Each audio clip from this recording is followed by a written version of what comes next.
KP classes dedicated to excellence. Okay, so good evening, all of you. Before we begin with the session, can you please give me a confirmation in the chat if the audio and video is clear for you all? Are you all able to understand what I'm speaking? So during the course of the class, you students are muted as of now. So you can respond to my questions, and also whenever you have any question, you can put into the chat. I will respond to your queries for sure. Okay, thank you for the confirmation. So let us begin with this master class. It is basically a revision class for all those students who have enrolled into our 51-day course, as you are aware. I hope you have started your preparation with the 51-day course and you have gone through the lectures, if not completely, at least some part of it. So in today's lecture, in this master class of the revision class, basically for the 51-day course, we are looking into the topic of architectural terminology, including building materials and building construction. So what we will do in this particular class is we will first look into, so it more or less would be a revision class with a focus on practicing some questions. We'll try to practice some questions probably which you might not have already practiced. So it could be some of the questions could be past JE questions, or some could be past NATA questions, some could be some could be new questions as well. So I've compiled some questions of the topics which we are going to discuss today. And not only discussing question and answer, it's not just like looking into the question and the answer. We will focus on some core areas and have a discussion on it. We will learn some important concepts. But I'm sure because you have already started your preparation with with the 51-day course, most of the concepts we are going to study in the class are already included in the 51-day course. You are aware about this particular course structure. It comprehensively covers the entire syllabus. So the particular days we are going to follow. So 51-day course has a set of 51 lectures, 51 day 1 till day 51, and few additional lectures as well, particularly for sketching based questions. So today's revision class is related to topics starting from day 13 approximately. So 13, 14, 15, 16. I think those are the days, day 13, 14, 15, and 16, which relate to the topic of architectural vocabulary, building construction, building materials. So those are the topics we are going to revise in this lecture. So like this particular course, 51-day course, it's not just a recorded course like you are aware. Not only the content which you have, along with that, we're going to have such revision classes throughout your preparation, which I'm sure will be beneficial for your NATA examination and your NATA preparation. So let us take up some questions now, and also so related to these topics of building materials and construction mainly, and some questions of architectural terminology as well. I want you all to be interactive. Whenever I ask something, put your answers into the chat so that I know that you're following things. Any doubts also you can always ask me. I will repeat it for you always. So don't keep your doubts to yourself. So to first begin with, so these diagrams, these pictures at the bottom, these are just for your reference. I'm explaining. So in the actual question, but this is actually a question from past JE paper actually. Similar questions are asked in NATA as well multiple times. So when you get a question, it's just this question you have. They'll not give you a picture always. Sometimes there can be questions of picture based pattern also, but this is not a picture based question. So if you look into this question, identify the building material. See, you don't only get name of the building or something, they're asking us the building material here. What is the building material? Primarily used in cladding of Lotus Temple. So the name of the building is already given. Does anyone know where is this located? In our lecture for building construction, I think we did discuss about this already. Building construction of materials, we've discussed this particular building. Does anyone know the location of it? Lotus Temple.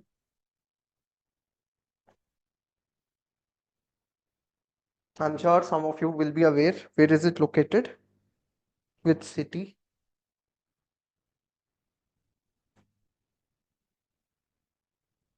Please respond to the questions. Put your answers.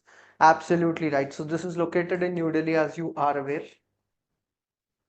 Does anyone know what is it used as? So it is written in the temple, in the name itself. It is a temple, Lotus Temple.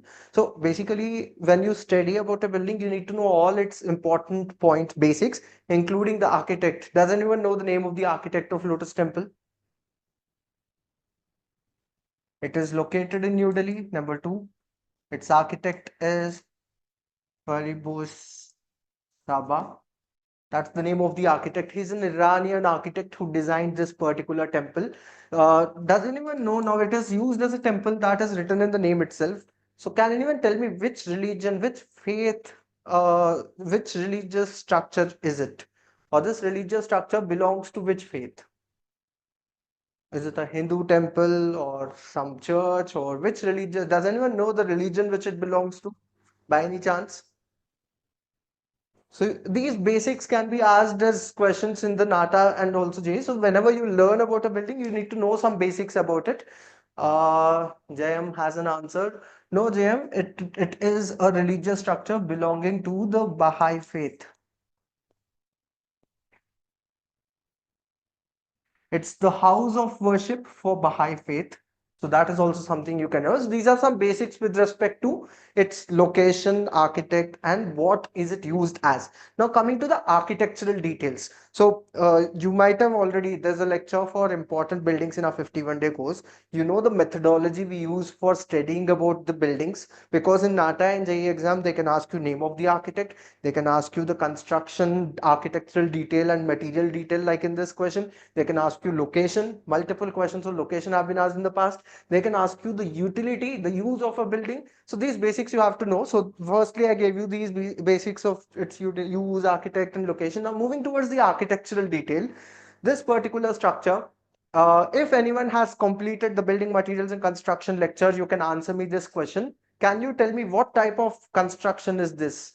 These structures in architecture, what type of construction is it called as? A type of construction where you have these plates or petal-like structures defining the wall and the roof both. Ashish, no, I'm not yet asking you the answer. I'm not asking the material. What is the type of construction?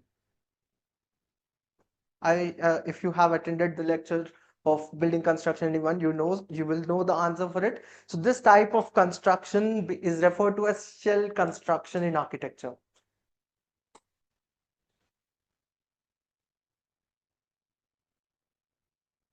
Now coming to, so that's the type of construction here. Now coming to the material used. So this particular structure, if you can see, okay, even before we move to material, you can know about its architectural detail.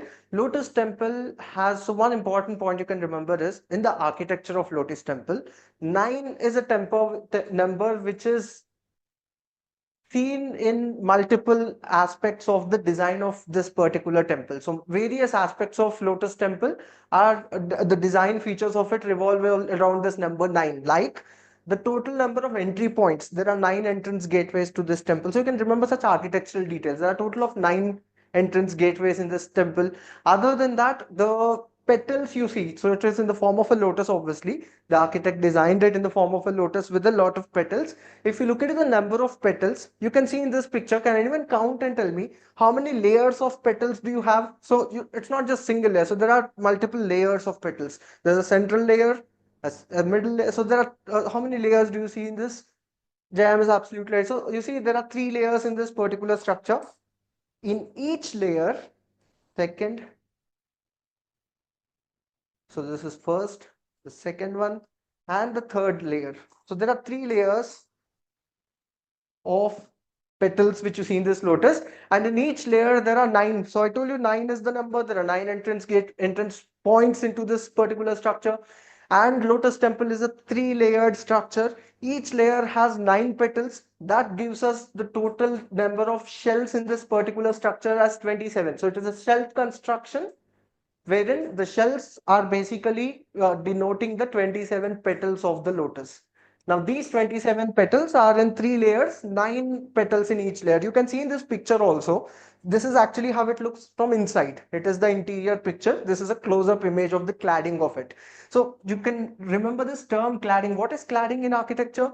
We've studied this also in some building construction lecture already in the 51-day course. If you have attended that lecture already, I know some students have recently joined. You might not have covered it yet, but that is fine. You can attend the revision class. You'll have some basic idea of it.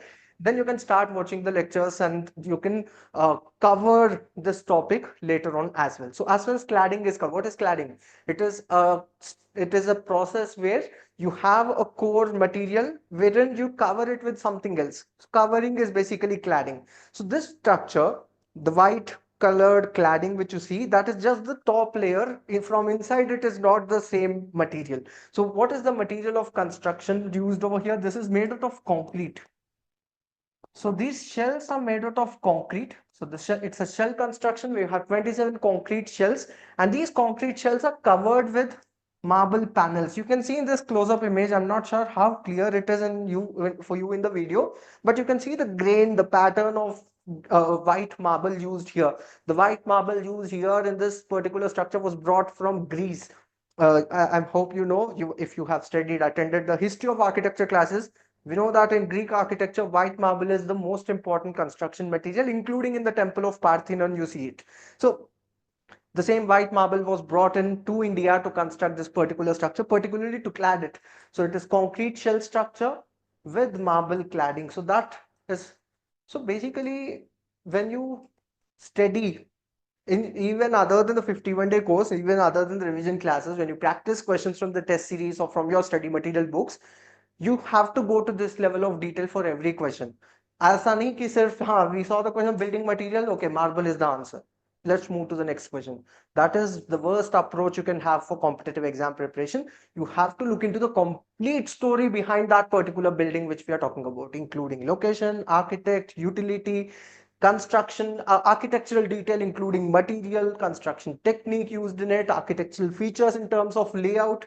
This is the level of detail which is intended for the preparation of NATA and JEE examination. I hope you have got a thorough understanding of it. Just to count that number 9, if you look into the interior over here, you see this lotus petal on the top. You can see this has 5, 1, 2, 3, 4, 5, 6, 7, 8, 9. So the number 9, you can see those 9 ribs coming in from the peak in the interior. This is how it is inside. So this structure, it's a holy structure for the Baha'i faith. However, it is open for all religions, and this particular structure basically stands for peace, becomes a symbol of peace. You can any faith can people can enter in and pray according to their uh, say belief system. Now, moving on to the next one.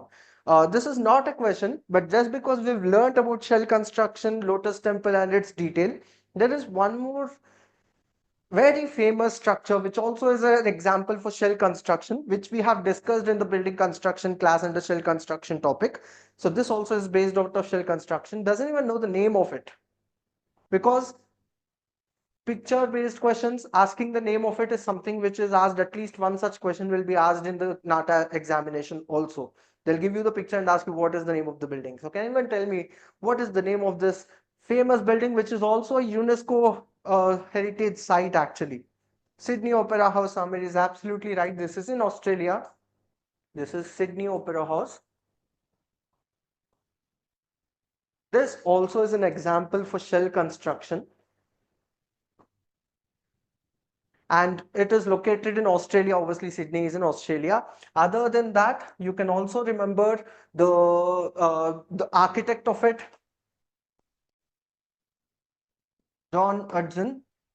That's the name of the architect of this particular structure. And furthermore, the material. This also is made out of concrete, just like the previous one. This also uses concrete. What is concrete now? Concrete is basically a material made with cement. It is cement mixed with sand and gravel. This also is a past question from JE paper. They asked which of the, they gave 4 options and asked what is concrete made of? What is concrete made from? Concrete is made by mixing cement.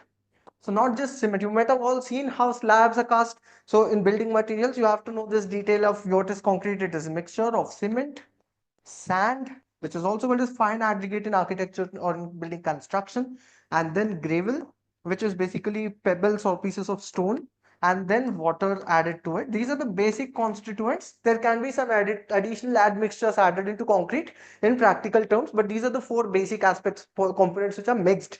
And if it is reinforced with steel bars, it is called as reinforced cement concrete. This is a broader term. Concrete can be of various types. If you have steel rods embedded into it, like in slabs, columns, generally in our houses, you don't only have concrete, you also have a mesh or network of steel bars into it. That's called reinforced cement concrete, because you're reinforcing it with steel.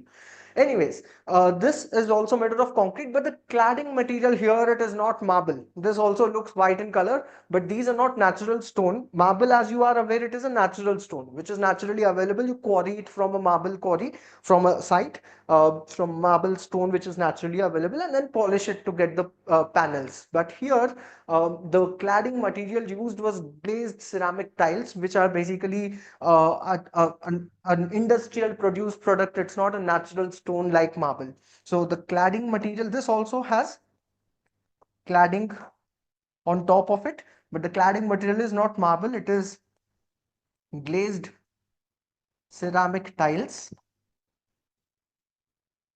which are manufactured unlike the natural stone, that is marble.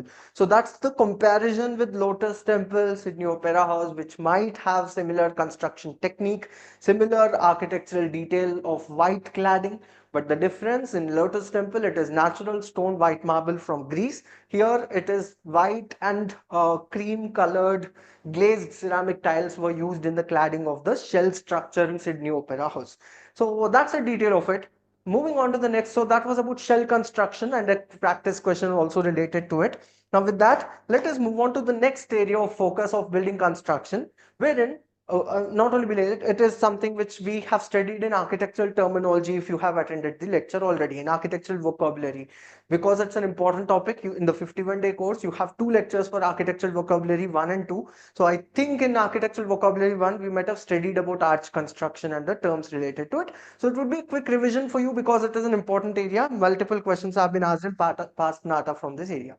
So let us have a discussion of the terms related to it. If anyone knows, probably you can type in your answer. I'll just ask you something. So firstly, you can see there's a door and you have an arch on top of it. Arch is basically a structural component in architecture which is used to support or take load coming on top of it. So there is load or weight coming from the wall that is transferred through the arch and it is transferred into the wall through the arch. So firstly, in an arch, the arches can be of different types. This is a simple semicircular arch which was popularized, which became popular for the first time in Roman architecture.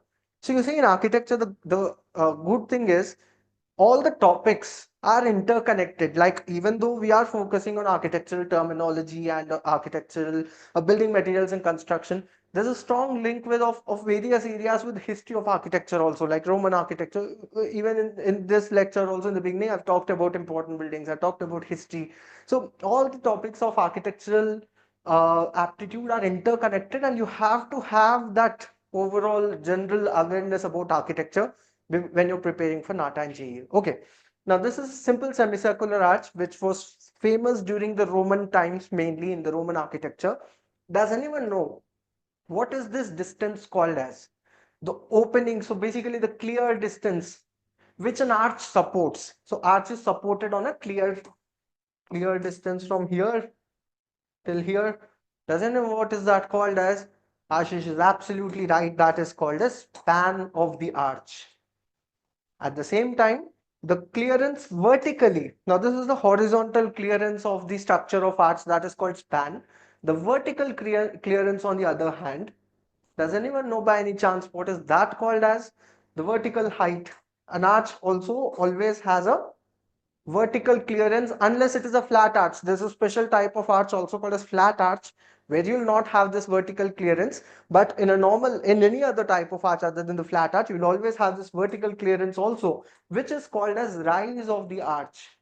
So you have span of the arch and rise of the arch, whereas the topmost point of the arch is called as crown of the arch.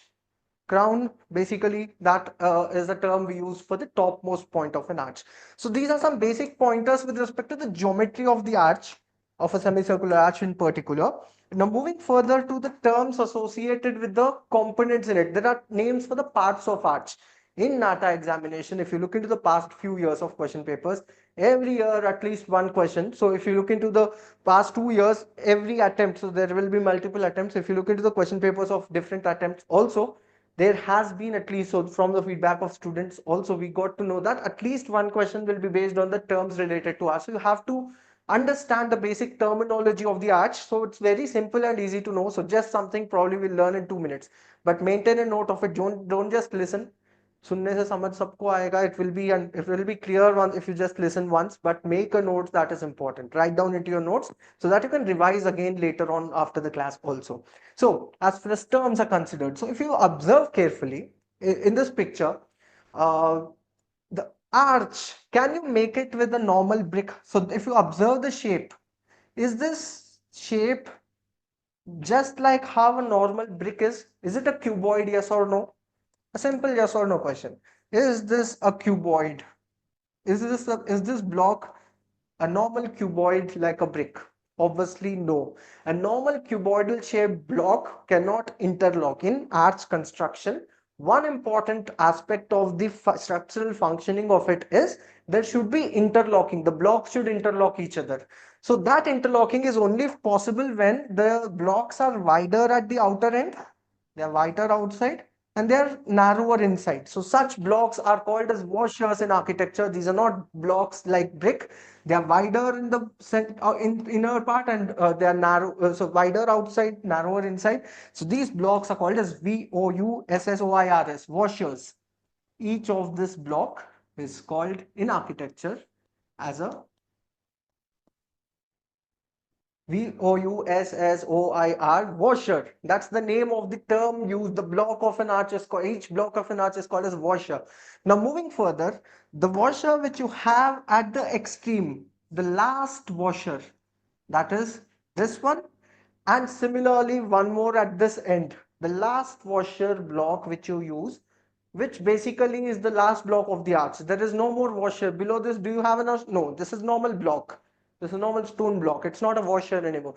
The last washer is called a springer. This is a past NATA question asked in the year 2023, if I'm not wrong. So this is called as a springer of the arch. The last block, the last washer is called as springer of the arch. Moving to the next point, the central washer on the top, which interlocks everything. So this basically is the most important washer, which is binding, or which is basically finally blocking everything, which will uh, support the overall structure by interlocking the overall structure of the arch. That's absolutely right. I see some of you giving the answer. That's wonderful. This is called as keystone of the arch. That is also something. We have studied this in building construction lecture already. If you have attended it, that's called as the keystone of the arch. Other than that, you can also remember the inner lining of the arch, the inside, so the inner surface of the arch, this particular surface. Arch has two surfaces. There's an inner surface and there's an outer surface. The inner surface of the arch is called as intrados. You can write down these points for your reference. The inner surface or the inner lining of the arch is called as intrados, and the outer lining of the arch is called as extrados. Inside, outer is extrados. The outer surface of the outer lining, this particular surface of the arch, that's called as extrados of the arch.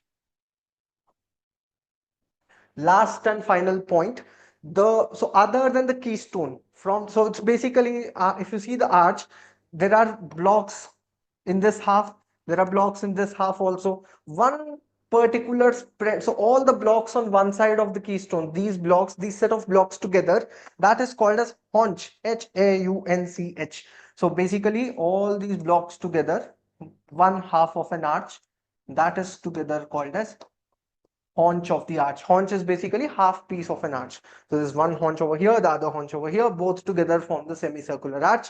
So these are the basic terms you can remember with respect to, and I tried to give you a real-time image of an arch to have a discussion on these parts so that you can relate to it. I did not just paste an image. In your study material, you might have seen we have added a lot of images, pictures of arch and its parts marked. All these parts are marked in your study material also. This was a quick revision for you to remember the parts of an arch. Let us now move on to the next point. We'll have a discussion of some important points of building construction. Then we will look into some questions, practice questions. So if you look into this picture, there is a window over here in the wall. You might have all drawn pictures from your childhood, probably. If someone asks you to draw a house, probably you will draw a house generally. Students generally draw something like this. बच्चों को ऐसे बोले तो ऐसा कुछ बनाएंगे, एक door बना देंगे, विंडो बना देंगे यहाँ पे. People draw this. So if you imagine a wall has a door and a window, if you consider a wall which has a door or a window and a window, both any type of opening, it is a wall, you have a door and a window. If you are constructing this wall with bricks, tell me one thing. On top of this opening, above the door or the window, will you have bricks here, yes or no? On top of the door or the window, will you have bricks? You have wall, the bricks are seen over here for sure. For window on the bottom part also. Do you have bricks on the top as well? Above, obviously, yes, you will have bricks. Now, do you think those bricks can float on the air? This is an opening, right? This is a door or a window which is an opening. Can bricks directly float in the air? Obviously, no. There has to be something to support those bricks. So that in architecture is called as a lintel. That is what you see in this picture also. Samir and Kiran have given me the answer. That's absolutely right. And it's very good. It's very good that your students know. And if you have already studied some basics, it's wonderful that you remember that what you have studied. So I'll mark it. So this particular structure, which will support the bricks on top of the opening, that is called as lintel in architecture. Lintel is seen on top. What is the use of lintel? Lintel supports the bricks on top of the door or window or any other type of opening. Now, if as you can see this picture, this is failure due to improper design or improper strength of a lintel. So this particular building, some architect probably say designed this particular structure, they might have underestimated the weight of brick. ऐसा सोचा होगा bricks तो हल्के क्या है, we can construct it just by placing a wooden plank here. Obviously no, that lintel should be strong enough. What is lintel generally made of? So this lintel in this picture is made out of concrete, the same concrete we studied, cement mixed with sand, gravel, water. It is cast into formwork and placed there, and curing is done. That's how it gets its strength. So it should be strong enough. Otherwise, you can see there will be failure and cracks in the brickwork. You see there are cracks developed in the brickwork. Why? Because of improper or because of insufficient strength in the lintel. The lintel is not strong enough to carry. So that's what you need to remember. What is lintel? It is a horizontal support star. Lintel is always horizontal. Kabhi, it will never be vertical like a column. It is always horizontal like a beam. Lintel is similar to a beam. The only difference is beam supports the slab, whereas lintel supports the load on the opening. That's the only difference. ये door या window के ऊपर होता है, whereas beam slab के नीचे होता है, column के ऊपर. So both are similar, however, they basically take the load coming onto the horizontal layer of construction. So basically, lintel is a horizontal structural member which takes the load coming onto it and is placed on top of the openings like doors and windows. That's a discussion on lintel. Multiple questions on lintel have been asked in the past on architecture. So remember in the architecture competitive exams. Moving on to this, I hope you all remember we have studied this in building construction. I'm sure that should be day 16 if I'm not wrong in a 51-day course. If you have reached over there, can anyone tell me what are these double layered walls called as? Ashish is absolutely right. This is called as a cavity wall. What is cavity wall in architecture, in building construction? Cavity wall is basically a double layered wall. It will have two walls, inner wall and outer wall. Both walls are used together. That is called, so, and an air gap in between, that's called as a cavity wall. So what is a cavity wall in architecture? It is something which has an inner wall and an outer wall and a central air gap between them. So there are two walls. You can see in this picture, there's an inner wall, there's an outer wall. Generally, outer wall is designed with some decorative patterns, could be bricks also, like in this case. So there's an inner wall and an outer wall with an air gap in between. Between these two, you also have a air gap in between. That's what a cavity wall is. Cavity wall is a double layered wall with an inner wall and an outer wall and an air gap in between. And generally, so if you just construct two walls with an air gap, they might not always strongly stand together. To make them stand together, ऐसा नहीं होना चाहिए कि one of the wall is just falling away. For both these walls to stand together, they are generally joined with metal ties, like you can see in this picture. There are some elements, some metal pieces which are used to join both the layers of the wall together, which are called as metal ties. You can remember the term metal ties easily because it is tying the layers of the wall together. So that's what a cavity wall is. It is a double layered wall with an inner and outer wall with an air gap and a metal tie joining them together. Why is it used in architecture? That's the next question. You might get this question, okay? Why do we use walls basically to enclose a space? If you're designing a building as an architect, if you're designing a space, how can I say, okay, this is the room? When you have walls on all the sides, so walls define the space, they enclose the space. That's the use of a wall. अब enclose करने के लिए you can make the wall with just one layer also. Nandini and Kiran have some answer, and that's absolutely right. It's very good that you remember. So basically, just enclosing the space, you can use a single layer wall for it. But double layer wall or cavity wall has two main advantages, sometimes three, but there are two major advantages for the cavity wall. The first major advantage is it provides heat insulation. It protects the space from heat. So if you're designing a building in hot climate where it is very hot like India, being tropical country, there are a lot of, so most of majority of India with some exceptions on Himalayas, majority of India falls in the hot climate or hot and dry or warm and humid climate, or at least say a composite climate like in case of Delhi where you have summers where summers are extremely hot, right? So in the hot climate regions particularly, it is important that you construct a wall which will protect you from heat. Otherwise, bahar itni garmi hoti hai, so there will be a lot of discomfort for the people in the building. If you are designing a building, you have to design it in a way that people are happy inside. So how can you ensure that? When you are able to think about how to stop the heat. So uncavity wall is one of the methods you can use to stop the heat. So it provides heat insulation. How does it provide heat insulation? One, because there are two layers. Number two, because there is an air gap. Air gap also basically can facilitate, can ensure that there is better heat insulation. Basically, it will protect you from outside heat if the outside temperature is very high. Even in that case, the inside space is well protected, so it offers heat insulation. Sometimes what is done is instead of just having an air gap in between, that gap is filled with some insulating material, particularly sound insulating material. So if you are using materials like, for example, glass wool, there's a material called as glass wool, like that is shown in this picture. So if you're going to use such insulating, so this material can provide sound insulation. Let us say, for example, you're designing a building along a highway. There is a road just beside my building. If you are providing cavity wall along that road and filling it with glass wool, which is an insulating material, bahar ki आवाज नहीं आती, because there is heavy traffic movement if there's a main road. So you can stop, block that unnecessary noise and sound coming into the building. So heat insulation is the major characteristic of cavity wall. But if you are filling it with insulating material, you can also achieve sound insulation as well. You cannot get sound insulation directly, but you can achieve sound insulation if you are using insulating material into the cavity. These are the major uses of cavity wall. The first one.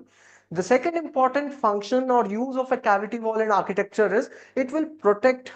Any doubts? Can you call out a wall as the facade? JM, not always. Facade is basically the front face of the building. That's called as facade.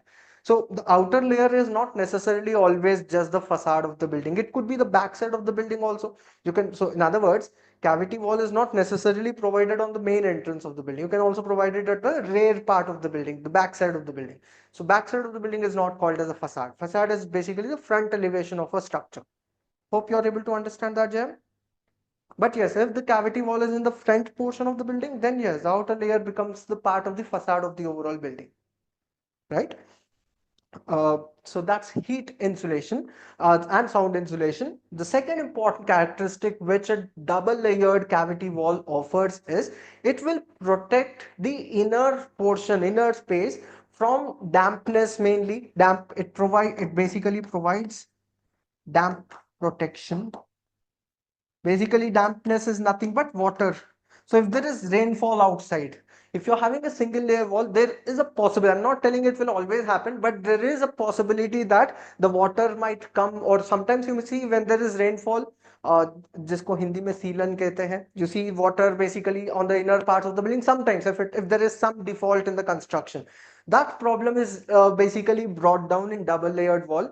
because the outer layer will act as a protecting layer. It will protect the inner space. You will never get that problem of dampness inside. So damp protection or waterproofing can be offered. However, there can be some additional say treatment which might be required with for double layered wall. You might need to properly apply the damp proof course, which is not necessary at NATA and JE level to go into. But in your future, when you study architecture, when you do a bachelor's in architecture, you look into the construction detail, because there are various aspects which you need to take care of while designing cavity walls, which you'll study in future. But for now, you can remember exactly what is cavity wall, what is it made of, what are the advantages, or why is it used in architecture. That should be enough. Those are the basics you can remember about cavity wall. Now, with the information we've studied till now, we had a discussion of some important areas of building construction. With that, let us move on to the next practice question. Let us look into this question. This is a past exam question from JE, if I'm not wrong again. So let us look into the past JE question quickly. It's a match the following question where you have brick, arch, lintel, cavity. Have to match it with dampness prevention, bevel closure, openings, and span. Let us go one by one. Can you tell me for cavity wall first? Because we just discussed it. For cavity wall, 1, 2, 3, 4, which is correct? Dampness prevention, bevel closure, opening, span. Out of 1, 2, 3, 4, tell me what is it? I see some students already giving an answer. For cavity wall, right, it will be dampness prevention. So for D, it is 1. For D1, you have only one option. So most of you have told me already the answer is 4. That's actually correct, but let us quickly look into the other parts. Lintel provides support on top of openings. So it will be 3 for this. An arch obviously has span. The clear width of the arch is called span.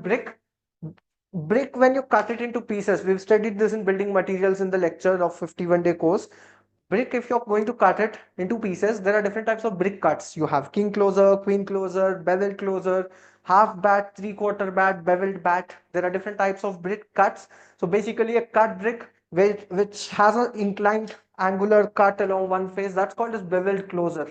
You can look into the pictures of the cut bricks, which you have also in your study material for your further reference. But yeah, brick cut is one of the brick cuts is bevel closer. The right answer is 2, 3. Okay, for it is 2, 4, right? Arch ka span hai 2, 4, 3, 1. 2, 4, 3, 1. This is what you have in the fourth option. That's the correct answer, like many of you have stated. Next one. This is a past NATA question. Tell me the answer for it. What is the name of the part of the arch indicated by the arrow? They're talking about this block. What is the name of it? I just told you a while ago. We had a discussion on this. What is this part of the arch called as? Absolutely right. Many of you have given me the right answer. Springer is the correct answer. Introduce is the inner lining of the arch. Haunch is basically the half portion of the arch. Keystone is the central block in the center. This is keystone. This is Springer. Springer is the extreme block which you have at the edges of the arch, and that's right. This again is a past NATA question. Tell me the answer for this also. An element, name the element as indicated by the arrow in the figure. Pilaster, lintel, sill beam, pier. On top of the opening, it is basically supporting the bricks on top of the opening. ऐसा कोई opening जिसके ऊपर और bricks रखनी है, so that load is taken by the structure. A structural element which is taking the load of the elements placed on top of the opening is called as a lintel. Many of you have given the perfectly right answer. So lintel is the correct answer for this. What are the other terms? When you practice questions, you have to look into the incorrect options also. What is a pilaster? Pilaster is basically something which looks like column, but which does not take any load. So I'm sure you all know what a column is. Column is basically a vertical element which supports the beam. So how do you, so moving further, actually there is a discussion on that, but basically if you have a slab, the load of the slab is taken by beam. The load from the beam is taken by the column. From the column, it goes to the foundation. From the foundation, it goes to the soil. The load, the weight. The weight of the roof slab is taken by the beam. From beam, the load, the weight goes onto the column. From column, it goes to the column footing, which is basically foundation, from where it goes to the earth or the soil. That's how the building is generally designed. Pilaster, unlike pillar or column is same. Pilaster is something which looks like a column, but it is not something which actually takes the load. Sometimes you use it in architecture, particularly, for example, let us say you have an arch. You see this in a lot of historic structures also.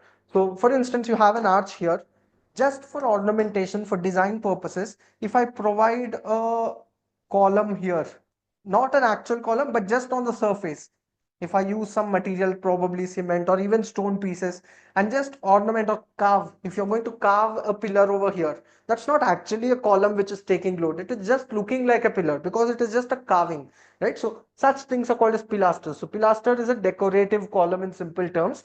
It is an architectural feature which you use as a decorative column in architecture. That's pilaster. Sill beam is something which you provide at the sill level. Sill level is basically below the, if you have a window, the top layer of the top surface of the window is called as a lintel. The bottom part is called sill. We have studied that in building construction. You can check out the full lecture later on. Let me not go into the detail over here. Pier is something similar to column, but pier is a term which is used generally for heavy construction, or could be these grand historic churches.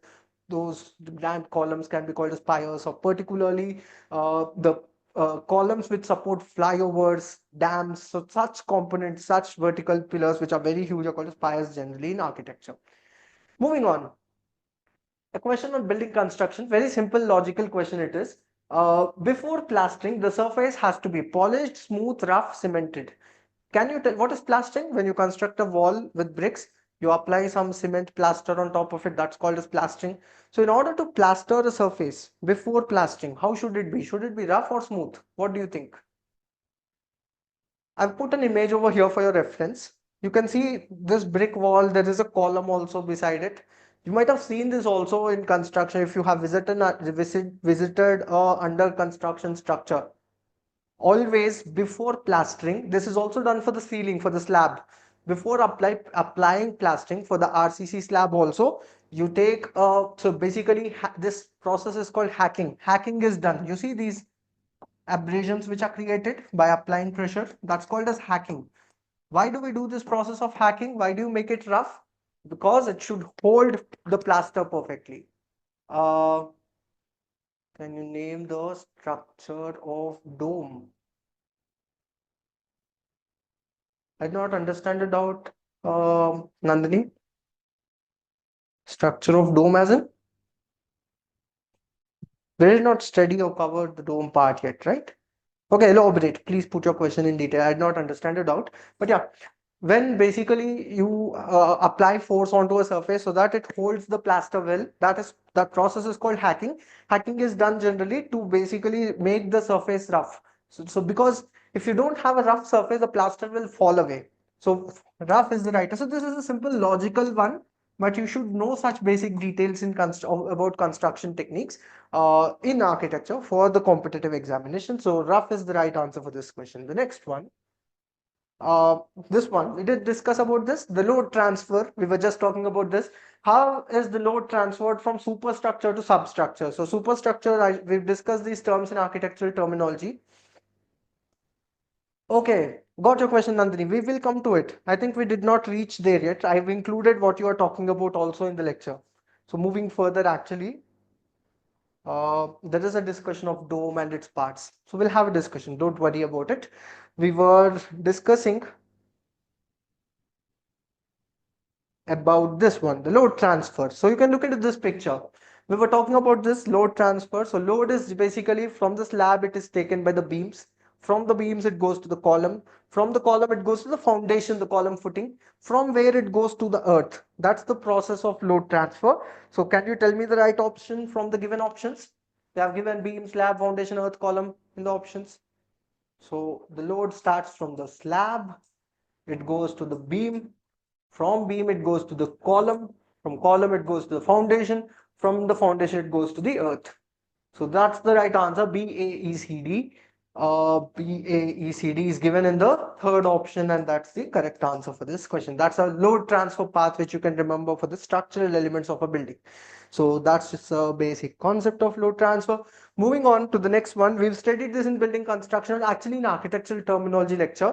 We saw what is the base platform of a building called as, it's called as plinth, and a beam which is constructed at the plinth level. So you see in this picture, identify the building element. So they have shown, so when you have see, if you have seen construction of a building, it all starts firstly by clearing the site. If there is some unevenness, you first clear it. Then excavation is done. You dig the earth for foundation. You lay the column footing and you construct the foundation. You fill back everything. Then you construct a beam at the ground level and you fill it further with soil. So soil filling is done into these gaps, and then you start constructing the walls on top of it.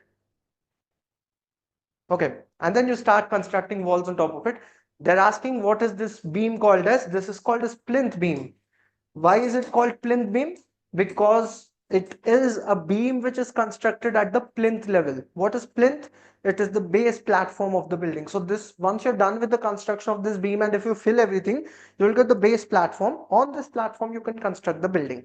So that's what a plinth beam is, which is so basically below the plinth beam, you'll have the foundation. Above the plinth beam, you have the superstructure. Substructure is below this, superstructure is above this. That's what a plinth beam is. Next one. An escalator looks like which of the following? Staircase, left, ladder, ramp. A very simple question, simple logical. Escalator looks like what? It looks like a staircase. Escalator is actually referred to as a moving staircase also. So it is something which looks like a staircase. So basically, for vertical transport in buildings, if in a building you want to go from ground floor to the first floor, how can you do that? That's called as vertical access or vertical transport. For vertical access in buildings, for vertical movement in buildings, you can use staircase,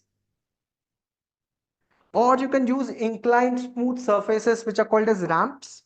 Generally, ramps are used for wheelchair access. Ramps are generally used in hospitals where there is a requirement for movement of stretcher, movement of wheelchair. That's where ramps are generally used.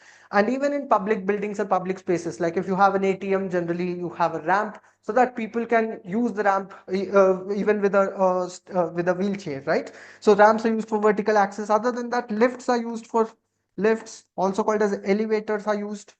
So these are moving cabins which will provide you vertical access. Other than that, you have escalators. Escalators are similar to staircase, just that you have these moving steps.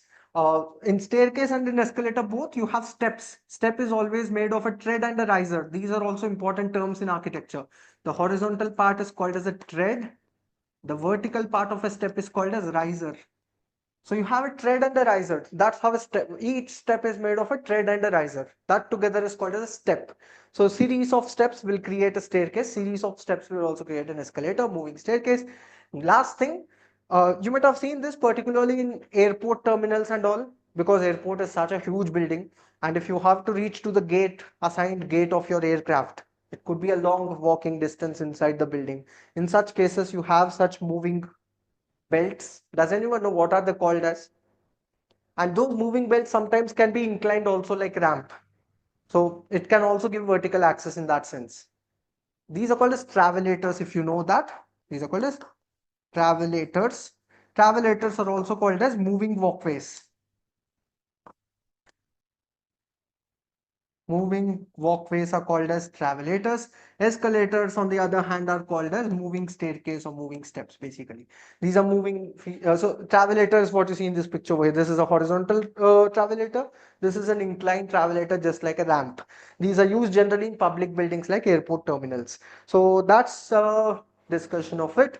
Moving on to the next important point, probably after this, we just have some questions related to this concept and some additional practice questions. So probably 10 more minutes and we will complete this revision class of this particular topic. So this structure, how is a dome supported in a building, if particularly in church construction, in historic stuff? We studied this in history of architecture subject. Particularly, I think we studied this in the, so on the church construction, we have separate lecture in history of architecture for church styles and church construction. Probably we studied that over there. So let us try to understand the terms associated with dome construction. So what is a dome? Basically, hemispherical support structure, hemispherical roofing structure, which is like half of a sphere. You take a full ball, cut it into half, you get a hemispherical part. That is called as dome. Absolutely right. In Byzantine churches, we might have studied this. So this particular part is called as dome, which is a hemispherical vaulted structure, basically. Inclined hemispherical part of the roof is called as dome. Then you have this ring kind of structure on which the dome rests. This is called as drum of the dome. This is called drum. And on top of the dome, you have an ornamental feature sometimes. This is not always seen. Probably sometimes it is not seen also. So this ornamental feature which you see on the dome, if it is provided, like in Taj Mahal, if you see, even in Taj Mahal, you have a finial on the top. So that is called as lantern, or is also called as finial. This is called as lantern. Sometimes is also called as finial in architecture. So lantern or finial, generally finial is a term which is used for the vertical element just on top of it. On top of the lantern also you have a vertical stick. That is generally called finial in architecture. However, you can use the terms interchangeably. Lantern or finial is the ornamental vertical portion on top of the dome of the dome structure. Then below this drum, you have these triangular pieces. We studied this in Byzantine church architecture. These four such triangular pieces are used to support a dome on top. These in architecture are called as pendentives. Generally, four pendentives are used to support the dome structure. So these are the terms you have to remember. Remember lantern, dome, drum, and pendentives at the bottom. From pendentives, the load will be taken by the column. From the column, it will go to the foundation. That load transfer is seen in dome structures.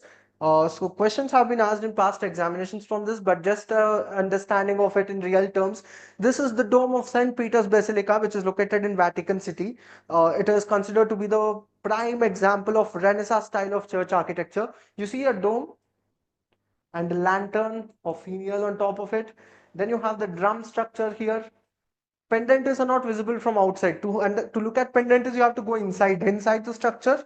Below the drum, you have these triangular pieces. These are not clearly visible in this picture, but basically these triangular pieces over here, they are called as pendentives at the bottom portion. Below the drum, you have these pendentives. So these are the terms you can remember.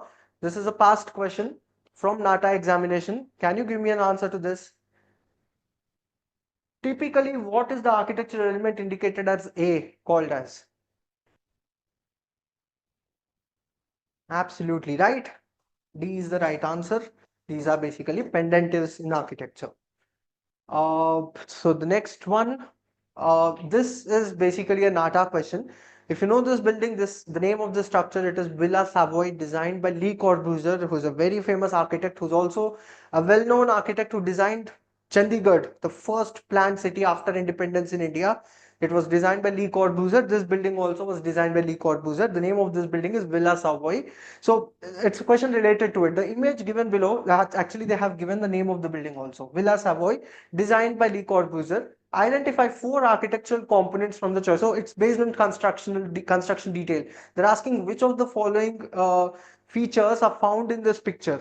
So let us go one by one. Staircase headroom, yes, that is visible. What is staircase headroom? Monty, on top of the steps, you have a covering that is called as headroom of staircase. Staircase headroom is visible. So this basically on the top above the staircase, you have a headroom on the top. So that structure, it's a term related to this portion of the building. So that's visible. Courtyard, not necessarily.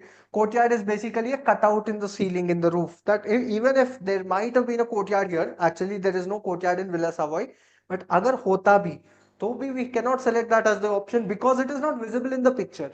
These are picture-based questions. What is visible in this? That is what you need to select. There's no courtyard over here visible, so that's not a correct answer. Portico. Do you have a porch on the entrance? Obviously no. What is portico? There should be a projection basically coming out of the structure.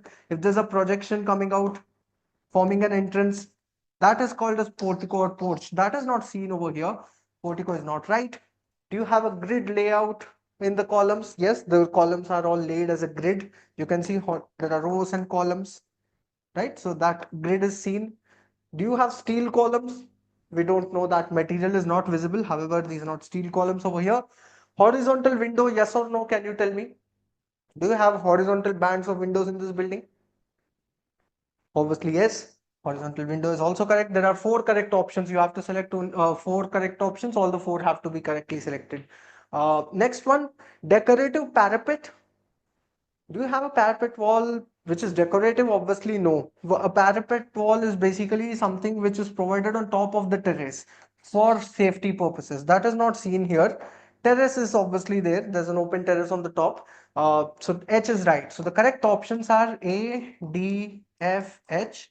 These are the 4 correct options. If you select these 4 correctly, you'll get the right answer for this multiple select question from past NATA. Moving on, I'm sure you might have all seen this particular structure, particularly in gardens and parks. If you go to a public park or a public garden, uh, I think we started our lecture 5 minutes late, so probably 5 minutes more and we'll end the lecture. We're almost towards the end. Particularly in public gardens and public parks, when you enter, particularly someone cannot always open and close the gate, right? For public spaces, if there's a large park, you cannot have people always opening and closing the door. So generally such grid is laid down. Why is it provided? So that cattle, particularly free roaming cows, buffaloes, or for that matter, even other animals like dogs, they should not enter inside. So because people want to enjoy, if a cow or a goat enters and it starts eating the grass, that will not add to the beauty of the garden, obviously. So to avoid stray animals and generally animals from entering inside, wandering inside, to stop that, you provide this structure. This is called as a cattle catcher in architecture or in construction.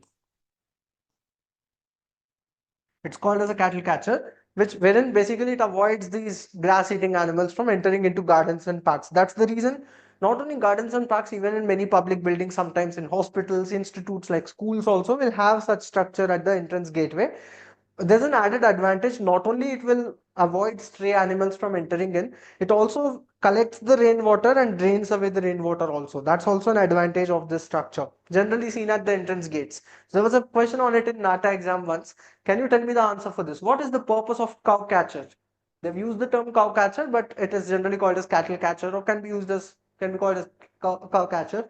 Restrict entry of only cows, restrict entry of animals, act as water drain, aesthetic purpose only. Aesthetic purpose means beauty, for making it you look beautiful. The purpose is for sure not aesthetic quality. It is not to make a space look beautiful for sure. It acts as a drain, yes. Will it stop only cows? No, it stops other grass-eating animals, including say goats for that matter also, right? So it can restrict any animal. So R and S, C is the correct answer for this question. So it's based on general understanding of spaces. Such terms, such questions also have been asked in the past exams, right? Uh, the last question, probably we'll end it at this point. A truss is shown in the given figure. What type of truss is it? So truss basically is a structure which is used to support sloping roof. So there are different types of trusses. A simple truss where you have one vertical element and angular struts. This is called as a king post truss in architecture. And the wider trusses which have two vertical elements and a horizontal beam, straining beam basically, something which is of this layout.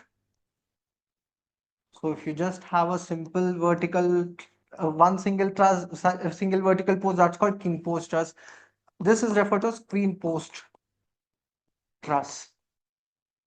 What's the picture? What is the structure which you see in this picture?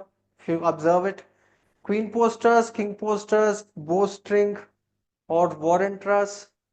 Obviously, this is queen post truss. A is the correct answer. Just to give you an idea on the other options also, what is a warren truss? Warren truss basically has equilateral triangles in it. If you have a truss generally seen on railway bridges and all, this is called as a warren truss. Bowstring truss has a profile like this basically. It has a curvilinear D-shaped profile. That's called as a bowstring truss. The right answer for this is queen post truss. Uh, Probably, yeah, we can end it. There are some more practice questions which you can. Okay, tell me the answer for this. This is something very easy and I think it is useful if the picture is clear. They're asking which of the options point a cantilever portion. Is A cantilever? No. What is cantilever? Projection coming out. Can you call C as cantilever? This also is normal slab. Can you call D as cantilever? Yes or no?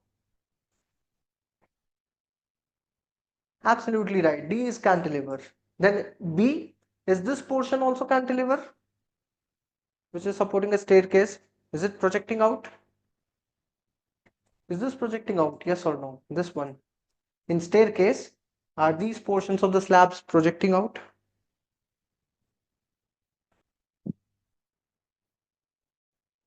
Actually, yes, this also is projecting out. You see, this is the slab, and then you have a projection coming out. So that can be called as a cantilever. So that's how B is.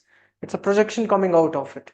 So B also is a cantilever. So B and D, that's the correct answer for this question. So cantilever is something which projects out of the surface of the building. So D option is the right answer. Many of you have given the correct option. So the remaining ones are actually simple. Let us, do you know what is this? Again, a simple question from NATA. They have given a projection and asked what is the name of it. They marked some part. They're asking what is it. Does anyone know the name of it? Is it a weather shed or what is it used for basically? Weather shed is the correct answer. It provides basically say protects the opening from its sun and also rain. That's what it is. Ashish, it's called as weather shade. This is also called as chaja in architecture. It's the same thing. But here they are asking basically the function of it, right? Its function is to provide a weather shade. But yeah, that element itself is called as chaja. I hope that was a quick revision for you. I hope that was helpful for you. Make sure you attend all the lectures of the 51-day course. I'm sure that will be very helpful for you in the NATA and GE examination, upcoming NATA attempts particularly. We'll meet you in the next, so we will have few more scheduled revision classes in the future.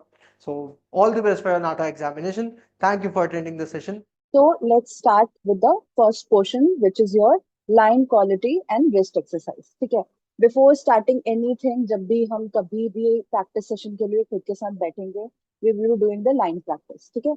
So first of all, let's take a pencil and okay.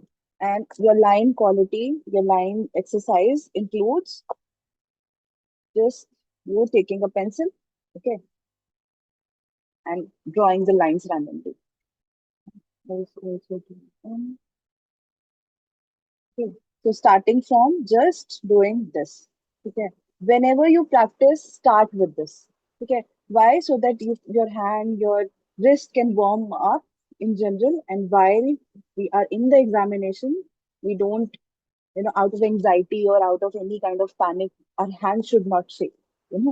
So if you are someone who does this practice each and every day, whenever you practice, whenever before you go for sketching, then this is very beneficial for you during the examination. Okay, because on your normal setting it's way different than when you're sitting in the examination, right? It creates a huge difference over here and there, right? So okay, this was the first one where we are drawing only lines. Okay, number two is you're drawing the curves.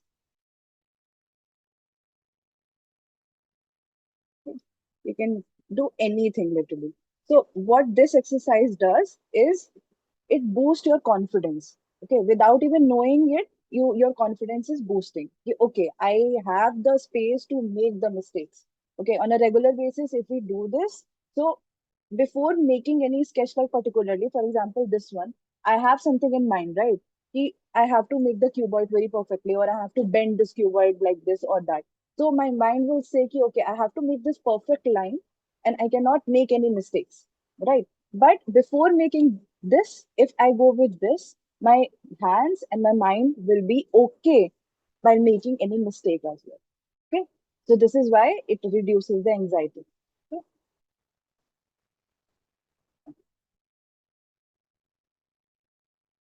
So few more people join in. So whoever joined in just right now, I was talking about the line quality practice. Okay. So this is the first thing you do so that you can reduce your anxiety on a regular basis. Okay, just giving you a little brief. Okay, first of all, you should make the lines in a single piece of paper, any rough paper. Okay, number two is make the curves. Okay, and number three is your line exercise. It includes take any figure around you. Okay, I have, let's say, okay, this case, okay, or I have a lamp in front of me. Okay. So again, take any example, or let's take the biggest example in front of us, which is my face. Okay. So just take a single piece of paper. Okay. And start with one single line. Okay. Do not uplift your pencil at all. It doesn't matter how it looks. It doesn't free yourself from any kind of judgment. Okay. Just go with it.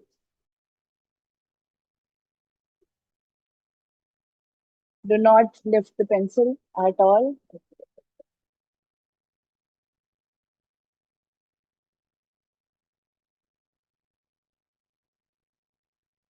It does not matter how it looks. Do not judge yourself. Do not think about it at all. This is just for your mental health. Okay, before going with anything else in general. Okay. Okay. So this is your first step. Now you can make anything around you. You can make any your pet, your animal, like any lamp, your own face, whatever. Okay. So for this is your first step before you start sketching anything. Okay, anytime, and specifically for any kind of competitive examination. Because the first step is to calm yourself down. Okay, and to bring yourself to that level where you can literally just go with the confidence that yes, you can draw something. Okay.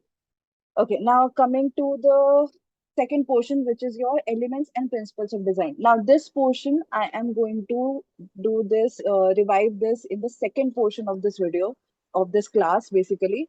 Why? So that we can focus on entirely the 3D model making. Okay. Your elements and principle of design, it is very important for your part B of the examination as well, which is your aptitude portion. But it's majorly it takes part in your part your 3D question basically. उसमें आपका question ही direct इसी तरीके से आएगा कि you will be given one any principle of design or any term like that, and you have to make the 3D model out of that. Okay, so this is why we will be reviving this in your second portion of the video. Okay, इससे पहले let's take this portion out, principles of design. Let's discuss elements. Okay, because again, after the line drawing, after making the line, the elements are very important for us, right? So I'll be showing you my personal notes once. Okay. हम बस go through कर रहे हैं बहुत जल्दी जल्दी, ठीक है? किसी को कुछ ना समझ आए तो do let me know. Okay, so your art elements are very simple. Basically, what are art elements? What we need in order to make anything. Okay, as simple as that. Okay, so first of all, what do we need to make any drawing is the line, right? So lines can be curvy, horizontal, vertical, in any direction, any form, right? I hope this is visible. Okay, this goes something like this. Okay. Number two is your shape. Now, shape can be geometric or organic. Geometric shape represents like all the geometric shapes around us. Right? Organic are more like, for example, trees, plants, and which is naturally formed are called like organic. Right. Number three is your form. Okay. So, इस तरीके से you can remember it or learn it. We need line, right? Okay. In order to make something, line. What is line? Line is a extended form of a dot. Okay, so first of all, we have a dot, we extended it, we have a line. After line, we connected the lines in order to make what? A shape. Okay, and then when we made a shape, we converted it into for. Okay, now what is for? The area inside any shape. Okay, basically the volume it adds, right? And we can represent it by using, a different methods like shading itself, right? And uske baad we come to value. Okay, value is the lightness and darkness of any object. Okay, so while I said key, we can make any shape into a form by adding mass and volume into it. Okay, the value also plays a very huge part in that. Okay, उसके बाद we add color into it, right? For any object, in order to represent it better. Okay, the fifth element of design is color. Okay, color में ही we have different portions. Okay, just like tint, shade, tone, chroma, and saturation. Again, We have a very extended version of all these topics, okay, in our 51-day course as well. So if you need much and more depth information about it, please go check that out as well. Okay, then the sixth one is your space. Okay, space can be positive and negative. There are different portions of space as well, but abhi ke liye just keep that in mind. We are just brushing it up. Okay, so space, the balance of space is very important whenever we make something, right? So element be the basic of the design. If we do not have any space, how are we supposed to draw? Right. So this is also a very basic requirement for making anything. Right. Then we have texture, the seventh one. Now texture is again very important. If we do not add any texture in anything we make, then how are we supposed to differentiate two things? Right. If I add just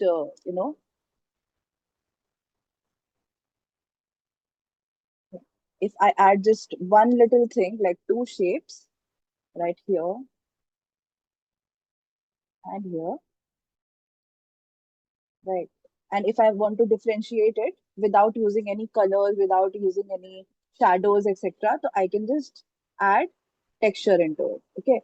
So again, for texture as well, we have a separate, proper, detailed class. But at the same time, if you want to know more, if you want to understand more about textures, okay, you can practice different type of textures. Okay, you can go for the Pinterest or something and just look around you as well and just realize how the textures are different from one another. Okay.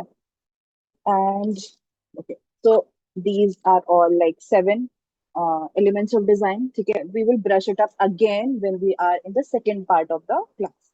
Okay, now let's jump to your third portion, which is your, okay, the second pointer for today is your 2D and 3D shapes. Okay, so now that we are equipped with making the line, we know how to make line, we know how to draw with a pencil. Okay, the second thing we do is to learn about the basic shapes. Why? Because every element in this entire universe, in this entire world, is made out of one or the other shape. Okay, किसी भी चीज को अगर हमें बनाना है तो हम ultimately उसको डाइसेक्ट कर सकते हैं अपने विजुअल सेल्फ से just like an X ray and we can create different shapes out of that and make it into a proper object. Okay, so basically in a nutshell, everything is made out of different shapes. Okay, so for that, again, first of all, we will be learning about the basic shapes, okay, which is your square, okay, and your circle, your triangle, okay, and then we will be making it into a 3D form, right?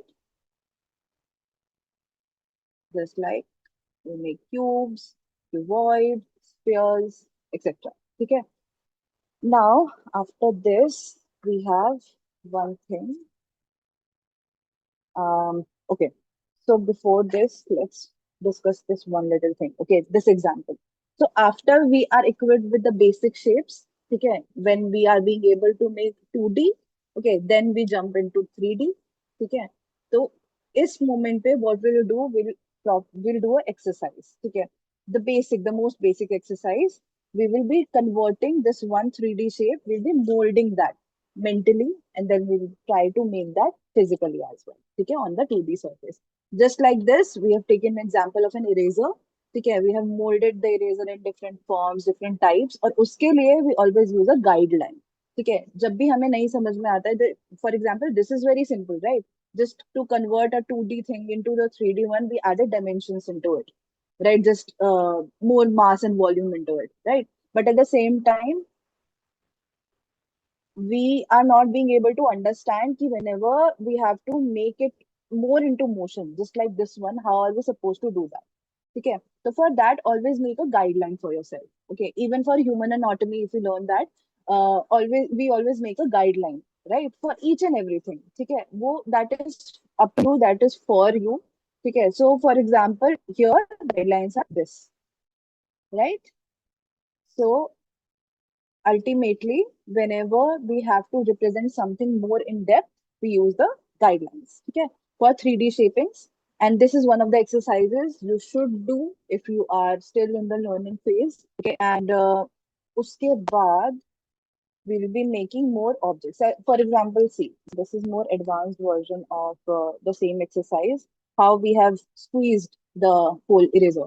ठीक है, कि मतलब उसमें और जब हमें dimensions चाहिए तो we use this guideline in order to guide us, right? Imaginary अगर हम उस चीज को देखें, और इस तरीके से we can convert it.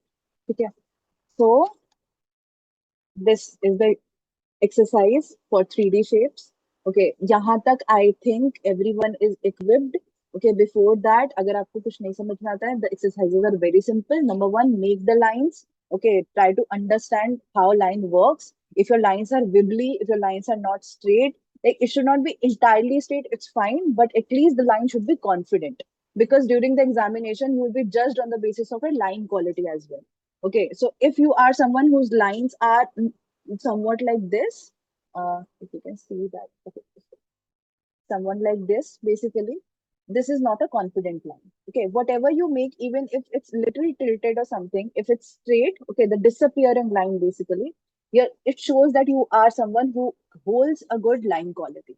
Okay, so for that, there is one more thing, just to make your line more confident, even if they are not straight, practice a lot of disappearing lines.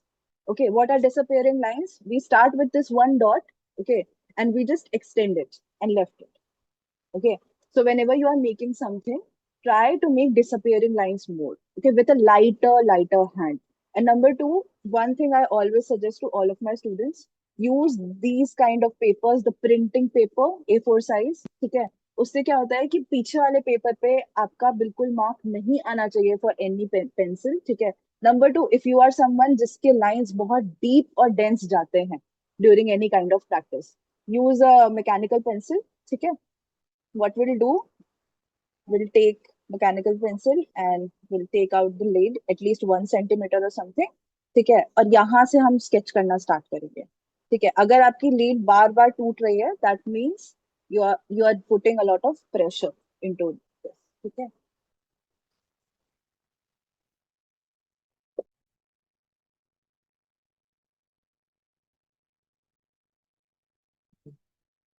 ठीक है.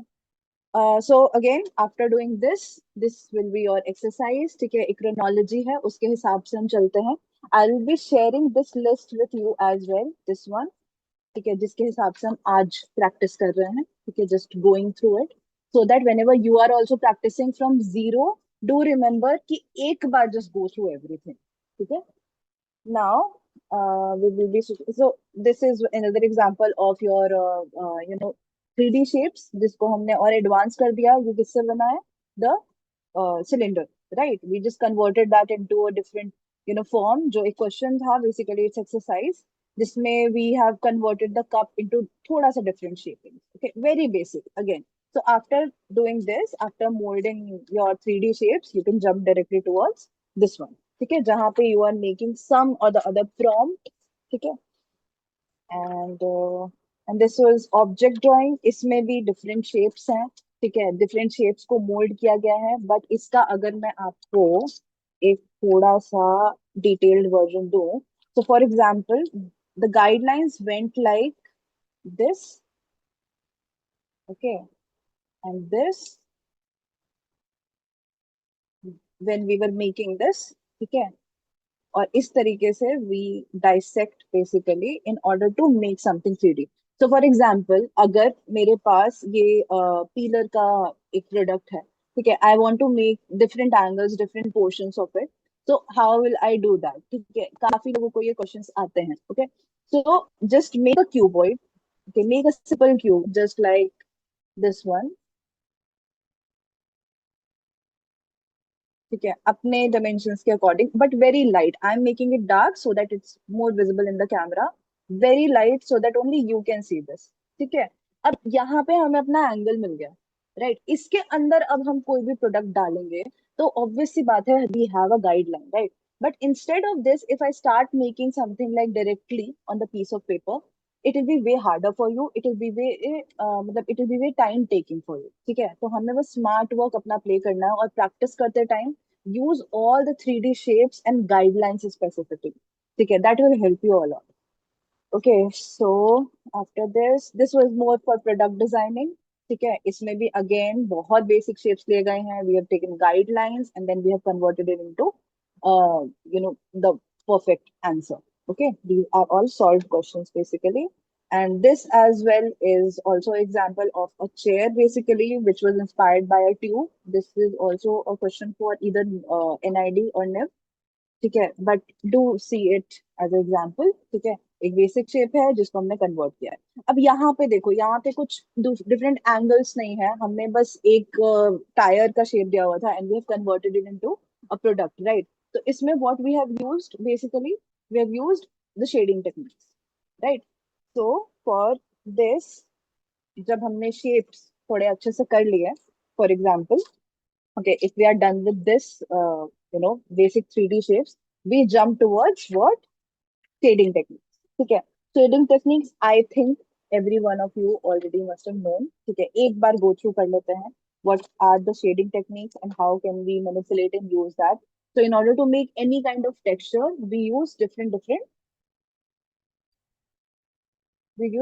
shading techniques, right? So for that, again, going through with it, first one is hatching, or also called etching, where we shade just like this.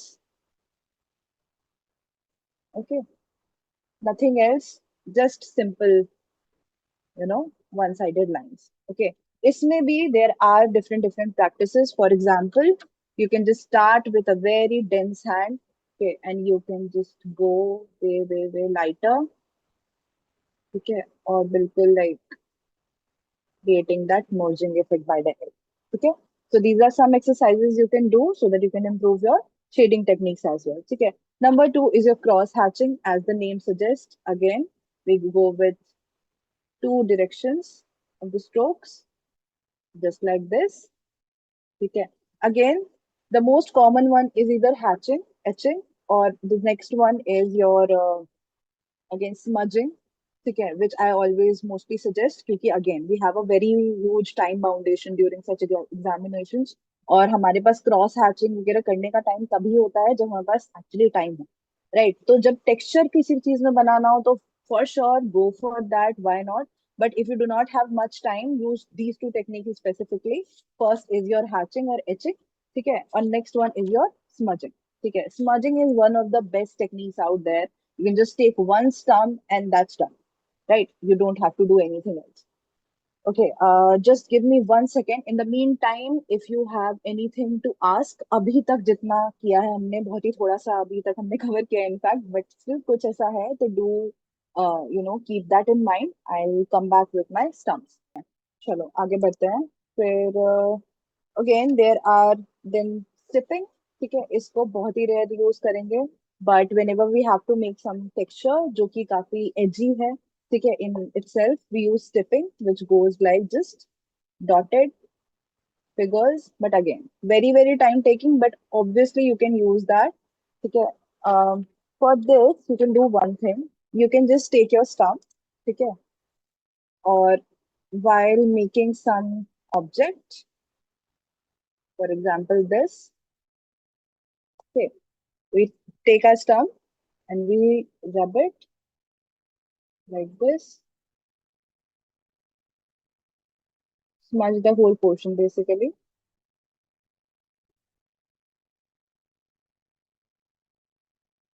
Okay. And always do prepare your stump before the examination. And I hope everyone knows how to prepare the stump, right?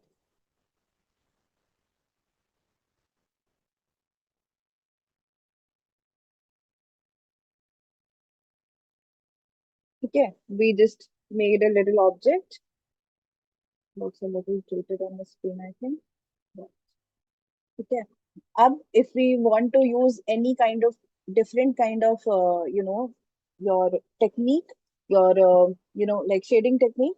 So what we'll do, be it your stippling, be it your scribbling, okay, be it your, okay, indenting is something we will not be using at all, okay, during any examination. This is just a part of the sketch, of the, shading technique, but we will never be using that because again, the paper quality is very cheap during the examination most of the time, okay. So we will be only using these five techniques. Hatching, the first one. Cross hatching for again texture. For stippling, also very rare, just for texture. Scribbling, you can definitely use. Again, good way to give the texture very quickly.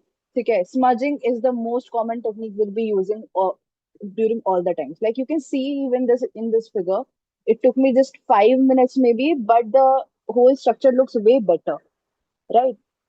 And again, indenting, so we are not using. So if we want to use any different techniques, just like stippling or scribbling or cross hatching, so the first step, just smudge the area, smudge the figure, okay, and just make the shadow a little, you know, as per your desire, basically what you want to do. And later on, just take one pencil, it is 0.5, 0.7, 0.9, anything. Okay, and then just top it up with a different shading technique. Okay. Make it denser and darker on the areas where the light is, you know, less, and make it way lighter where the light is way more. Okay, just to give the texture and just to differentiate it from the different objects. Okay. So this was a shading technique. Now coming towards your next portion, okay, which is your shading techniques हो गया हमारा. Then we will come to sciography. ठीक है, इन the mean time किसी को भी कोई भी क्वेश्चन है, please do ask it out. अभी तक आई होप किसी को ऐसा डाउट नहीं है, because these were the basics. ठीक है, now coming to sciography. Okay, I have notes इस पे, I am going through it. ठीक है, these are the class notes itself जो हमने क्लास में ही बनाए हैं. ठीक है, तो कुछ भी अगर इसमें डाउट आता है तो प्लीज शूट इट आउट तुरंत. ठीक है, now Syography, what is syography? Syography is the study of light, shades, and shadows. What is the one you use to smudge the whole area? Are you talking about this term? This tool? Yes? Okay. So, see, this is the most important tool out there. Okay, if you are not using that abhi, please start using it. ठीक है, ये किसी भी आपको basic stationery shop में मिल जाएगा. Okay, अभी तक. Okay, let me tell you this. This is because this is actually very important. ठीक है, अब हमारे पास सिर्फ 15 मिनट है फॉर एग्जाम्पल. ठीक है, एग्जामिनेशन के टाइम में I have to shade the whole area.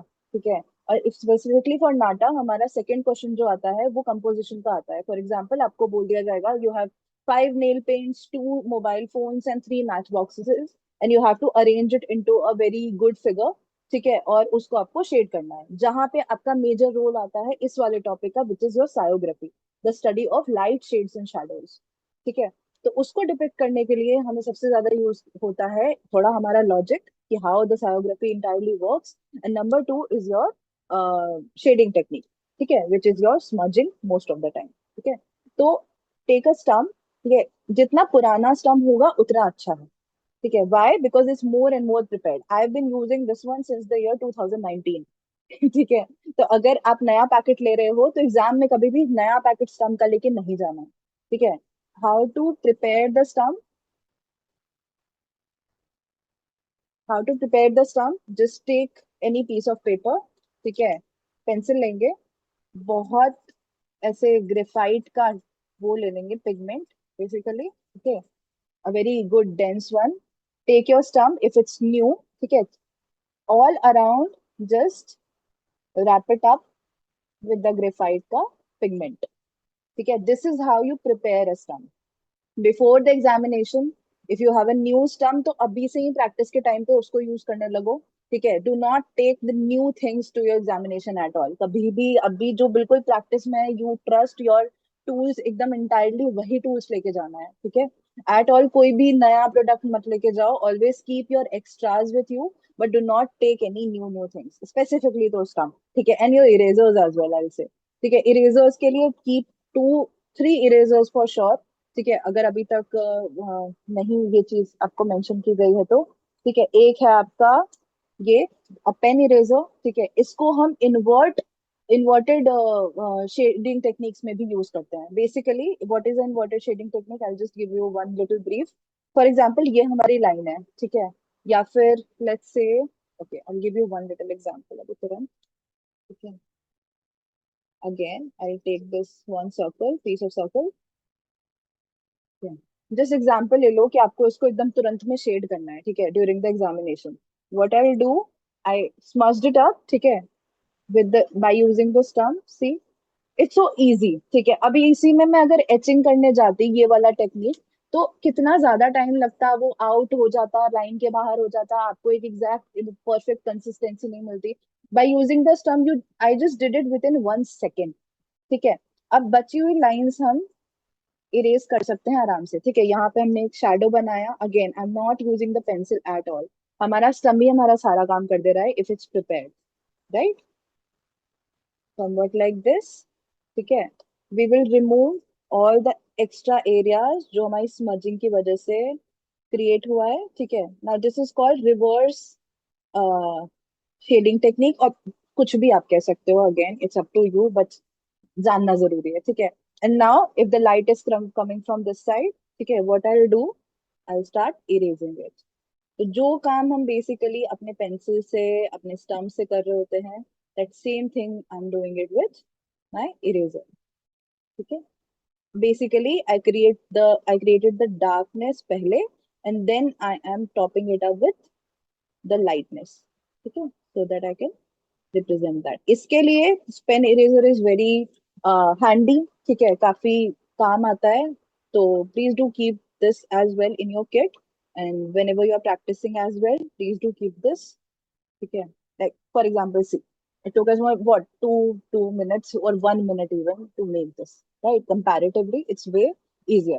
And the second eraser you should always keep with you is the kneadable eraser, ठीक है। कोई भी टाइप का कॉर्नर है, कुछ भी है, और इधर बहुत ज्यादा पिगमेंट हो गया है, तो kneadable eraser is the best out there. अगर आपने बहुत बार अपने पेपर को वॉयलेट भी कर दिया है एकदम, बार बार लाइंस बना बना करके, and you need to erase that, तो नॉर्मल इरेजर्स जो है वो पेपर को बहुत ज्यादा डैमेज करते हैं, ठीक है। अगर किसी को दिख गया एग्जामिनर को कि आपका पेपर बहुत डैमेज्ड है, तो वो बहुत गंदा इंप्रेशन देता है, ठीक है, कि आपने इतनी बार इरेज किया है, फॉर एग्जाम्पल, ठीक है। तो kneadable eraser what they do, they will not damage your paper, they will not create any kind of any dust from the eraser, जैसे यहाँ पे भी इस पेन इरेजर ने किया है। But if I am to use the kneadable eraser, just see, ठीक है, किसी भी चीज को लाइट करने के लिए, फॉर एग्जाम्पल मैंने ये डार्क बना दिया, इसके अंदर मुझे कोई ऑब्जेक्ट बनाना है, ठीक है, I just roll it up, okay, just like this, okay, and I roll it up on the paper as well, ठीक है। तो again it did not damage my paper at all, and see, gone, ठीक है। तो again ये दोनों आई am using Doms का ही, ठीक है, बहुत बहुत चीप, इट्स लाइक 25-30 bucks और 50 bucks, but very essential, like it will save you at least 10 to 15 minutes during the examination, ठीक है। तो if you are not using these three specifically, तो जरूर जरूर यूज करिए, ठीक है। And for pencils and shadings as well, I always suggest use mechanical ones. Traditional ones are great, always great, but time saving के लिए वो नहीं अच्छे होते हैं। निब वहां पे टूट गई, आप तीन भी पेंसिल लेकर के चले जाओ, उसकी निब ब्लंट हो जाएगी या टूट जाएगी या वट एवर। तो ऑलवेज कीप मैकेनिकल पेंसिल्स, ठीक है। This is a 2.0 mechanical pencil, basically 2B in your traditional one, ठीक है। And these are your 0.5, 0.7 and 0.9 mechanical pencils. कहीं पे भी आपको फेशियल फीचर्स बनाने हैं, डिटेल्स बनानी है, या फिर कुछ भी टेक्सचर भी बनाना है बहुत मिनिमल तरीके से, so these mechanical pencils are way better than the other ones, ठीक है। Because of course you can see the thinness of this is, detail जब हमें डालनी होती है तो ये काफी हेल्प करते हैं। और अगर हमारे पास ट्रेडिशनल पेंसिल, हम उसको शार्प करते ही रह जाएंगे ड्यूरिंग द एग्जामिनेशन, ठीक है। ऑलवेज कीप दीज पेंसिल्स, ठीक है, at least keep 0.9 and 0.5 and a 2B mechanical, ठीक है। इसकी लीड्स हमेशा अपने पास रखो, 1 सेकंड के अंदर यू कैन चेंज। एंड साथ में बैकअप के ऑप्शन में हमेशा आपकी ट्रेडिशनल पेंसिल्स आपकी किट में होनी चाहिए, ठीक है, कि बाई चांस मैकेनिकल है, क्या होगा क्या नहीं पता नहीं, तो ट्रेडिशनल भी हो साथ में, ठीक है। Okay, so any other thought, any other doubt about tools या फिर ऐसा कुछ नहीं? Is that clear to you? No? Okay. ठीक है, अब आते हैं थोड़ा सायोग्राफी पे, ठीक है, जल्दी जल्दी इसको वो करते हैं, so that we can jump to the next portion as well, ठीक है। Sciography again it's a study of light, shades and shadows, ठीक है। बहुत ही सिंपल शब्दों में सोचा जाए तो जहां से भी लाइट आ रही होती है वहां पे आपका एरिया लाइट होगा, जहां से भी लाइट कम पड़ेगी वहां पे आपका एरिया डार्क होगा, just like this in this example. Now जब भी हमें किसी चीज का शैडो बनाना होता है, तो there is a logical explanation behind it, ठीक है, जो कि आप कॉलेजेस में अपने जाने के बाद बहुत अच्छे से डिटेल में पढ़ोगे, बट अभी because it's just a short revision of everything, I will just tell you this one little example कि कैसे हम किसी चीज का शैडो फॉर्म कर सकते हैं, वेरी सिंपल, ठीक है, क्योंकि टेक्निकलिटी में अभी गए तो you won't be able to understand that, ठीक है। For example I have this case, मैंने यहाँ पे रखा, यहाँ से लाइट आ रही है, ठीक है, and it's creating this shadow. Okay, so light का क्या एंगल है उससे बहुत डिपेंड करता है कि हमारी शैडो कहाँ और कैसे बनेगी, फॉर एग्जाम्पल, राइट। तो if my object is here, most simple object, ठीक है, तो अगर हमारा लाइट का सोर्स इस डायरेक्शन से है, फॉर एग्जाम्पल यहाँ है टू बी एग्जैक्ट, ठीक है, तो there will be two lines, ठीक है, एक आपकी होगी बेस लाइन यहाँ पे ऐसे, ये तो अभी मैंने 2D ऑब्जेक्ट बनाया है उसके बेसिस पे वी आर सेइंग दिस, ठीक है, और एक यहीं से आप दो लाइंस डाइसेक्ट करोगे, ठीक है, touching the corners, okay, somewhat like this, okay, goes ऐसे, अगर इस डायरेक्शन में आपको शैडो फॉर्म करनी है। अब यही अगर 2D हो, सॉरी 3D होता, ठीक है, तो हम यहाँ से भी एक और लाइन फॉर्म करते and will be making shadow like this, ठीक है, तो ये दोनों लाइन इस तरीके से मर्ज होती, टचिंग द बेस लाइन, ठीक है, और यहाँ पे ऐसे शैडो फॉर्मेशन होता। Okay, so the source of light is a major thing in making any kind of shadow. तो अगर आप चीजों को स्टैक भी कर रहे हैं तो ऑलवेज लुक आउट कि आपका सोर्स ऑफ लाइट कहाँ है। एक सोर्स ऑफ लाइट पकड़ो, उससे लाइंस डाइसेक्ट करो, ठीक है, और बेस लाइन से कनेक्ट कर दो, as simple as that, to make any shadow in this entire world, ठीक है। थोड़ा सा सिमिलर, थोड़ा सा ऐसे होना चाहिए, क्योंकि देखो नेक्स्ट क्वेश्चन जो सेकंड क्वेश्चन आता है उसमें शैडो का बहुत ज्यादा रोल रहता है, ठीक है, तो हमें ये चीज फोकस में रखनी पड़ेगी। Okay, look at this example, this is a 3D one, ठीक है, लाइट का सोर्स यहाँ है, हमने यहाँ से एक लाइन क्रॉस करी, ठीक है, यहाँ से दूसरी करी, एंड यहाँ से चीजें you know somewhat this dissect हुई, okay, and forming the connecting it to the base line, ठीक है। See some more examples. Okay, this is also somewhat same. And this is one of the exercises जो हम practice करेंगे. If you are someone who do not know about more of study of light shades and shadows, एक light source ले लो बीच में, ठीक है, take any object, we have taken an apple over here, ठीक है, और try to understand कि shadow कैसे और कहाँ form हो रही है इसमें, ठीक है।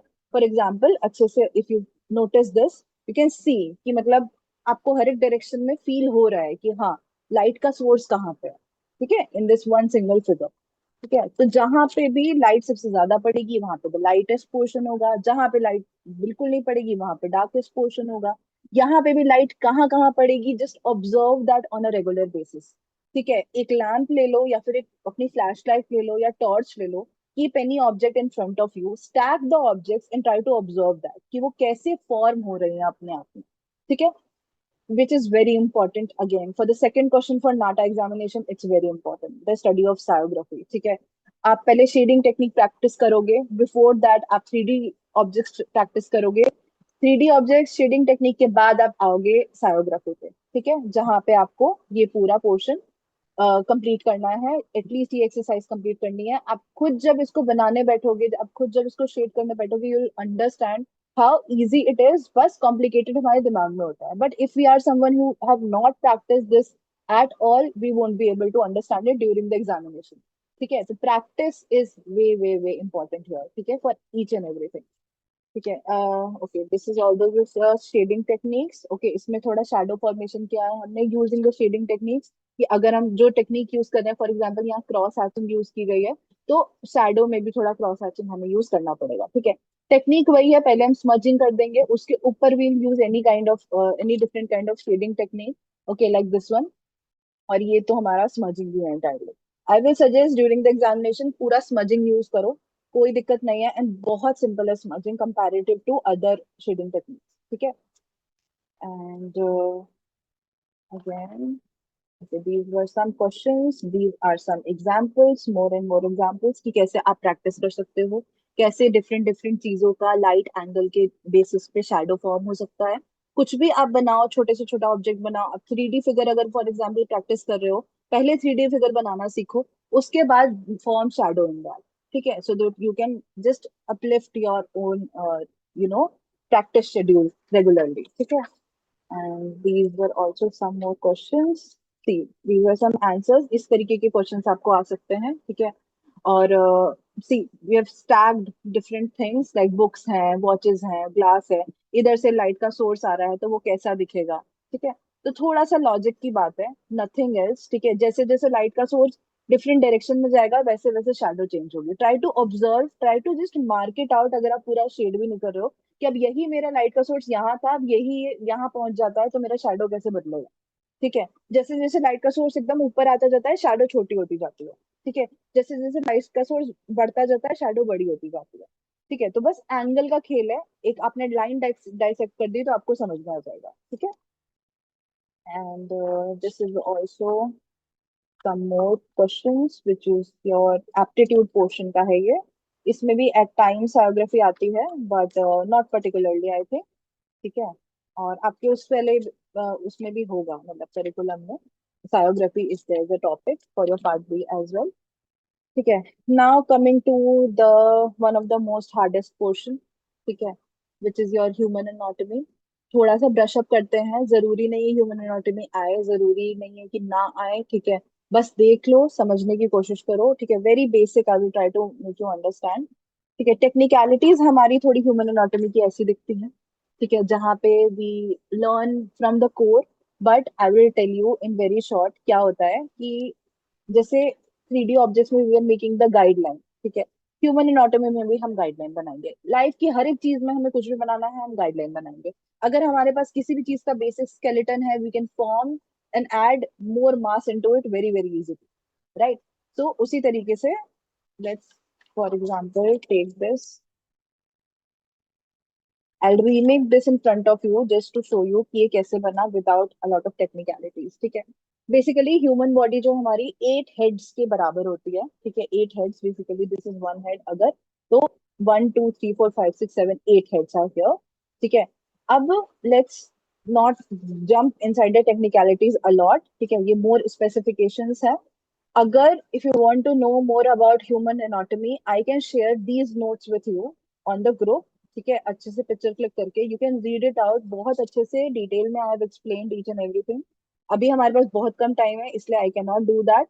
I will be just making this one human figure so that you can understand कि किस तरीके से भी फॉर्म अ ह्यूमन फिगर, ठीक है। But otherwise please do check it out, I will ask sir to you know like share these images with you definitely, ठीक है। और जैसे कि this is the side profile, इसमें कुछ आई डोंट थिंक ऐसा इम्पोर्टेंस है बट टोटो एंड एवरीथिंग इज देयर, ठीक है। Let's make one in front of you, देखो। तो जब भी हमें ह्यूमन एनाटॉमी बनानी है, again taking a pencil very light hand, ठीक है। पहले हम बनाएंगे एक हेड, ओके।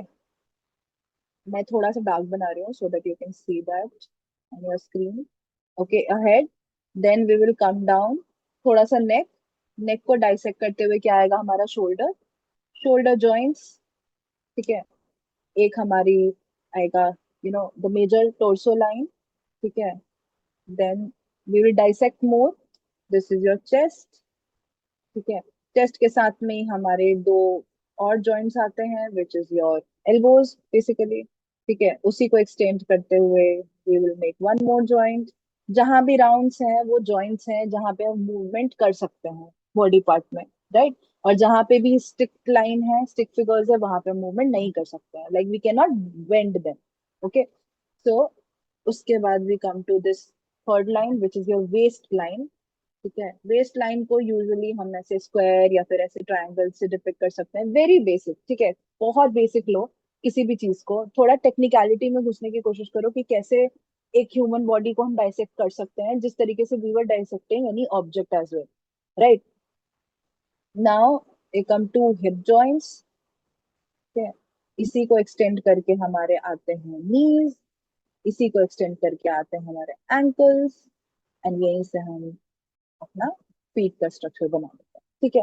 तो ये अगर हमारे पास लाइन जो फिगर है, स्टिक फिगर है, ये प्रेजेंट होती है, तो इसमें अब मास ऐड करना which is more of advance human anatomy which is this, ठीक है, इज वेरी सिंपल। राइट। अब मेरे पास ये आ गया फॉर एग्जाम्पल, अब इसमें ही मुझे और चीजें ऐड करनी है, तो मैं बस इसको ओवरलैप कर दूंगी, right, in order to make anything and anyone. ठीक है, जस्ट लाइक दिस।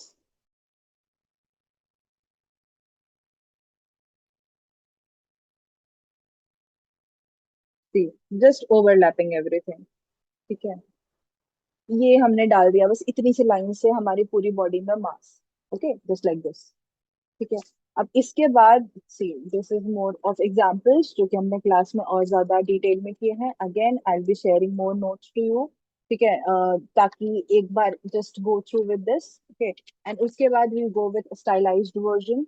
जब हम टेक्सचर ड्राइंग प्रैक्टिस करते हैं उसी के साथ में हम थोड़ा सा ऐसे फैब्रिक का भी प्रैक्टिस करेंगे, so that we can just overlap things with fabric as well. ठीक है, तो again go through with this, just in case कभी आ जाए ह्यूमन एनाटॉमी। ठीक है, तो आपको बेनिफिट हो सकता है इससे काफी।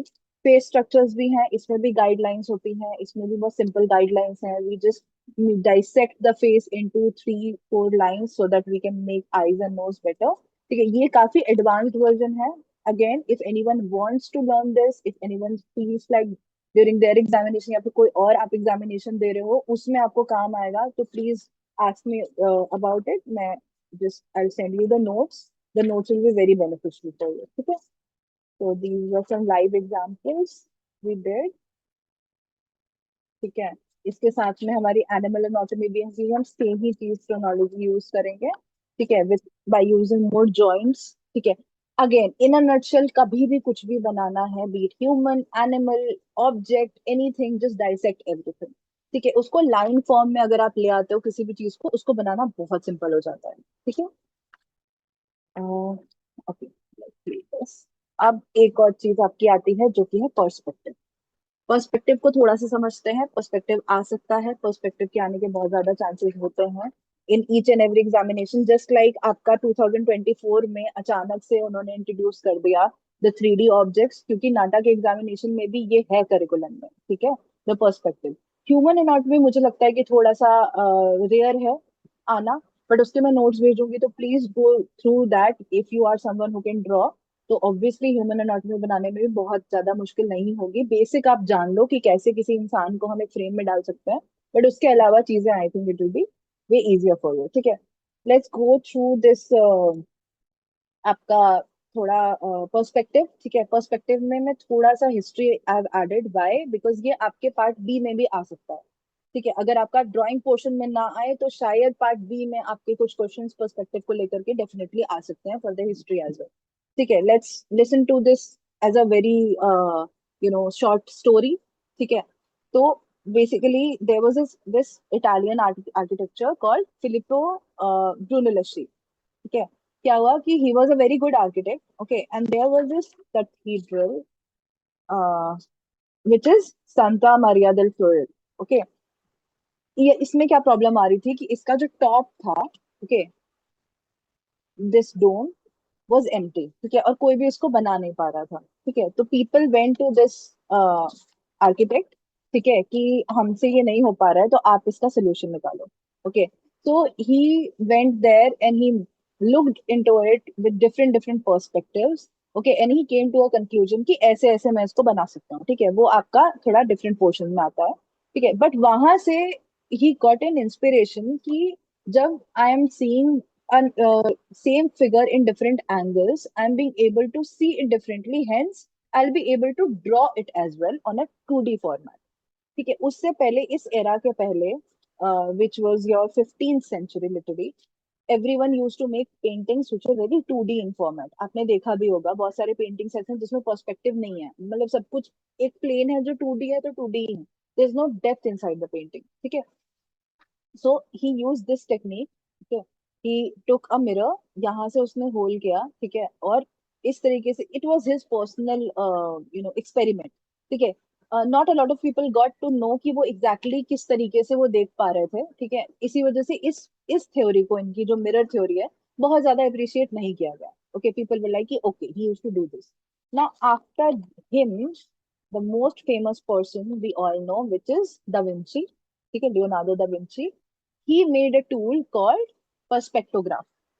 ठीक है। पर्सपेक्टोग्राफ इस तरीके का एक टूल था, ठीक है, जहां पे देयर वाज दिस फ्रेम, खाली फ्रेम, ठीक है, जिसमें a lot of strings were attached. Okay, now he used to stand in here, ठीक है, द विंची, और यहाँ से उस फ्रेम के बेसिस पे he used to see like it was a transparent frame, ठीक है, फॉर एग्जांपल, हाँ, okay, there's the perfect example. So this is the Vinci, ठीक है, he is using the perspectograph यहाँ से, ठीक है, और वो यहीं पे ही पेंट कर रहा है, और उसको सारी लाइंस जो है गाइडलाइंस दिख रहे हैं यूजिंग दैट स्ट्रिंग, ठीक है। तो this is how he was the first person who created this perfect tool, जहाँ पे actually a lot of people could use the perspectograph in order to make more depth in their paintings, ठीक है। तो again, remember this perspectograph, what is that? It's a tool, it's a a whole mechanism made by Leonardo da Vinci, ठीक है, जिसने introduce किया perspective को in his paintings, ठीक है। Okay, now Mussolino the Pinnacle was the first to be used in the central vanishing point. इससे पहले, मतलब इवन ब्रूनेलेशी के पहले, देयर वाज दिस पर्सन जिसकी पेंटिंग बाद में डिस्कवर हुई, ठीक है, which is one of the most mentioned paintings out there, ठीक है, जिसने पर्सपेक्टिव का यूज किया था, ठीक है। बाद में पीपल हैव रियलाइज्ड इट कि वन पॉइंट पर्सपेक्टिव यहाँ पे भी यूज हुआ है। ओके, तो दिस इज द पेंटिंग। तो यहाँ पे ऐसे लाइंस लोगों ने डाइसेक्ट करके देखा कि हाँ, यहाँ पे भी डेप्थ हमें दिख सकता है, ठीक है। Perspective is all about what, making anything more in depth, ठीक है। और उसके बाद Raphael was the person who started perspective in 1505। He started using it that vastly कि उसने अपना जो स्कूल बनाया, Raphael school of Athens, in 1510, वहां से पीपल स्टार्टेड टू नो कि अच्छा, हम भी पर्सपेक्टिव ऐसे ऐसे ऐसे बना सकते हैं, ठीक है। तो this was very important out there. Okay, so do remember these names: Da Vinci, okay, Brunelleschi was the father of perspective, and okay, Raphael, because his school was very famous, the School of Athens. Okay, and then two point perspective was also taken off by the 16th century, क्योंकि अब one point perspective लोगों ने पहली बार discover किया था, तो they have started using 2 point perspective as well. ठीक है, after that. And then the first successful 2 point perspective was by a Dutch painter. I don't think ये information आने वाली है, but just know this was his sketches, जहाँ पे ये explored कि हाँ, ऐसे ऐसे हो सकता है, ठीक है, और ऐसे हम और डेप्थ डाल सकते हैं अपनी चीजों में, ठीक है। उसी से चीजें डेवलप हुई, and then it became very famous, and लोगों ने 3 point पर्सपेक्टिव भी एक्सप्लोर करना स्टार्ट कर दिया, जिसका कोई हिस्टोरिकल में इतना वो नहीं है, but yes. So basically, about perspective, one more thing. So whenever we are making perspective, there are three portions which are most important. अगर एक क्वेश्चन आता भी है तो तीन तरीके से आ सकता है। एक होता है आपका बर्ड व्यू, एक होता है आपका human eye view, normal view, और एक आता है आपका एंड व्यू, ठीक है। तो फॉर एग्जाम्पल सी, जब भी this one line is called horizon, ठीक है, जहां पे आप प्लेन बनाते हो। फॉर एग्जाम्पल, आप कभी भी कोई पेंटिंग बनाने बैठते हो तो आप एक लाइन बीच में डाइसेक्ट करते हो ना, कि मतलब इसके ऊपर ये चीजें होंगी, ये एलिमेंट्स होंगे, और इसके नीचे ये एलिमेंट्स होंगे। फॉर एग्जाम्पल, अगर हम एक माउंटेन का भी पेंटिंग बना रहे हैं तो we will dissect that, and नीचे का पोर्शन ऐसे डिपिक्ट करेगा, ऊपर का पोर्शन ऐसे डिपिक्ट करेगा, right. So that one line we make to dissect the whole page is called horizon, ठीक है। तो कभी भी अगर आपको ऊपर से पर्सपेक्टिव दिख रहा है, आप अगर ऊपर खड़े हो, तो ऑब्वियस सी बात है आपका होराइजन नीचे चला जाएगा, राइट। अगर मैं यहाँ खड़ी हूँ और मैं नीचे की तरफ देख रही हूँ तो हमारा होराइजन नीचे है, right. In the mean time, अगर हम नॉर्मली देख रहे हैं तो हमारा होराइजन बीच में है, और अगर हम ऊपर देख रहे हैं तो हमारा होराइजन ऊपर चला जाता है, which is your ant view, ठीक है।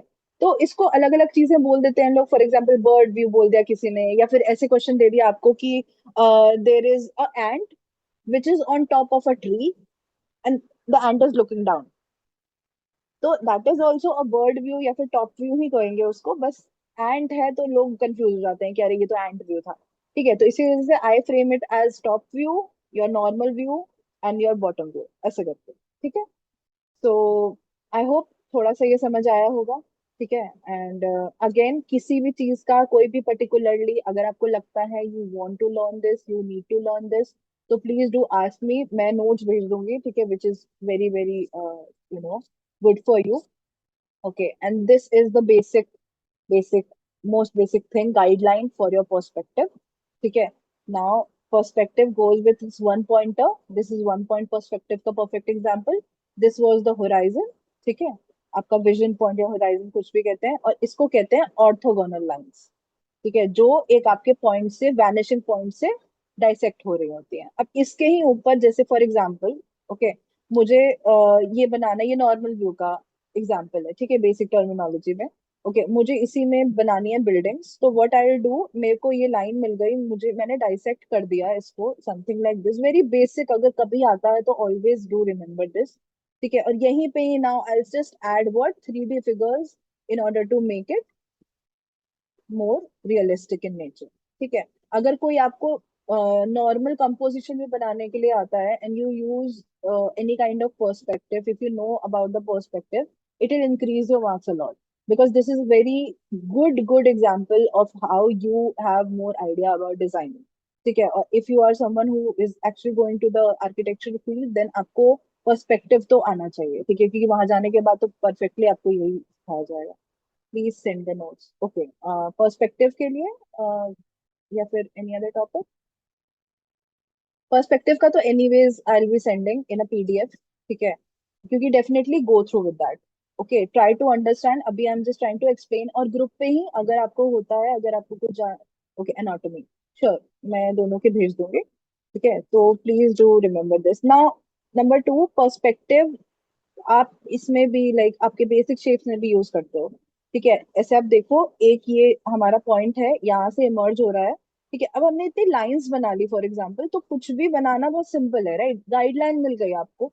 ठीक है, अगर मैंने यहाँ से ऐसे लाइंस ओरिजिनेट कर दी फॉर एग्जांपल, जैसे ये वाला हमने बनाया, अब इसी में ही फ्रंट व्यू तो आपका सेम ही होता है. ठीक है, जस्ट लाइक दिस वन.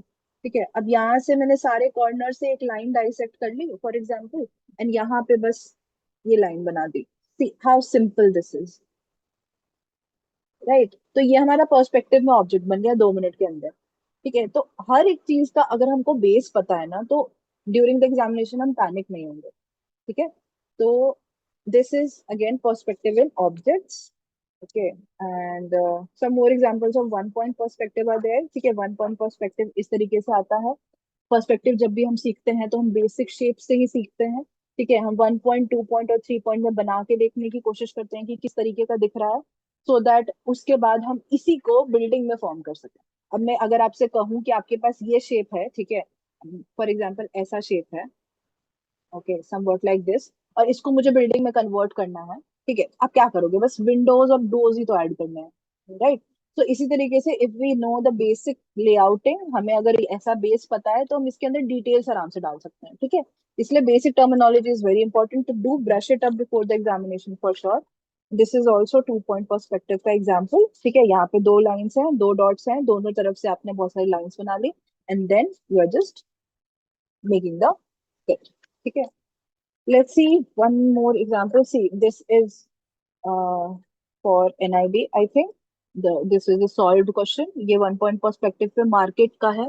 ठीक है, बेस्ड ऑन दैट इसमें बहुत सारी डिटेल्स ऐसे छोटी छोटी ऐड की गई हैं. ठीक है, for this question, because the question entirely was regarding this only. ठीक है, so again, this is an example of 1 point perspective. You can see how things are aligning from one point. It's generating, और वही simple rule है जो हमने बाकी चीजों में यूज किया है. बेसिक लेआउटिंग कर दी, उसके बाद हमने बस चीजें ओवरलैप उसके ऊपर कर दी. ठीक है, तो this is the example of 1 point perspective. ठीक है, इसके अलावा see, this is example of 3 point perspective. ठीक है, जैसे मैंने बताया कि हमने बस एक बेसिक शेप बनाया, उसके बाद हमने बस डिटेल्स ऐड कर दी, तो हमारे पास बहुत ऐसे अच्छा सा एक फिगर आ गया. ठीक है, again everything in this entire world is made out of basic simple shapes. Meet anything around you, अपने आसपास देखने की कोशिश करो, and just dissect it in your head, make it in x-ray form, कि आप चीजों को देख के समझ सकते हो कि अगर मैंने इसका बेसिक फॉर्म एक सिलेंडर या फिर एक सर्कल या फिर एक स्फीयर बना लिया, तो कितना सिंपल है मेरे लिए बनाना. ठीक है, एक स्फीयर के ऊपर एक क्यूबॉइड रखा है और वही पूरा ऑब्जेक्ट है. Okay, just like that. ठीक है, so this is the 3 point perspective का एग्जांपल. एक यहाँ पे पॉइंट है ऊपर, एक यहाँ है और एक यहाँ है. Vanishing points are 3 vanishing points. This is also example of the same. अब यही चीज हमने बिल्डिंग में कन्वर्ट की थी, यही चीज हमने एक बड़े से ऑब्जेक्ट में कन्वर्ट की है। ठीक है, ये 3 पॉइंट पर्सपेक्टिव में है। कैसा एक एंट व्यू है ये। ठीक है, कि एंट अगर नीचे से देख रही है 3 पॉइंट पर्सपेक्टिव में तो उसको कैसा दिखेगा। Okay, and this is example of 3 point perspective में इंटीरियर। ठीक है, कैसा दिखेगा, अगेन सेम 3 लाइंस, बट ये क्लोजअप है तो तीनों लाइंस कुछ इस तरीके से हमने गाइडलाइन ली है यहाँ पे। ठीक है, और इस तरीके से we have dissected it in a manner कि हमें गाइडलाइन मिल सके। अगेन डू प्रैक्टिस इट, अगर कोई भी प्रॉब्लम आती है do ask me out. Okay, I will be telling you this. This is more about your composition. Okay, not very relevant to the portion. So let's do this.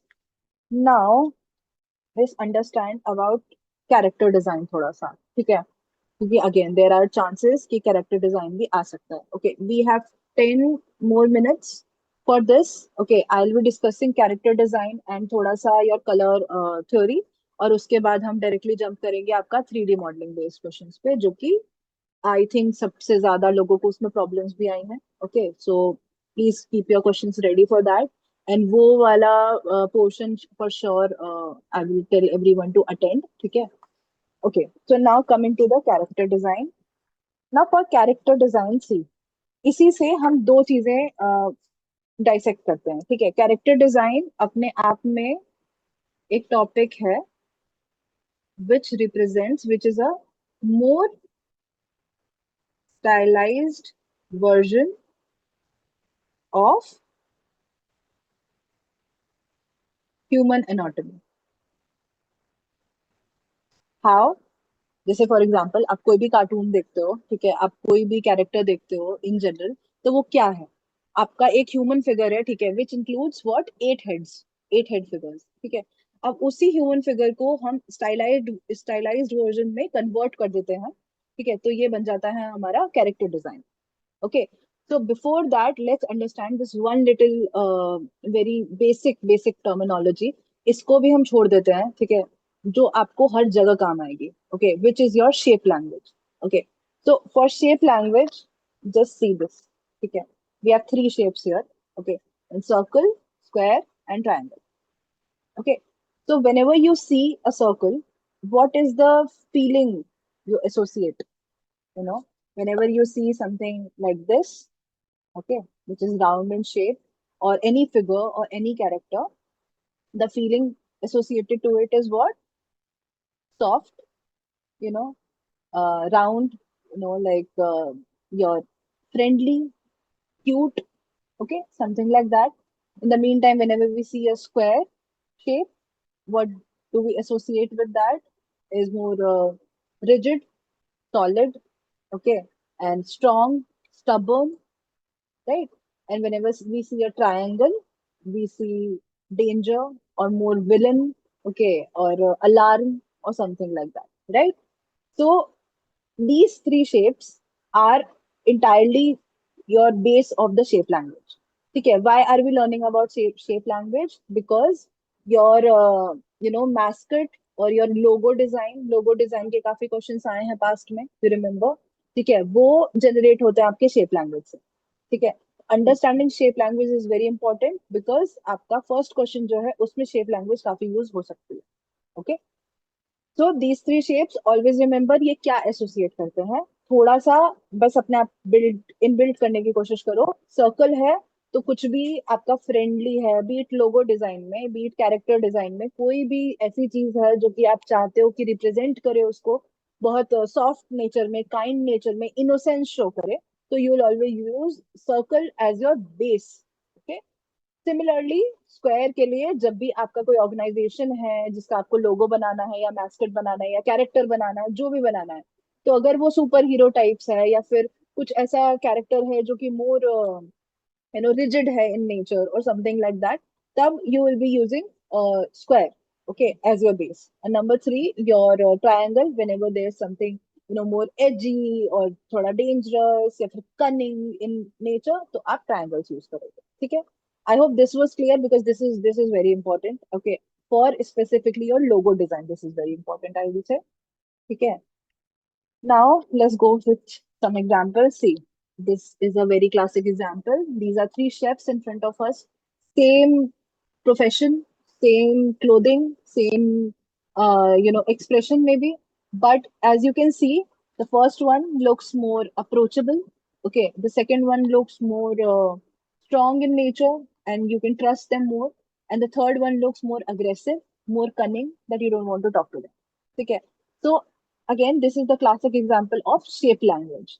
कि पूरा अगर हम base ही किसी शेप को से लेकर के यूज करते हैं, be it circle, be it square, be it triangle, then the overall understanding is way better. ठीक है, for any kind of logo as well, for character as well. ठीक है, तो सी more examples for the same character. ठीक है, same kind of figure, but again different shape language. ठीक है, तो how a very basic simple shape language changes a whole layout. ठीक है, so now these are more for expressions so that you can practice thoda sa expressions as well. Okay, it sounds like this. This is also one of the examples जो कि हमने starting में किया है for 3D figures. ठीक है, उसी को आप advance कर सकते हो. You cannot use any edges or any particular shape. Just use a blob. Okay, just like this, a watery blob, and then you can, furthermore dissect it and see यहाँ पे shadows भी बनाए हैं. ठीक है. Similarly, you can use pillows as well. ठीक है, any figure जहाँ पे हम expressions का use नहीं कर रहे हैं. ठीक है, जहाँ हम एक्सप्रेशन का यूज कर रहे हैं चीजें काफी सिंपल हो जाती है हमारे लिए. जहाँ पे एक्सप्रेशन का यूज नहीं कर पाते हैं तो हम बॉडी लैंग्वेज से कैसे एक्सप्रेशन यूज कर रहे हैं. This is the classic example of that. ठीक है, mostly for NATA students I teach your character design so that you can make mascot या फिर लोगो डिजाइन वेरी इजीली. ठीक है, उसमें ही आपको बहुत काम आता है. Again, if you are not aware of this, if you are someone who is confused about character design, जिन्होंने नहीं किया है, ठीक है, तो do ask me about it. इसके भी I send you some pictures और नोट्स या फिर वॉइस नोट्स. ठीक है, एंड उसके बाद ह्यूमन फिगर्स आते हैं. ठीक है, जिसमें हम स्टिक फिगर्स बनाते हैं जैसे हमने पहले बनाए थे, so that we can make more stylized version or make more better your character design. ठीक है, now these are also example for the frames for more characters. किस तरीके से हम बना सकते हैं. ठीक है, I will be this one, okay, which is your C. अब फॉर एग्जाम्पल एक छोटी सी चीज देखते हैं before we jump into the last portion. ठीक है, तो फॉर एग्जाम्पल मुझे एक क्वेश्चन आया, okay, for NATA examination only, कि I have to make a logo, okay, for a children's orphanage. ठीक है, they want us to make a logo for an orphanage. ठीक है, तो जस्ट इमेजिन कि आप कौन सा शेप लैंग्वेज यूज करोगे in order to represent that. Okay, that is number one. ठीक है, नंबर टू कम्स योर, पहले हम डिसाइड करेंगे शेप. ठीक है, सेकंड पे आप डिसाइड करोगे कि what colour should be use, what element should be use. Okay, तो I add elements. Number three पे आता है आपका कलर्स. ठीक है, तो for your logo design I will suggest this one thing. See, always make it very simple.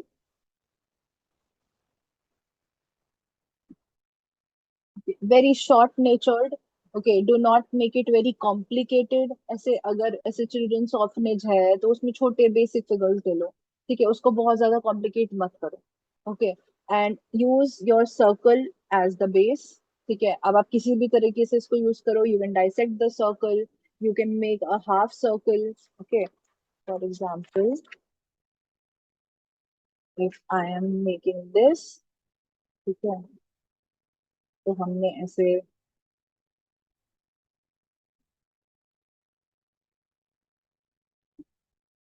half circle ले लिया or something like that, and either you can make a crowd of children, okay, या फिर you know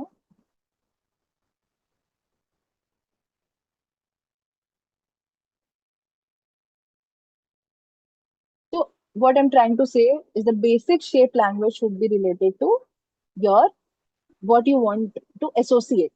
ठीक है, अगर आप feeling को associate कर देते हो किसी भी चीज से, be it your logo design, be it your mascot design, be it your character design, तो चीजें आपके लिए ही बहुत सिंपल हो जाती है।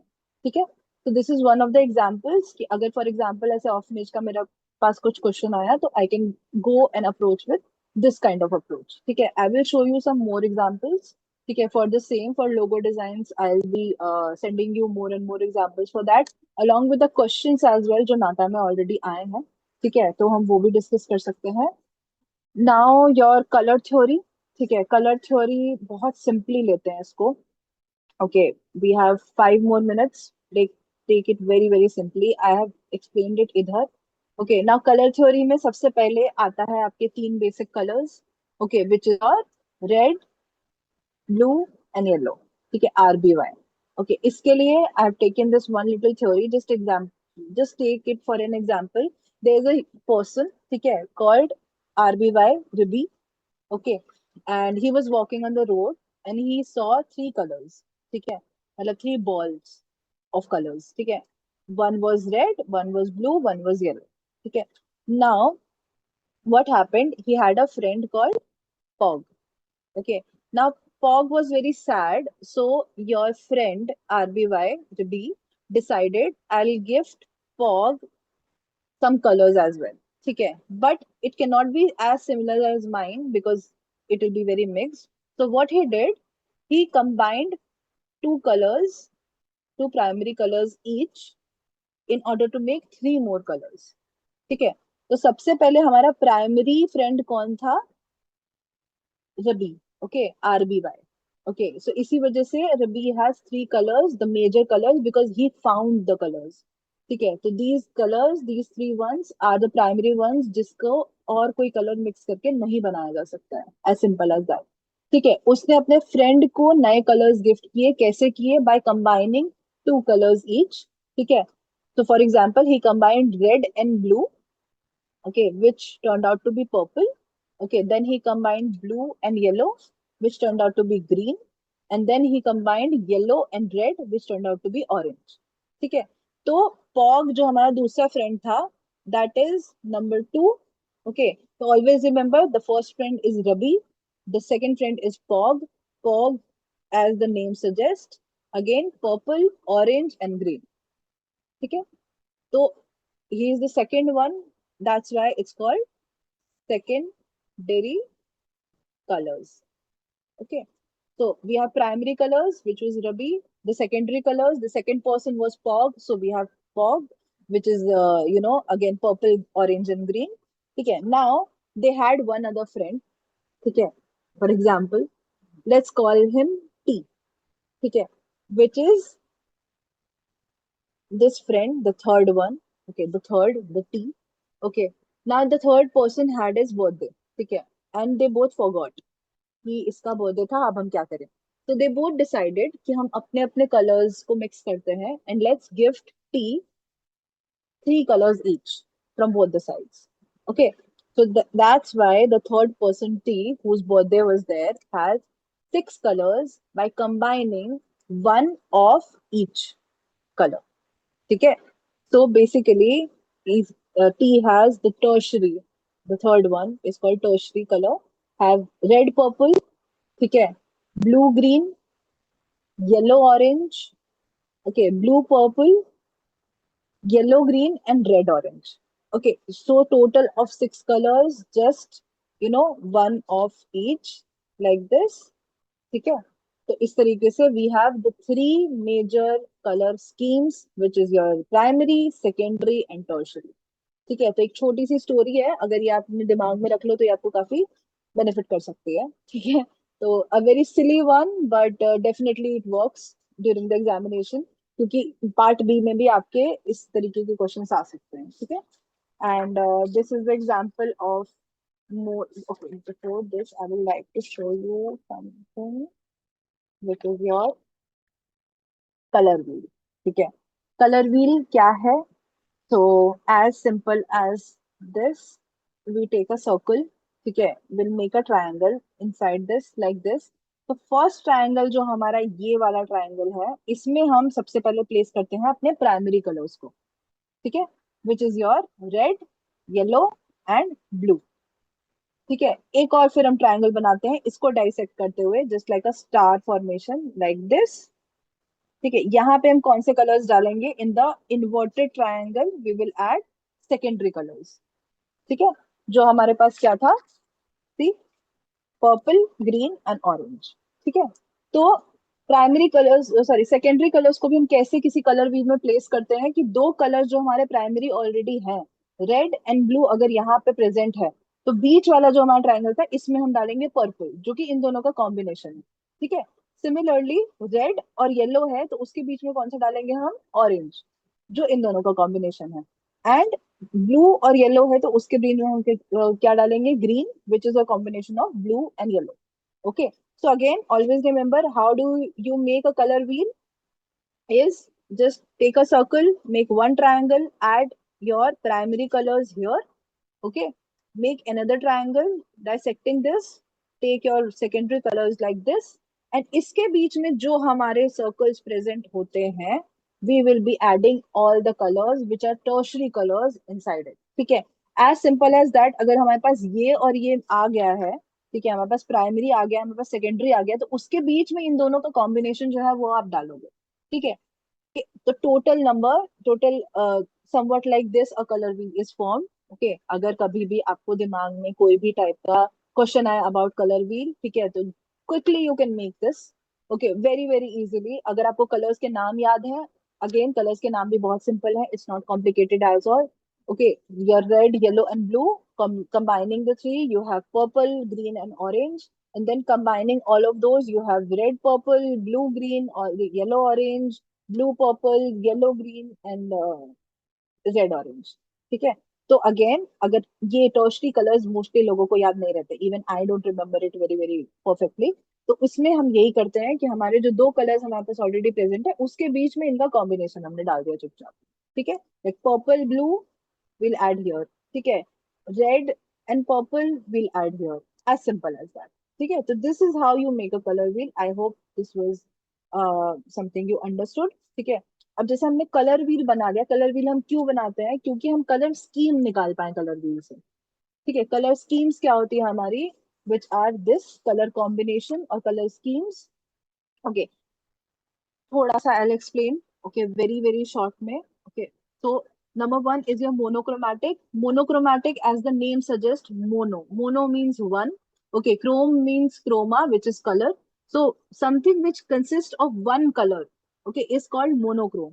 ठीक है, एक ही कलर के डिफरेंट डिफरेंट क्रोम्स होते हैं। जिस, जैसे for example I have read ना, रेड में अगर मैं ब्लैक मिलाती चले जाऊं एंड रेड में ही अगर मैं व्हाइट मिलाती चली जाऊं, तो this will make us have a literally a good monochromatic color scheme। ठीक है, जहाँ पे हमारे पास मरून्स भी आएंगे, जहाँ पे हमारे पास लाइटेस्ट शेड ऑफ रेड भी आएगा और व्हाइट भी आएगा। ठीक है, तो monochrome, mono as in one, chrome means colour, chroma. ठीक है, तो always remember monochromes colour scheme अगर आपसे कोई पूछता है या कहता है, that means one colour. Number two is your complementary colour. Now imagine compliment is something, now you are sitting on a table, आप किसी के सामने बैठे हो, ठीक है, तो आप ठीक अपने सामने वाले को कॉम्प्लीमेंट कर पाओगे because you are being able to see them very clearly. Okay, take it as simple as that. Okay, इस तरीके की छोटी छोटी स्टोरी से याद करने की कोशिश करो तो it will be very very easy for you. Okay, so complementary colors are those the colors are which in front of each other. If you are sitting in a round table, आपके सामने जो इंसान है, that is your complementary color। ठीक है, now triadic, again सारे color schemes के नाम में ही उसके मतलब है, as simple as that। Okay, so as the monochrome, one single color, complementary in front of you, triadic in a triangle। Okay, triadic which means a triangular shape. So यहाँ पे जैसे for example ट्राइएडिक में हमारे तीन primary colours को depict किया गया है।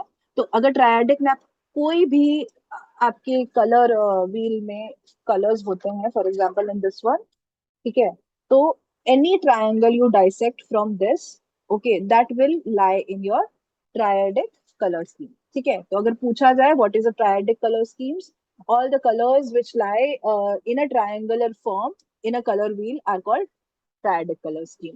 ठीक है, now rectangular, again as the name suggests, make a rectangle somewhat like this or this, it will represent your rectangular colour scheme, ठीक है।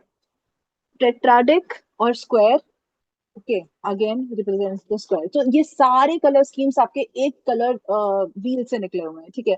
तो अगर ड्यूरिंग द एग्जामिनेशन आपसे कोई भी कलर व्हील का क्वेश्चन पूछा जाता है, आपसे कोई भी कलर स्कीम पूछी जाती है, कॉम्बिनेशन पूछा जाता है, what you will do, you will quickly make a colour wheel, छोटा सा, ठीक है, विदाउट यूजिंग एनी कलर्स। आपके पास कलर्स भी होंगे, आप वो भी यूज कर सकते हो, या फिर आप बस नेम्स नोट कर लो उसके कि हाँ ऐसे ऐसे ये सारे कलर्स इस तरीके से हैं, then you will be easily be able to identify कि कौन सा color scheme is happening.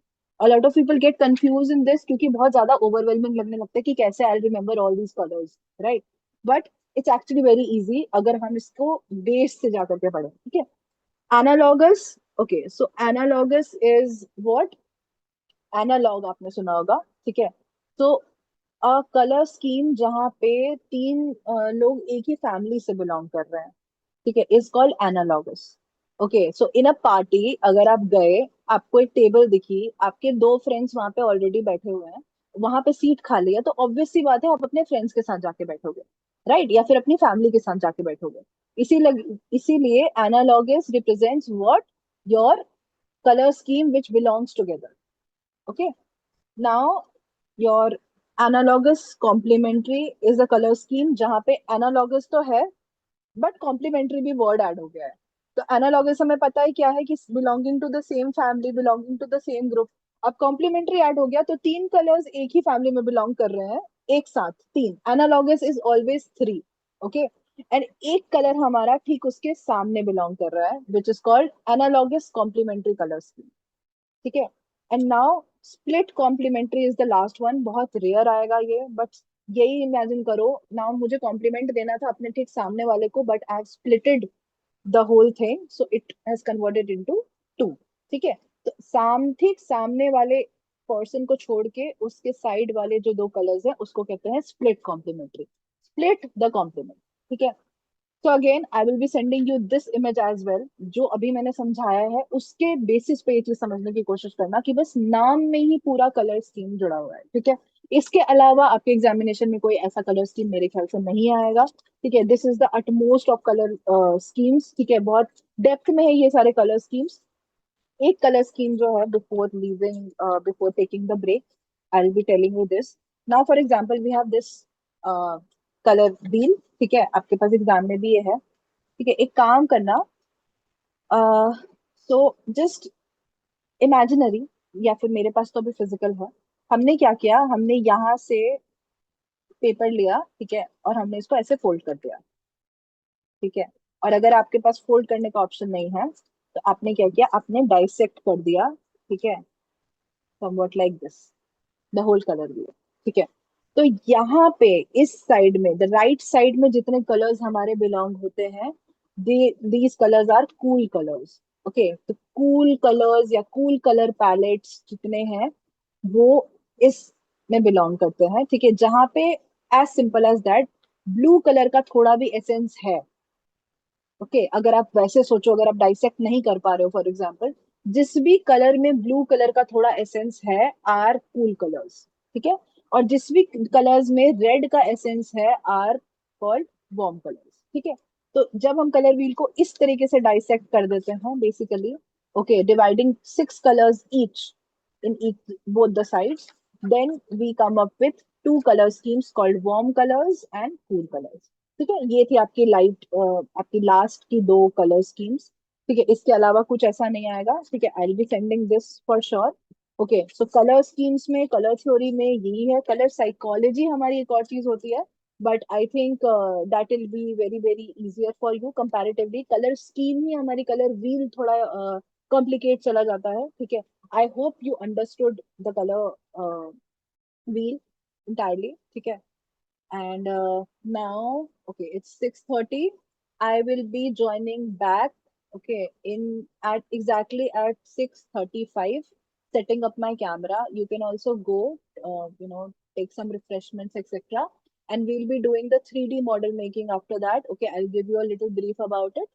Okay, so before that, if anyone has any questions, please do ask it out. I'll shoot, and बाकी notes वाली चीज जो है वो भी please do tell me. Tejasvi told me for anatomy. I remember. ठीक है.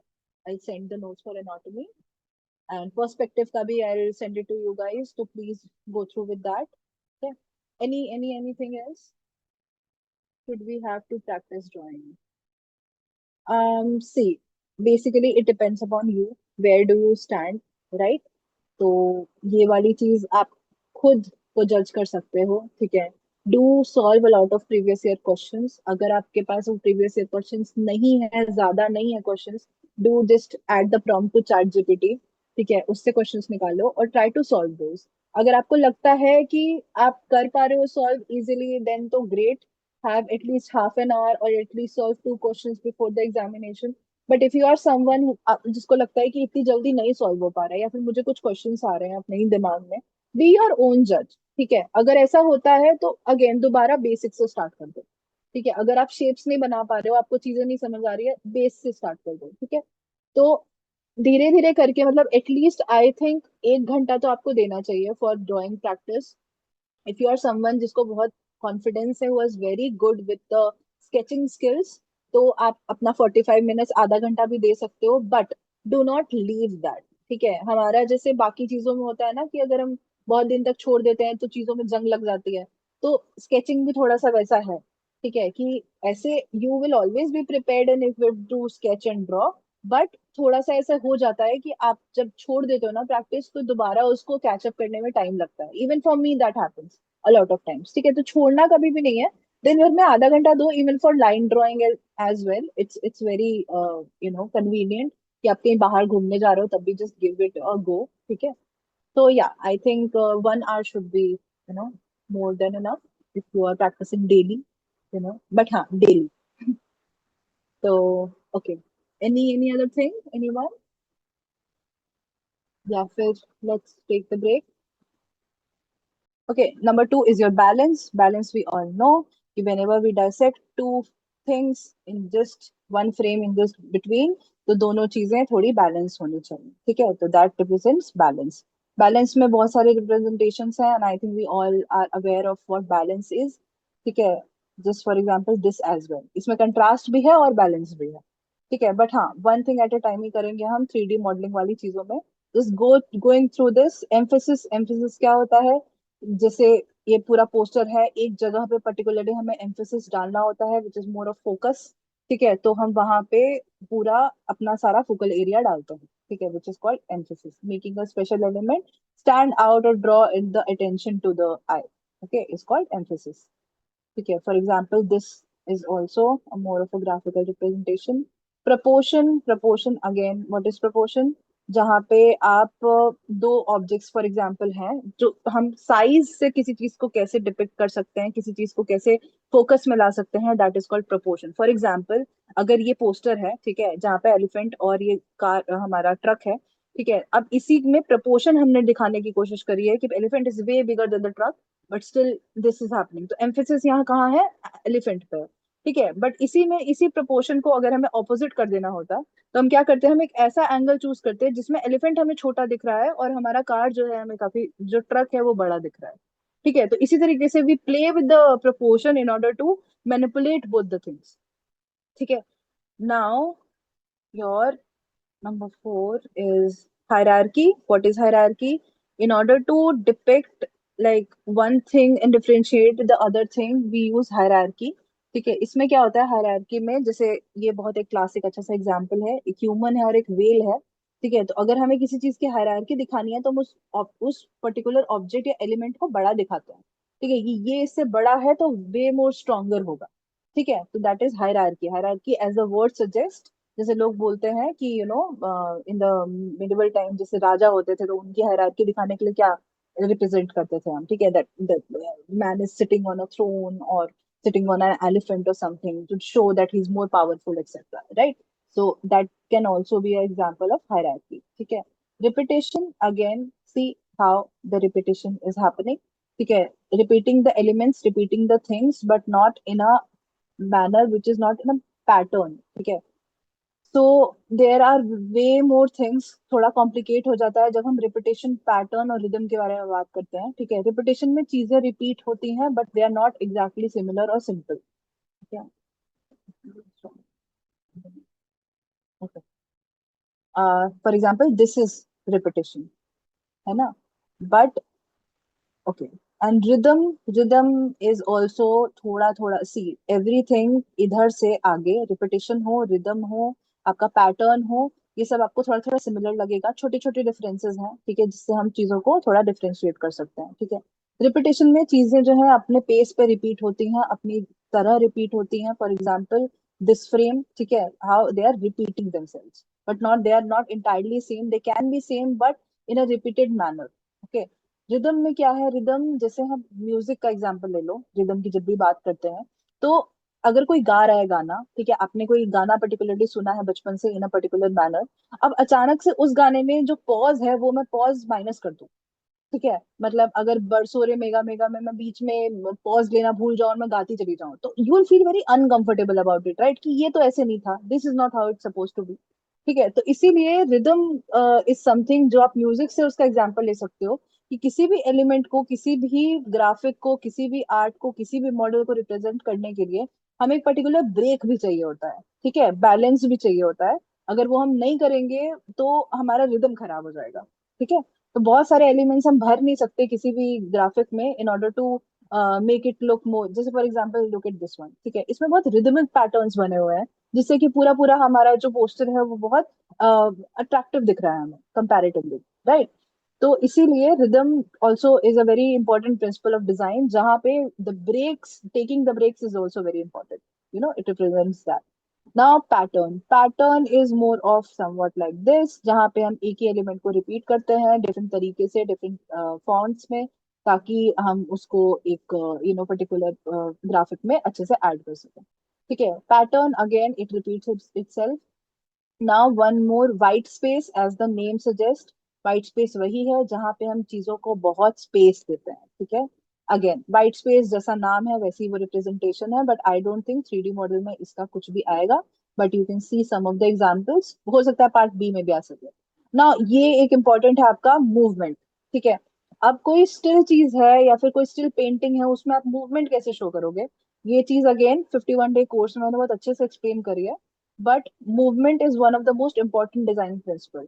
एक स्टिल 2D फॉर्मेट में just you can see how they have depicted movement here, how the paper is crumbling, okay, is very important, like even अभी 3D model में let's make movement का एक मॉडल for sure, okay, I would like you all of you to see that, ठीक है। तो again movement is something जहां पे इन अ सिंगल फ्रेम बाकी चीजें you will show still, and this one portion जहां पे सबसे ज्यादा एम्फेसिस होगा वहां पे मूवमेंट इज हैपनिंग, क्योंकि ओके, तो all the things are going in one particular direction, that is called movement, okay, which we represent in a 2D format, ठीक है। और 3D में तो हमें पता ही है कि लाइव में मूवमेंट क्या होता है, ठीक है, if something is moving, that we call it as movement, right? But yeah, depicting that in 3D is in a 2D still format is important, ठीक है। Now variety what that is, यहाँ पे बहुत इसे आपका classic example है कि whenever we want to specify something which is very different, okay, which is way different than other things, for example अगर यही हम पोस्टर लेते, ठीक है, और उसमें मैं फॉन्ट को इस तरीके से प्लेस करती कि यहाँ पे ये जो हमारा डिफरेंट ऑथेंटिक फॉन्ट है उस कल्चर को, सोफिस्टिकेशन को रिप्रेजेंट करता हुआ वो नहीं दिख रहा है, सो ऑब्वियस सी बात है कि ये पूरा एलिमेंट हमारा गायब हो जाता और हम इसको जस्टिफाई नहीं कर पाते कि एग्जैक्टली हम क्या रिप्रेजेंट करना चाह रहे हैं, तो हम कुछ ऐसा एलिमेंट डालते हैं पूरे एक फ्रेम में which can show some variety entirely, ठीक है। So this is why variety is very important whenever we want to show the authenticity of something else, or again as the name suggests variety means variety, ठीक है, चीजें एक दूसरे से काफी अलग होंगी, okay, as simple as that। Okay, now coming to unity. Unity में अगेन जैसे वेराइटी का आपका थोड़ा ऑपोजिट है, यूनिटी में चीजें जो है बहुत सिमिलर नेचर में जाती हैं, ठीक है, यूनिटी में चीजें एक दूसरे को कॉम्प्लीमेंट अच्छे से करती हैं, okay. So again even I don't think unity आ सकता है, बट 3D मॉडलिंग में देयर आर चांसेस, तो अगेन जस्ट नो कि क्या क्या चीजें हैं आउट देयर, ओके। तो सी जैसे इसमें बहुत unity is happening, like the colour scheme, colour palette, everything is very combined, तो it's pleasing to the eye, right. Okay, so these were the 12 design principles. इसके अलावा एक और है जो कि क्वेश्चन मुझे लास्ट टाइम किसी ने पूछा था and I found it very interesting as well, the principle of datum. ठीक है ना, व्हाट डेटम इज इसको थोड़ा सा साइड रखते हैं, पीस ऑफ पेपर, बहुत सिंपल से I explain it to you, क्योंकि डेटम लास्ट टाइम आया भी है और उसके चांसेस भी हैं आने के। तो प्रिंसिपल ऑफ डेटम एकदम सिंपल शब्दों में अगर समझो इन अ 3D फॉर्मेट, तो देयर इज वन ऑब्जेक्ट, ठीक है, एक बेस ऑब्जेक्ट जो है हमारा, उस पे जब बाकी चीजें रिलाय करती हैं या कनेक्टेड होती हैं, that principle is called datum. Okay, so if you can understand what I'm trying to say in a 3D format का sense as well, ठीक है, what datum is, ये नाम सुनते से ही याद रखना, वो एक लाइन भी हो सकती है, वो एक शेप भी हो सकता है, वो एक अलग बड़ा शेप भी हो सकता है, या फिर वो बस एक curved line, anything can be there. ठीक है, but if any element is there, for example अगर ये लाइन है और इसी से बहुत सारे ऐसे शेप्स कनेक्टेड हैं, okay, such like this, okay, I hope you can see this on the camera, okay, like this, ठीक है, so this will also called the principle of datum, this one single line, ठीक है, इस पे सारी चीजें जहां कनेक्ट होती हैं। Okay, so again if you want to make that into 3D model, that is also something I will show it to you। ठीक है, आज today I'll show you two examples of 3D models। okay, उससे पहले let's understand कि आपको examination में कैसा format आएगा, क्या आएगा, किस तरीके से शेप्स आएंगे और कैसे हम घर पे प्रैक्टिस कर सकते हैं। ठीक है, तो यूजुअली आपको पेयर्स में मिलेंगी चीजें, ठीक है, the shapes okay will look somewhat like this itself, ठीक है, I hope you can see that, okay, ठीक है, पेयर्स में मिलेंगे आपको चीजें, इक्वल होंगे numbers, okay, and I have made these shapes out of air dry clay. ठीक है, आप भी ये घर पे बना सकते हो बहुत आराम से, right, and it's very very simple, ये वाले कैमरा में और अच्छे से दिख रहा होगा, you can switch the screen according to your own comfortability. I have settled up two cameras, ठीक है, एक है आपका टॉप व्यू, एक है थोड़ा फ्रंट व्यू, और इसकी मैं पिक्चर्स भी bye the end of the class अच्छे से क्लिक करके भेजूंगी सो that you can understand it more. Okay, ठीक है, ठीक है, तो आपको बेसिकली किट में क्या इंक्लूड होगा, आपके ये 3D शेप्स जो कि इधर इस तरीके के स्पंज टाइप फिगर से बने होंगे, see these are soft in nature, ठीक है, वेरी लाइट वेट। तो अगेन जब आपको घर पे प्रैक्टिस करनी है, you can take air dry clay, mix all the colours together, do not use one colour, different different colours, सारे कलर्स आप, सारे शेप्स आपके एक ही कलर के आएंगे। वो जानबूझ के ऐसा होता है ताकि आप जो रिप्रेजेंटेशन है वो अच्छे से कर पाओ। ठीक है, so I've mixed all the colors, made these shapes. Okay, and number two, your kit will include these shapes. At least 12 shapes will be there. Shape किसी भी टाइप के हो सकते हैं, किसी भी साइज के हो सकते हैं, कैसे भी हो सकते हैं। ठीक है, and other than that, you will be given एक फेवी बॉन्ड, ओके, इन सबको स्टिक टुगेदर करने के लिए, और एक पेपर कटर आपको मिलेगा। ठीक है, जब तक आपको बोला ना जाए क्वेश्चन में कि you need to use the paper cutter, you can cut the paper, the shapes etcetera, do not use that. ठीक है, do not use that at all. आपके पास बहुत सारी चीजें हैं अलग से which you can use, you do not need to use the paper cutter for dissecting the shapes until unless they have told you to do so। Okay, but kit में कई बार दे देते हैं और कई बार नहीं भी देते हैं, but these two things will definitely there, these shapes and your फेवी बॉल। ठीक है, but while practicing at home you can get this, this is a double sided tape। ठीक है, ये वो वाला टेप है, बहुत थिन है, आपको अगेन किसी भी स्टेशनरी शॉप में आई एम वेरी श्योर आपको मिल सकता है ये। ठीक है, तो while making these models I am using this tape, while practicing as well आप यही यूज करो so that you can make multiple models for the same prompt। ठीक है, अब क्वेश्चन कैसे आएगा एक बार उसका भी एग्जांपल देखते हैं। ठीक है,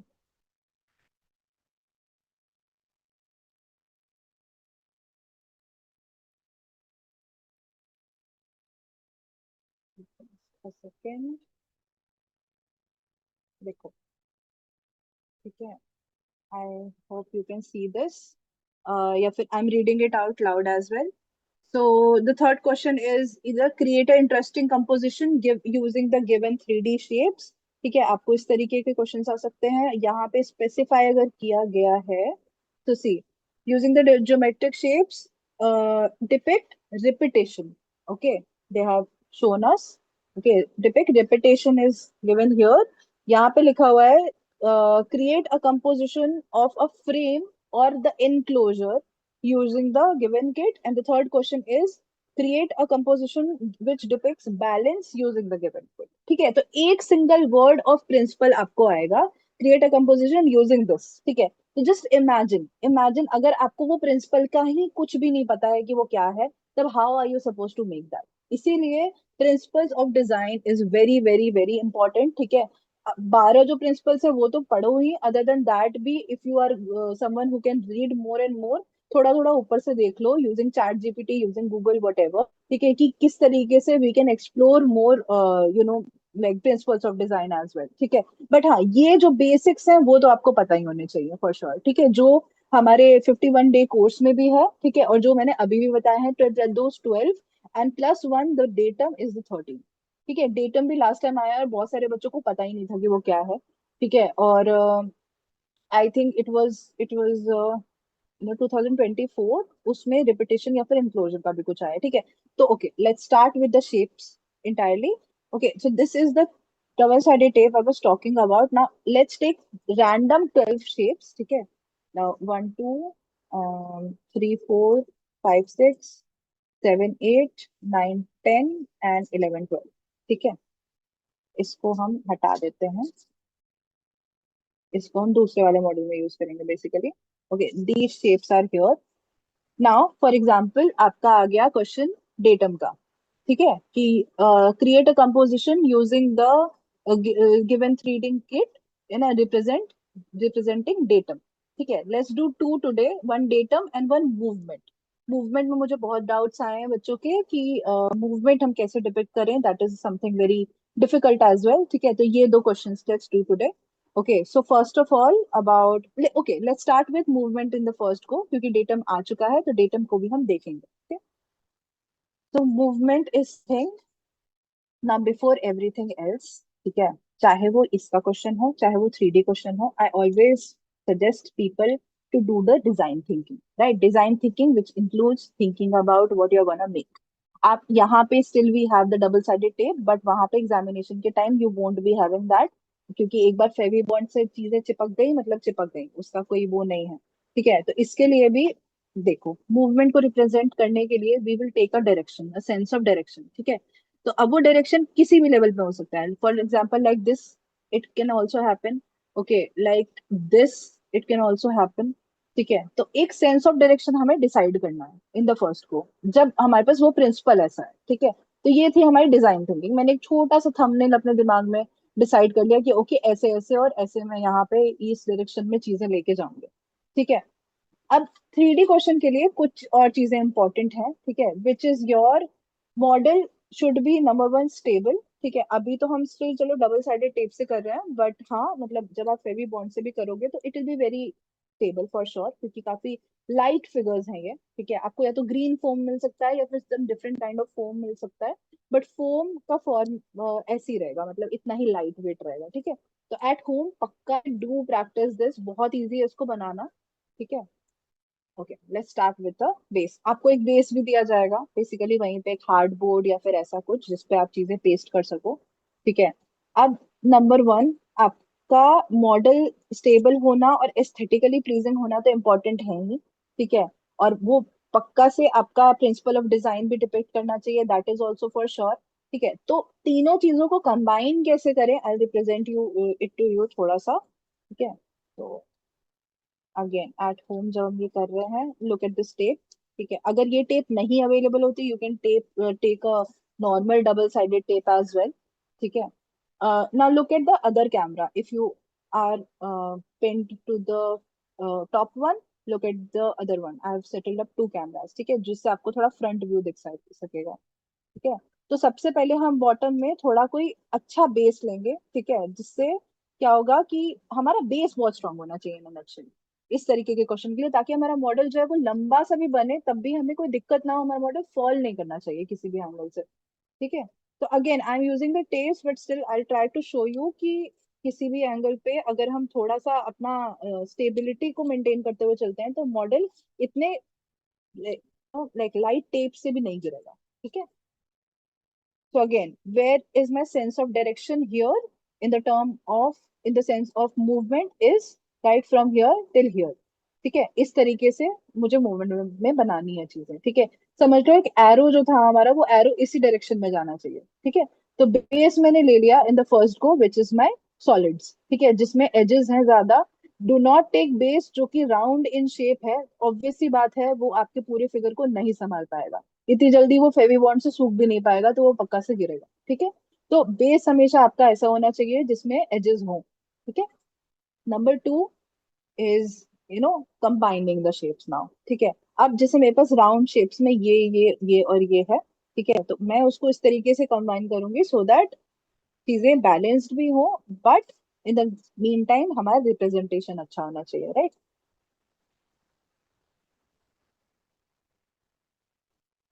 other than that the shape should complement each other as well.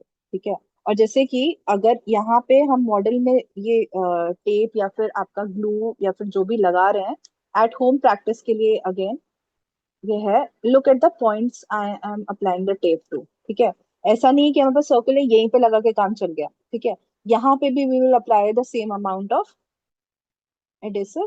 ठीक है, एकदम अच्छे से लगाना एडेसिव तो फॉर श्योर कि इन्विजिलेटर के आते आते मॉडल को कुछ ना हो, चाहे वो आंधी तूफान आ जाए तब भी कुछ ना हो, ना। ठीक है, again combine the shapes together in a manner कि वो एस्थेटिकली प्लीजिंग तो हो, एक दूसरे को कॉम्प्लीमेंट भी थोड़ा करे। ठीक है, जैसे फॉर एग्जांपल अभी मैंने नीचे बिल्कुल एजेस वाला शेप लिया था, तो on top of that I am taking some curves so that अभी उसके ऊपर जब हम एजेस दोबारा लेंगे तो वो थोड़ा बैलेंस्ड आउट दिखे, थोड़ा इंटरेस्टिंग दिखे देखने में। ठीक है, again where was my sense of direction like this. ठीक है, मूवमेंट में दिखाना है हमें।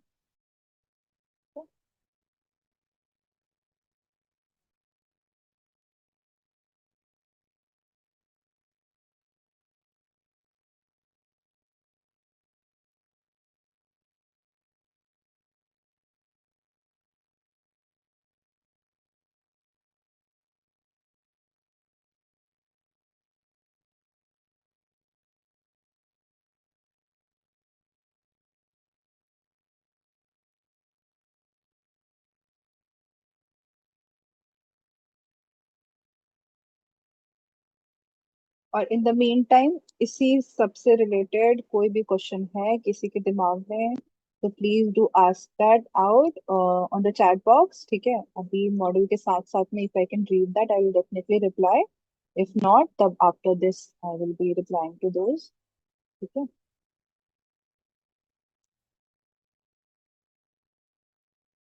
ओके। तो इसी तरीके से जैसे मॉडल बनाते बनाते मुझे थोड़ा sense of shape and everything चाहिए, तो ऐसे रख करके देख लेंगे हम कि कैसा लग रहा है देखने में। ठीक है, बट हम उसको एकदम इंटायरली स्टिक नहीं करेंगे तुरंत में। ठीक है, थोड़ा थोड़ा ऐसे खुद को रियलिटी चेक्स देते रहेंगे कि हाँ ये अच्छा लग रहा है तो वो अच्छा नहीं लग रहा है, समथिंग लाइक दैट। ठीक है,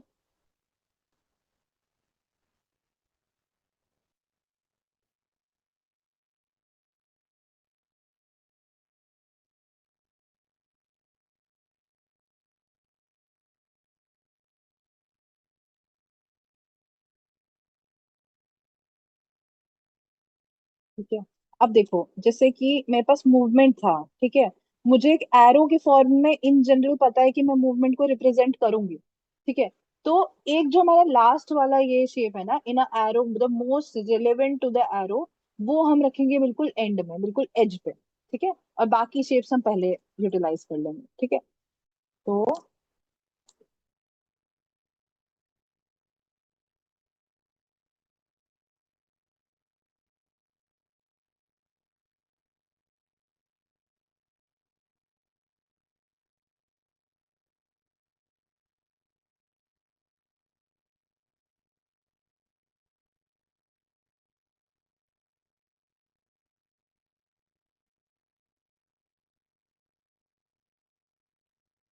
again this tape is unstable. ठीक है, लेकिन आपका फेविबॉन्ड बॉन्ड बहुत स्टेबल होगा, बट अगर आप घर पे प्रैक्टिस करो आप टेप से ही करो, सो दैट आपका इन जनरल टेप से अगर फिगर इतना सॉलिड इतना स्ट्रॉन्ग बन रहा है तो ऑब्वियस सी बात है ड्यूरिंग द एग्जामिनेशन तो आपका बिल्कुल रिजिड फिगर बन रहा होगा। ठीक है, तो खुद को भी ऐसे कॉन्फिडेंस आएगा, ठीक है। तो do do definitely do practice this at home.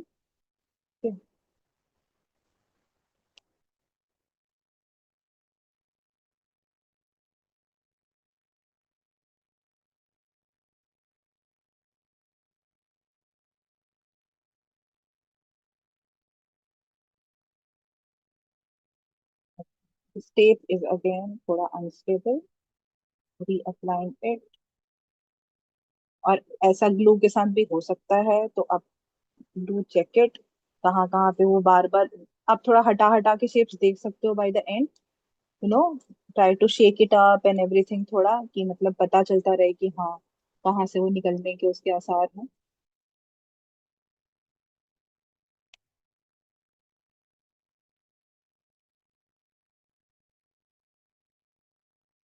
ठीक है now.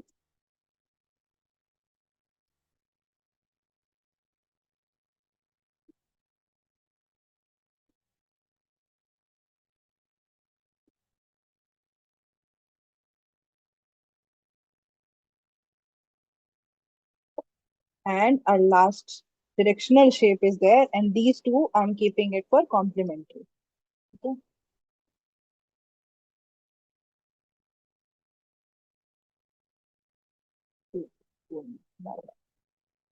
Again this will not happen आपका फेविबॉन्ड के साथ डेफिनेटली, ठीक है। ये डबल साइडेड टेप बहुत लाइट वेट होता है, ये हम जानबूझ के यूज करेंगे अपने प्रैक्टिस वर्क में, ताकि हम थोड़ा सा और अच्छे से प्रैक्टिस कर सकें फॉर श्योर, ठीक है। तो अभी ये जैसे थोड़ा थोड़ा फॉल भी हो रहा है, तो डोंट वरी अबाउट इट, ऐसा एग्जाम में नहीं होगा, ठीक है। It the Fevibond is way way stronger than these once, ठीक है। अब ये हमारा शेप, हमें मॉडल अच्छा लग रहा है, हमने ये रेडी कर लिया, ठीक है।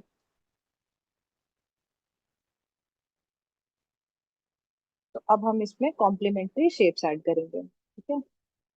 For example this one. हाँ, you can definitely do anything, like अभी मैं मूवमेंट के लिए, जैसे for example I am making this model, movement के लिए आपके पास ऐसे मिलियंस ऑफ आइडियाज हो सकते हैं। तो अगेन इसके लिए भी एटलीस्ट 7 8 और एनीथिंग, मतलब यू कैन गो फॉर। बस देखो, एक सेंस ऑफ डायरेक्शन दिखनी चाहिए when we are talking about movement, है ना, as the name suggest. Justification होना चाहिए आपके मॉडल का, आप जब उसको देखो by the end of it, आपको समझ में आना चाहिए कि हाँ, अगर मैं इन्विजिलेटर हूँ, तो अगर मैंने ये मॉडल जज करने के लिए देखा है, तो this is justifying the principle of design, ठीक है। बस ये चीज दिमाग में रखनी है। और अगर थोड़ी भी कंफ्यूजन पहले हो रही है कि नहीं समझ में आ रहा है मॉडल कैसे बनाना है, उसको छोटा छोटा स्केच करके देख लो। आपके पास शेप्स का आइडिया है, आप उसको थंबनेल बना के देख लो, अगर आपको वो सही लग रहा है। बट हाँ, बहुत टाइम वेस्ट नहीं करना है थंबनेल में। एक सेंस ऑफ डायरेक्शन ले लो, मैंने सिर्फ एरो लिया यहाँ पे and I went for it, right. कुछ और भी ले सकते थे again, but again it depends upon you, your calibre. अगर आपको लगता है आप ठीक से कर पा रहे हो, तो व्हाई नॉट, ठीक है। Okay now the last one, where should we keep this? either like this, I think,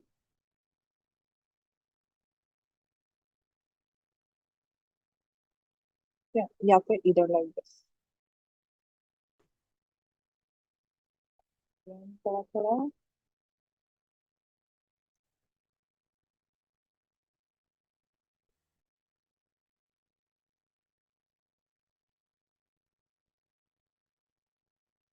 okay, फिर सी। अब मैंने क्यों जजमेंट किया है ये, I will explain it to you थोड़ा सा, ठीक है, before this falls down, before हमें फोटो खींचने का मौका ना मिले, ठीक है। Again Fevibond will be way stronger guys, just saying, ठीक है। देखो, अब मैंने इसी शेप को, ये मेरे पास लास्ट शेप बची थी, ठीक है। फ्रंट वाला कैमरा देखने की कोशिश करना प्लीज, ठीक है। अब ये मैंने इसको यहाँ रख के देखा, ठीक है, अच्छा दिख रहा है, कांट डिनाई, इट लुक्स थोड़ा इंटरेस्टिंग। Wait, rotate this. हाँ, ठीक है, लुक्स थोड़ा इंटरेस्टिंग, यहाँ भी रख सकते हैं। लेकिन फिर वही लग रहा है कि ये और ये साथ में ऐसा अजीब सा लग रहा है थोड़ा सा, ठीक है। और पूरे एंगल को भी एक शेप दे रहा है, एक डायरेक्शन भी है, सेंस ऑफ डायरेक्शन भी है, बट ऐसे कुछ there something which feels missing, right. अब मैंने इसको यहाँ पे रख के देखा, दिस फील्स ऑड, ठीक है, कि बिल्कुल आउटर चला जा रहा है, कोई सेंस नहीं बन रहा है, कुछ और ही प्रिंसिपल निकल आएगा अगर हमने ये चीज करी तो, ठीक है। फिर मैंने इसको यहाँ रख के देखा, ओके, कि this can also work, workout, why not, ठीक है, फिर जब मैंने इसको यहाँ रख के देखा बेसिकली, तो इट फील्स वे बेटर। अब why does it feels way better, क्योंकि फिर हमारा जो पूरा पूरा मॉडल है वो फिर एक ही डायरेक्शन में जा पा रहा है, कहीं ना कहीं। ठीक है, इसको हम एक और जगह पे प्लेस करके देख सकते हैं। फॉर एग्जाम्पल अगर हम इसको यहाँ प्लेस करते हैं, ठीक है, यहाँ पे भी मैंने केप्ट इट, तब भी ये हो रहा था कि कुछ तो ये इक्वल या फिर कुछ तो ऐसे डिफरेंट, कुछ तो रिप्रेजेंटेशन करने की ये कोशिश करा। For example this one again not appropriate according to the prompt. Why? Because पूरा जो सेंस ऑफ डायरेक्शन है वो एक जगह से डाइवर्ट हो जा रहा है। ये एलिमेंट, ये एक छोटा फिगर, हमारा लास्ट फिगर, पूरे हमारे बेस को खराब कर रहा है। ठीक है, तो ये चीजों का हमें ध्यान रखना है कि एक सिंगल शेप भी ऐसे क्वेश्चंस में आपका पूरा एल्गोरिदम खराब कर सकता है। ठीक है, this is why I am putting it here, ठीक है, अलोंग विद द शेप्स, ताकि हमारा ये सेंस ऑफ डायरेक्शन एक ही एंगल में जाए। ठीक है, again you can see this इस तरीके से। ठीक है, तो this is the representation for what, your movement. ठीक है, यहां से लेकर के यहाँ तक एक एरो जा रहा है, एक आर्क में चीजें जा रही हैं। Which other principle has been asked before, ma'am, other than datum and movement? No, no, movement have not been asked मेरे ख्याल से। See, again, we don't have any particular proper, ऐसे official website पे इनका पेपर नहीं आता है, जैसे यूसीड या सीड का आता है। ठीक है, तो एवरेज folio वन, एक सेकेंड, हमारे 2025 में क्या आया है, I want to see that. NATA question, first question आपका आया था, make a square composition to put a T shirt, palm tree surfing, AP following given के डिपेक्ट वेराइटी। ओके, आपका एक वेराइटी आया है 2024 में। ओके, वेराइटी में अगर आपको करना होगा तो कैसे करेंगे? Does anyone have any ideas for that? Variety का बताओ before I start talking again. एक आपका मूवमेंट, अच्छा मूवमेंट आया है आपका 2025 में ही आया है movement. Okay, that's good that we solved one. और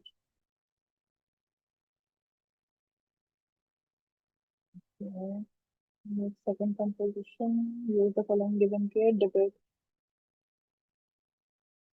आपका बैलेंस आया है एक बारी 2024 में, मूवमेंट को अभी हमने देख लिया।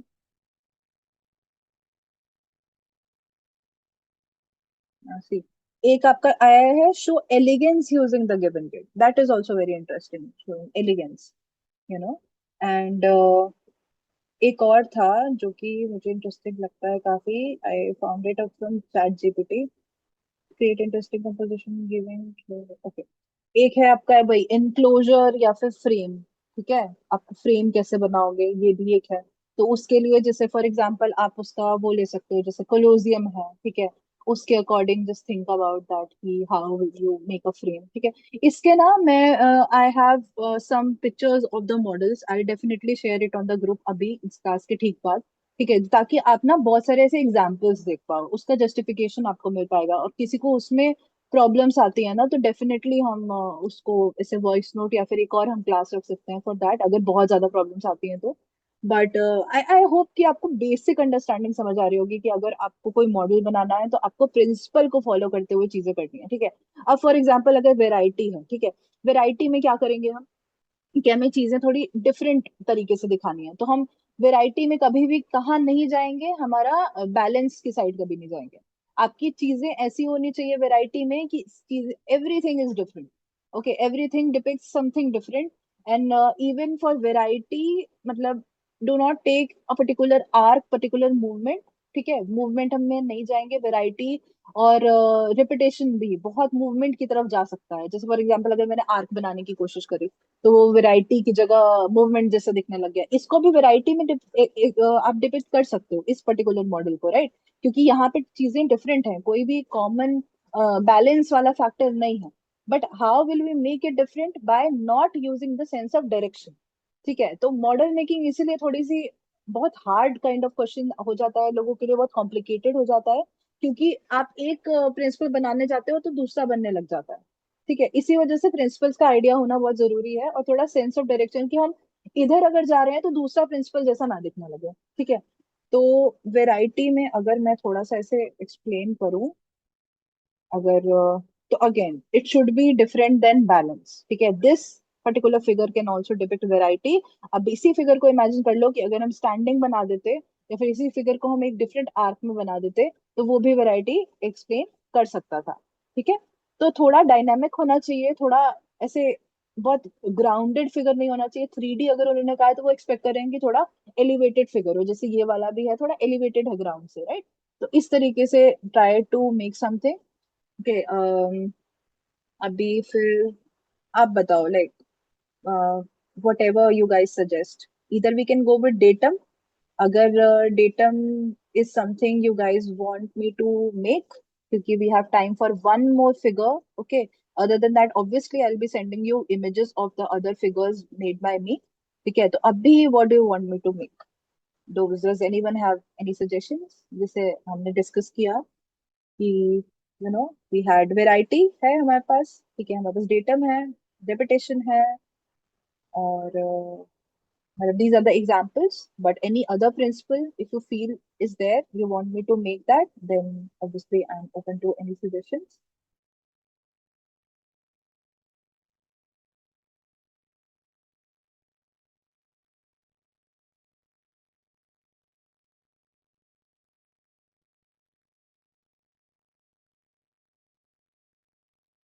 Please do datum, ठीक है। Could you explain variety once more? ठीक है, वैसे तो वेराइटी का I try to send you a model का फोटो एज वेल, ठीक है, ताकि थोड़ा सा और ऐसे एक्सप्लेन हो जाए। ऐसे थोड़ा फिजिकली दिखता है तो अच्छे से पता चलता है, I think.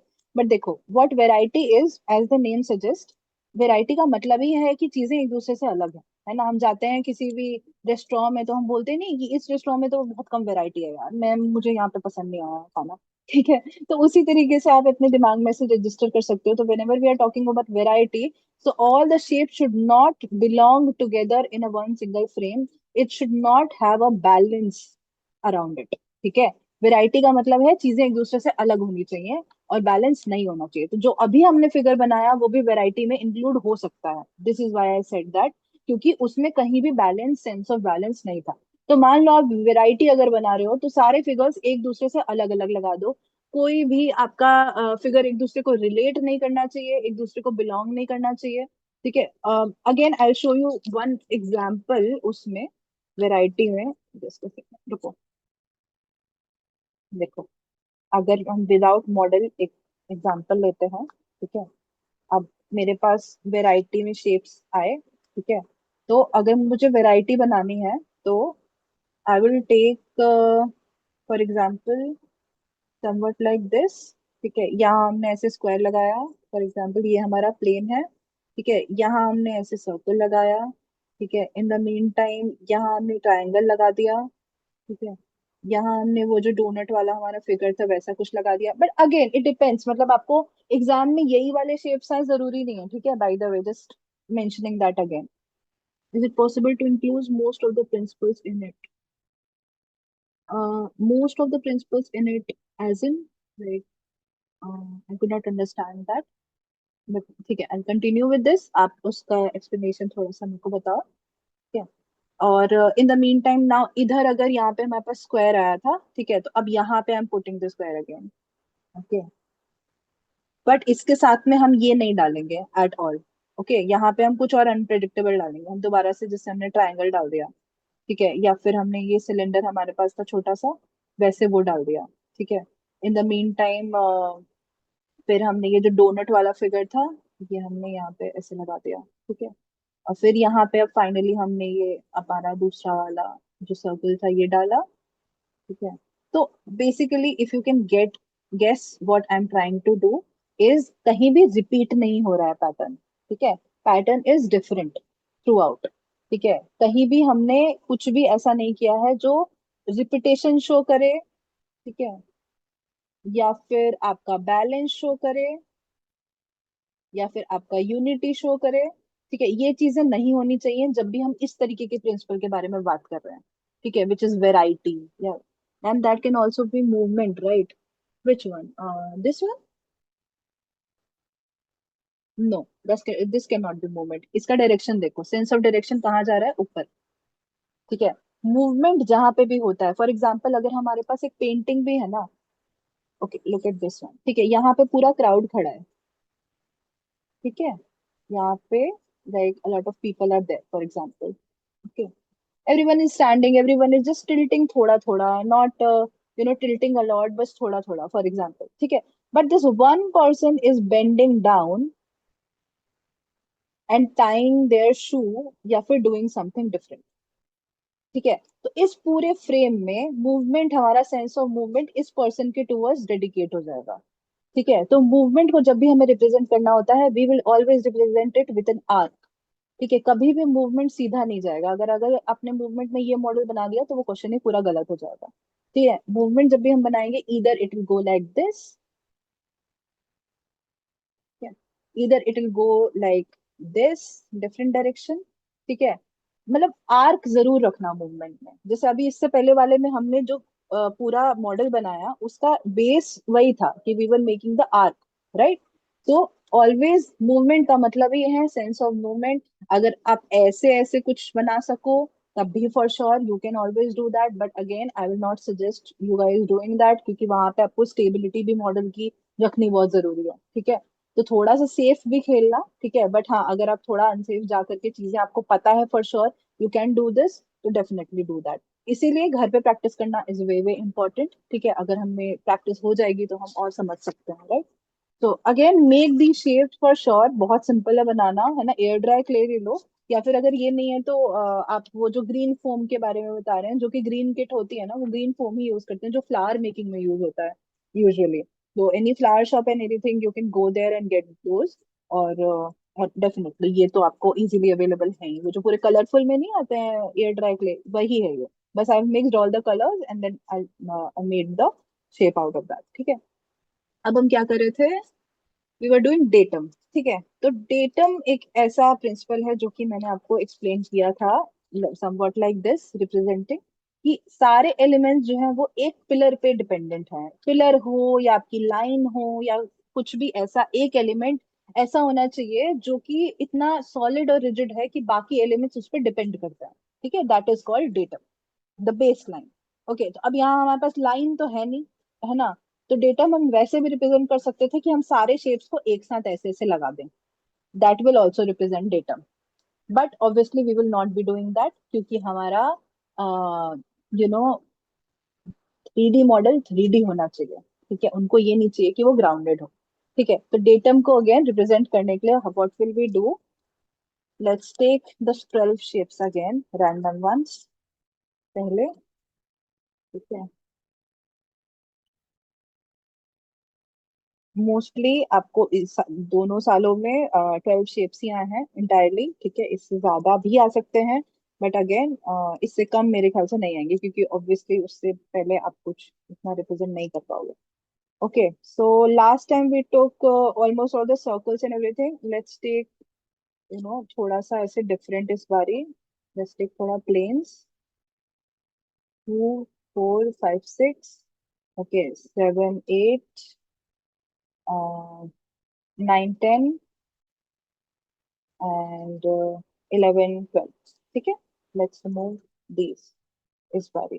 Okay, we have a lot of squares, तो I'll include these two, ठीक है, क्योंकि ये थोड़ा इस तरीके की थोड़ी वेराइटी आती है आपके शेप्स में, ये तो फॉर श्योर है, ठीक है। ओके, तो डेटम के लिए क्या है कि हमारे पास एक थोड़ा सा बेस रेडी है। अगर मैं आपको डिजाइन थिंकिंग के एस्पेक्ट से बताऊं, ठीक है, तो now what I am thinking about right here, कि अब हमारा मॉडल जो है वो थोड़ा सा एस्थेटिकली प्लीजिंग तो होना ही चाहिए, बट ओवरऑल उसका जो रिप्रेजेंटेशन है वो हमें एक लाइन पे डिपेंड कराना है, क्योंकि डेटम का लॉ ये कहता है कि एक है चीज जिस पे बाकी चीजें डिपेंड कर रही हैं, ठीक है। तो अब हम प्लेन नहीं ले सकते, क्योंकि हमने डिसाइड किया कि ये बहुत वियर्ड हो रहा है, मतलब एकदम आपका 3D मॉडल को रिप्रेजेंट नहीं कर रहा है, ठीक है।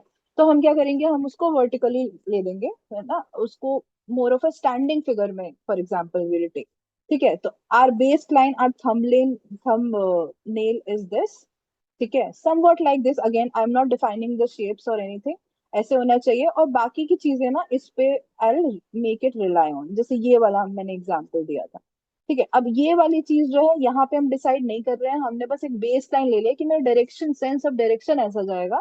इसके बाद में शेप्स ऑन द स्पॉट हम डिसाइड करेंगे। ठीक है, तो एक जो हमारा बेस शेप होना चाहिए उस पर हमें फोकस करना है, और हमें ये दिखाना है कि बाकी के शेप्स बस उसको कॉम्प्लीमेंट कर रहे हैं एज द लॉ सजेस्ट। ठीक है, तो let's start with this again. The base line should be what? Solid in nature. ठीक है, so I think these two shapes are representing very, solid अपने आप में।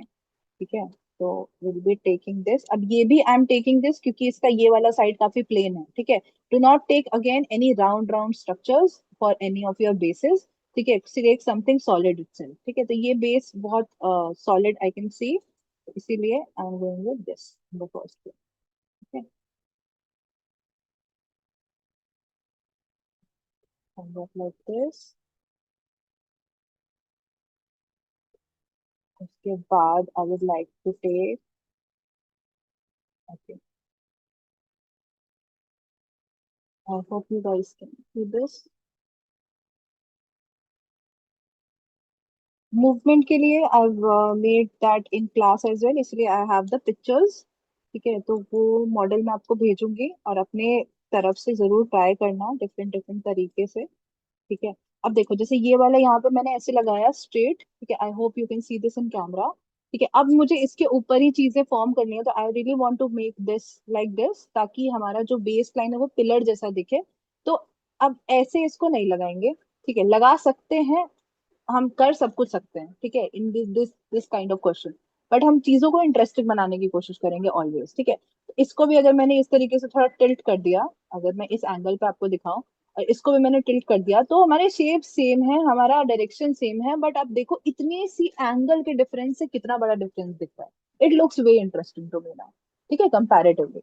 ओके, तो यहाँ पे I haven't applied the tape. ये तो चलो टेप वाला situation you can always guess it during the examination कि हाँ कहाँ क्या लगा है कहाँ क्या नहीं। ठीक है, बट हाँ हमेशा फिगर को एंड में जरूर थोड़ा सा ऐसे चेक कर लेना कि स्टेबल होना चाहिए बस। तो somewhat like this we discussing. ठीक है, ये है हमारा बेस लाइन। हमारा बेस लाइन अच्छा दिख रहा है। ठीक है, अब इसके टॉप पे हम इसको लगा सकते हैं फॉर श्योर। ठीक है, तो ये थोड़ा बैलेंस ही हो गया, लेकिन अब समझ में आ जाएगा हमें, मतलब जो भी इस फिगर को देखेगा कि what we have tried to make, कि एक हमारा बेस जो है वो स्ट्रांग है, सॉलिड है, और रिजिड भी है। ठीक है, एंड कंटिन्यूअस है नेचर में। ओके, तो ना this is continuous, this is more balanced. अगर हम इसको बीच से डाइसेक्ट करते हैं ये सेम दिखाई देगा, राइट, वो दोनों पोर्शन से। ठीक है, और it looks tall itself as well. अब बाकी के जो जितने फिगर्स हैं उसको हम बैलेंस में नहीं लगाएंगे, उसको हम क्या करेंगे, उसको हम रैंडमली स्टिक ऑन करेंगे। क्यों? क्योंकि अगर हमने बैलेंस में चीजें लगा दी तो वो भी डेटम रिप्रेजेंट करेगा, बट वो लॉ ऑफ बैलेंस भी रिप्रेजेंट करने लग जाएगा। ठीक है, बैलेंस वन ऑफ ऐसा लॉ है जिसको आप कहीं पे भी यूज नहीं कर सकते, उसको बहुत सोच समझ के यूज करना पड़ता है, क्योंकि वो तुरंत लॉ ऑफ बैलेंस को रिप्रेजेंट करने लग जाता है। ठीक है, तो again this is following, but चलो देखो फॉर एग्जाम्पल, अब ये तो टेप है, बट फेवी बॉन्ड के साथ भी मानो मेरा ये वाला पूरा स्ट्रक्चर जो है वो गिर रहा है। ठीक है, just a second, turn on the fan.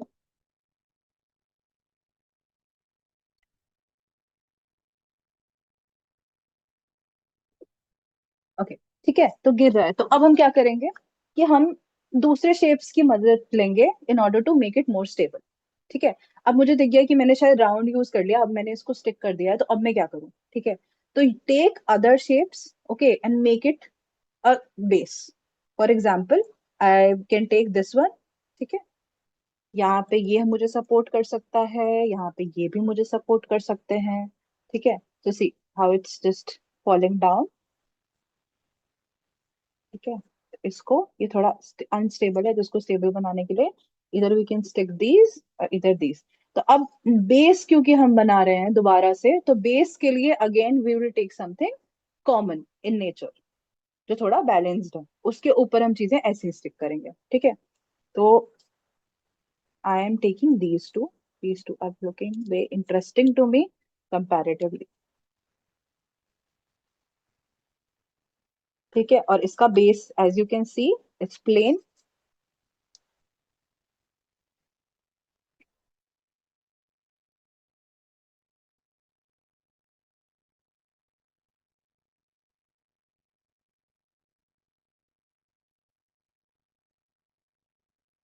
ठीक है, इसने क्या किया, हमारे स्ट्रक्चर को थोड़ा सा और stability they the.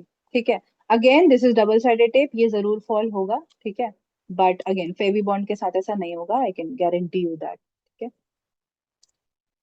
Now for the other shapes हम चीजों को बस ऐसे ही स्टिक कर देंगे. For example like this.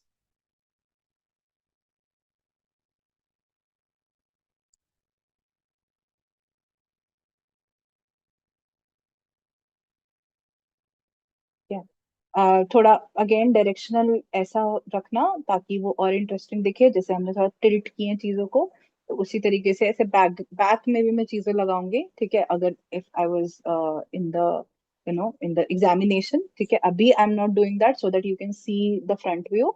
But जैसे फॉर एग्जाम्पल ये इसका जो ये वाला पोर्शन है, अगर आप दूसरे कैमरा में देख पा रहे हो तो ठीक है, तो यहाँ पे भी विल स्टिक थिंग्स, तो वो ऑल अराउंड हो जाएगा. ठीक है, तो डेटम जो है हमने 3D फॉर्मेट में जब हमने दिखाना है, तो हमने वो 3D में दिखाने की कोशिश की थी कि सिर्फ आगे आगे की साइड में चीजें नहीं है, पीछे भी है, साइड में भी है, all the sides are things are involve. ठीक है, तो फॉर एग्जाम्पल ये मैंने यहाँ लगाने का डिसीजन लिया. ठीक है, लाइक फ्रंट की तरफ, somewhat like this.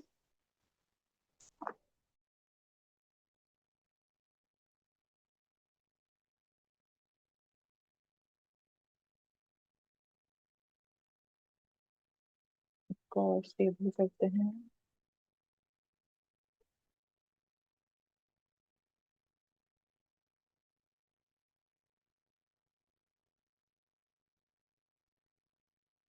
ठीक है, और अगेन बैक साइड में भी हम चीजें जरूर लगाएंगे. ठीक है, ताकि 360 जो हमारा व्यू है वो जरूर इसमें इंक्लूड हो. ठीक है,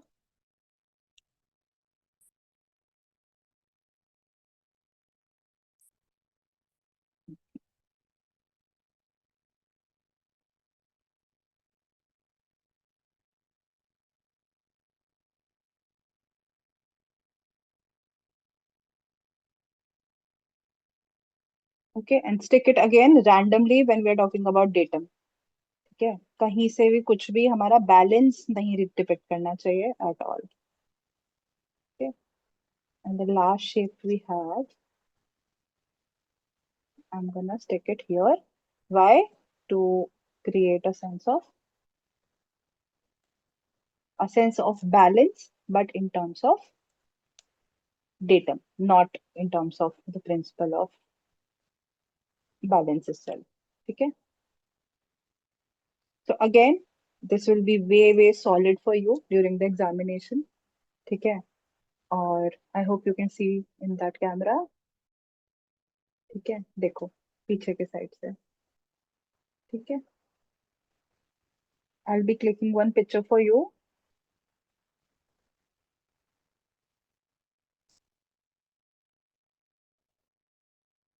ठीक है, सो अब इसके बाद मतलब ये समझ में आया why is this figure particularly, does it represent datum? Yes, okay. और अगेन बाकी जो models I have made in the past for the other classes, I definitely be sharing that in the group अभी. ठीक है, so that you can C and could you draw and show how to do balance. So balance is the most simple one. ठीक है, देखो balance में क्या करना है, हमारे पास सारे फिगर्स के दो दो शेप्स हैं, राइट? जैसे ये वाला भी है, ये वाला भी है, सबके दो दो हैं. ठीक है, तो अब अगर आपको बैलेंस दिखाना है तब तो बहुत वैसा है कि आप सारे फिगर्स को ऐसे पुट करोगे ताकि चीजें एक दूसरे से सिमिलर हो. फॉर एग्जाम्पल चलो यही वाला शेप ले लेते हैं, यही सारे आपके एलिमेंट्स ले लेते हैं. ठीक है, इसको मैं थोड़ा सा ऐसे रिप्रेजेंट करने की कोशिश करती हूँ क्विकली. ठीक है, बहुत सॉलिड नहीं होगा ये नेचर में, बट मैं बस चाहती हूँ कि you guys can see that.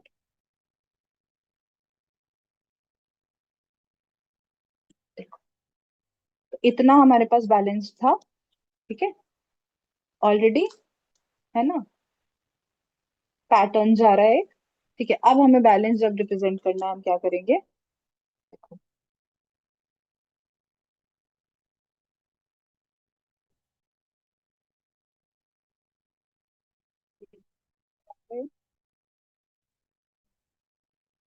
ये दोनों यहाँ पे आ गए, everything should be in a manner,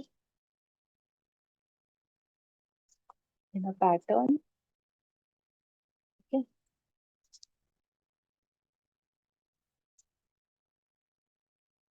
equal होना चाहिए सब कुछ अगर हम बीच से डाइसेक्ट करें, ठीक है। ये तो काफी जल्दी में बनाया मैंने, but again this also represents balance, if you can सी, ठीक है। तो अगर बैलेंस रिप्रेजेंट करना होगा तो हम इस तरीके का कुछ बनाएंगे, okay, is that clear,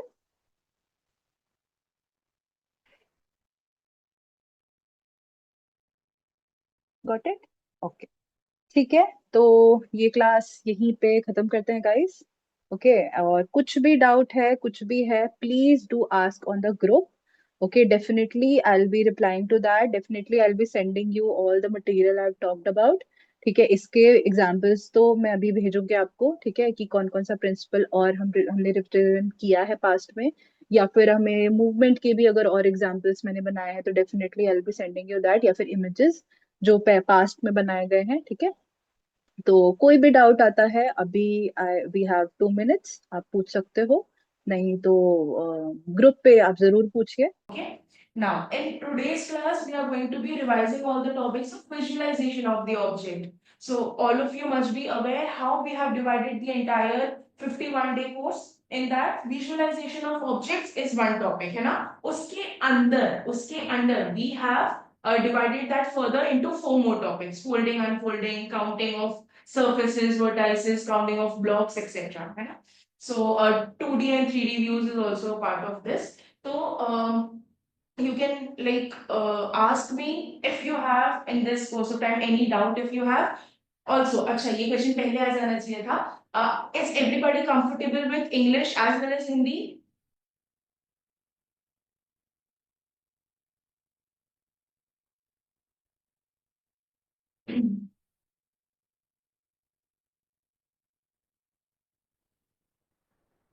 Yes, अगर कोई है who is not comfortable with English या फिर Hindi, you can let me know.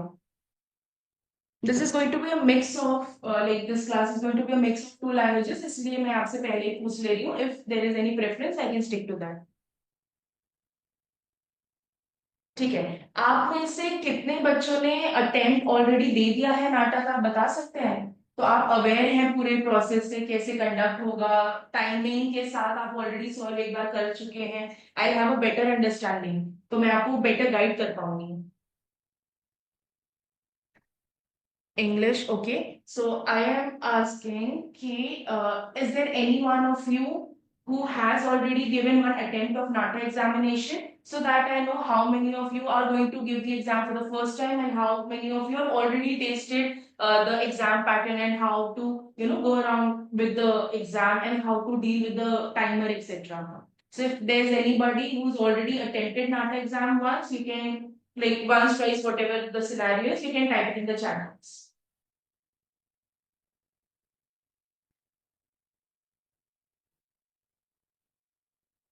Just write 1, 2, whatever.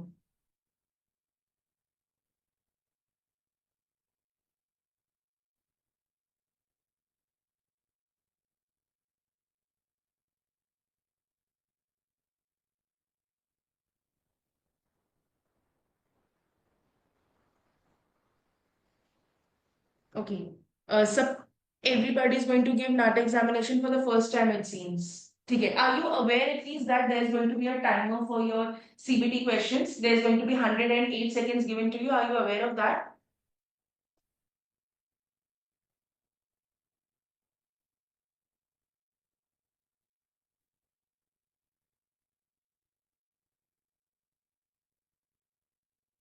Guys, you have to be a little attentive. You have to interact with me. Otherwise, I won't know whether you are able to understand or not.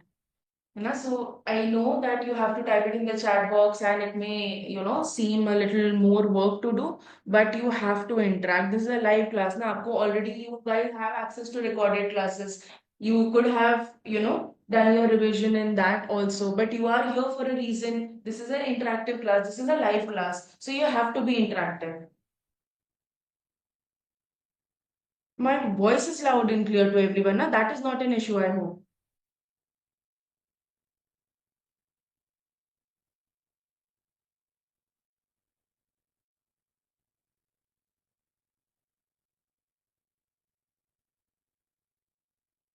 So, okay. We will begin with the first class, the first topic, that is your folding and unfolding.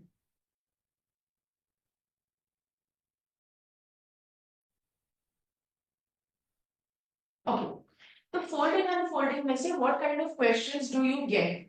First of all, you can get folding and unfolding of cube. You know that cube is a 3D object which has 6 surfaces, 4 adjacent and then 1 at the top and 1 at the bottom. So how does the unfolding happen? Okay, so for a cube, or it can be for a slightly complex 3D object. So it can be, let's say, a combination of many cubes. It can be a combination of cube and a cylinder and, let's say, cuboids, cones, etc. or various complex objects as well. Even that can happen. Or what can be done is, on a cube or any other 3D complex object, you can get a void, you can get a color, you can get a picture. Okay? Based on that, you have to understand now all of them will be surface development or unfolded version or folded version for cube. Okay? अब उसमें there, let's say, one surface has diagonally half portion marked as red. One surface has an orange color on it. One surface has an apple drawn on it. One surface has a triangle or a square drawn on it. Okay? Now you have to understand which of this object is going to come where. आप जब उसको unfold करोगे, when you are going to unfold it or when you are going to fold it, vice versa, where is that particular object going to come? Which surface, first of all, adjacent, opposite or whatever, and which inclination, what angle. ठीक है? ये you have to be very observant with respect to this. Or you can be asked a third type of question, wherein the folding and unfolding is happening of a paper, of piece of paper, and a piece of paper is essentially a 2D object. है ना? It's 2D, it's plain. ठीक है? अब the folding is going to happen, there's going to be no volume. So how do you put a question with respect to that? There will be voids drawn. ठीक है? So the folding and unfolding will be traced. Okay, left वाला right में गया है, then again there is a fold, there is a triangular fold, there is a diagonal fold, etc. And then a void would be marked on that. And when unfolded back, when brought to the original shape, where is the cut going to come? Or what shape is the cut going to be formed, etc. These kind of questions are usually asked in folding, unfolding or surface development question. So we'll go one by one. सबसे पहले तो इसकी trick क्या है solve करने के लिए? For each of these questions we are going to see. First we begin with a cube. ठीक है? Cube के there are some questions. Then not a cube but a very simple object over here.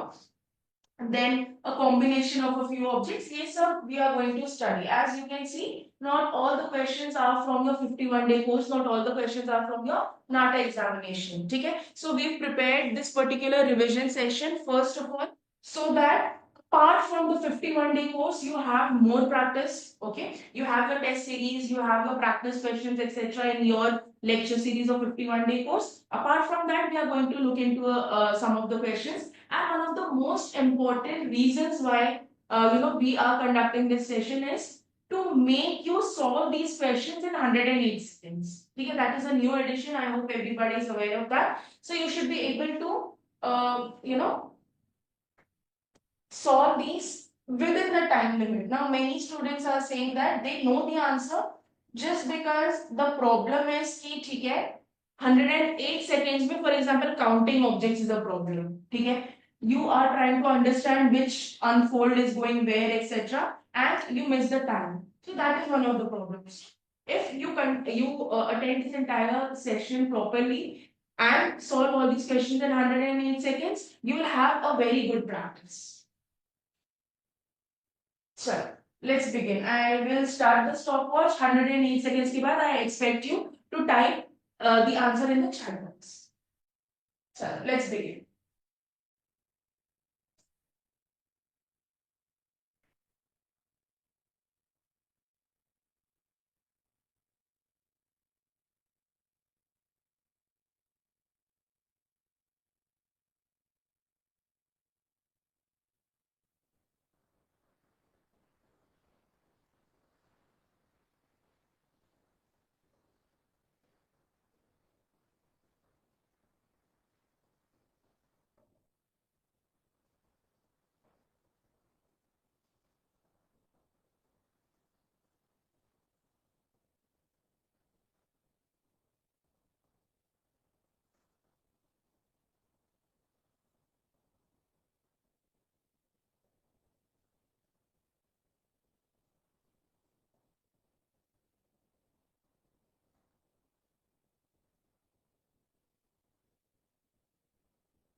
Ten seconds to go.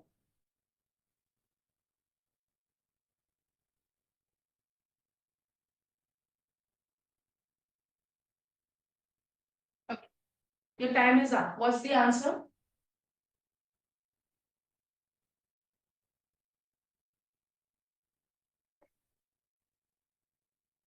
A, B, C, D. What is the answer? Can you tell me? You can put it in the chat box. You can unmute and tell me the answer.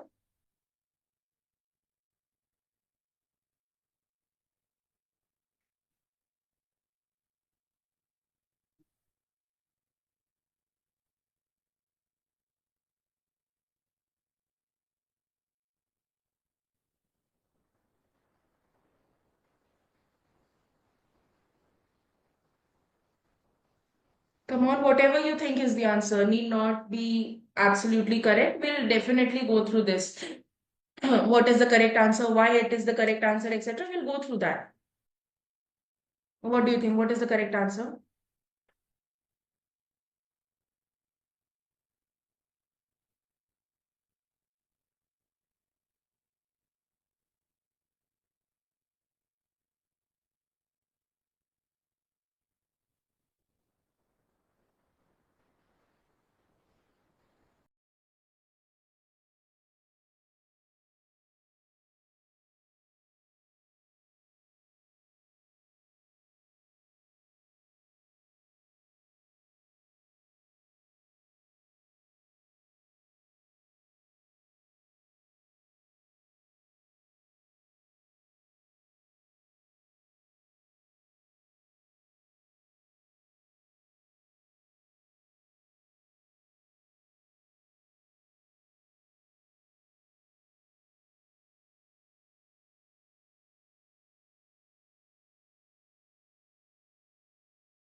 Guys, can you unmute yourself and tell me why you are not responding?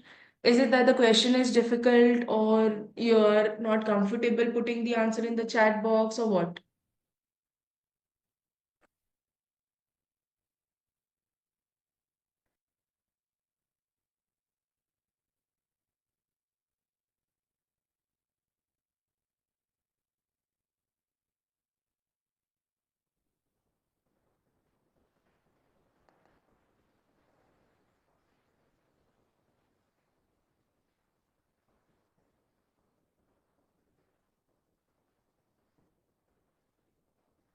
So anyway, we'll solve this together. You can pay attention and then check for yourself कि आपने जो solve किया था वो correct है या नहीं. Okay. First of all, what does the question say? The image shows different views of a cube made out of panels with cutouts. Which option can be folded to make the given cube? ठीक है. अब क्या है ये तीनों cubes जो हैं, all these three cubes basically it's one single cube, but the image or the angle of capturing the photograph is different. Okay. So this particular star that you see on the diagonal is a circle, star and a diagonal. This is exactly the same. One place you are seeing one face of it, the other one you are seeing the other two faces of it. ठीक है? तो ये दो adjacent उसके surfaces है where the voids are respectively what you are able to see. Now these two are the other two surfaces of that. ठीक है? This star and circle surface and this star and circle surface is the same. It's just that it's been rotated. As you can see, this star and circle is over here, this star and circle is over here, rotated. मतलब the other two surfaces are now visible for this. ठीक है? Now, you have this particular square, this circle and pentagon, this is a square, this is a circle and a pentagon. So the other side of the cube, there is a single pentagon that is seen over here. ठीक है? Now, the surface development will also show you all these, voids being punctured into the surfaces of the cube. Okay? Everywhere you will see that the voids is correct. Okay? So, what steps do you usually follow? First, you check whether the development has been done properly or not. ठीक है मतलब are there six surfaces or not, whether that particular surface development can be folded to make a cube. That is the first step that you follow. So the surface development is the same for all. There are six surfaces, you have four in line, one to the right, one to the left, etc. So that is correct. So the surface development is correct. Then you check for the shapes of the void that have been punctured, whether all of the shapes match the given cube or not. So this is a pentagon and a circle that we have, a diagonal star in a circle we have, one rectangle we have, one pentagon we have, triangle and a circle, and triangle and a pentagon.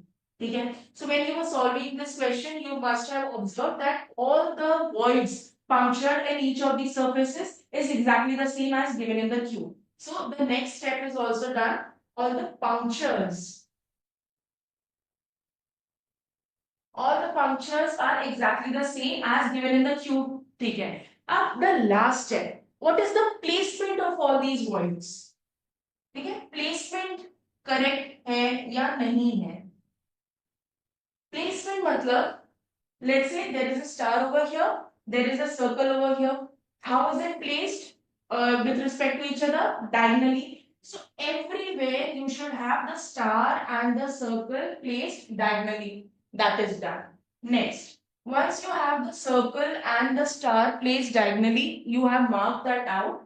Next thing to understand is adjacent में you have a circle and a triangle. Okay. Then इसके adjacent में you have a square punctured. अब this is going to be very easy. आप square से शुरू करो. Don't make it very complicated. एकदम simple चीजों से शुरू करते हैं. इसके respect में where is the square का puncture coming? ठीक है? So अगर star से मैं notice करूं तो एक ये space जो है वो empty है. There is nothing on that. And adjacent to it we have a square. ठीक है? Over here star and the square are next to each other. There is not leaving one gap and the square has come. So this cannot be correct. Right away you can eliminate this. Okay? Next, you have the star and the circle diagonally placed and you have a square over here. एक place छोड़ के you have the square function. So this can be correct so far. We'll check for other shapes as well later on. ठीक है? Now, the star and the circle is here. The square is placed leaving one place on the circle's line. ठीक है? So according to this surface, the square would have come somewhere here. Not even that. ठीक है? Square would have not come here. यहाँ पर circle होता, यहाँ star होता, and then the square would have been here. But definitely that is not the case, as you can see. ठीक है? So even option C is wrong over here. Now, the next one. What do you have again? The star and the circle and the placement of the square is correct. So the simplest one you are done with. Next, choose any of the other sides. You can choose the pentagon and the triangle. You can choose the pentagon and the circle. Okay, this one. You can choose only the pentagon. You can go for any other side. So let me choose the pentagon and the circle because I can see that two times. With respect to square, I can check it. With respect to this diagonal star and circle, I can check it. So let me go ahead with that. Option B and D may say I have to choose. Okay. This pentagon and circle is leaving one space and then you have the pentagon and the circle. You leave one space and you have pentagon and circle. So this can be correct. Here, you are not leaving any space and you have the pentagon and the circle. So even this is not correct. So this is also eliminated. You have B as the answer. You have to be very quick. You cannot go and check each of the surfaces with each of the voids. इतना time आपके पास नहीं रहेगा. So you have to quickly understand the question. Take let's say 10 to 15 seconds to understand the question. क्या हो रहा है? These are not three different squares that we are talking about or cubes that we are talking about. We're talking about the same cube, different angles. Correct. Look at the surface development.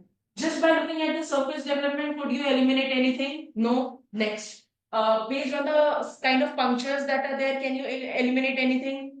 Next. What is the placement of that particular void? Based on that, can you eliminate anything? If yes, quickly eliminate. Even if one thing goes wrong in the surface development placement, you eliminate it right away. You do not have time. You have to be quick. ठीक है? ये नहीं है placement सही next ये सही है okay next you have to be very good ठीक है one thing goes wrong and that is not the answer for you चलो next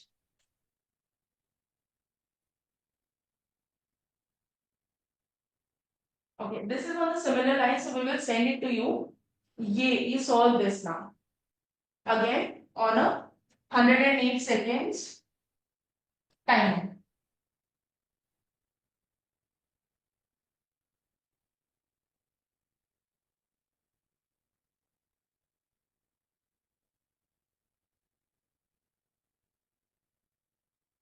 chalo your time starts now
5 seconds to go.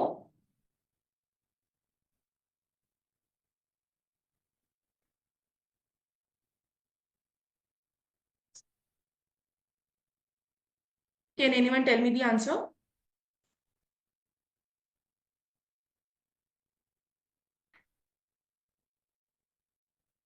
Whatever you guys think is the correct one.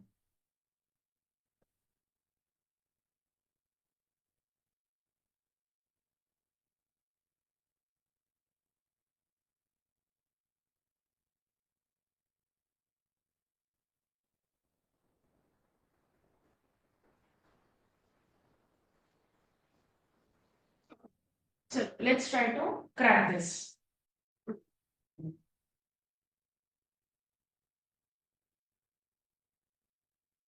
ठीक है. सबसे पहले what do you observe?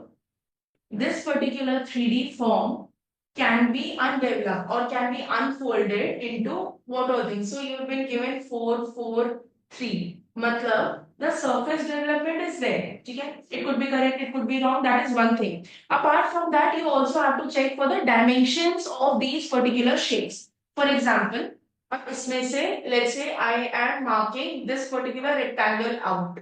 What is going to be the shape? A rectangle. What is going to be the dimension? This is going to be 3, this is going to be 4. Okay. Next, you see triangles. This is 4. This triangle is 4. What is this dimension? It is going to be 3. If one is 3, one is 4, you know that the other one is going to be 5. ये basic mathematics we are aware of. Okay. Next, there is another similar triangle. So another triangle where you have 3 and 4 and 5 dimensioned triangle, a right angle triangle. Next, you have this side, this one side. What is going to be the dimension of this particular side? The base is 4 and the other side is also the hypotenuse of the triangle. So that is going to be 5. So I can say that another rectangle with 4 and 5 as the sides. ठीक है, एक बच गया कौन सा? The bottom one, 4 and 4. So it's a square with 4 and 4 as the sides. ठीक है. Now in the surface development you are not able to see the dimensions. ठीक है, dimensions आपको 3D फॉर्म में दिए हुए हैं, dimensions आपको 2D फॉर्म में नहीं दिए हुए हैं. Okay, so how do you know whether it is correct or not?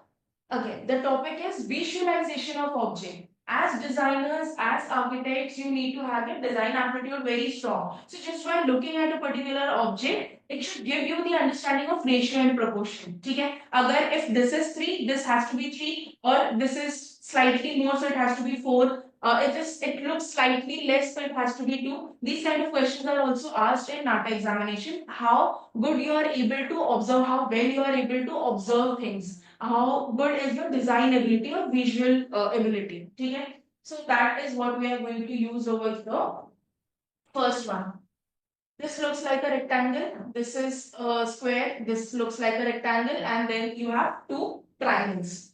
Triangle we are sure of. We can get confused between squares and rectangles, etc.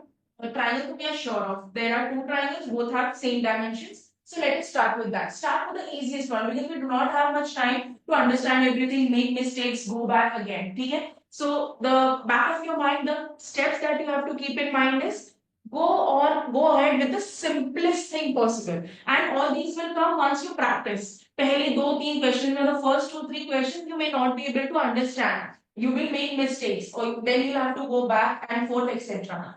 As much you practice, it will be very clear to you, and back of your mind, subconsciously, you are next time going to go ahead with the simplest manner. You will have the ability to reduce it into the simplistic manner possible. ठीक है? तो अब यहाँ पर triangle है. If this is 3, this is 4, this is 5. Understood? If this is 3, this looks like 4. ठीक है? So a rectangle of 3 and 4. We have a rectangle of 3 and 4. Next, this is 5. Okay, this looks like a 5. This looks like a 3. This looks like a 4. If this is 5, this looks like 4. This is 5. This is 4. Okay, do we have a rectangle like that? 5 and 4, yes, we have. Okay, done. Then if this is 3, this is 5, this is 4, this looks like a square of 4 by 4. Do we have a 4 by 4 square? Yes, we have a 4 by 4 square also. So two triangles, 3, 4, 5, 3, 4, 5, yes, we have. 3 by 4 ka rectangle, yes, we have. 4 by 4 ka, 4 by 5 ka also we have. So far, it looks correct to me. Does it mean that I tick on A and move ahead? No, I have to check for the other options as well. We can start with the triangle. If this is the triangle that we are talking about, this is 3, this is 4, this is 5. This looks like a square. So the dimension of the square is going to be 3 by 3. Do we have a square which is 3 by 3? No, the square has to be 4 by 4. So this can be eliminated. Next. Again, similarly, this is 3. This looks like more than that particular dimension. So this becomes 4. And the hypotenuse as calculated is 5. Okay. You have this this rectangle. If this is 4, this looks a little less than that at least. Okay. So this is going to be 3. This is going to be 3. This looks like a square. Again, the square dimension looks like 3 by 3, which is not something that we want. We want a square of 4 by 4. Again. 3, 4, 5. If this is 3, this looks like 4. 4 by 4 ka square, okay, so far it is correct. Next, you have triangles of 3, 3 by 4, yes, you have 5 by, this looks like sort of 5 by 4, chalo, okay, 5 by 4 also we have, okay. So even D can be correct, B and C can be eliminated. तो अब remove everything and see इन दोनों में से कौन सा correct होगा या कौन सा इसमें प्रॉब्लम हो रहा है इन द सरफेस डेवलपमेंट में. ठीक है, can you guys tell me surface development में इसमें किसमें प्रॉब्लम है, so that between A and D we have to choose one. Both cannot be the answer. ठीक है, dimension wise everything looks correct. What is the exact problem over here? Can you tell me? All the shapes are already drawn. You already have all the shapes with you.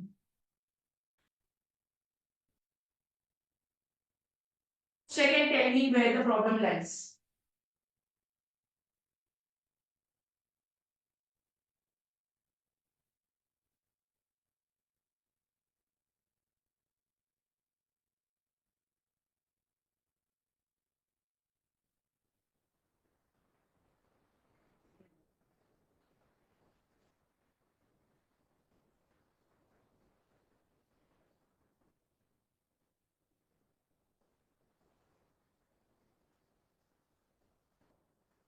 Can you tell me where the problem in the surface development is?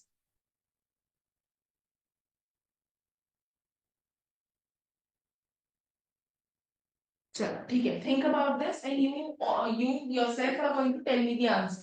I'm not going to tell you the answer for this. Okay? We're going to upload the PDF in your group and at that time you reply by chat.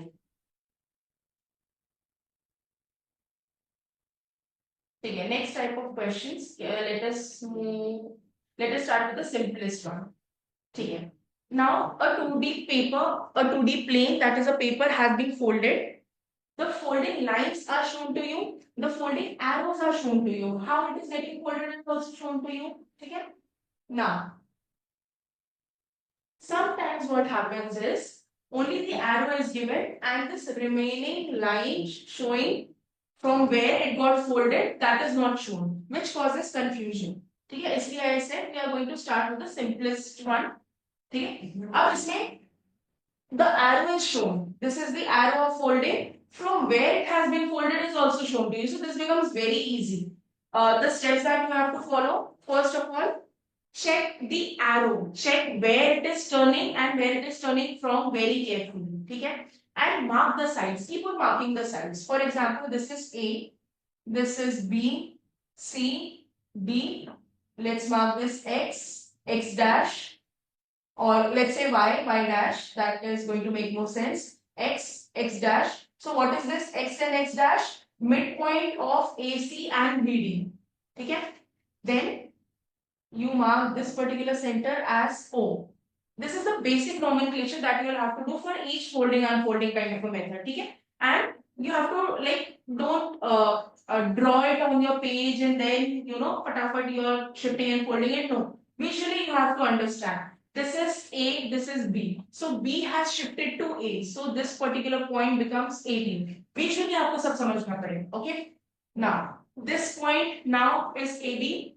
This point now is C and D. Okay. This point is y dash, that is as it is. O is also as it is. X and x dash are overlapping over here. Okay. Next. Upper ka portion has come down. So the arrow also shows that, and you have the leftover page also like shown.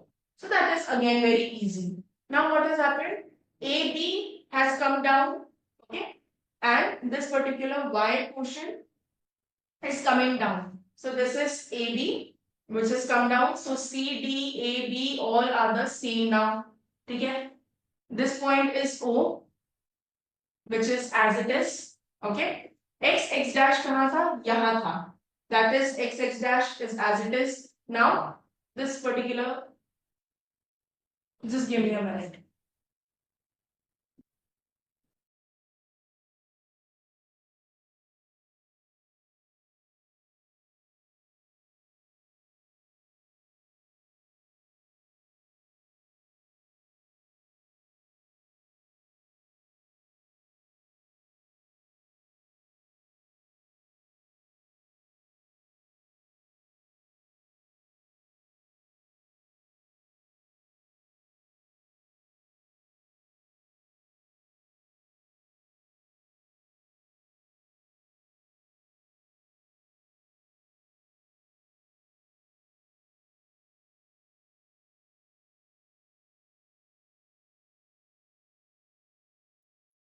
Okay. I hope you've traced it. All the points you've traced, kahan se kahan gaya, etc. Now, all these points have shifted down. All these points have shifted down. Achha, this was O. O was over here. Okay, this was O. This was x dash. Okay, all these points you've traced. Yahan se it is folding over here. So O, x dash are going to overlap now. And finally, you get this one rectangle. Where is this rectangle coming? This rectangle is coming here. Folded version, unfolded version. You have to try to overlap that. Where exactly is the folded version coming? Okay? Now, the void has been cut in this manner. Matlab, exactly like that, you should be able to see the void over here. Exactly like that. Okay? Wherever do you have exact parallelogram? This is not correct. It is like the mirror version of that. This can be correct. C option can be correct. B option is not correct. Again, the void shown over here is the mirror image, not the actual image. Okay? And A can be correct. Okay? Now, the next step. Once you unfold this back, so this is the folding that you have. Once you unfold it back, what will you get? The parallelogram that is as it is over here, will it be the same when you are unfolding it, or is it going to be a mirror image?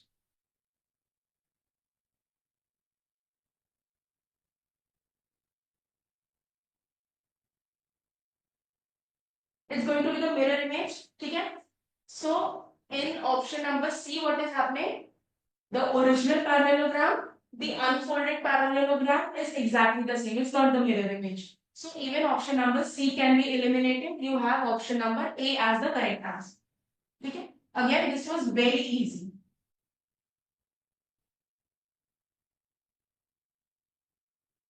Okay. Try solving this question. Let me put the timer as well. 108 seconds and you should be done with this question.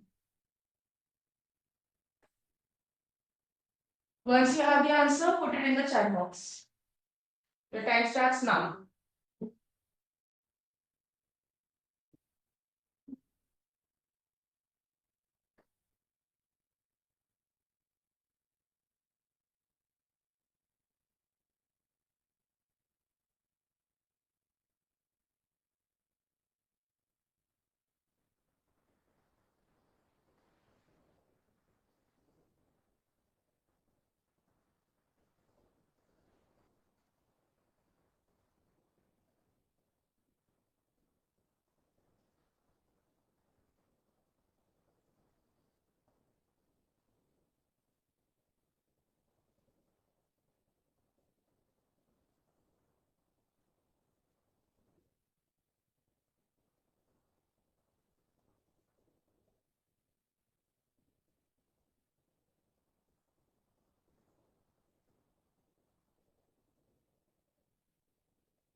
10 seconds to go.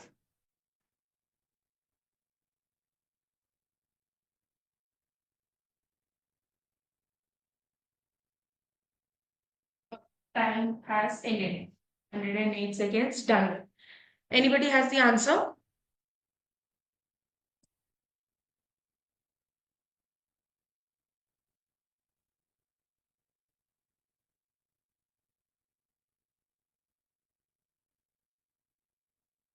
Just type A, B, C, D in the chat box, please. Or you can unmute yourself and tell me the answer.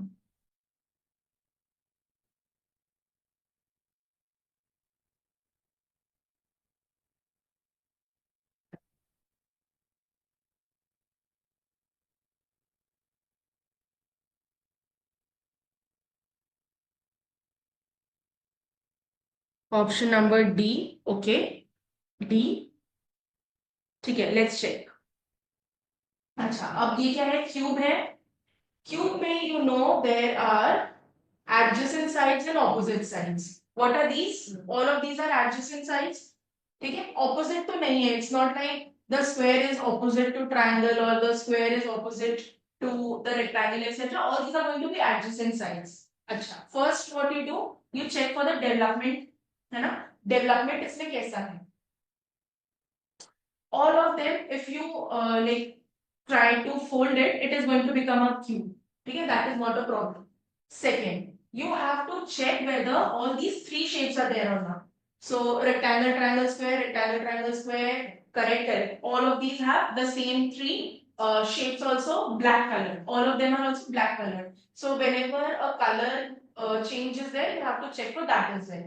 Now third, you have to check for the placement of the shapes. ठीक है, it has to be adjacent first of all, opposite allowed नहीं है. इसमें triangle and the square is going to be opposite, so C eliminated directly. ठीक है, अब the fourth point what you have to check for is when it is like folding back into a cube, what are the adjacent sides going to become and how they are going to become and what is going to be the rotation of these shapes. ठीक है, so for example, this particular side that you have is going to coincide with this side. ठीक है, so ये ऐसा आ जाएगा ना, which is correct. At the base you should have your square, that is correct. यहाँ पर the square will be parallel to your rectangle, this is correct. So D can be the answer. Let's check for the others. Once you are folding it into a cube, you will have the triangle like that. So the pointing portion is going to face towards the square. That is not correct. The flat portion or the base portion has to face towards the square. So this can be eliminated. Next. In this particular scenario, this surface or this edge is going to fold with this edge. Matlab, the triangle is going to be on the side of the square. Again, this is not correct. So as you guys correctly said, all of you are right. D option is the correct one. Absolutely correct. Okay? Achha. Now, let me give you a slightly difficult question.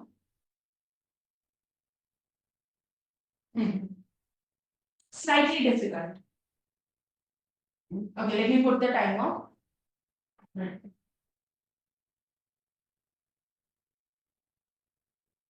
Your time starts now.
Time's up.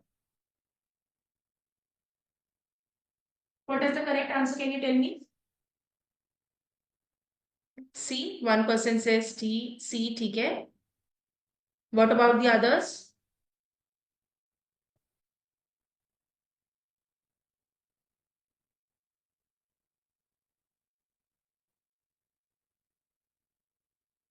C. Okay. That is correct. Option number C is correct. How? Okay. These two are going to be opposite. These two are going to be opposite. And these two are going to be opposite. So adjacent or opposite सबसे पहले check कर लेते हैं. Of course, you don't have four developments, so you have to check whether it is going to be unfolded to become a cube, etc. That you don't have to check. So directly adjacent and opposite आप check कर सकते हो, ठीक है? यहाँ पर सबसे पहले the orange and what looks like I don't know what fruit is this. ठीक है? These two are opposite. ठीक है? यहाँ पर it is shown as adjacent. तो ये दोनों तो correct नहीं हो सकता है. Then what's the problem with B? If you try to fold this, these two sides are going to like overlap into each other. तो ये turn हो जाएगा. You'll have the orange over here and the shadow over here. तो इसके leaf के साथ you won't have the shadow. So even B can be eliminated. Next, the strawberry, this fruit looks exactly like that. The grapes are adjacent, parallel to this particular fruit. ठीक है? C looks like correct. Now let's check for D also, and then we'll finalize C. You have the banana. Okay, you have the banana over here, and right next to the banana, you have the shadow. Here, the shadow is twisted. The shadow should have been over here, and then you have the orange fruit. So even D is not the correct answer. You have C as the correct one. Okay, rightly said by all of you. Great. Okay, next, counting questions.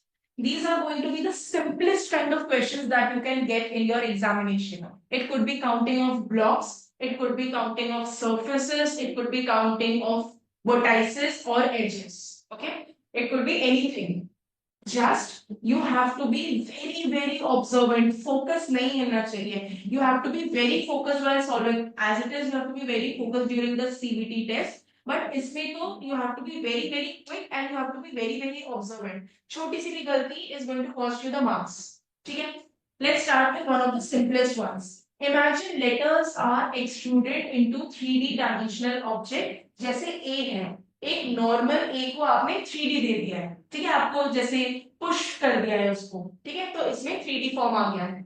Now, as shown in the figure, on the left, the letter A is shown. The word LOVE that is shown on the right were to be extruded. मतलब जैसे A को extrude किया है और 3D form बनाया है. Similarly, अगर आप LOVE इन सब को extrude करोगे, how many surfaces would there be? So L, all the surfaces, OVE, all the surfaces, you have to sum and then you have to give the answer. ठीक है? Now, take 108 seconds to solve this. However, your understanding of question is also included into 108. But अभी हम समझने की कोशिश करें. So that is there. चलो, start.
Chalo, you guys got extra time. So anyway, 34, 35. ठीक है, what about the others? What do you think? How many surfaces are there? 35, 35. चलो ठीक है. How do you know that? एक तरीका है, you are going to like imagine that all of these are being extruded and then you imagine that, try to solve for the number of surfaces etc. Or what you can do is like a quick trick, जो आपको 2D level पर ही जो letter दिया है, the letter that has been given to you on a 2D level, try and understand how many vertices are there or try to understand how many edges are there. ठीक है, for example A, okay, what do you have? One edge corresponds to one surface, one edge corresponds to one surface, one edge corresponds to one surface and so on. ठीक है, just calculate the number of edges that are there, that is going to be the number of surfaces. Trick, if there is a void in between, you have to calculate the edges in that also. So 1, 2, 3. You add 3 to it. Another trick. If there is any like curved surface, for example O, okay, there are no sharp edges, matlab just one complete surface is going to be there, but you have a void in between. So you have this as one surface, you have this as surface number 2. Great. You have all the tricks with you. Chalo, now what we go ahead is just trying to count the edges. You have 1, 2, 3, 4, 5, 6. 6 for end. 1, 2. Okay, next. 1, 2, 3, 4, 5, 6, 7. Next. 1, 2, 3, 4, 5, 6, 7, 8, 9, 10, 11, and you have 12. What does the sum come up to? 12 plus 7 plus 6 plus 2. What is it adding up to?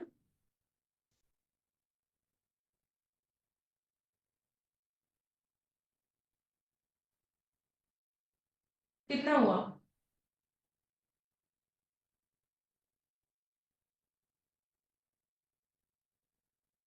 12 plus 2, 14, 14 plus 6, 20 and 27. तो 35 कहाँ से आए?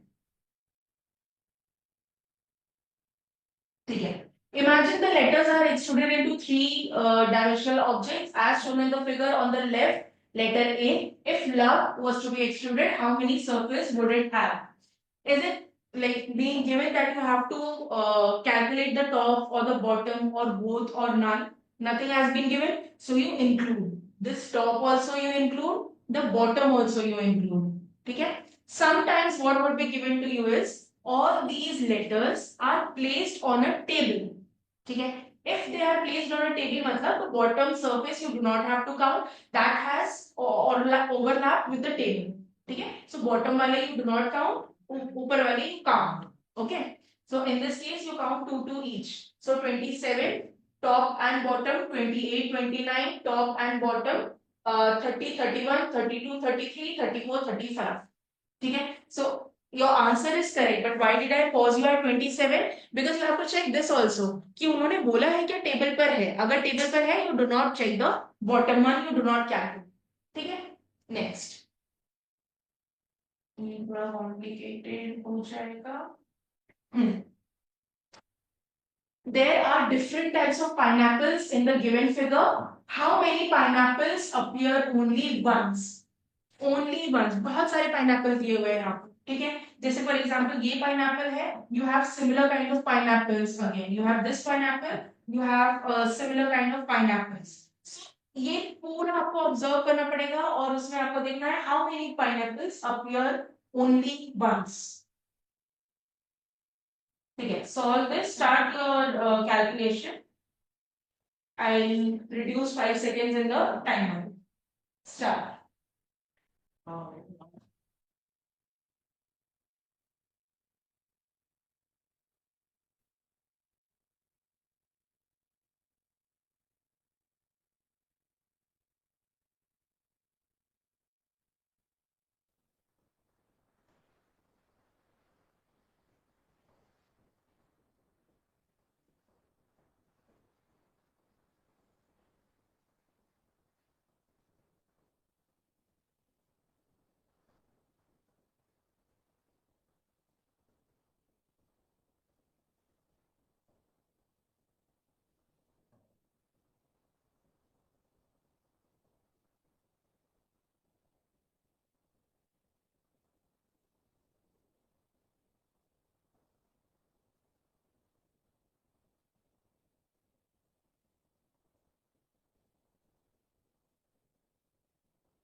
5 seconds to go. Stop. What's the answer? Third pineapple, bottom third row. So you're saying only one apple is there who is not repeating. Okay. What about the others? 1, 2, 3. How many pineapples did you find which are not repeating?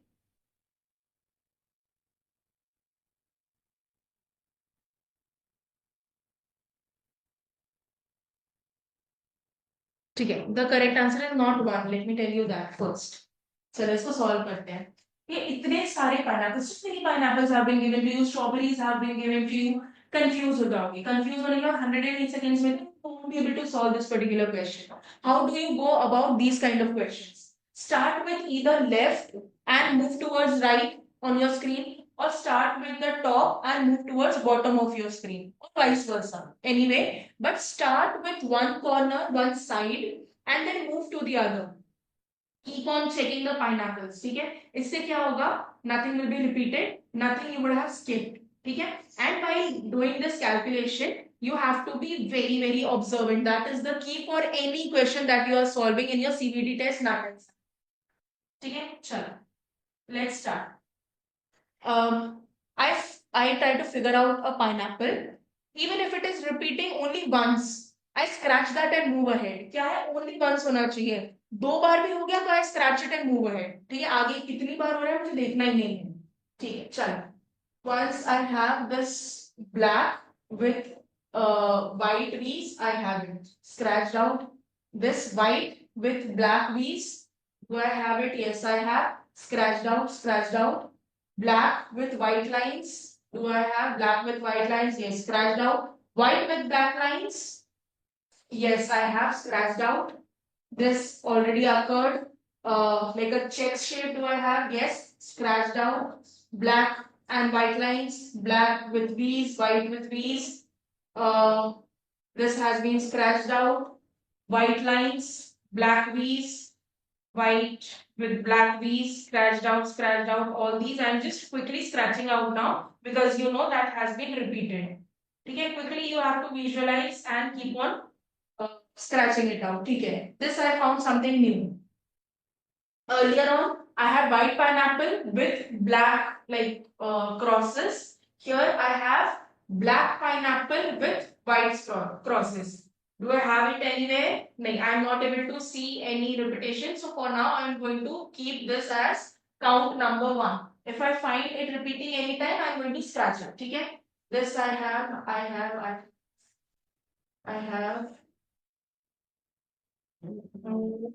To the top again, I have.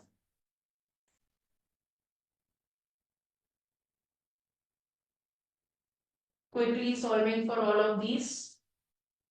This I do not have. So another unique one wherein I have black pineapple. On that we don't have white V's, we have white dots. So this has never occurred before. So I am keeping that also in check. This I have. All these I have. Okay. So this black pineapple with white checks and this black pineapple with white dots have occurred only once in the entire diagram given. So answer is, how many pineapples appear only once? 2 pineapples appear only once. Is this clear? Yes, no, want me to repeat? Just type in yes or no or repeat in the chat box.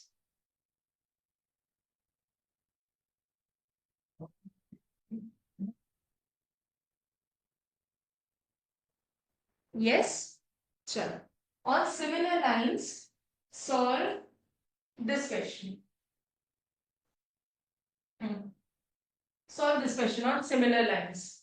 An intersection where 2 or more line occurs and or curves meet or cross. Okay. How many intersections are there in the figure?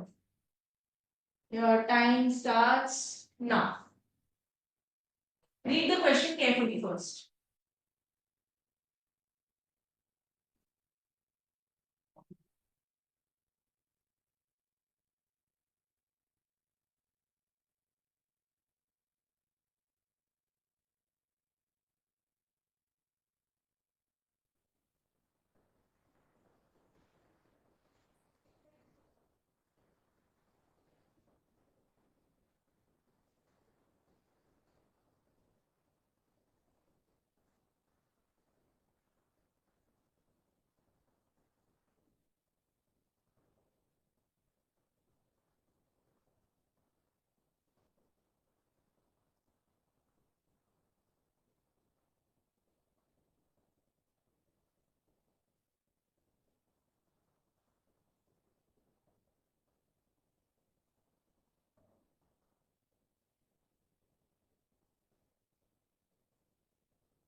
10 seconds to go.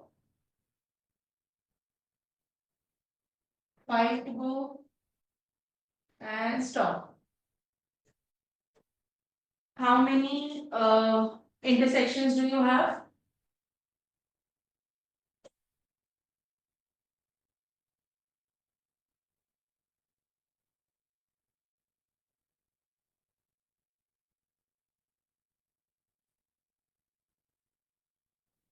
Any counting?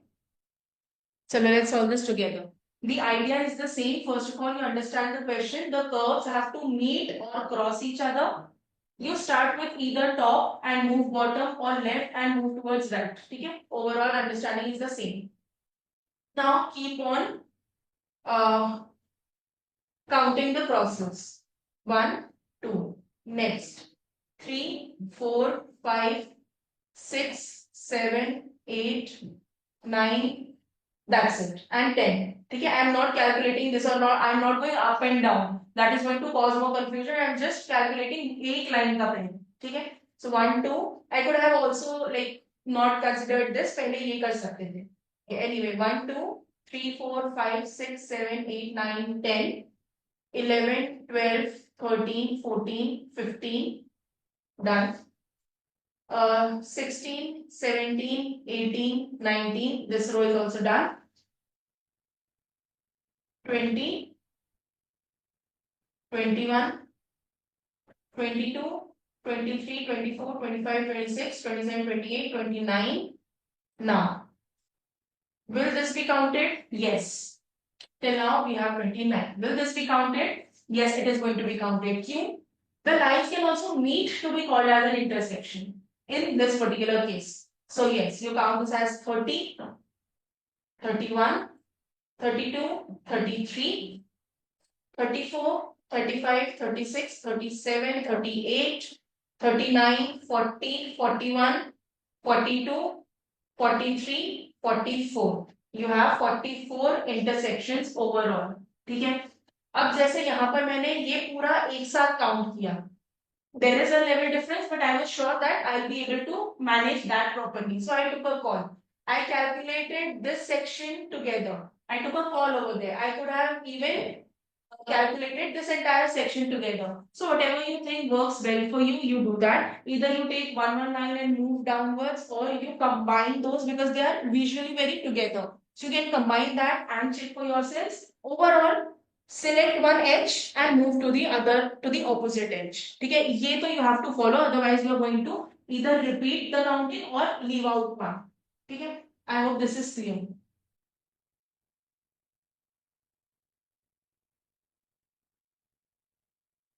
Okay, can you solve this? This is the last one for the day. Which of the following lakes has the largest area? What will you do? इसमें visually you won't be able to tell. Okay, that is not possible. So yes, this comes under visual understanding and reasoning also. But here, only visual understanding is not going to give you the answer. What you do is, you break it down into blocks, or you break it down into like units. Okay, for example, let's say this is 1 unit and this looks like a square. So that is your 1 unit. What you do? This is 1. This can be like considered as 2. This can be considered as 3. 3 के हिसाब से I have 2. Okay, 3 into 1, 3 into 1 like that. This is 4. So 4 into 1. Then 5 into 1 के लिए this looks somewhat like 3. है ना? So I am dividing it into smaller blocks, and I am calculating the number of blocks, saying that one block is 1 unit by 1 unit. So the area has to be 1. So one block represents 1 meter square, feet square, whatever, 1 unit area. So like that you have to solve for A, B, C, D and get your answer. So yeah, very simple. You have to be patient, you have to be observant, you have to calculate properly, and you're done with your answer. Okay. Can you tell me the answer in the chat box? Okay, let me erase everything. I'm not putting the timer for this. As soon as you get the answer, you tell me in the chat box.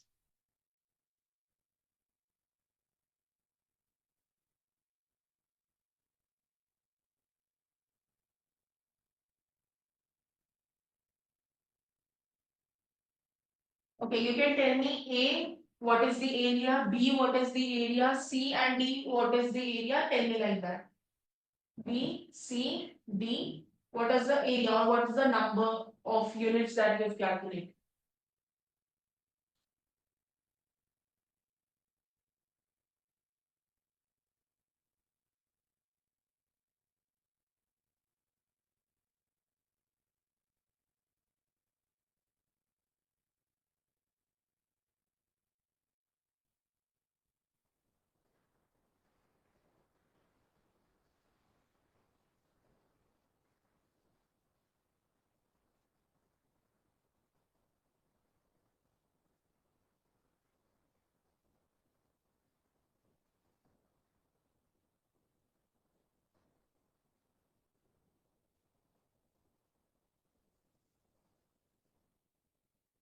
Option number D is the correct answer. That is correct. ठीक है, but can you tell me the areas separately also? A, B, C, D का कितना आ रहा है?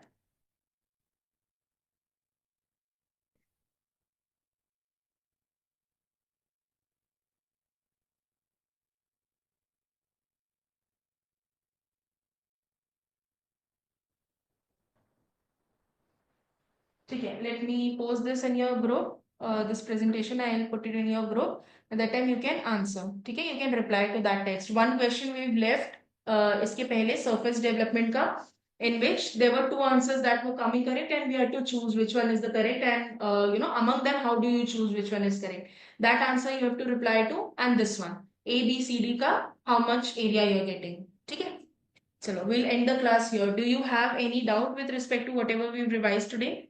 So in today's class, now we are going to quickly summarize each and everything that we have done in the logical reasoning and quantitative aptitude. Now, whatever topics we are going to discuss in today's class, we are going to look into the logical reasoning, and the subjects that we are going to cover are given like this. We are going to completely cover this topic of block, coding and decoding, order and ranking, water image and mirror image. Then after that, your special aptitude that covers your cutting, folding, rotation, scaling, and all of that. So we will be only and only will be talking about the concept that are with these topics, and then after that, we will be solving some of the basic level questions that are being asked in the examination. So we are going to summarize all these topics in an exam oriented manner. Now, I hope you guys have already gone through the 51-day course.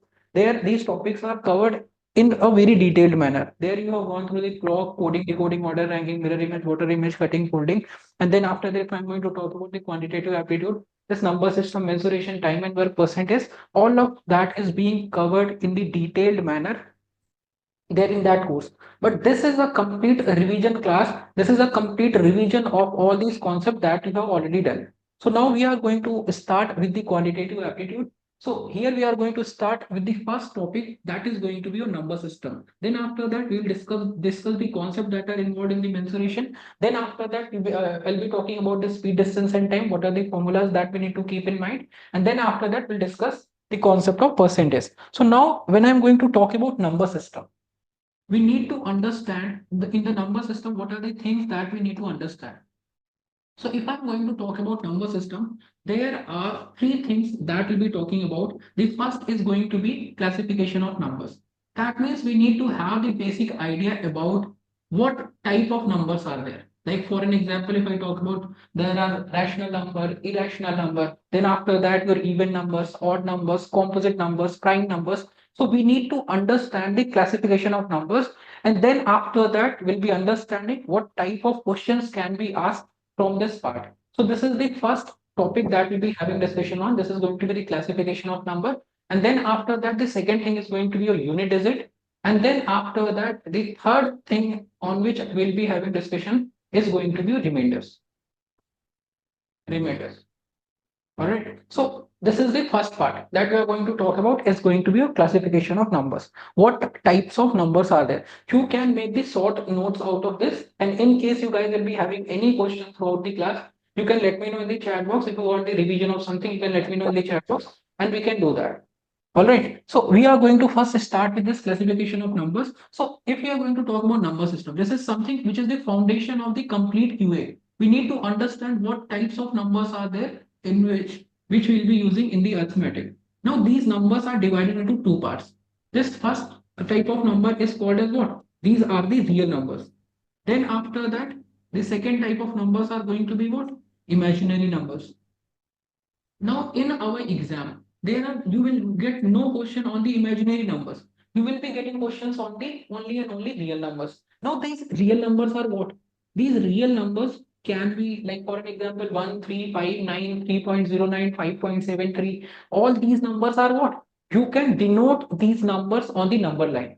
So these type of numbers are called as what? Real number. Now what is a number line? Number line is what? Like this is 0, this is 1, this is 2, this is 3. So if I'm saying 2.3976, you know that it will be somewhere here between 2 and 3. Now if I say 3.9721, so you know that it will be somewhere between 3 and 4. So all these numbers which can be denoted on the number line are called as what? These are the numbers that are called as the real numbers, right? So you can make a short note like this, that these are those numbers which can be denoted on the number line. These can be denoted on the number line. Then after that, the second, these real numbers. You will not get any question on the imaginary numbers. These are like complex number, root minus 1 or root minus 2. So this is not in our syllabus.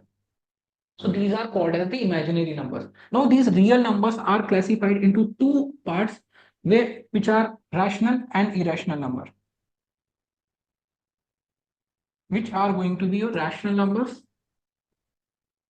And then after that, the other type is going to be your irrational numbers.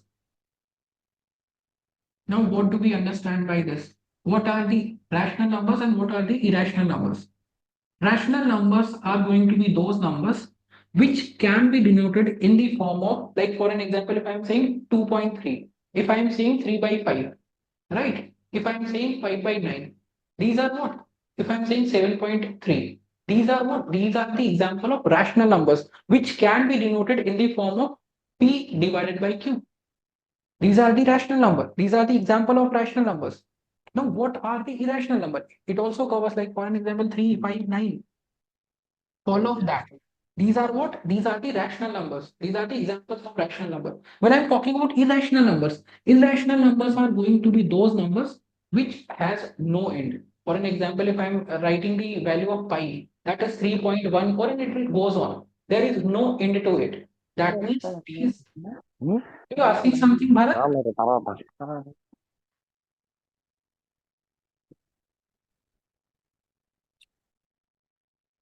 All right.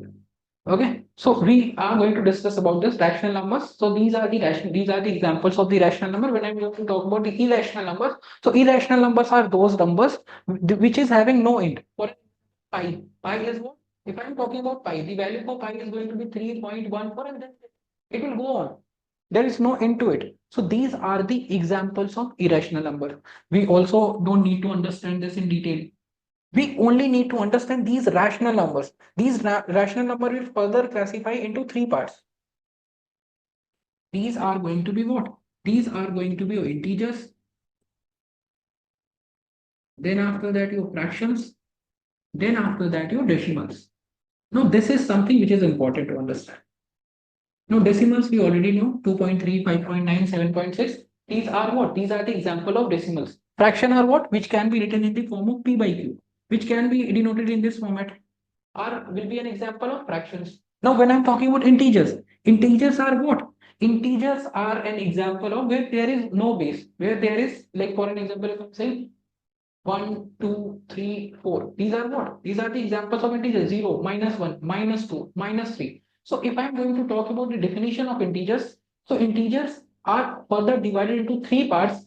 They will be what? Positive integers, negative integers, and then after that, the third part is going to be your zero. So the summary is what? This is how the number line look like. These numbers will be divided into two parts: real numbers, imaginary numbers. Real numbers will be those numbers which can be denoted on the number line. Then after that, if I'm going to rational numbers which is having certain end, right? If you are going to simplify this, you'll be finding that there is a end, right? For an example, 0.39, there is an end to it. But if I'm saying 3.1497321, if this is a continuous process, then that will be an example of irrational number. That will be an example of irrational number. Then after that, these rational numbers are divided into three parts, which are going to be your integers. Then after that, your fraction, and then after that, your decimals.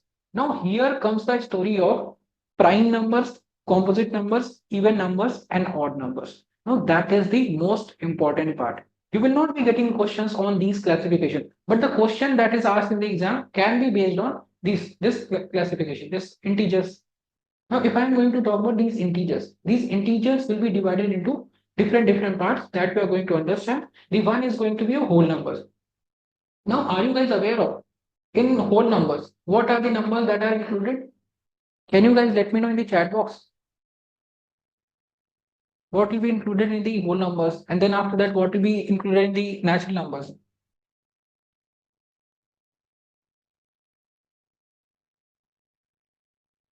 Then after that your prime numbers, and then after that your composite numbers.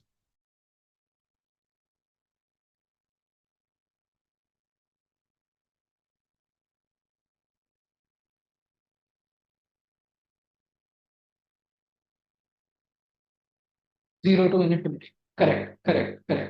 Okay, all right. So you guys are aware of this. Now, when I'm going to talk about whole number, that means it will start from 0, 1, 2, 3 till infinity, right? These will be an example of whole numbers. Now, when I'm talking about these natural numbers are what? When you are including 0. So 1, 2, 3 till infinity. This is what? This is an example of natural numbers. Now, let me know what are the prime and composite numbers. Prime numbers are those that have a factor of 1, and the number itself, and composite are those which are having the numbers other than 1 and itself. Correct.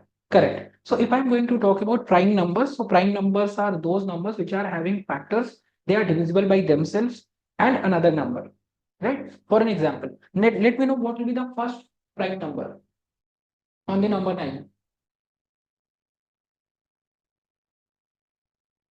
2, correct. Now, if I'm going to talk about prime numbers, what will be these? 2, 3, 5, 7, 11, 13, 19, like this. So these are what? 2 is only divisible by 2 and 2 is only divisible by 1. That means a number which is having only two, what? Which is only divisible by two numbers will be what? It is going to be a prime number. 2 is divisible by only 2 and 1. 2, 3, 5, 7, 11, 13, 19. Now, the composite numbers. Now, what is going to be composite numbers? Composite numbers are those numbers which are divisible by themselves as well as 1 as well as from the any other factor of it. Like for an example, the 4.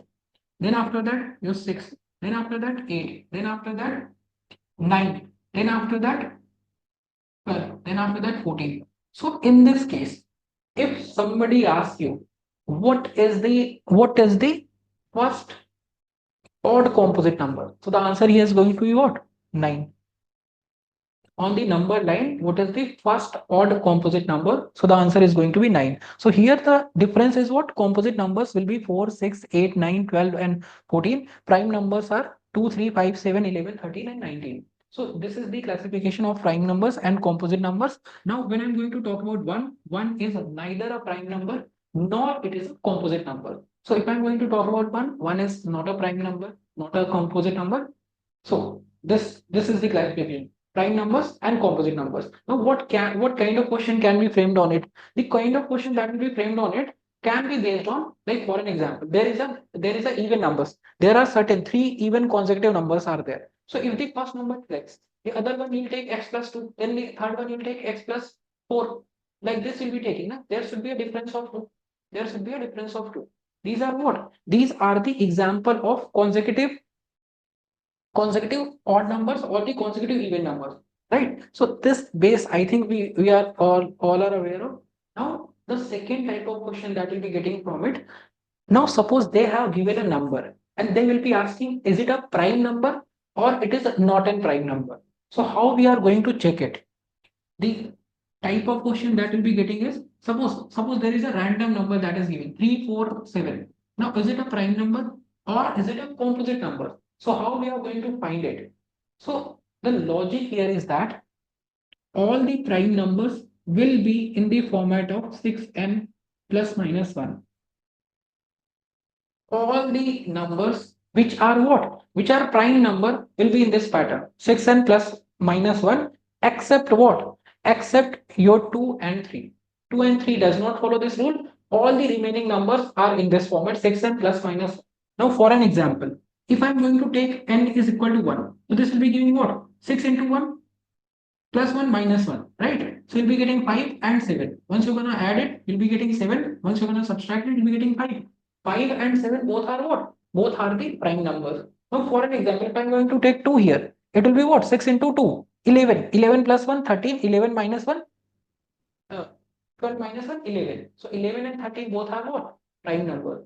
So the outcome here is that all the prime numbers will be following what? All the prime numbers will be following this rule. All the prime numbers will be following 6n plus minus 1 rule. But for each and every value of n, this is not true. I hope you guys understand what I'm saying. Like for an example, if I'm saying I'm taking n is equal to 4. So if I'm going to multiply 6 into 4 plus 1 minus 1, now you know that this will be giving 24. 24 plus 1 is 25 and 25 is not a prime number. 25 is not a prime number. So that means what I'm trying to say is all the prime numbers will be in this format. For each and every value, it will not give prime number. Let me know how many of you are able to understand. That means all the prime numbers. How we are going to check, is it a prime number or it is a composite number? We will divide the given number by 6. If we are getting remainder 1 or we are getting remainder minus 1, that means it is a prime number, or else it is not a prime number. That is one way of checking it.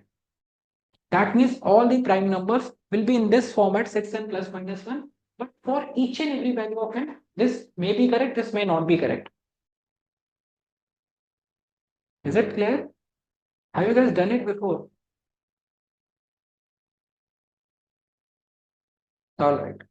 All right. So this is what? This is an example of, like, if a number is given, they'll be asking, is it a prime number or is it not a prime number? Okay. So they'll be asking, is it a prime number or is it not a prime number? So that is how we will be getting the answer. Now the second part is going to be unit digit. Finding the unit digit. This is the first part, classification of number. Now the second part is going to be unit digit. Now suppose you are going to multiply two numbers. For an example, let's talk about addition. Now if I'm going to add something, if I'm going to talk about addition, for an example, 4, 9, 3, 2, 1, 7, 3, 2, 9, 7. Then after that 5, 3, 9, 2, 11, like this. If I'm going to add these numbers, and if you need to find out unit digit, it's very easy. What do we mean by unit digit? That means the digit that is coming at the unit place. So if in this case, if you are going to add this, what is going to be the unit is 7 and 1, 8 and 1, 9. We know that what will be the unit digit. We don't need to understand on the addition and the subtraction. The same logic applies on the both the cases. Now, if I'm going to talk about 3, 4, 9, 7, 1, 2 multiplied by 5, 7, 3, 2, 9, what will be the unit digit in this case? Can you guys let me know in the chat box? What will be the unit digit in this multiplication?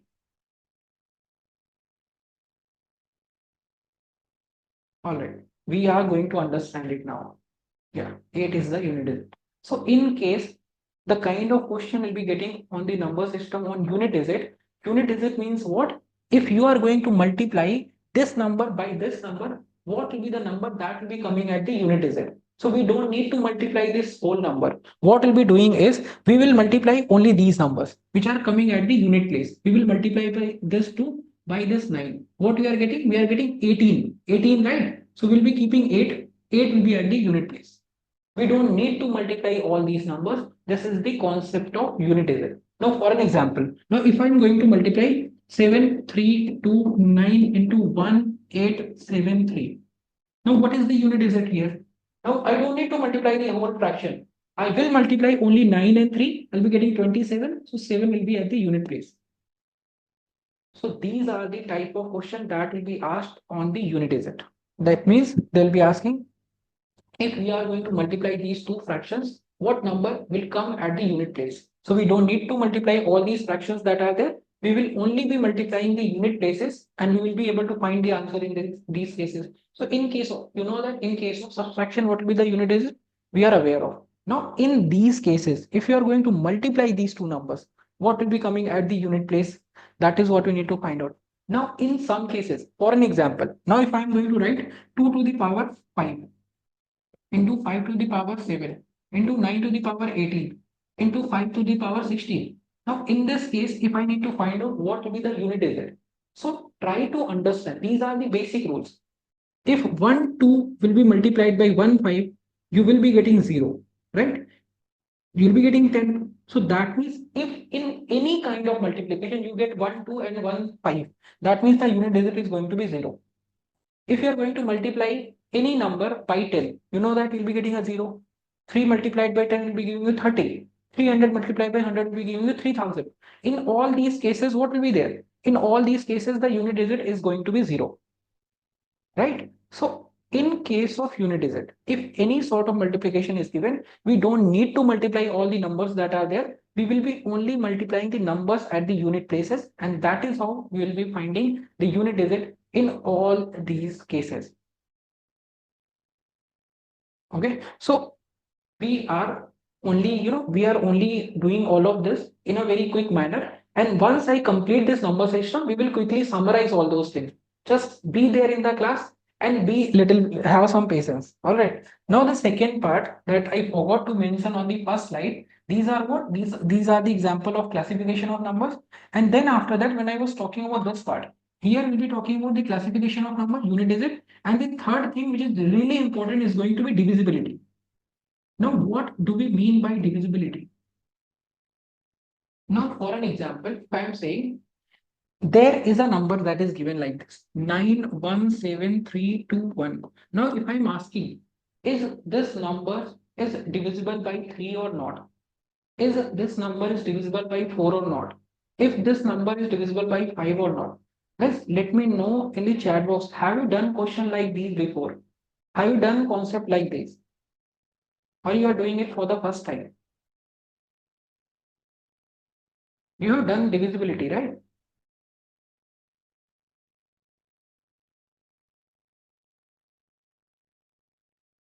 Do let me know, all of you. I'm just asking so that I could have an idea about it.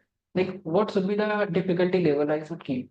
In recent times, you haven't done. Okay. So that is why I'm asking. So when I'm talking about divisibility means what? We need to find out this given number is divisible by 3 or not. If this given number is divisible by 2 or not. So there are certain rules through which we can find it out. Now, for an example, if I'm going to talk about divisibility rule for all these numbers, just try to understand. Now, if I'm going to talk divisibility rule for 2, which number will be divisible by 2?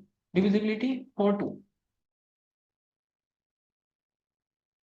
Now you know that divisibility rule for 2 is what? If no matter what number is given, 2, 1, 7, 3, 2, 9, 8, if the unit place is divisible by 2, the whole number will be divisible by 2. Correct. If at the unit place you are getting an even number, if the unit place is divisible by 2, that means the complete number is divisible by 2. That is the divisibility rule for 2. Here what is happening? Here in this case, this number at the unit place is divisible by 2, the whole number is divisible by 2. Then after that, the second example, 259215790. Here this unit place is 0. 0 is an even number. It is divisible by 2. That means the whole fraction is going to be divisible by 2. That is the divisibility rule for 2. Now, if I'm going to talk about divisibility for 4. Divisibility for 4. Now, for an example, what I'm saying is 428 is a number. Now, if I'm asking, is it a just let's take the another number. Like for an example, we are taking 928. Now, if I'm saying, is it divisible by 4 or not? Divisibility for 2 we have done, divisibility for 4. Now, if we are going to divide this number by 4, is it completely divisible by 4 or not? We are going to simply divide it by 4. Now, in this case, the rule is that if we need to check the divisibility for 2, we will divide the unit digit by 2 and we'll check it. Now, if in case you are finding out divisibility for 4, we will divide the last 2 digit by 4, and if the last 2 digit of a number is divisible by 4, the whole number will be divisible by 4. Now, how to use it? Now, for an example, if I am saying 4197235 then after that 48. Now, if I am asking, is this number is divisible by 4? Right. Last 2 digit of the number. Now, here in this case, if I need to find out is it divisible by 4 or not, so I am not going to completely divide it. I will only divide the last 2 digit of this number. And if the last two digits of the number are divisible by 4, that means the complete number will be divisible by 4. So the rule is completely same. For 2, you need to divide last digit by 2. Right? Now in the second case, if the last two digits are divisible by 2, this number will be divisible by 8. Now for divisibility by 8, what we need to check? Last three digits. If the last three digits are divisible by 8, that means the complete number will be divisible by 8. So we don't need to completely divide the complete number. We will only by this rule we can find it out, is it divisible by 2, 4 and 8. So this goes on similar like for 16, last four digits. So this is for 2, 4 and then after that your 8 and then after that your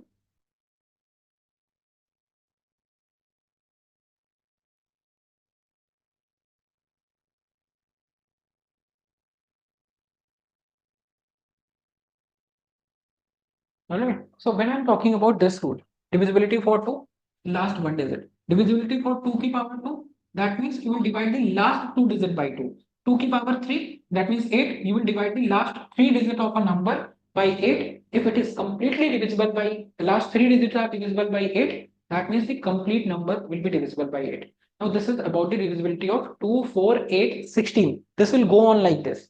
Now for an example, now if we are going to understand the divisibility for 3 and 9. Now we are going to understand about 3 and 9. Sum of the digits. Correct, correct. Sum of the individual number is equal to correct, correct, 100%. Now in case we are finding if a given number is divisible by 3 or if a given number is divisible by 9, whatever number is given. For an example, 2, 1, 3, 9, 7, 2. Now is this number divisible by 3? What we'll do? We will add the digits of the number. If the digits of the number, if the sum is divisible by 3, the whole number will be divisible by 3. What we are going to do? 2 plus 1, 3. This 3 is divisible, 9 is divisible, 7 plus 2, 9. That means the complete number is divisible by 3. Even we don't need to add. What we'll be doing? We will make the pair, we will make the pair of 3 and we will divide them, and that is how we can find it out. Like for an example, 2, 1, 7, 2, 9, 3, 2, 1, 5 or then after that 4. Now is this number is divisible by 3 or not? How we are going to find it out? 2 plus 1, 3. 3 is divisible. 7 plus 2, 9 is divisible. 9 is divisible. 2 is divisible. 2, 1, 3 is divisible. 5, 4, 9 is divisible. This whole number is divisible by 3. That means for that, if we want to check the complete number is divisible by 3 or not, what we'll do? We will just add the number. If the number are divisible by 3, the whole number will be divisible. And this rule is same for 9 also. For an example, now I'm saying 9, 1, 8, 3, 5, 9. Now this number is divisible by 9 or not? What I will do? I will add all these numbers. If the sum of the number is divisible by 9, the complete number will be divisible by 9. Now here also I am not going to add it. This 9 is divisible by 9. This 8 plus 1, 9 is divisible by 9. This 3 and 5. That will be what? 8. 8, this 9 is divisible. I'm just keeping it 1 here. So 3 and 5 will be 8. 8 and 1, 9. So the complete number will be divisible by 9. So that is the divisibility rule for 9. So for 3, add all these numbers. For 9, add all these numbers. Sum should be divisible. So you can make a note of it. 2 for 2 and for 9. So we have done how to find out the divisibility for 2 is there. Then after that 3. Then after that 4. Right? Then after that your 8. And then after that your 9. Right? What is left here? 5, 6. And then after that your 7. Right? 5, 6, 7. Now for 5, 6 and 7. What is going to be the divisibility rule? Now for 5, if the unit digit is 0 or 5, if the unit digit is 0 or 5, the whole number will be divisible by 5. If at the unit place you are getting 0 or at the unit place you are getting 5, the complete number will be divisible by 5. That is divisibility for 5. Right? So this is what this is about divisibility, how we find out. Now, what can be the other examples? Now, for an example, now if I'm going to talk about divisibility for 6. Now, for 6, the divisibility is what? You will check if the numbers are divisible by 2 and 3. You will add the numbers and you will check is it divisible by 3. You will check the divisibility rule of 2. If both follows, that is the number is divisible by 6. If the number is multiples of 2 and 3, then divisible by correct. Correct. Correct. So that is the divisibility rule for 6. What is the divisibility rule for 7?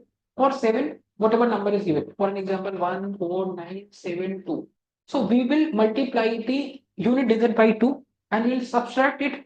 And then after that, if this subtraction is divisible by 7, then the complete number will be divisible by 7. Now, what can be the examples of it? Now, for an example, if I'm taking 3, 4, 3, right? I'm taking an example of 3, 4, 3. Now, what I'll do here is I will multiply the unit digit. I will multiply the unit digit by 2. I'm going to multiply the unit digit by 2. It will be giving 6, right? And from the remaining number, I will subtract this 6. What I'll be getting? I'll be getting 28. This 28 is divisible by 7. The complete number is divisible by 7. That is the divisibility rule. Correct, correct. Unit digit will be multiplied by 2, will be subtracted from the remaining digits. And if the subtraction is divisible by 7, the number will be divisible by 7. Same goes for 11. Not same goes for 11.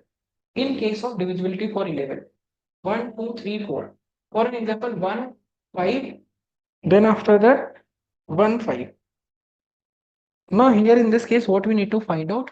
Here in this case, if you are going to add the numbers at the alternate place, and if their subtraction, if you are going to subtract these numbers, if you are getting 0 or you are getting a multiple of 11, then in that case the complete number will be divisible by 11 or else it will not be. Now, what can be the example of it? We are going to understand by example 1, 3, 3, 1. Now you know that if you are going to add this number, you'll be getting 3 plus 1 numbers at the alternate place. 3 plus 1 will be getting 4. Now, if you are going to subtract 4 and 4, you'll be getting 0. So, if you are going to add the digits at the alternate places, and if you are going to subtract them, if you are getting 0, that means what? That means it is an example of a number that is divisible by 11. Or if you are getting a number that is equal to 11 or the multiple of 11, in that case, these numbers will be divisible by 11 or else they will not be divisible by 11. So this is the discussion that was about the divisibility. Right? So divisibility, if you will be keeping these basic things in mind, there can be many other things. So that is the base of it. That is the foundation of it. Now let's talk about the other parts of it. Now what is left? We have done the divisibility, and then after that, what more was there? Remainders, right? Now if I'm going to talk about remainders, now in these kind of cases, in case of remainders, you just need to keep one thing in mind. In case of remainders are what? Remainders are additive in nature, subtractive in nature, divisible in nature, and multiplicative in nature. What do we mean by that? Now, for an example, if I'm going to multiply 7, 7, 7, and if I'm going to divide it by 6, 6, and 6, for an example, or else I can take the another example. For an example, if I'm going to divide it by 6, right?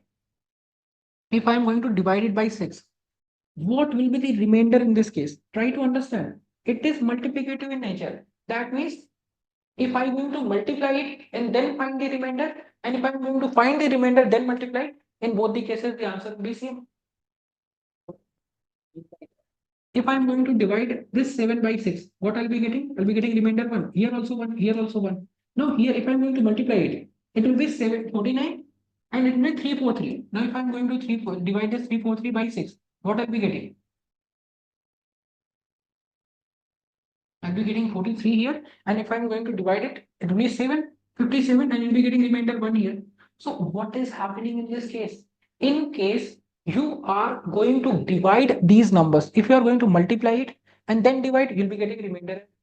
And if you are going to find the remainder and then multiply, still you'll be getting the same remainder. So in these kind of questions, if this sum is given, if this subtraction is given, if the multiplication is given, if the division is given, we need to, you can find out the remainders in each cases, and then after that you can apply these applications. Here, if you are going to multiply, then finding the remainder, in the same thing.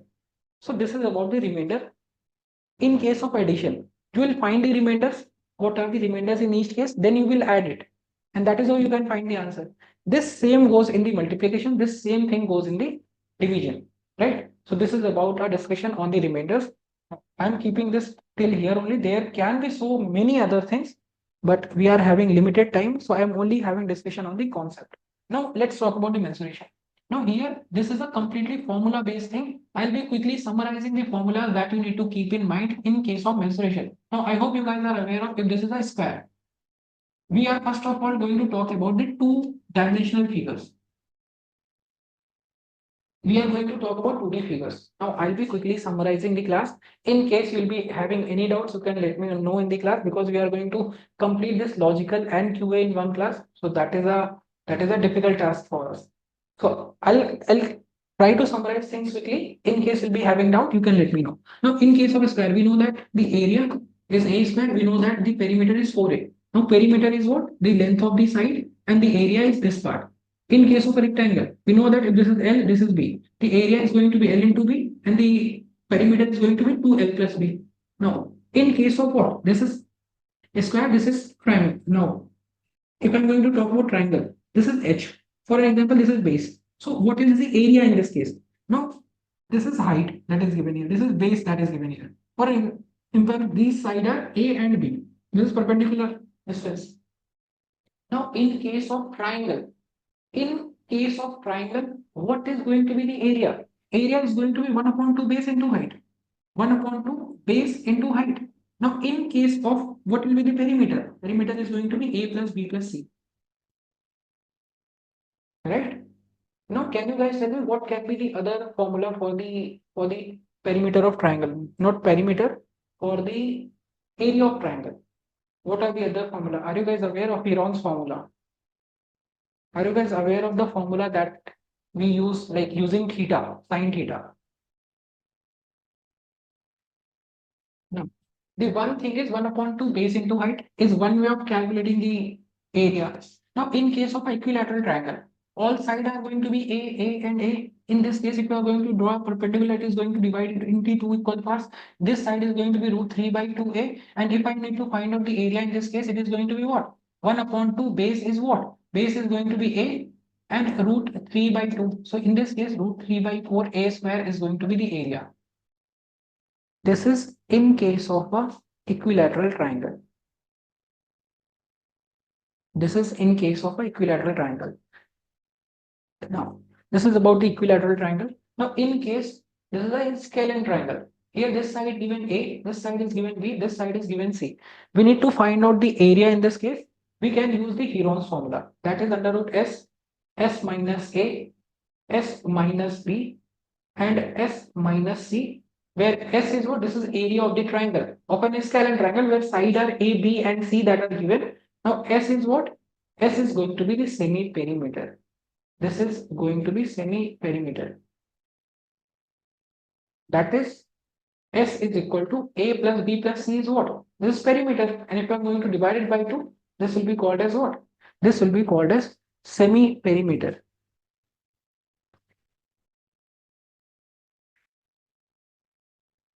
Guys, is it clear? This is square, this triangle, and rectangle. Do let me know quickly. It's clear, no?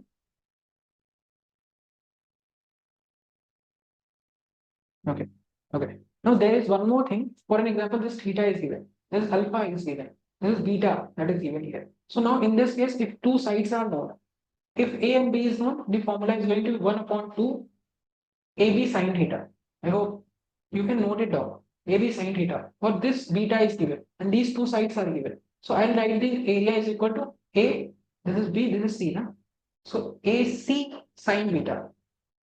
If these two sides are given and this angle is given, these two sides are given, this angle is given, so the formula is going to be 1 upon 2 BC sine alpha. This is also a formula for calculating the area of triangle.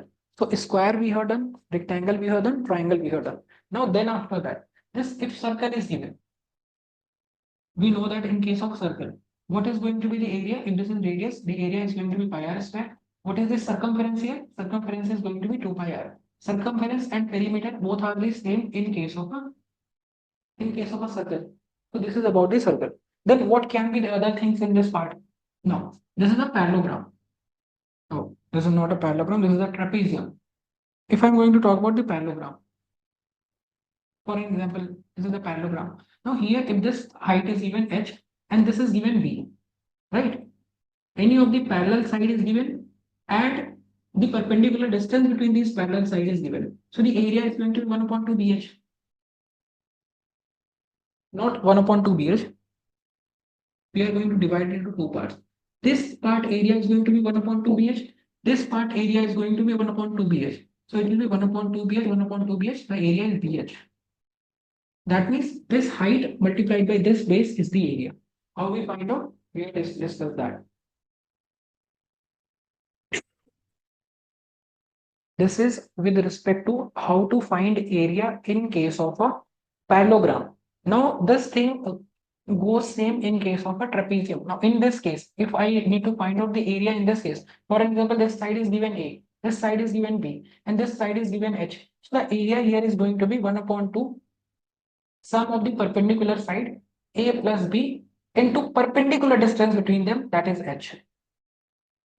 This is the area in case of a trapezium. Trapezium.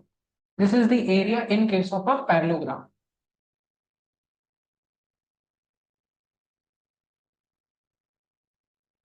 This is an area in case of a parallelogram.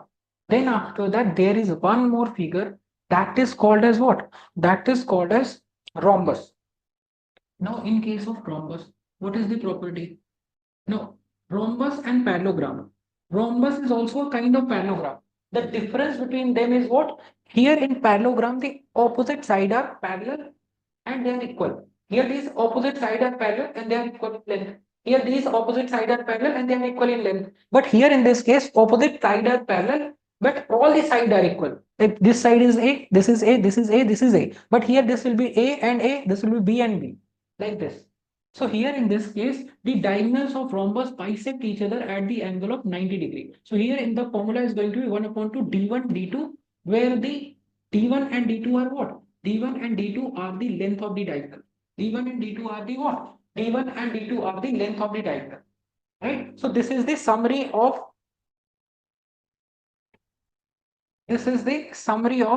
the two-dimensional figures where we have done discussion on the parallelogram.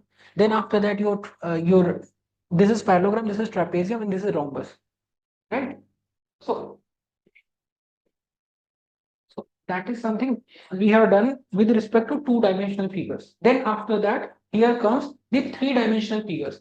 So in three-dimensional figures, there are three things that we need to keep in mind. What are these things? Two dimension, we were having discussion on area, and then after that, perimeter. Now, when I'm going to talk about the second part, that is 3D. In three-dimensional figures, there will be three things that we need to discuss. The one is going to be your volume, and the second one is going to be your surface area, that is curved surface area, and the third thing is going to be your total surface area. So with respect to three-dimensional figures, there are going to be three things that we need to understand. They are volume, they are surface area, that is curved surface area, and then after that your total surface area. So we are going to understand what is volume, curved surface area, and total surface area with respect to all the figures that are given in the 3D. So the first figure is looking like this. This is what? For an example, this is a cube. Now cube is what? This side is A, this side is A, this side is A. Now if I'm going to talk about volume in this case, volume of a cube is what? That is going to be A cube. Now this is nothing but the base area multiplied by height. Here the base area is going to be A into A multiplied by perpendicular height. And we got the volume in this case. Now if I'm going to talk about curved surface area. Now what do we understand by curved surface area? If I'm going to talk about this is a cuboid. What is the curved surface area? This area plus this and plus this. This is what? This is an example of curved surface area. If I'll be talking about total surface area, I'll include these surface, top and bottom. So here in this case, the curved surface area will be what? This area, this surface area, this surface area, this surface area. So curved surface area is going to be 4a square. If I'm going to talk about total surface area, this is going to be 6a square. Because we are going to include this top area and this bottom area. Right? So with respect to cube, the volume is going to be A cube. The curved surface area is going to be 4a square, The total surface area is going to be 6a square. Now, if in the same case, we are going to understand the cuboid. Cuboid is similar to this figure. Cuboid is similar to this figure. This is L, and for example, this is H, and this is B, right? This breadth is given. Now, in this case, what will be the volume? This is nothing but base area, that is L into B, surface like base area multiplied by height is what is volume. Now, if I'm going to talk about the curved surface area, now curved surface area will be again similar to the previous one. Area of this surface, that is what? That is L into H. L into H. Now, here this surface which is in front of the figure, and there is a figure that is on the back. There is one surface that is on the back side. So this 2LH is there plus this side. Here you know that this base is B and this is H. So BH and BH, 2BH. So here in this case, what we are getting? This is what? Curved surface area. We don't need to remember any of these things. You will be easily able to formulate these. You can take 2H common here, 2HL plus B. 2HL plus B. Then after that, the third thing is going to be total surface area. Total surface area include this figure, this surface also. So total surface area will be what? Taking 2 common here, LB plus BH plus HL. That will be giving the total surface area. That will be giving the total surface area in case of a cuboid. Now we have done the discussion on your cuboid. We have done the discussion on the cube, right? Then after that, the second thing, like not second, third thing comes here, that is cone. Now in case of a cone, this is radius, this is height, this is the slant height, that is L. Now in this case, this is a right angle triangle, this is 90 degree. So you know that in 90 degree triangle, we can calculate this slant height L is equal to what? That is equal to under root h square plus r square. So this is slant height. If the height is given, if the radius is given, we can find out what will be the slant height. Now what is the volume here? Volume is going to be 1/3 pi r square h. This is going to be 1/3 pi r square h. That is the volume in case of a cone. Now, if I'm going to talk about the curved surface area, curved surface area means what? Area of this part, area of this part, area of this part, area of this part. So curved surface area is nothing but pi RL. If I'm going to talk about total surface area, that will be pi RL, area of this surface plus this area also. Because here the area of top is 0, area of bottom is what? It is a circle. So the area is going to be pi r square. So this is with respect to cone. What is going to be your volume with respect to cone? What is going to be curved surface area with respect to cone? And what is going to be total surface area with respect to cone?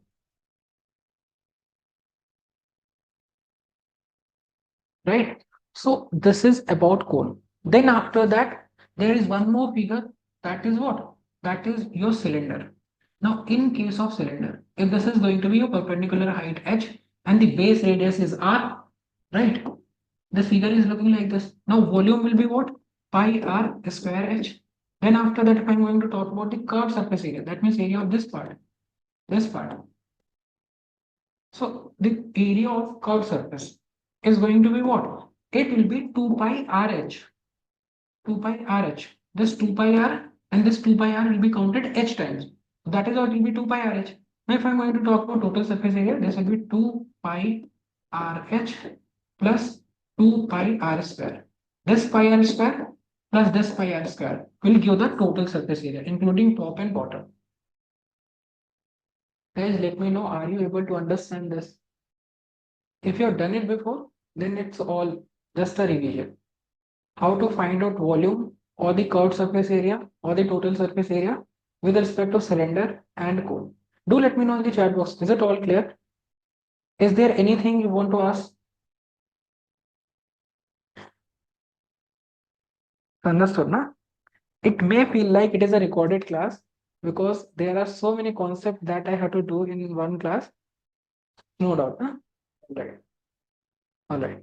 Now this is what? This is with respect to your cone, and then after that your cylinder.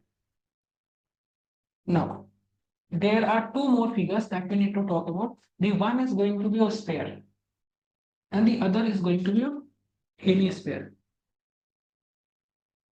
Now, here in this case, this radius is r, this radius is r. This is about hemisphere. And here we are going to talk about this is a sphere. A sphere means it is like a football. This is not a circle, right? This is like a football. We are talking about a sphere. Now here also if I'm going to talk about the radius for an example. So now with respect to this, we need to understand what is volume, what is curved surface area, and what is the total surface area with respect to a sphere. And what is going to be volume, what is going to be curved surface area, and what is going to be total surface area with respect to these figures. Now they are interrelated. This is what? This is a sphere. And now if you are going to cut this sphere into two equal parts, it will look like this. Now this surface is looking like this. This surface is looking like this. We have divided this into two equal parts. We have divided it into two equal parts. So now in this case, the volume is what? 4 by 3 pi r cube. If the radius of a sphere is given, that is r. So this will be 4 by 3 pi. What is the curved surface area? No, this curved surface area is going to be 4 pi r square, and the total surface area is going to be 4 pi r square. Both are same in this case. Why is it so? Because here in case of a football, there is no top, there is no bottom, right? So in curved surface area, we calculate the total area. In case of total surface area, we calculate the total area.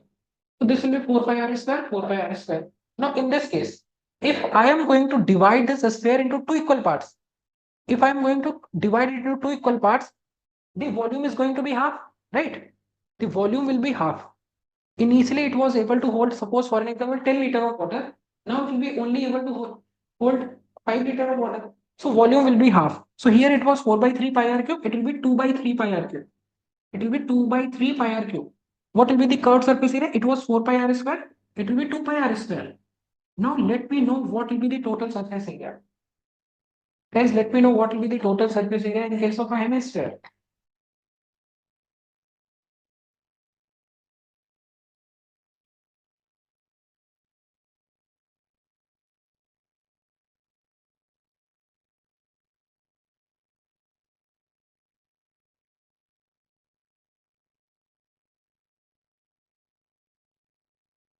See, in case of a hemisphere, the total surface area will be what? Because I have divided into two equal parts.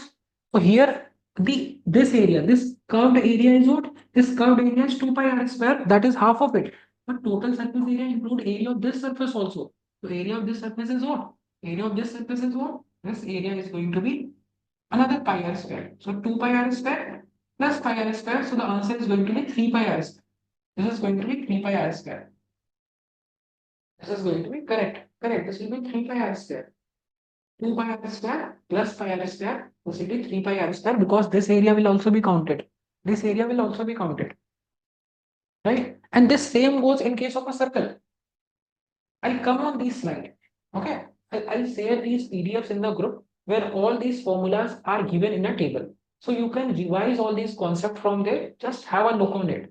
Just have a look on it. Now, this is about a sphere. Now, if in case of a circle, you know that what is the area? Pi r square. What is the perimeter? The perimeter is going to be 2 pi r.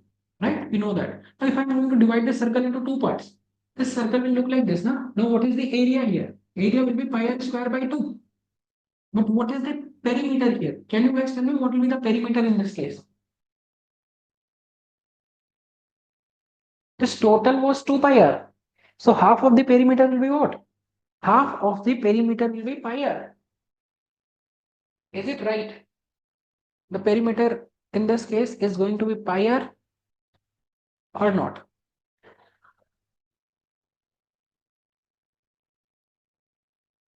Now, if I am going to divide the circle into two parts, the area will be half. Initially, the area was pi r square. Now the area is pi r square by 2. But what will be the perimeter? Initially, the perimeter was this only. This total was the perimeter. So the perimeter was 2 pi r. Now the perimeter will be this. Perimeter will be this. So this is what? This is half of this total. So this was 2 pi r ka half.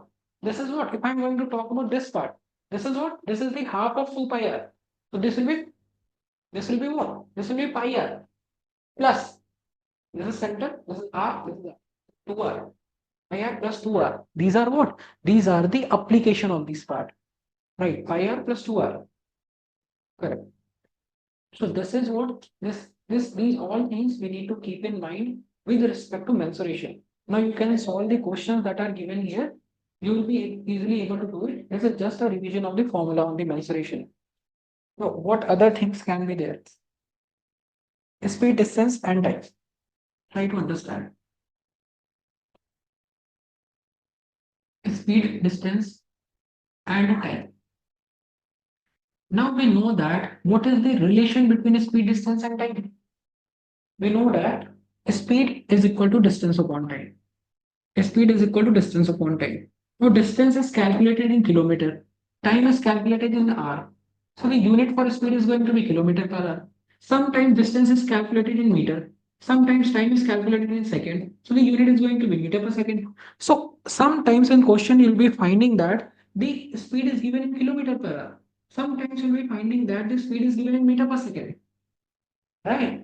Sometimes the speed will be given in kilometer per hour. Sometimes the speed will be given in meter per second. So we need to understand. Suppose we need to find the speed and distance is given in meter, time is given in hour. We need to understand the unit conversion. If we want to change, kilometer per hour into meter per second, what we will do? We will multiply the fraction by 5 by 18. And if I want to change meter per second to kilometer per hour, I'll multiply the fraction by 18 by 5. Now let me know you guys are aware of this. Why we multiply by 5 by 18 and 18 by 5? We are changing kilometer into meters and we are changing hours into seconds. So 60 into 60. If there is anyone in the class who is not able to understand, do let me know in the comment in the chat box. We'll discuss that. Right? So this is with respect to speed. Speed is equal to distance upon time. If you want to, in some cases, when unit conversion is required, you can kilometer per hour multiplied by 5 by 18 will be giving meter per second. Meter per second will be multiplied by 18 by 5 will be giving kilometer per hour. Now, in some cases, now for an example, I am going from place A to B. Right? The second type of question that will be getting in a speed, distance, and time will be based on average speed. Will be based on average speed. Now, what do we mean by average speed? How do we calculate average? For an example, there are three units, A, B, and C. We will add three units, divide by 3. This is called as the average. So suppose speed 1 is given S1, speed 2 is given S2. Can we find out the average by this? Two speed are given S1 and S2. Can we find the average by adding these two and divide by 2? S1 plus S2 by 2. Can we do that?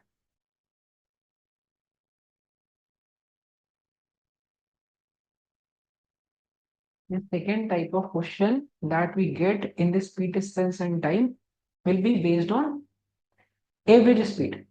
Now, the way how we find out average is nothing but we add the digits. For an example, there is a student who got in one subject 40 marks, in the second one 45, in the third one 50 out of 50. What are the average marks he got? 40 plus 45 plus 50 divided by 3. That is how we find out the average. But this does not work in the speed. Why this does not work? Try to understand the concept of average speed. Now, suppose you start your journey from place A. You are going from place A, you are going by car and you start at the place A and you are going by car. S1 and S2 45.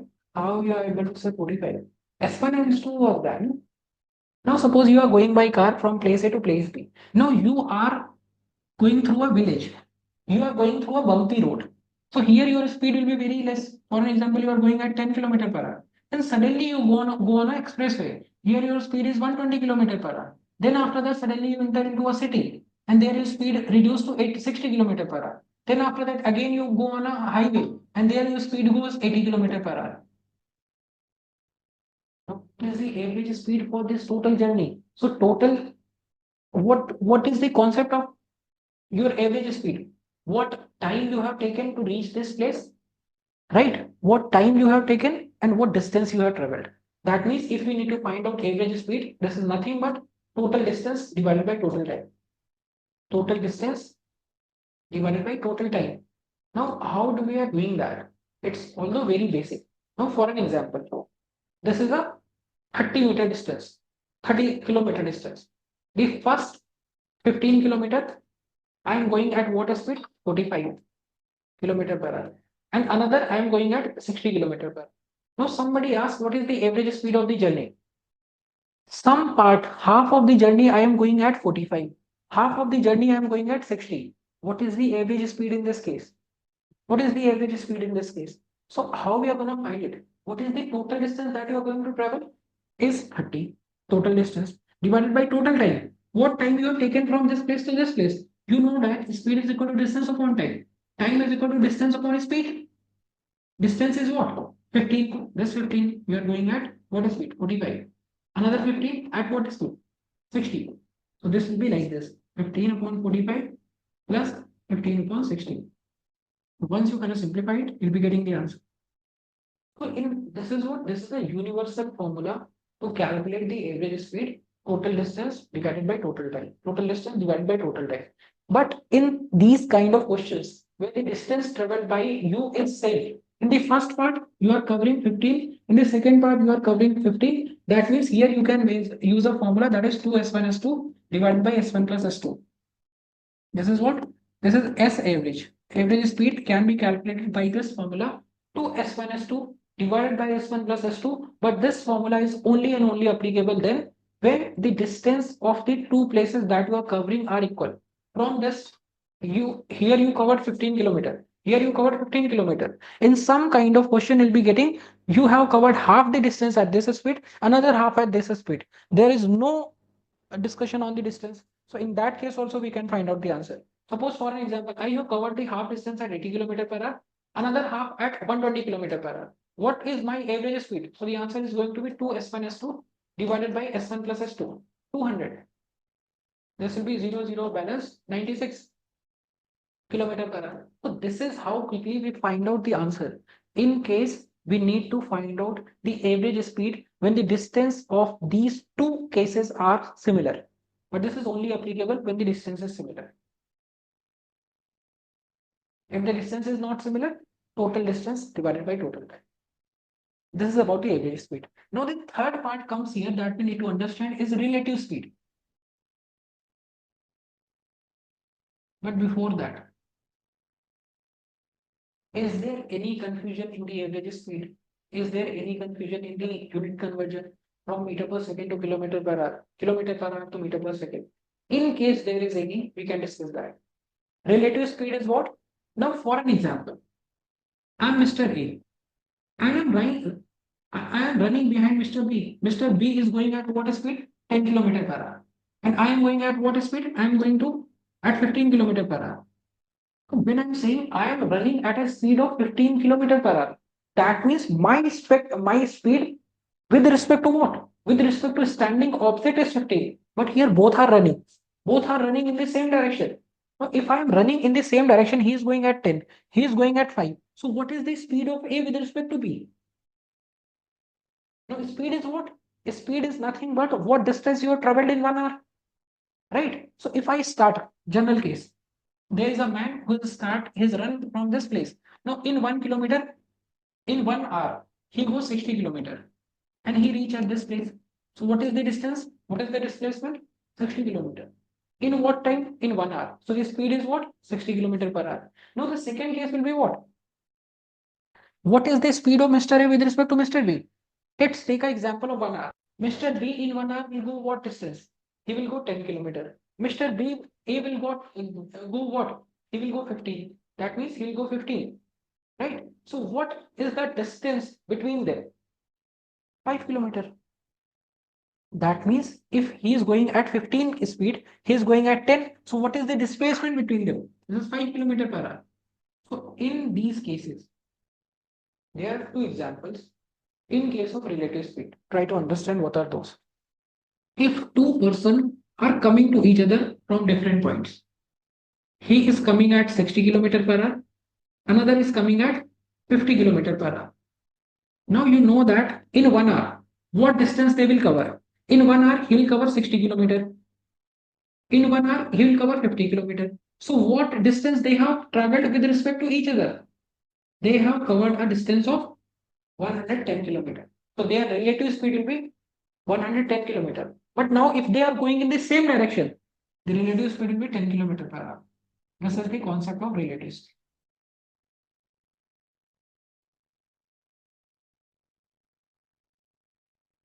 Do let me know, is it clear to all of you? Do I need to explain it again, this concept of relative speed?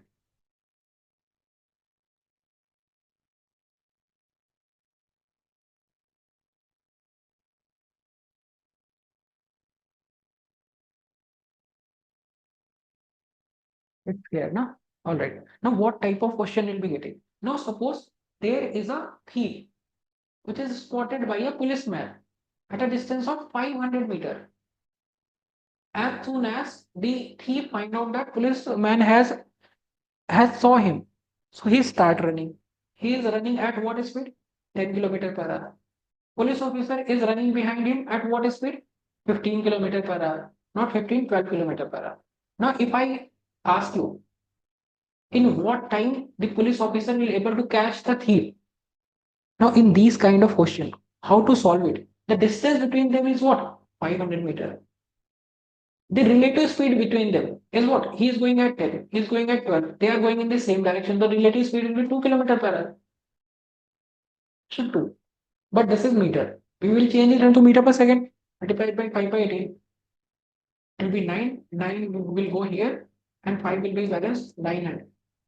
900 seconds. After 900 seconds, the policeman will be able to catch the thief. So this is the application of those type of question which can be solved on the concept of relative speed, right? This is one example. The second example is what? The question is what? In what time the policeman will be able to catch the thief in? How we can solve it? By using the concept of relative speed. Now, suppose it says what distance he will run. What distance policeman will run. So there is a formula for the same. If we need to find out distance, it will be delta d a on a minus b. Although this is nothing but this is the relative speed, this is the distance between them, and this is the speed. But if you are able to understand the concept, you don't need to learn any of the formula.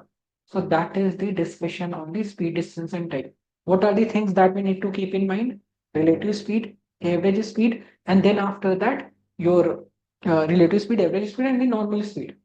And there can be application-based question that can be asked in each and every part. So we have done till now your mensuration, we have done. Then after that, what you have done? Your number system, we have done. Then after that, mensuration is done, number system is done, speed distance is done. There is one more thing, is percentage. Now we are going to talk about percentage. Now percentage is something which is really important for the exam, because in each and every question you can expect at least two questions. Calculation again. What calculation are you talking about? Are you talking about this calculation? Okay. So here what I said is there is a policeman, there is a thief, and policeman spot the thief at what distance? He spot him at a distance of 500 meters. This is meter. He is running at 10. He is running at 12. This is kilometer per hour, and this is kilometer per hour. So we need to find out in what time this person will catch this person. So what is the distance between them? 5 meters. So we know that speed is equal to distance upon time. So here what distance he need to cover with respect to him? The speed, the distance that he need to cover with respect to him is 500 meters, right? Divided by the speed. Now we need to calculate the speed of this person with respect to this person. So this is relative speed. When they are running in the same direction, it's one difference as 2. So here the relative speed is 2 km per hour. So 2 is the given. Now this is kilometer per hour. We want to change it into meter per second. So we will multiply it by 5 by 18. So if I'm going to simplify it, we'll be getting 9 here. And this will 9 in the denominator will go here. And this 5 and 5 simplified, we'll be getting answer as 900 seconds. This is seconds. Maybe you'll be getting answer in the minutes or hours. Is it clear now how we have done this calculation? If running in the opposite direction, what will be the case? Now, for an example, if they both are running in the opposite direction, first of all, there can be no question on it in case of chasing. In case of police and thief, why will he will be running to the policeman? But it can be asked in the differences. For an example, Mr. A is coming at what speed? 10 kilometer per hour. 10 kilometer per hour. Mr. B is coming at 15 kilometer per hour. And the distance between them is what? For an example, the distance between them is 400 kilometers. Right? At what time they will meet? Now you can understand this is a policeman, this is a thief. Two friends are coming to meet each other. They are running in the same track. One is going at 10 kilometer per hour, other one is coming at 15 kilometer per hour. In what time he'll be able to, they will meet? कितने समय बाद वो मिलेंगे? So you know that the distance is 400 kilometers. Speed is equal to distance upon time. Distance is what? 400. Speed is what? They are coming in the opposite direction. So speed will add 15 and 10. 15 and 10 will be what? 25. This is 25 kilometer per hour. And this is 400 kilometer. This is hour. Right? You will find this time in hours. So time will be what? Time is going to be equal to 400 divided by 25. That will be getting 16 hours. So they will meet after 16 hours. No, where the 16 hour is coming from? In 1 hour, he'll go 10 kilometer. He'll go 15. Total what the distance covered, they have covered 25 kilometers. 25 kilometers in 1 hour. In 16 hours, they will cover 400. So this is with respect to when they are coming in the opposite direction. This is the concept of relative speed. Right? This is about the relative speed. In case you guys will say, I will revise the concept towards the end. This is the 2 hours class, but we can extend it as much as possible from my side. Alright. So this is about the speed, distance, and time. Now let's talk about the percentage. Now percentage is something which is really important for the exam point of view. Now percentage is what? Because this covers so many topics. This covers so many topics. I'll be telling you the formula and I'll be telling you the philosophy behind it. Percentage will cover question on the salary. Then after that your population. Then after that your marking. Then after that your consumption. Then after that your voting. There can be so many other questions that can be asked on it. Then after that your increase or decrease percentage. Then after that your error percentage. Then after that your what can be the other things? There are so many other points that can be there. So these are what? These are the type of question that can be asked only and only on the percentage. Then after that, if I'm going to talk about application of percentage, the profit and loss percentage. Then after that, your discount percentage. Then after that, your rate percentage that covers your simple interest and compound interest. Then after that, majority of the question on data interpretation are the completely an application of percentage. So that is why understanding percentage is really important. But we don't need to learn any of the formula for this, and this. We only need to understand the philosophy of percentage. Just by doing that, we'll be able to solve any of the question on this part.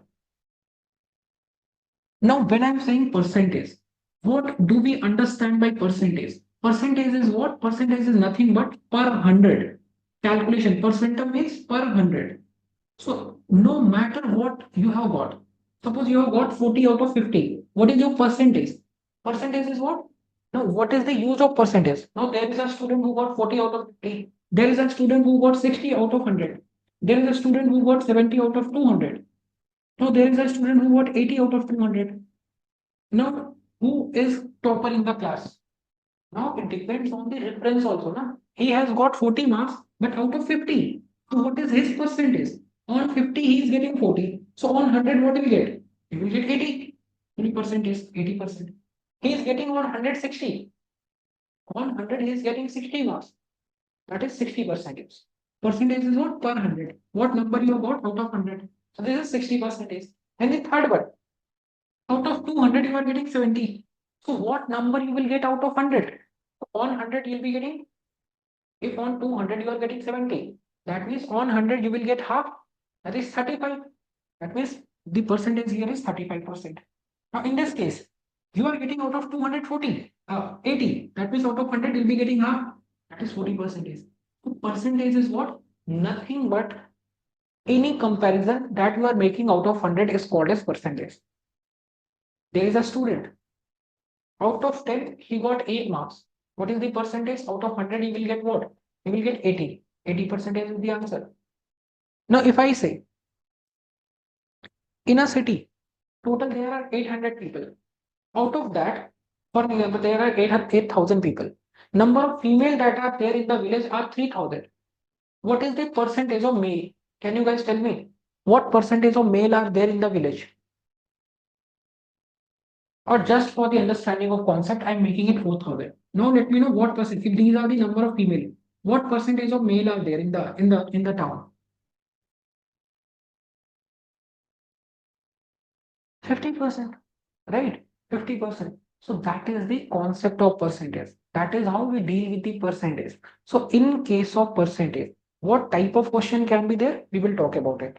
These all the concept of percentage can be summarized on 3 points. 1, 2, 3. A percentage of B. A is what percent of B? A is what percent? More or less than B. No question of percentage will go beyond the scope of these 3 points. Each and every question can be completely summarized only on these 3 points. A percentage of B, you know that A into B by 100. A is what percentage of B? A by B into 100. A is what percent more or less than B? A difference B divided by B into 100. So the percentage is what?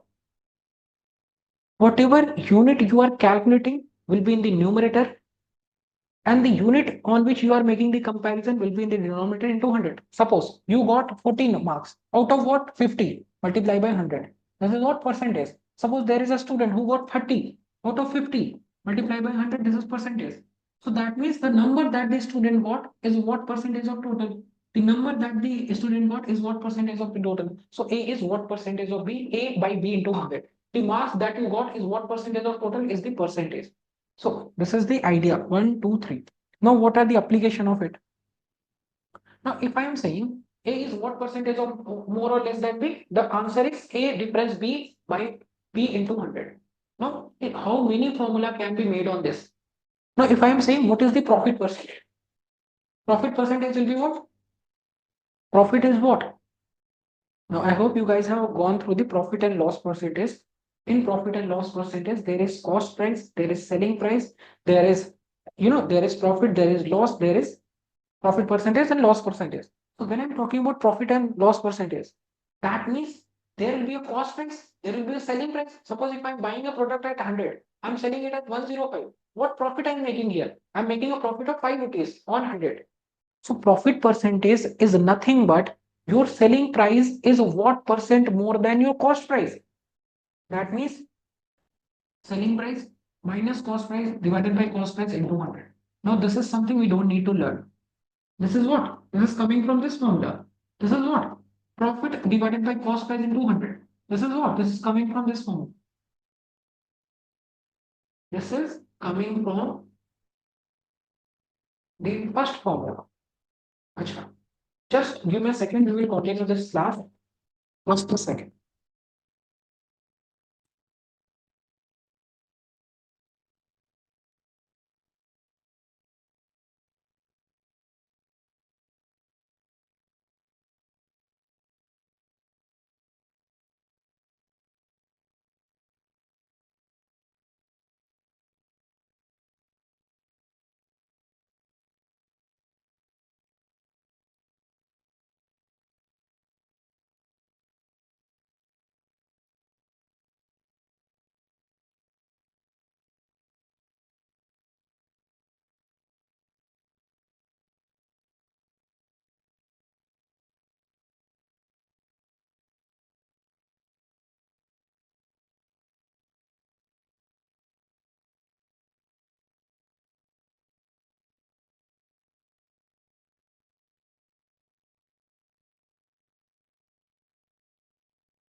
We are going to discuss the concept of percentage. Then after that, I will quickly summarize your number system Then after that, I'll be talking about your percentage. Then after that, your speed, distance, and time. And then after that, we'll practice questions on all four, right? And we have planned, our plan was to complete the logical and QA in only one class. But because of the constraint of time, we will only cover QA in this class and logical reasoning in the other class. We will be practicing question on it in today's class. Now, this profit percentage is what? Your selling price is what percent more than cost price. Now, when I say A is what percent more than B, A is what percent more than B. Try to understand this format. A is what percent more than B.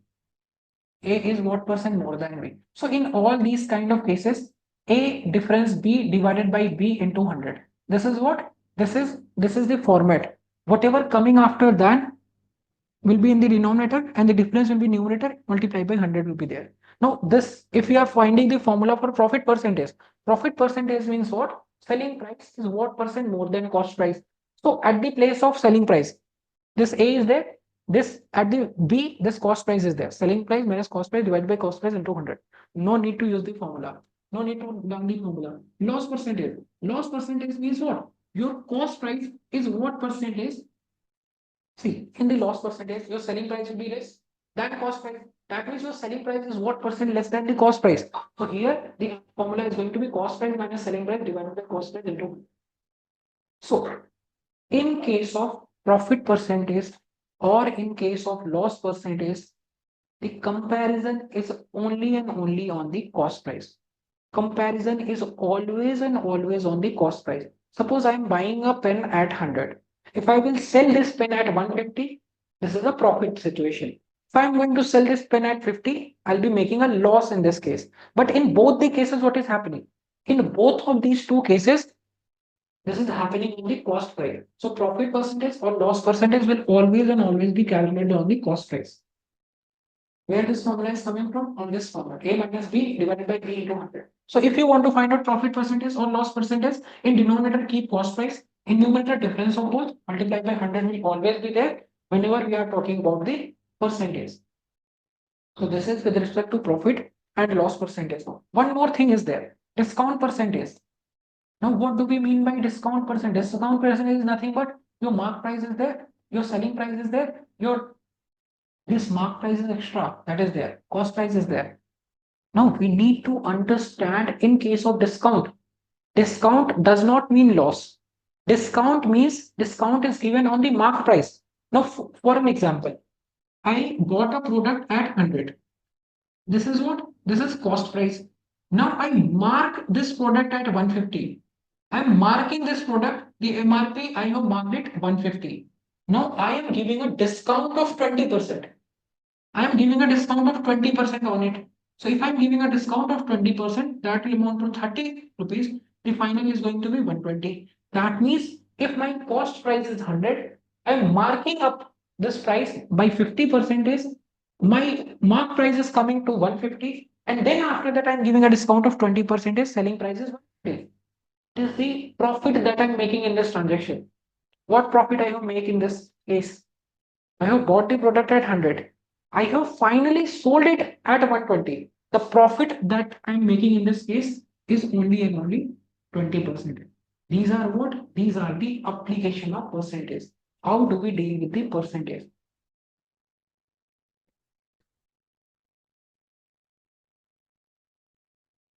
Is it clear? Can we move on to some basic level questions so that we can have the understanding of these points?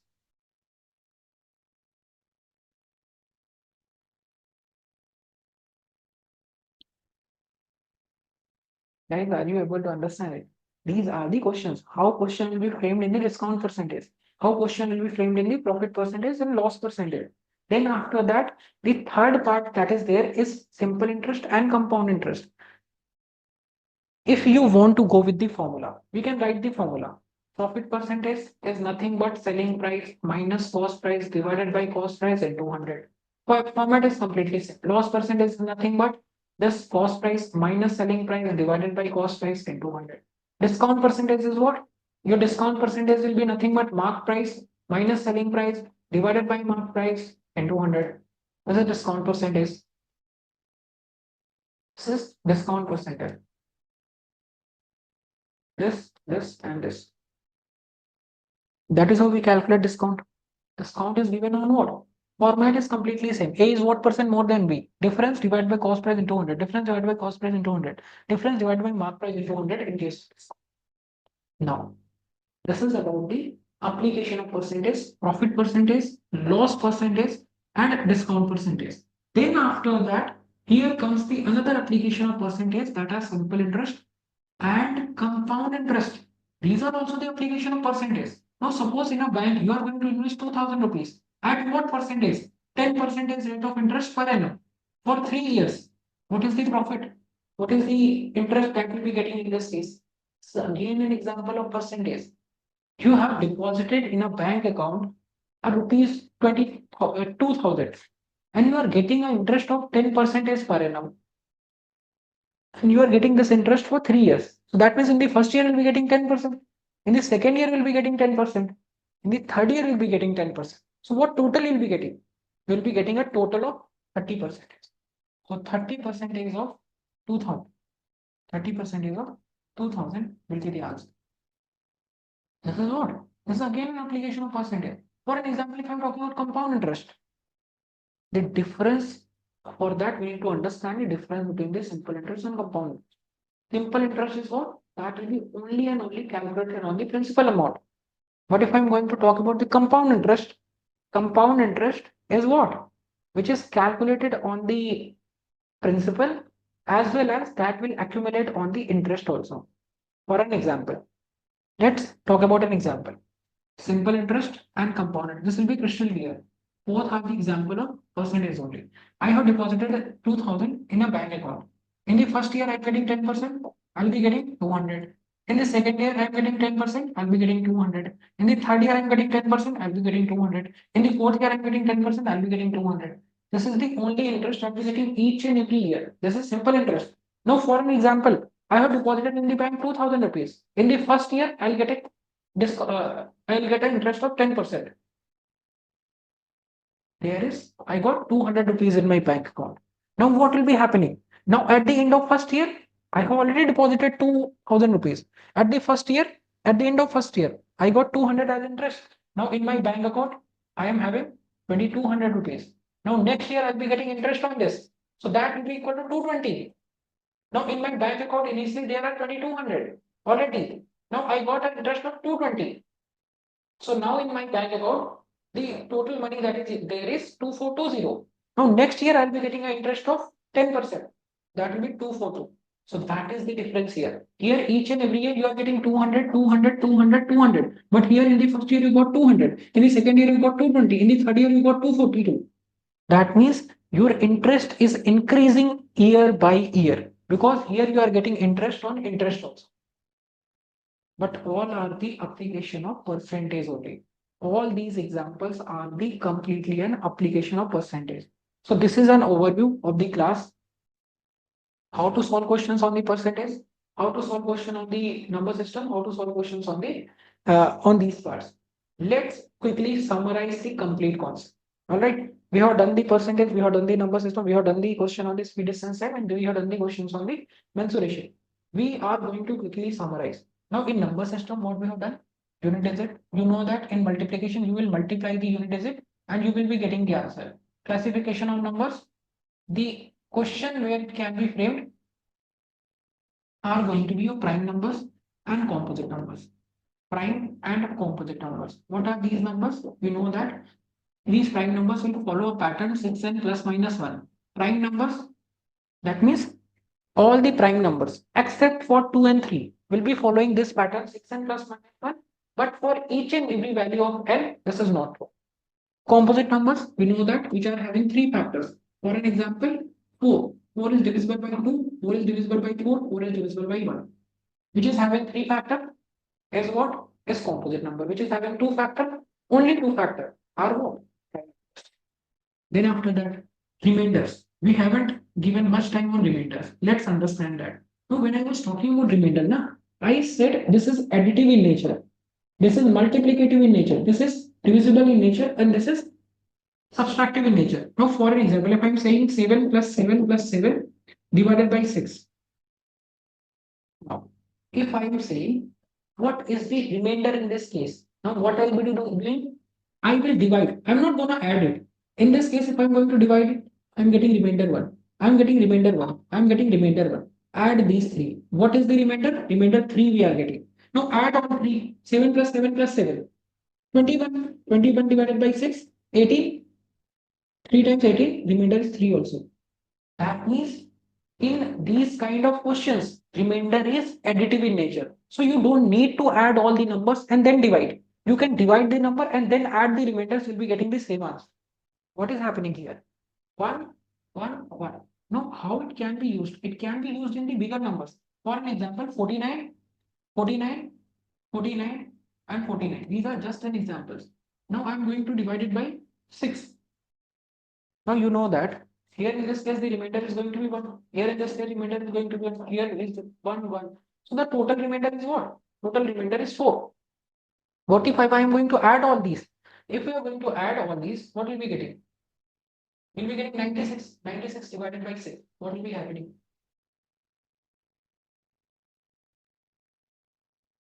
Just a second. What is happening here?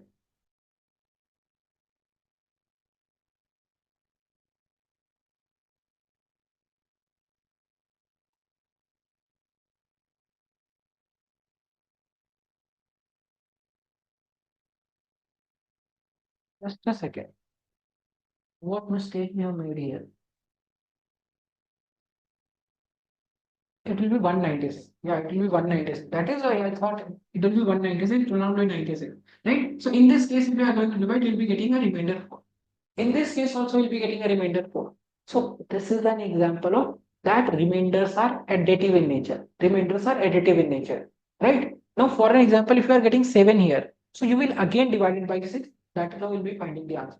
This is one example of additive in nature. Now, if I talk about multiplicative in nature, now what do we mean by multiplicative in nature? 76 into 76 into 76. Now, let's take two examples. 76 into 76. Now, if I am going to divide it by 25, what will be the remainder? Now, if I am going to divide it by, here will be remainder 1 into 1 is the remainder. Now, if I am going to multiply and then divide, what will be the remainder? In that case also the remainder will be same. If I am going to multiply it, 76 square, that means 6 into 6, 36, 7 into 7, 49, and 7 into 6, the answer is going to be 6, 7, 9 and 8, 17, and 4 and 1, 5. Even if you are going to divide it by 25, here also you will be getting remainder as well. That means this is what? Remainders are additive in nature, remainders are multiplicative in nature, remainders are divisible in nature, and remainders are subtractive in nature. Now I hope I am clear with the remainders. Right? In unit digit, you know that you will only multiply the unit digits and you'll be getting the answer. So we have done in very detailed manner. The system is done. Unit digit is done. Divisibility. Divisibility is also done. Na? For 2, what is the divisibility rule? 3, 4, 5, 6, 7, 8, 9, 10, 11. Till 11, we have done the divisibility rule. Then after that, mensuration. I think mensuration, you can look into these slides. For mensuration, this part is there. No? For two-dimensional figures, what we have done? Area, A square, perimeter 4a, L into B, 2L plus B, 2 1 upon 2 base into height, and this is the perimeter. How we can calculate the area of triangle? These are the way when the theta and corresponding sides are given.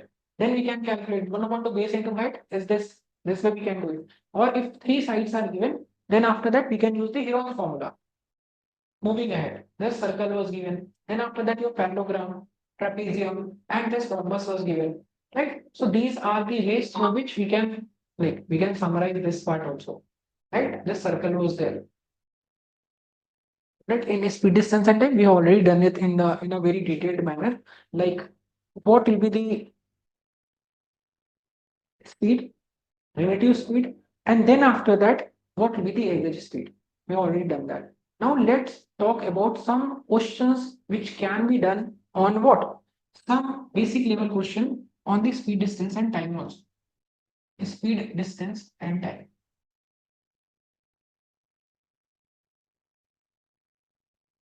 The first type of example will be what? Suppose there is a man who is running at this speed, 50 kilometer per hour. In 4 hours, what distance he will cover? You know that in 1 hour he is going 50 kilometer, in 4 hours the distance he will cover 200 kilometer. Very basic, speed is equal to distance upon time, so distance is equal to speed into time. We got the answer. Now, in some cases, you'll be finding that. In some cases, you will be finding that there are two persons who are, like for an example, there is a man who is going from place A to place B at what speed? 5 kilometer per hour. In the another case, he is coming at what speed? 6 kilometer per hour. Right? What is the average speed? Now you know that average speed when the distance is same, it will be what? 2s1 s2 divided by s1 plus s2. 2 into 5 into 6 divided by 5 plus 6 plus 1 s2 divided by s1 plus s2. So once you're gonna do it, you'll be getting the average speed in this case. So this is what? This is an example of average speed. This is an example of average speed. And same goes with the relative speed. When the person are coming in the opposite direction, this will be s1 plus s2. When they are going in the opposite direction, the relative speed will be s1 difference s2. Right? So this is from my side on the QA, where we have done number system, where we have done your mensuration, where we have done the application of percentage, and we have done questions on the speed, distance, and time. In the upcoming class, it was planned that we cover all these things in one class, but that was not possible because there are so many topics in the logical reasoning also. So we'll be dealing with the clock, coding, decoding, order ranking, mirror and water image, cutting, folding, rotation, cubes and dice in the upcoming classes. All right. Now, class is still here only. In case you guys are having any doubts from today's class, we can discuss that. Do let me know your doubts if they. So in the last class, we have done the discussion on your QA, where we have done some of the important topics which are important for your examination. Now in today's class, we'll be having discussion on the topics that we need to prepare in the mental ability and reasoning part. So already we have done all the detailed discussion on the quantitative aptitude. We have covered in the last class your number system, mensuration, and then after that your speed, distance, and time, and then after that your percentage. And what kind of question we can expect in the exam? We have also covered that. Now in today's class, we'll be having discussion on the your mental ability and the mental reasoning part. Now, these are those type of questions. If you know the concept, you will be able to get the answer within seconds. And logical reasoning, like there are some students who, who are scared of the calculation. So if you don't want to, if you want to avoid the calculation, so if you are going to talk about the reasoning or the mental ability, here in these kind of question, you will find the minimum use of calculation. That means not much calculation is involved in this part. So this is all these things you have already covered in the just a second. All these things you guys have already done in the 51-day course. Now in today's class, we are going to discuss all these concepts that are given in the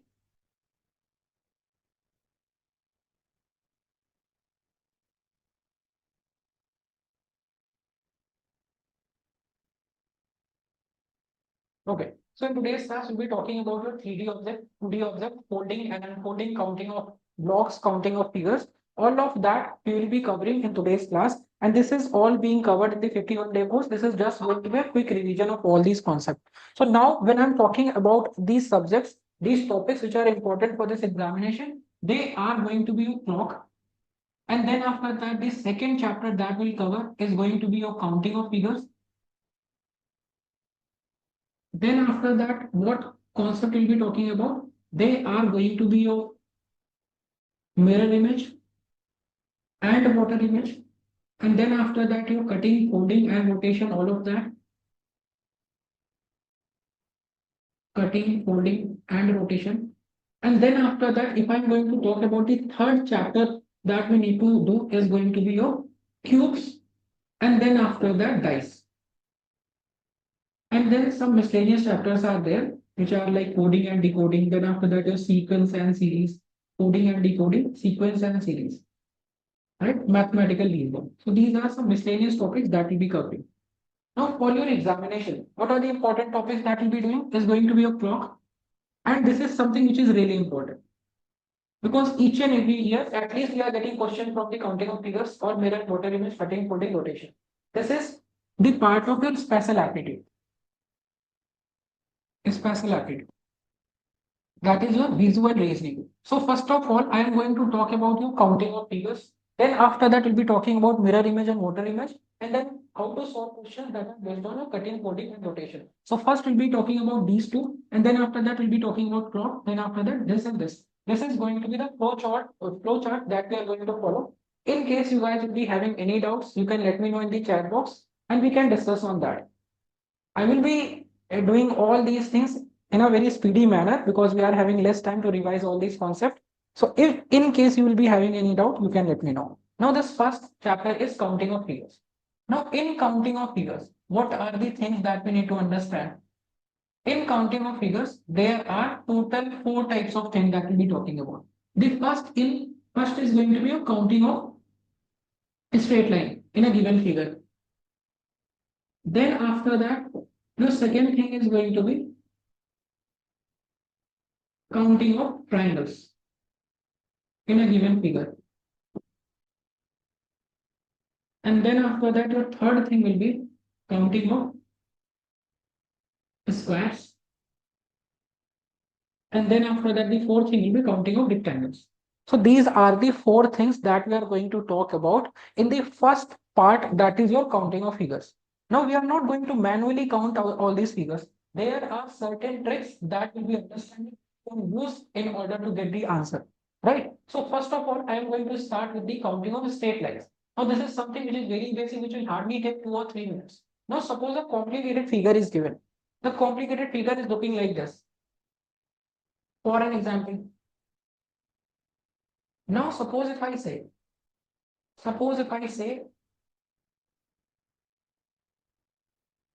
how many straight lines are there in this given figure? For an example, there is no such gap, or else if the gap exists. Now, if you are getting figure like these, and question reads that we need to find out how many straight lines are there. So if we are going to count it like this 1, 2, 3, 4, 5, so it can confuse us. So what is one thing that we need to keep in mind whenever we are counting these straight lines? What we'll be doing? We will divide these lines into 3 parts. The one is going to be our horizontal lines. We will denote it by H, horizontal lines. Then after that, the second will count the vertical lines. And then after that, we will count the slant lines. Right? So if we are going to count it differently, horizontal lines, then after that vertical line, then after that slant lines, it will be very easy for us to get the answer. Now in this case, now if I'm going to talk about how many horizontal lines are there. So counting these lines are very easy. Now this is one horizontal line. Then after that, this is 2. From this place to this is 1. This is 2. And this is 3. Is there any other horizontal line? The answer is no. That means how many horizontal lines are there in this figure? So answer is 3. How many vertical lines are there? So how many lines are there? 1. This 2 is there. Is there any other line? Now for example, I am drawing this one more line. Now 1, 2 and 3. Only 3 vertical lines are there. Only 3 vertical lines are there.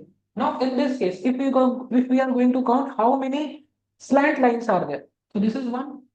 This is 2. This is 3. And this is what? This is 4. So total these slant lines 4 are there, and then after that these 1 and 2. So plus 2. So these are what? These are the total number of lines that we can count in a given figure. So this is the first part of the counting of figures.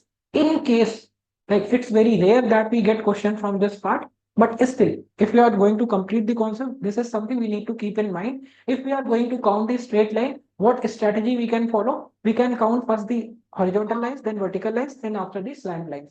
So this is about the counting of straight lines. Counting of straight lines.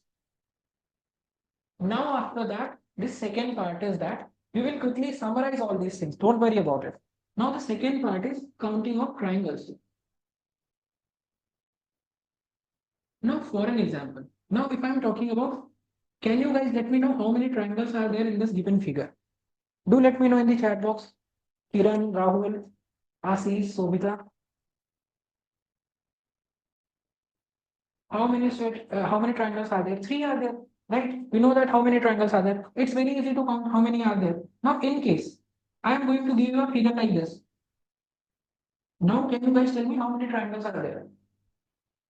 Or for an example, if I am going to only draw 2 lines, for an example. Now, if I am taking this example only. Now, if I am talking about how many straight lines are there in this figure. Now, can you guys tell me how many, not a straight line, how many triangles are there? How many triangles are there?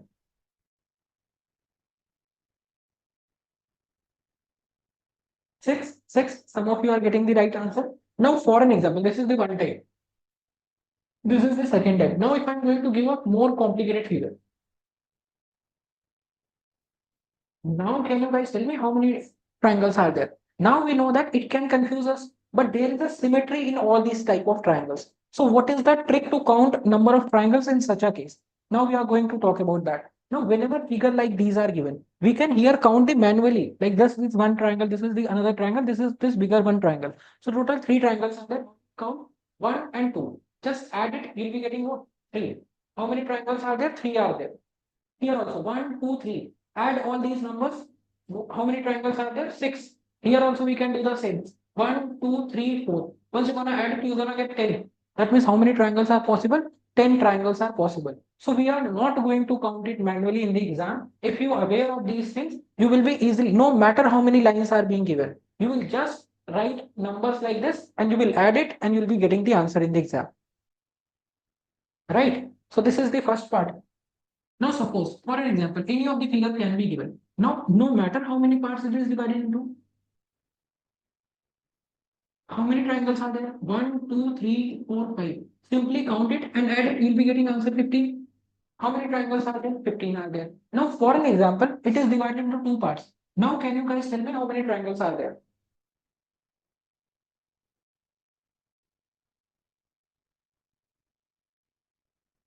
Thirty. 30, correct. Now try to understand. For a second, forget about this line. How many triangles are there? We know that 15. Because of this line, here also you'll be finding 1, 2, 3, 4, 5. How many triangles are there? 15 here. So 15 and 15, total 30 triangles. Right? Now, no matter how many parts it is divided into, sometimes you'll be getting a figure like this.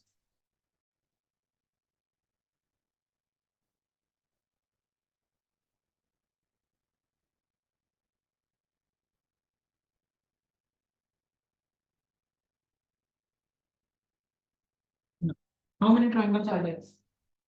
How many triangles are there? So it's very easy. 1, 2, 3, 4, 5, 6. Here we'll be getting 21. Here we'll be getting 21. Here we'll be getting 21. Here we'll be getting 21. 21 into 484. Right? So that is how we count in the exam. Is it 105? Yeah, it is going to be 105 now. From this point, 21. This also 21. This also 21. This also 21. This also 21. Correct. 105.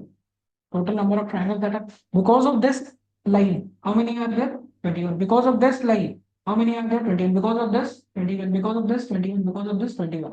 The total 5 are there. 105. 105 will be the correct answer. So now that is how there is a symmetry in this in these type of triangles, right? So this is one example. Now let's talk about the other case. I hope this is clear. Now let's take the another example. Now suppose figure like this is given. And now I'm asking about how many triangles are there in this given figure. Now what will be the answer?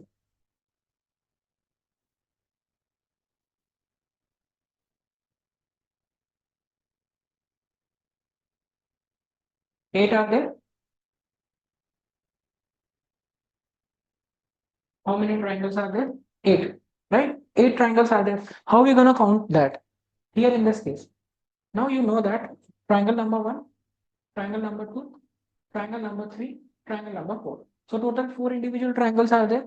And then after that, if you're going to look into it, you know that when you are taking this as base, this is one triangle, triangle number 5. Then after that, taking this as a base, this triangle, triangle number 6. Then you are taking it as a base, and this is one triangle, this is another triangle. So total how many triangles are there? 8 triangles are there. We can simply count it in figure like this. Now suppose what happens is when you are getting a figure like this. Now how many triangles are there? Now we understand that in these kind of figures, we may get confused, right? So what we can do in these kind of cases? How we are going to count it? Now, first of all, let's apply the logic here in this case. Now here, how many triangles are there? How we count that? 1, 2, 3, 4.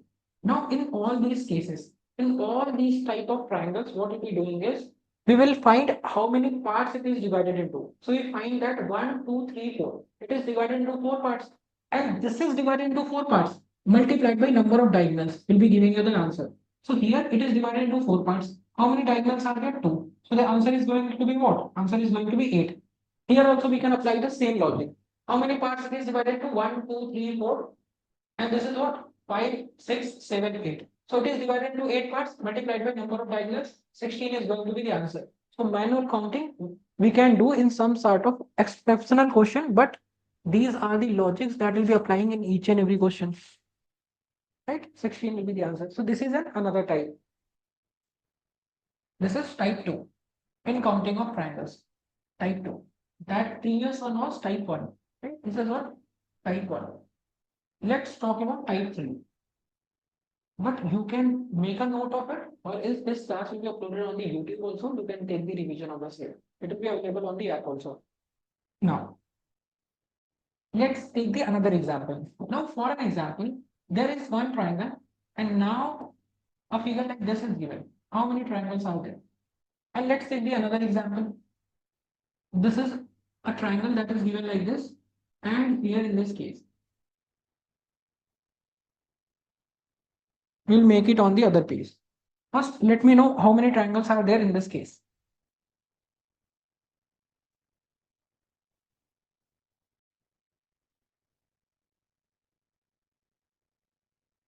Five are there? Okay, 5 are there. Now, how many triangles are there? Type 3. How many triangles are there? We're saying 5. How many triangles are there in this case? Now, let's take another example like this.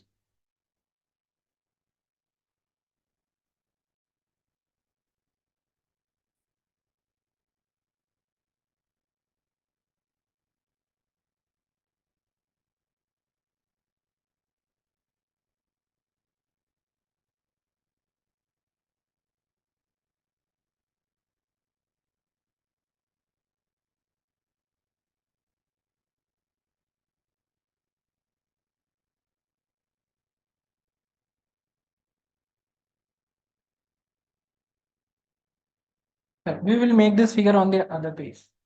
Now, let's try to understand the concept here. Now, in the first case, how many triangles are there? 5. In this case, you guys are saying 13 are there. Now, how to count triangles in this case? We will count here. See, we will be counting only those triangles here which are having base on this line. So this is going to be a triangle number 1. This is going to be a triangle number 2. Right? Try to understand the concept. This is something which is a little bit technical. Now here, how to count number of triangles? We will count it as 1. We will count it. We will not count it 2. We will count it as 1 plus 2. Now once we are gonna do that, we will be counting number of triangles here in this case. First of all, we have counted it as 1. First triangle, 1. The second triangle will be counted as 1 plus 2. Then after that, once we do that, we will start counting from the end in the alternate manner. So we will start counting from the end. Now here, these two cases are given. This is 1, this is 2. Now, once I'm going to start from the end, I'm not going to count it. I will count this number. So this 1 will be there. And once you're going to add it, 1 plus 4 plus 1. What will be getting? 2, 1, 3, 3 and 1, 4 and 1, 5. 5 is the answer. Now try to understand this similar concept here. Now here 1, it will be 2, it will be 3. Now I am going to count 1 as 1, but 2 will be counted as 1 plus 2, and this 3 will be counted as 1 plus 2 plus 3. Now we will start the counting from the end in the alternate manner. So this will not be counted, this will be counted, right?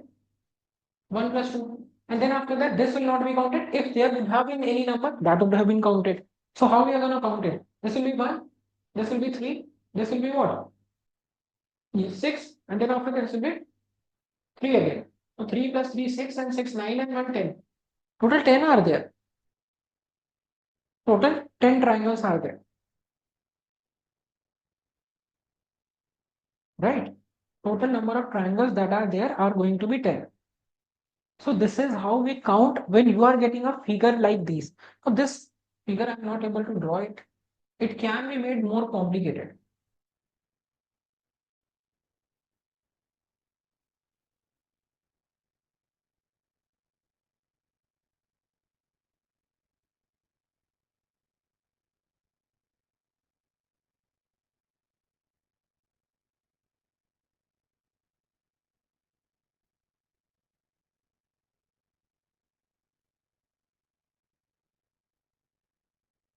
Now this is a triangle, right? Again, this figure is completely, isn't it 13? The previous one is 13. First, let me check it again. See, we have counted is 1, 2, and 3, right? So how will we be counting? We may have made a mistake in the calculation, otherwise this logic is correct. 1 will be counted as 1 only, 2 will be counted as 1 plus 2, then 3 will be counted as 1 plus 2 plus 3, 1 plus 2 plus 3. Then after that we will start counting from the, this will not be counted, this will be counted, 1 plus 2. So what is this number? 1, then 3, and then after that 3 to 6, 3 to 5 and 1 6, plus 3, 3 and 3 6, and 6 12, and 1 13. Okay, we have made a counting mistake, I think, in the previous one. 6 and 6 will be what? 12 and 1 13. Yeah, 13 will be the correct answer, not 10. 6 and 6, I think I have done 6 and 6 9. 6 and 6 will be 12, and then that's how we are getting this. Right? 13 will be the right answer. Now here in this case, this will be counted as 1, this will be counted as 2, this will be counted as 3, this will be counted as 4. So 1 will be counted as 1 only. 1 will be counted as 1 only. 2 will be counted as 1 plus 2. 3 will be counted as 1 plus 2 plus 3. Then after that 4 will be counted as 1 plus 2 plus 3 plus 4. Then once you want to do all of that, now we will start the counting from the first number will not be counted, this will be counted, this number will not be counted, this counted. So again I'm going to write those numbers which are being counted here. 1 plus 2 plus 3 plus 5. Now this is what? This is the alternate counting. 1, 1 plus 2, 1 plus 2 plus 3, 1 plus 2 plus 3 plus 4. Then counting from the in the alternate manner from the last. 1, 3. Then after that 3 and 3 6. Then after that this 10 is there. Then after that this 6 is there, and then after that 1 is there. You can add it and you can get the answer. This is another type in case of a triangle. Now what can be the other examples of the same? Try to understand. I will try as much as possible for my side. Now, for an example, I hope that concept is clear now. Now, here, this was an example that we have done. Now, suppose some identical figure like these are given. Now, can you guys tell me how many triangles are there? You know that how many triangles are here, how many triangles are there. You're gonna add it, we'll be getting the answer, isn't it? So let me know how many triangles are there.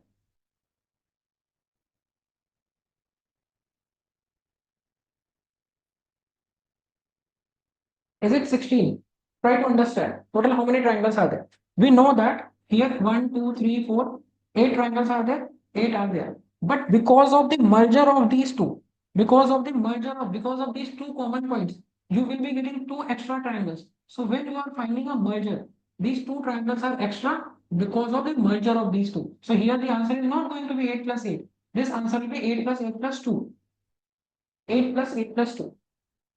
The answer is going to be what? 8 plus 8 plus 2. So these are the things when you are finding that there is a merger of any 2 points, any 2 common points. So you need to count these common points. You will find certain triangles which are extra, right? Now, any of these examples can be given.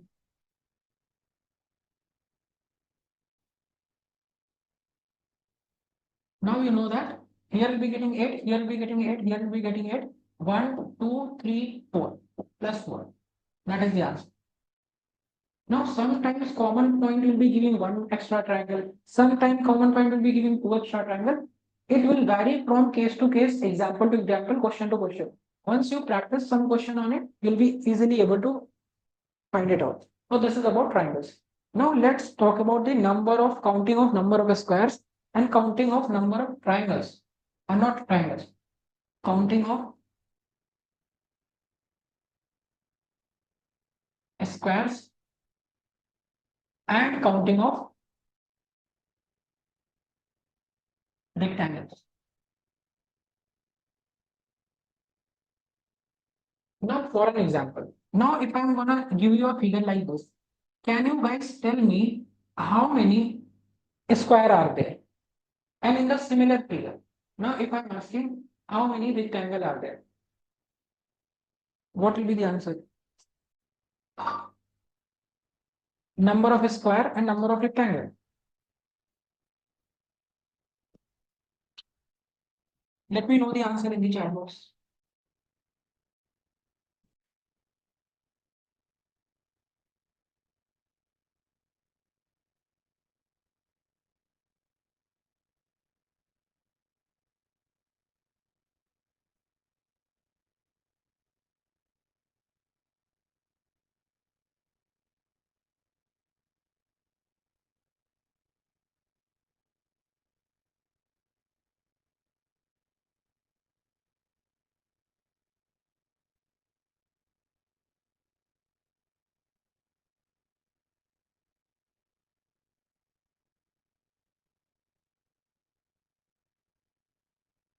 Four rectangles.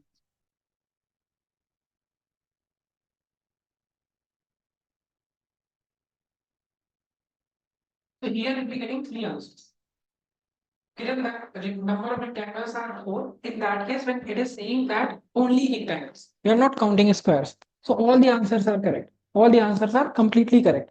Now, in some cases, there will be getting three type of question.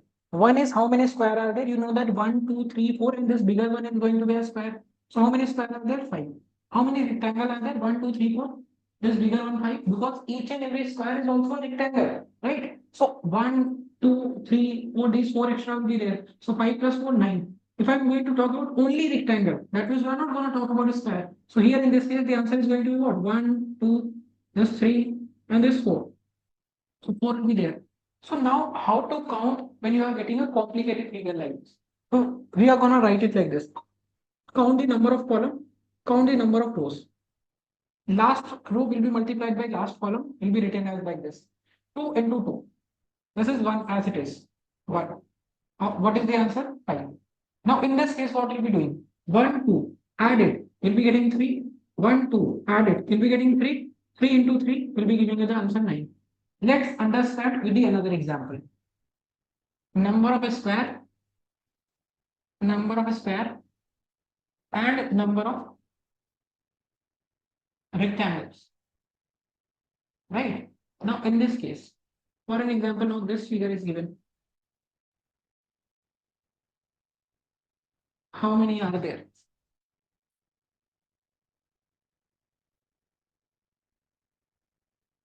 Now in this case also 1, 2, 3, 2, 3. Then after that we are counting about the number of square. 3 into 3 will be giving you 9. 2 into 2 will be giving you 4. 1 as it is. 1 plus 4 plus 9 are the number of what? Are going to be the number of squares. You can get the answer 9, 4, 13 and 1, 14. Here also 1, 2, 3, 1, 2, 3. Add this, you'll be getting 3 and 3. This will be 6. This will be 6. 6 into 6, 36. Now you know that if you're going to count it 36 rectangle manually, this is something which is very a daunting task. But here in this case, if you're going to add all these number of columns, here you're going to add the number of rows and whatever addition you are getting, just multiply both. You will be getting the answer. Right? So total how many rectangles are there? 36. Total how many squares are there? 14. How many only rectangles are there? That means we are not talking about the squares. 36 minus 14. That will be the answer. So that is how we can count the number of squares, number of rectangles in a given figure. Right? Now this is about the counting of figures. Counting of rectangles we have done, triangles we have done, straight line we have done. Now let's talk about this is one part of your special aptitude. Now the second part is of mirror image and water image. Mirror image and water image. Now try to understand there are many concepts that are involved here, but this concept is completely entirely based on what? Completely and entirely based on your observation. Now for an example, in your exam, just give me a second. I'll be just giving an example and this concept will be clear.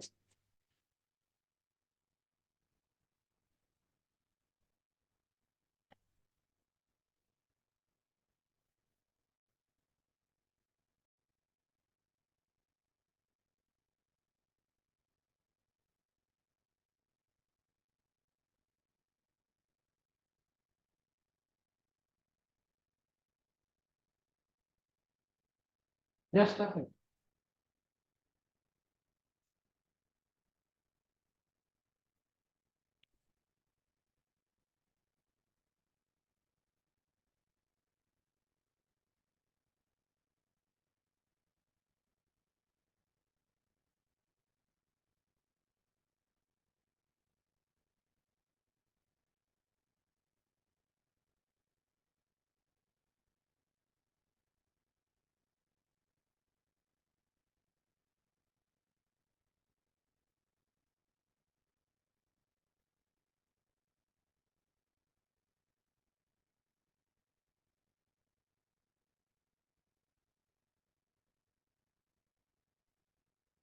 Now in the exam, if you're getting a question on the mirror image and water image, like for an example in your exam, you're getting a question like this.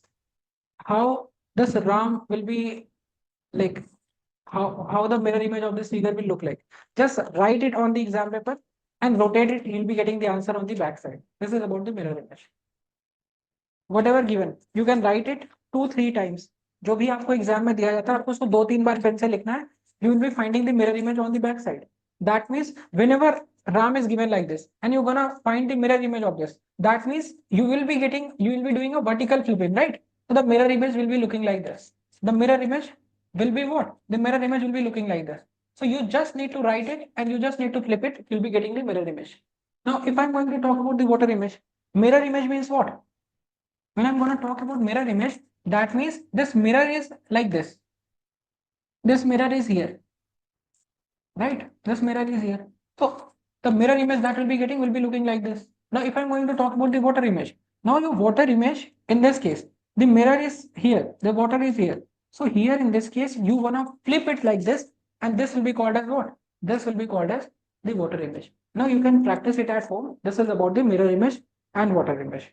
And these questions are what? These questions are based on your observation only. Now for an example, now I say you this physics, PHYSICS, how it will look like in the mirror, right? So you can write it and flip it, you'll be finding the exact answer. Now you know that it is looking like this. So in the figure, it will look like this. This C is open towards the mirror, this C will open towards the mirror. This I is identical on the both sides, it will be looking the same. Now S will again look like this. Then after that Y is what? Y is looking like this. So here, this part image will be getting like this. And then after that, this is far from the Y will be looking like this. H is identical, H will be as it is. Then P will be looking like this. So this is how we make the mirror image. This is how we get the answer on the mirror image. Now suppose for an example, we need to find out what will be the mirror image of this part.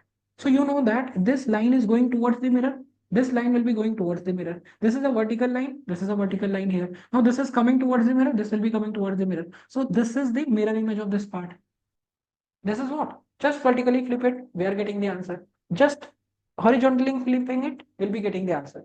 So this is only about the mirror image and water image. I hope you guys will be able to get the answer on the same. Now let's talk about cutting folding. Cutting folding is also a complete application of your mirror image and water image. Now for an example, what kind of question we do get in the cutting and folding? After that, in case you guys will be having any doubt, we'll be having discussion on the same. Now, for an example, in your exam paper, you are getting that there is a plain paper, right? You are going to fold it along this axis like this. You are going to fold it like this. And again, I'm going to fold this figure like this. First fold, just a second. First, I'm going to fold this figure like this. And then after that, another fold I am making like this. Right? Now, after making these fold, I am going to put some cut on it. Now, for an example, I have made a triangle like this. I'm going to make a triangle like this. It can look like this. Now, again, I'm going to cut a rectangle from it. It will be looking like this. Now, suppose in your exam paper, you are getting a question. First of all, there was a plain paper. You have folded it along two axes, and then after that, you have put certain cut on it. Now, if you are going to unfold this figure, how the unfolded figure will look like? Now, these are the type of question that we do get in the cutting and folding part. Now, you have folded it along these axes. Now, if you are going to unfold it, now if I'm going to unfold this figure along this axis, you will be getting the mirror image of this part on the other side. So what we'll do is, in the exam paper, we don't have this facility. So we will make a mirror image of this part. We will make a mirror image of this part on the other side. So if I'm going to unfold it, try to check. We are getting what? We are getting the mirror image. Along what? Along this axis. I hope you are able to observe it. Now again, now this figure is looking like this. Again, I'm going to unfold it towards this axis. Again, I'm getting the mirror image of this part along this axis, right? So no matter what kind of question we are getting in the exam, for an example, this is a plain paper. I'm going to fold it along this axis, right? It will be looking like this, right? And then after that, I'm going to fold it along this axis. It will look like this. Now again, this is the final figure. Now I am putting certain cut on it. Now for an example, I have drawn this. Right? I have made two cut on it like this. Now the question will be saying, if you are going to unfold it, how the unfolded figure will look like. Now you know that this was the final fold. So if I'm going to unfold it along this axis, what I'll be getting? I'll be getting the mirror image along this axis. So this will be looking like this, and this will be looking like this. Again, if I'm going to unfold it, how it was folded? It was folded like this now. If I'm going to unfold it along this axis, again I'll be getting the mirror image on this part.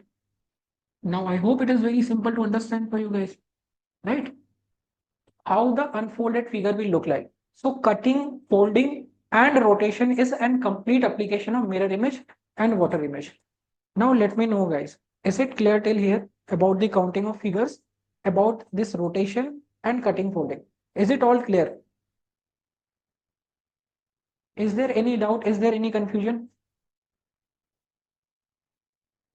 It's all right, no? Okay, okay. So this is about the mirror image and the water image and cutting, folding, right? There can be many other questions, but they are completely based on the observation. By using these tricks, you can solve them.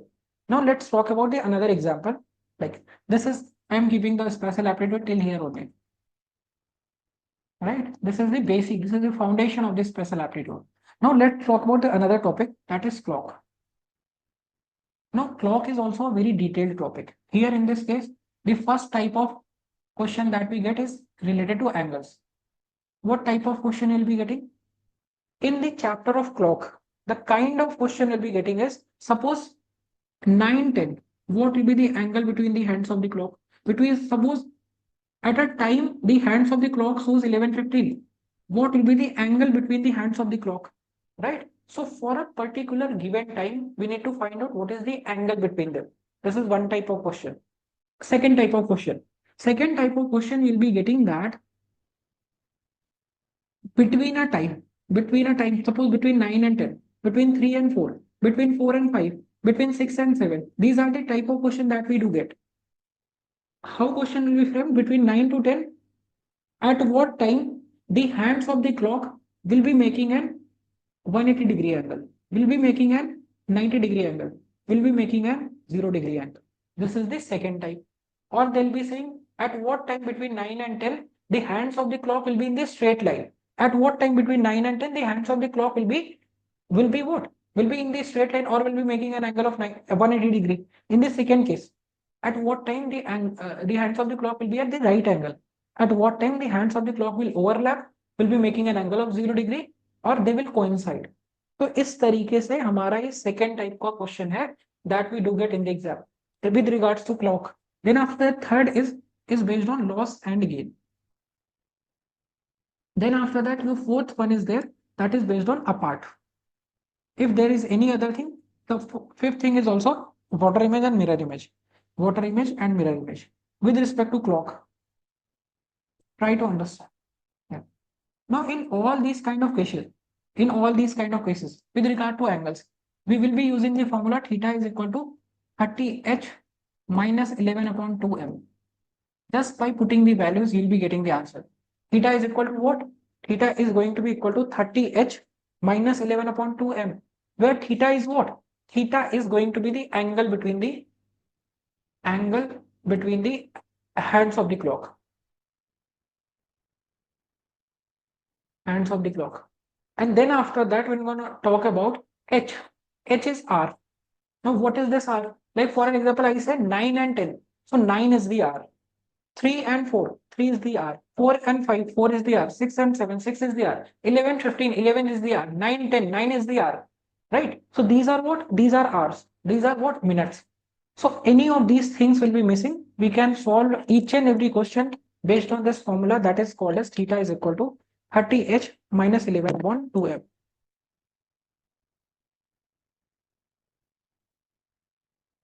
Now there are many other tricks, but we are having a very limited time, so we cannot go and dive into all these territories. But with regards to this exam, at least this is something you can do. Now let's understand the example of the same. Now for an example, I say 3:15.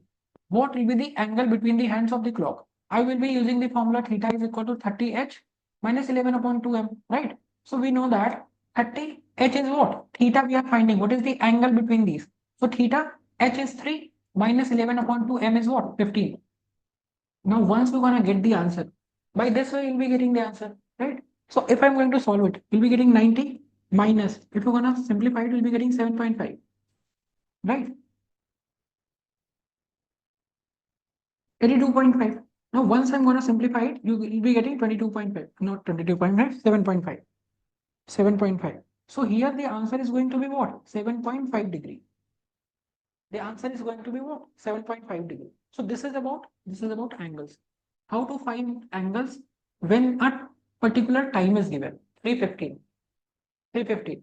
90 minus 82.5. So the answer is going to be 7.5 degree. 7.5 degree is the angle between the hands of the clock. Let's take the another example. 420. What is the angle between the hands of the clock? Again, we'll be using the formula theta is equal to 30h minus 11 upon 2m. All right. So here 30 into h is 4 minus 11 upon 2 m is what? M is minutes 20. So here we'll be getting 10. 30 into 4. 120 minus 110. The answer is going to be 10 degree. The answer is going to be 10 degree. I hope we are clear with the angles. How to find the angle on a given time? The formula is going to be that we'll be using is theta is equal to 30h minus 11 upon 2m. Theta that is equal to 30h minus 11 upon 2m. Let's talk about another examples. Theta is equal to 30h minus 11 upon 2m. This is how we find out the angle. Now, for an example, if I say at what time between 3 and 4, at what time between 4 and 5, at what time between 5 and 6, the hands of the clock will be making an angle of 90 degree, will be making an angle of 180 degree, will be making an angle of 0 degree. In all these cases, try to understand. We can again use the formula theta is equal to 30h minus 11 upon 2m. Now let's take an example of between 3 and 4. This mod is there. Between 3 and 4. Right? Theta, we are saying 0 degree. If this is 0, is equal to 30h minus 11 upon 2m. I'm saying h is 3. So keep 3 here. So you'll be getting what? Theta is 0. So you'll be getting 11 upon 2 is m is equal to 30 into 390. M is equal to 90 into 2, 180 by 11. That is the answer. Sometimes your answer will be in the fraction. Sometimes your answer will be what? In the mixed fraction.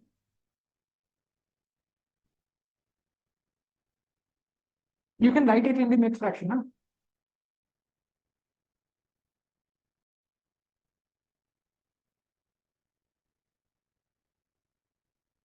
We'll be getting 17 by 11, right? So that is how we can write the answer. Or sometimes answer will be given in the decimal also. So that is also correct. So this is the second type of question when theta is given 0 degree, when theta is given 90 degree, when theta is given 180 degree. So we can write it like this: theta 0, theta 90, theta 180 degree.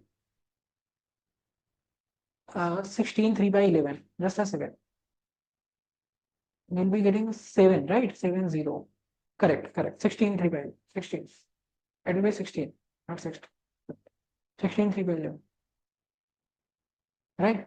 This is about when these theta are given. Just one thing I want to tell you. Theta is equal to what? 30h minus 11 upon 2m. Right? So in all these kind of cases, you will be getting the correct answer, but you need to cross check with you can draw a figure. Now, for an example, if I say 11, 15, you can draw a figure like this, a dummy figure like this. This is 12, this is 3, this is 6, this is 9. You know that this 90 degree is there. This 90 degree, this will be 90 degree, this will be 90 degree, this will be 90 degree.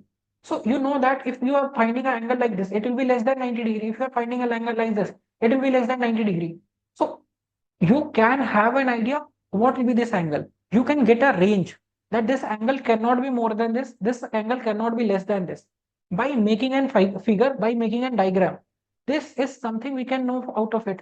Now, you can draw a figure because sometimes in question, you will be getting answer by 30h minus 11 upon 2m. In some cases, you'll be finding your answer by 11 upon 2m minus 30h. Now, I don't want to confuse you. You can go for the both. If you're not getting answer by this method, you can go with the another one. You will interchange these two, you will be getting the answer, right? Because this formula is correct. But in some cases, because this mod is there, so sometimes 30h minus 11 upon 2 will be the correct answer. Will be giving the correct answer. Sometimes 11 upon 2 minus 30h will be giving the correct answer. But what is the trick? What is the logic? We are not having that much time, so I'm not going into that.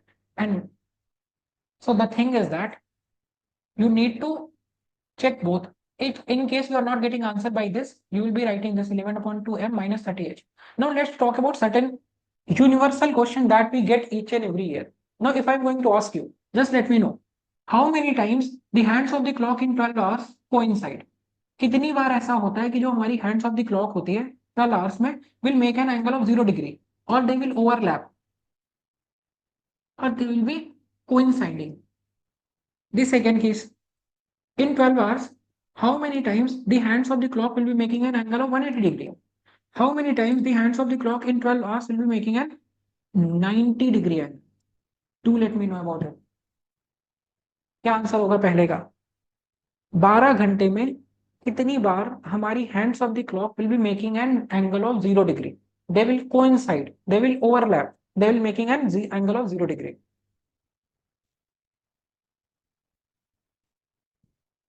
Are you guys able to understand this question? क्या question हम समझ पाए?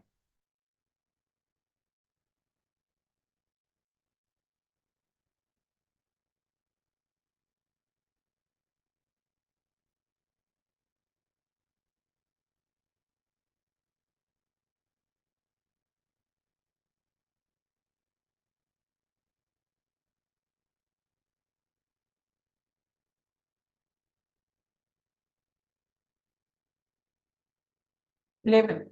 Correct. Correct. 11.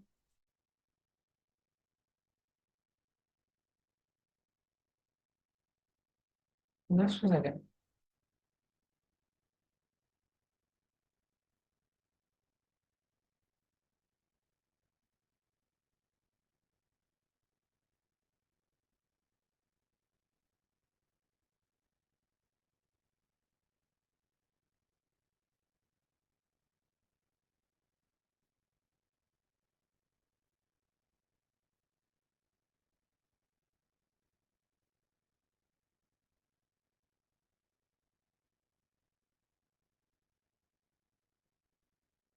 Let's talk about this.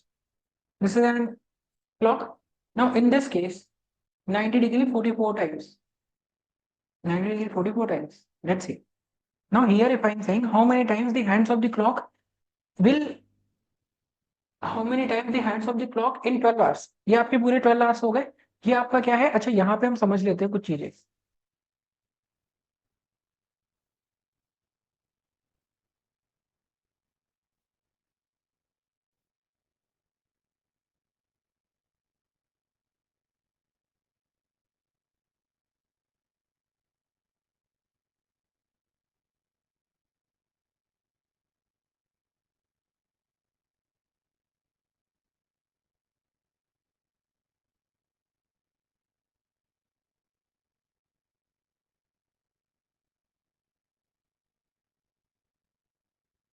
अब इससे हम सारे concept सीख लेते. Just a second.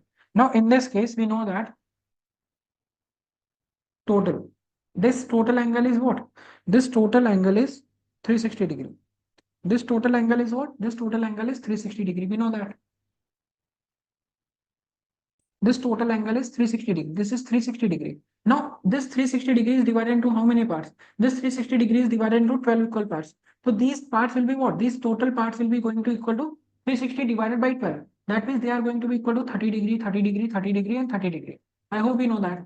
Now, this 30 degree is again divided into 5 parts, right? This one, this two, this three, this four, this five. So this 30 degree is again divided into 3 parts. So this one part will be equal to 6 degree, and that is how this total is 30 degree, right? Now when I am saying that how many times the hands of the clock will be making an angle of what? Will be making an angle of 0 degree, or will be making an angle of 0 degree. Let's understand that. Now exactly at 12, what will be happening? The hands of the clock, the minute hand and the hour hand will be exactly at 12 o'clock. Now between 12 and 1, they will not coincide. Between 1 and 2, you'll be finding a time when hands of the clock and minute hand and hour hand, they are overlapping. Here also they will overlap, here also they will overlap, here also, here also, here also. In all these cases, it will overlap. But between 11 to 1, they will overlap only one time. So that is why in 12 hours, the hands of the clock only overlap 11 times. I hope this logic is clear now. Because between 11 and 12, they are only coinciding one time, exactly at 12. Between 12 and 1, they are not coinciding. They have only incided only one. So between these three, it only coincide one. So one possibility is gone. That is how the hands of the clock only coincide 11 times. The same thing applies in case of a straight line. If I'm going to talk about the straight line, try to understand that. Now here the hands of the clock, what is happening? Here the hands of the clock, exactly at 6, what is happening? This is making an angle of 180 degree. This is making an angle of 180 degree. But between 7 and 6 and 7 and between 7 and 5, it is only making an angle of 180 degree one time. Now this is something you can experiment. This is something you can check on your own. Here it will be making an angle of 180 degree one time, somewhere like this, somewhere like this, somewhere like this, somewhere like this, somewhere like this. It will be making an angle of 180 degree. But exactly at 6, it is making angle between 6 and 5. It is not making an angle of 180 degree. Between 7 and 6, it is also making. Exactly at 6, it is making an angle of 180 degree. So the answer is 11. 11, 11. Now let's talk about 90 degree. Now here in this case 90 degree. In 12 hours, what will be happening? Now general conception is that 90 degree angle is 2 times. ये क्या होता है? 2 बार बनता है. 2 बार बनता है in what? It will be 2 time. अगर मैं बात करूं आपका 1 और 2 के बीच में, तो आपका 2 बार 90 डिग्री बनेगा ना. एक बार ऐसा कुछ होगा, एक बार आपका क्या होगा, जैसे मैं बोलूं 3 और 4 के बीच में, तो आपका एक बार कुछ ऐसा एंगल बनेगा 3 और 4 के बीच में. अगर मैं बात करूं 90 डिग्री कितनी बार बनेगा, तो एक बार ऐसा कुछ 90 डिग्री आ रहा होगा, ऐसा ये 90 डिग्री, और एक बार आपका क्या होगा, ऐसा कुछ 90 डिग्री आएगा. सो 90 डिग्री एंगल आपका 2 बार बनता है. लेकिन ध्यान से समझना, यहां पर अगर आप देखोगे एग्जैक्टली एट 3, एग्जैक्टली एट 9, ये क्या है, ये यहां पर एक बार बनता है. आई एम नॉट गेटिंग इट. अच्छा, इससे पहले 11 11 समझ आया क्या? Have you got the 11 11? How we got 11 11 in the previous one? I'm not able to understand. All right. Question is, how many times the hands of the clock will be making and will be overlapping? कितनी बार ऐसा होगा that hands of the clock will overlap? So between 12 and general conception is that we tempted to be marking it as 12 times, but it only overlap 11 times. Try to understand how many times the hands of the clock will overlap in 12 hours. So the answer is going to be 11, not 12. Why it is 11? Try to understand. If I am saying between 12 and 1, it will overlap. It will overlap. Between 1 and 2, it will overlap. Between 2 and 3, it will overlap. Overlapping means what? Overlapping means, just a second.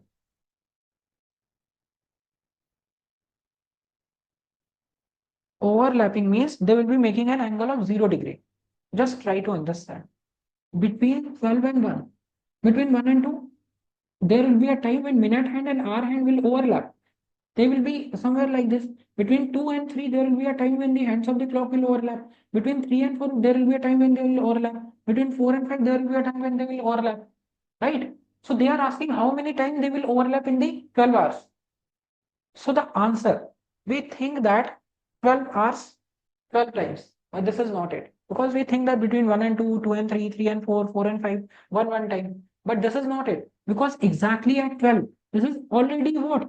This is already 0 degree. So between 12 and 1, it will not overlap. Between 11 and 1, it will not overlap. Between these two, it will overlap only one time. So the answer is 11 times. You can memorize the answer. These are very popular type of question, right? Okay.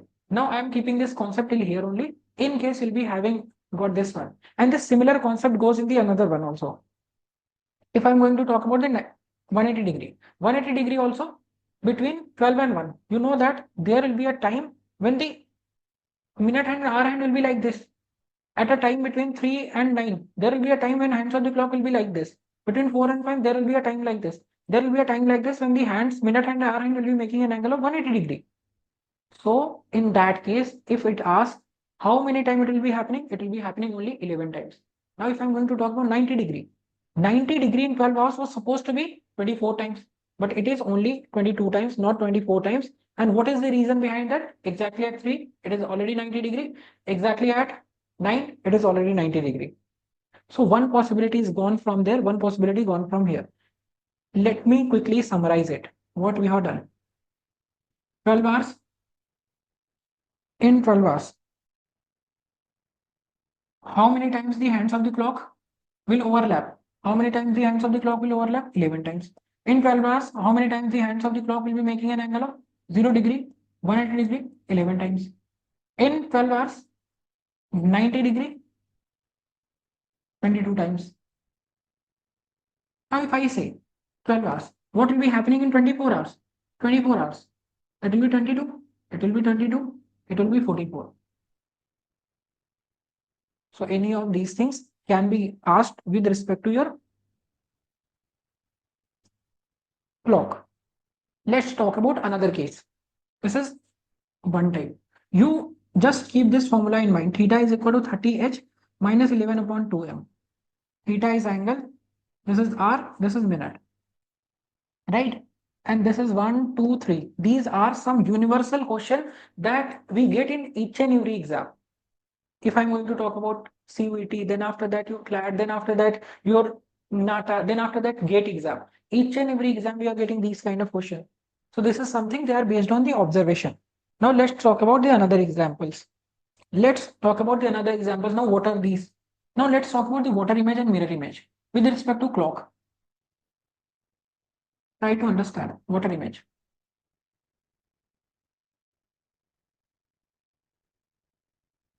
(1830) mirror image. You can write these down. ये आप इनको note कर सकते हो और after the class you can note these down. Mirror image 1160. Now this is what? Now if I am saying, if in question they are asking about the mirror image. Now for an example, the time that is given here is 9:45. What will be the mirror image of the 9:45 time? If clock at a time shows 9:45, what will be the mirror image? Right? So we will subtract these two. I will subtract 9:45 from 1160 and will be getting the answer. I will subtract 9:45 from 1160, will be getting the answer. I will subtract 9:45 from 1160, I'll be getting the answer. That is how we find the mirror image for any given time. For any given time. Now for an example, this is with respect to 9 is given, 8 is given, 7 is given, 6 is given, 5 is given. This formula applicable. Now for an example, you get 12:45. Now how will we getting the mirror image at 12:45? Because this is 11 only. So for 12:45, for 12:10, 12:15, 12:20, in the normal case scenario, we will take this 1160. Subtract any time from 1160, you'll be getting the answer. Now, if you are not getting answer from it, if your answer is more than 11, for an example, 12:15, 12:20, 12:30. So in that case, you will subtract the fraction by 2360. 2360. Whatever time is given, subtract it from it, you'll be getting. You guys are already aware of why I'm putting so much energy on it. All right, great, great. Now let's talk about the water image. In case they are asking about the water image, whatever time is given, you just subtract it from 1830. You just subtract it from 1830, you will be getting the answer. Now we can do that. 1830, we can subtract it. For an example, if I say 615, I know that how to subtract it. 18 minus 6, 12. This will be 15. 12:15 will be the answer. But what if the minutes that we are getting are more than 30? For an example, I say 6:45, 4:45, 4:55.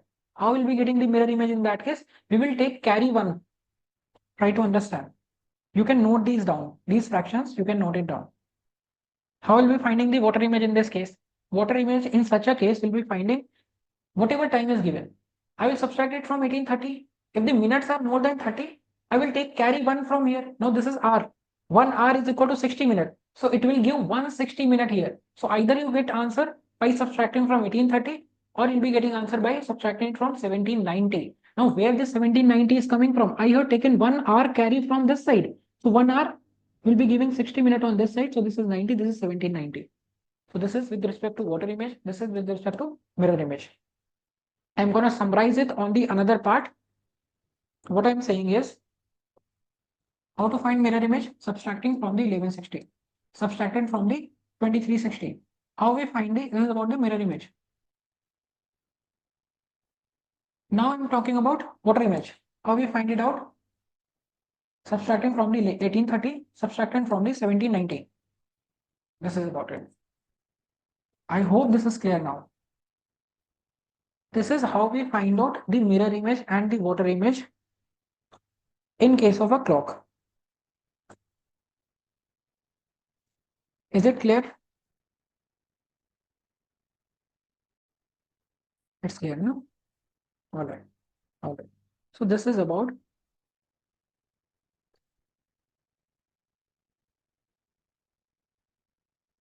mirror image and water image. Now you can revise all those things in the 51-day course. They are completely covered in the similar manner. Mirror image, water image. Now there is one more type of question that is apart, that is based on apart. Now what do we mean by that? At what time between 3 and 4? At what time between 3 and 4, the hands of the clock will be 24-degree apart, not 24-degree apart. For an example, this is very simple. They are asking between 3 and 4. At what time the hands of the clock will be 6 minutes apart? We think that these questions are very tough. Try to understand. Question says between 3 to 4 o'clock, at what time the hands of the clock will be 6 minutes apart? Now we know that 1 minute space in clock. This 1 minute space is what? This 1 minute space is 6 degree. 2 minute space is another 6 degree, another 6 degree. So we know that 6 minute space means what? 6 minute space means 6 into 6. Will it be giving 36 degree? At what time between 3 to 4 the hands of the clock will be 6 minutes apart? 6 minutes apart means in 1 minute the space is 6 degree. So 6 minutes 36 degree. So the question says at what time between 3 and 4 the hands of the clock will be making an angle of 36 degree. So theta is equal to 30h minus 11 upon 2m. So here 30 into h is given 3 minus 11 upon 2m, and that is how you'll be getting the answer. Are you able to understand this type? Between 3 and 4 the hands of the clock will be 6 minutes apart. 6 minutes apart means we will be finding the angle for the same and we'll be getting the answer. Chalo. Now we are done with the clock. Now let's talk about order and ranking. Order and ranking. The third part. Order and ranking. Now what type of question we do get in this part?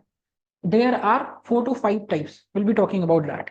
Now let's talk about, there is one such example is given. Total there are 50 people who are sitting in a row. Total how many people are there? 50. And Ram is sitting at the 19th position from the left end.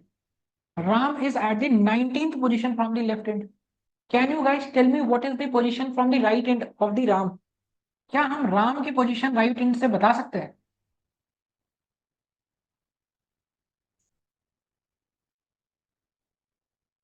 Ram is sitting at the 19th position from the left. What is his position from the right if the total people who are there are 50?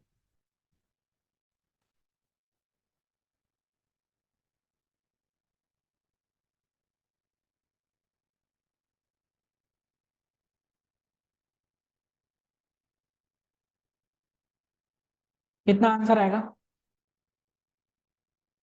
Will it be 30? Will it be 31? Will it be 32?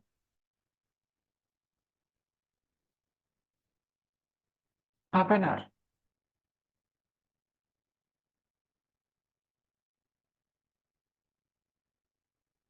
So the answer here is going to be what?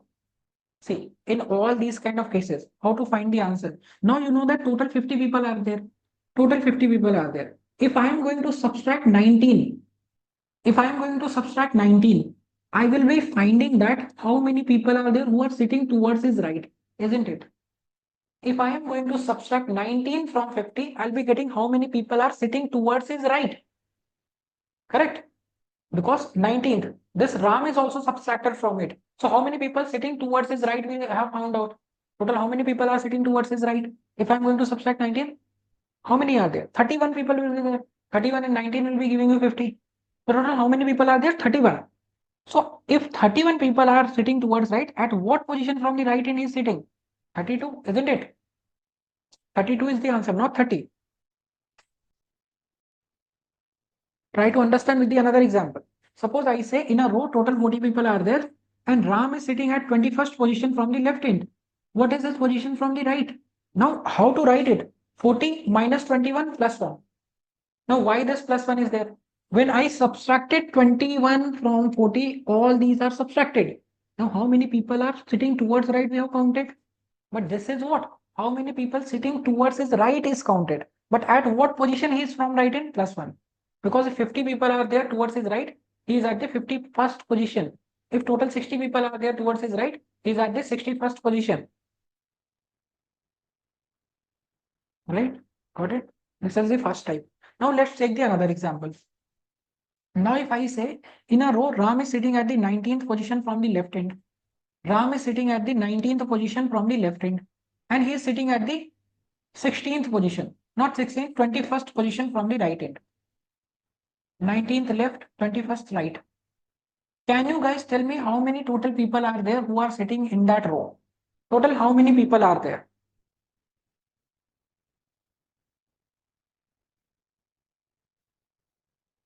Ram is sitting at the 19th. From that side, 21st. What will be the answer? Correct. Correct. Now, in that case, how we count that? Now, from this side, if I'm going to count, including Ram, how many people are there? 19. From this side, I'm counting 21 people are there, including Ram. Now, Ram is being counted 2 times. I have subtracted 1 time. So, 19 plus 20 will be giving you what? 19 plus 20 will be giving you 39. So, 39 will be the answer. 39 will be the answer, right? 39 will be the answer. So these questions are based on common sense, but if you practice more and more on these, you will be easily able to get the answer. Like you will not invest much time on it. Let's talk about the another example. Now sometimes it says Ram is sitting, total 40 people are there. Try to understand. Ram is sitting at the 15th position from the left. Ram is sitting at the 15th position from the left. Syam is sitting at the 16th position. Not 16th, for an example, 20th. 20th position from the left, from the right. They will be asking how many people are there who are sitting between them. Can you tell me? This is 20th. This is Syam. Total how many people are there? Total 40 are there. Ram is at the 15th. He is at the 20th. How many people are there who are sitting between them? How many people are there who are sitting between them? This is the discussion on order and ranking.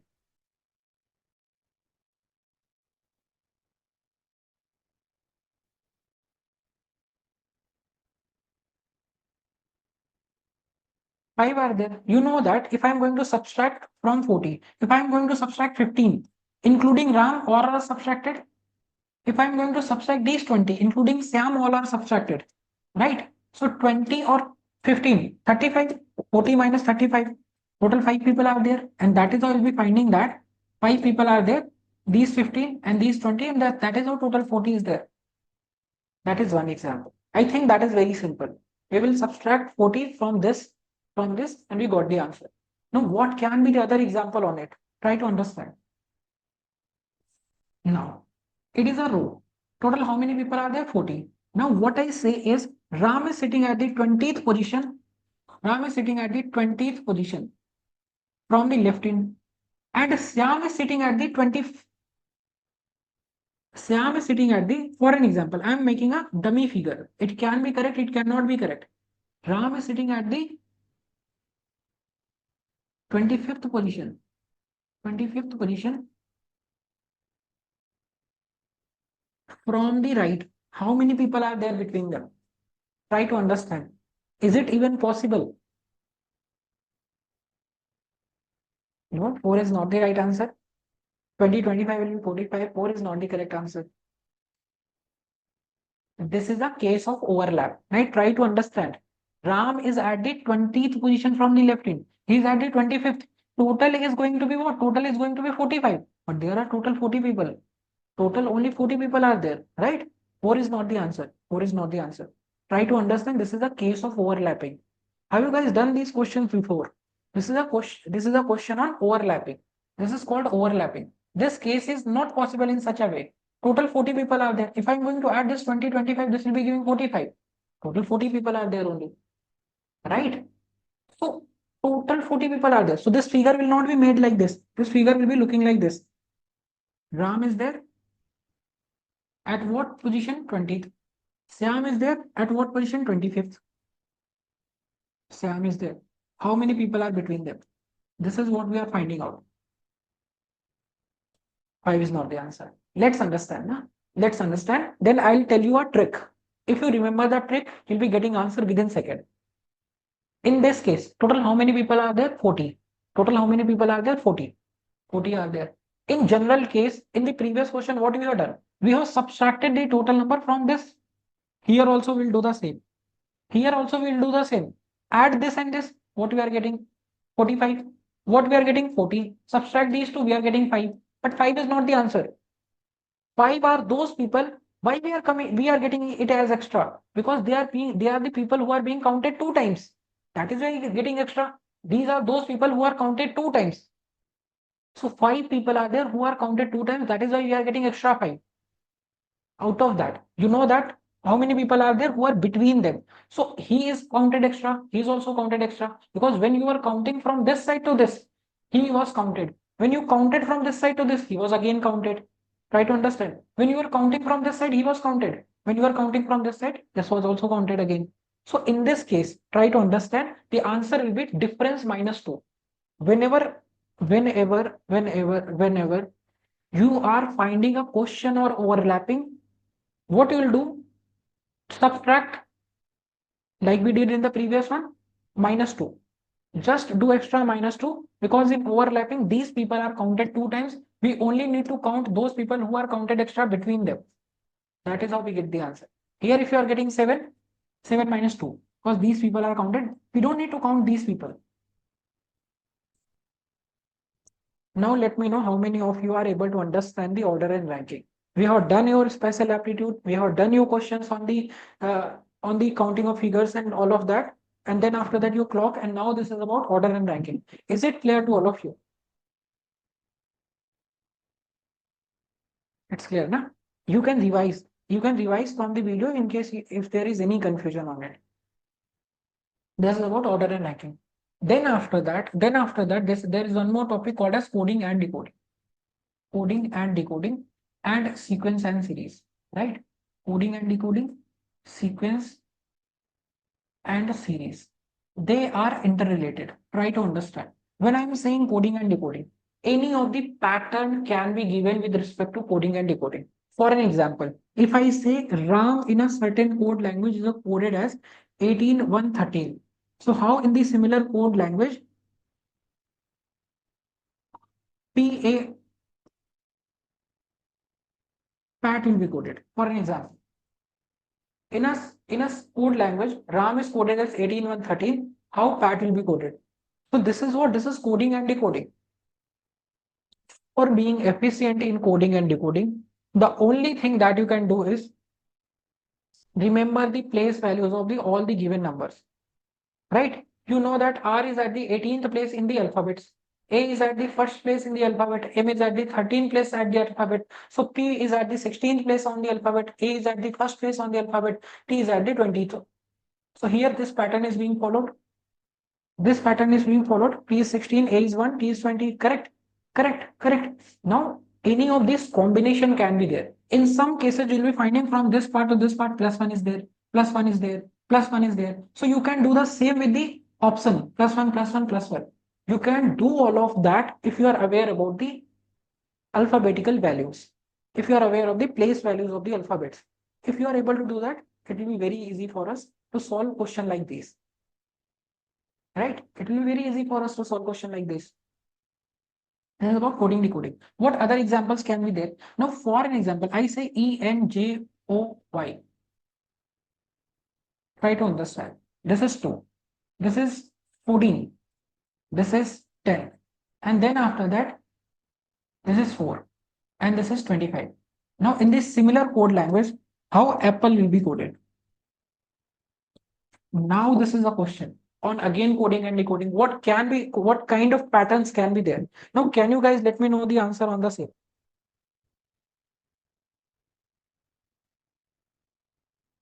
Enjoy in a certain code language is coded as 2, 14, 10, 4, 25. How in the similar code language Apple will be coded as?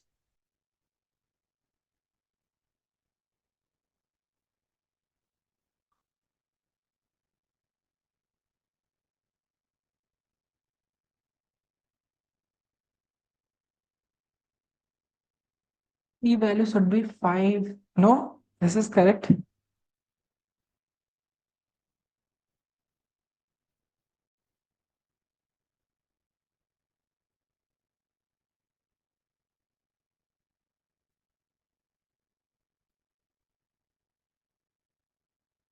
See, try to understand. Sometimes you'll be finding that your place values for consonants are given differently, place values for the vowels given differently.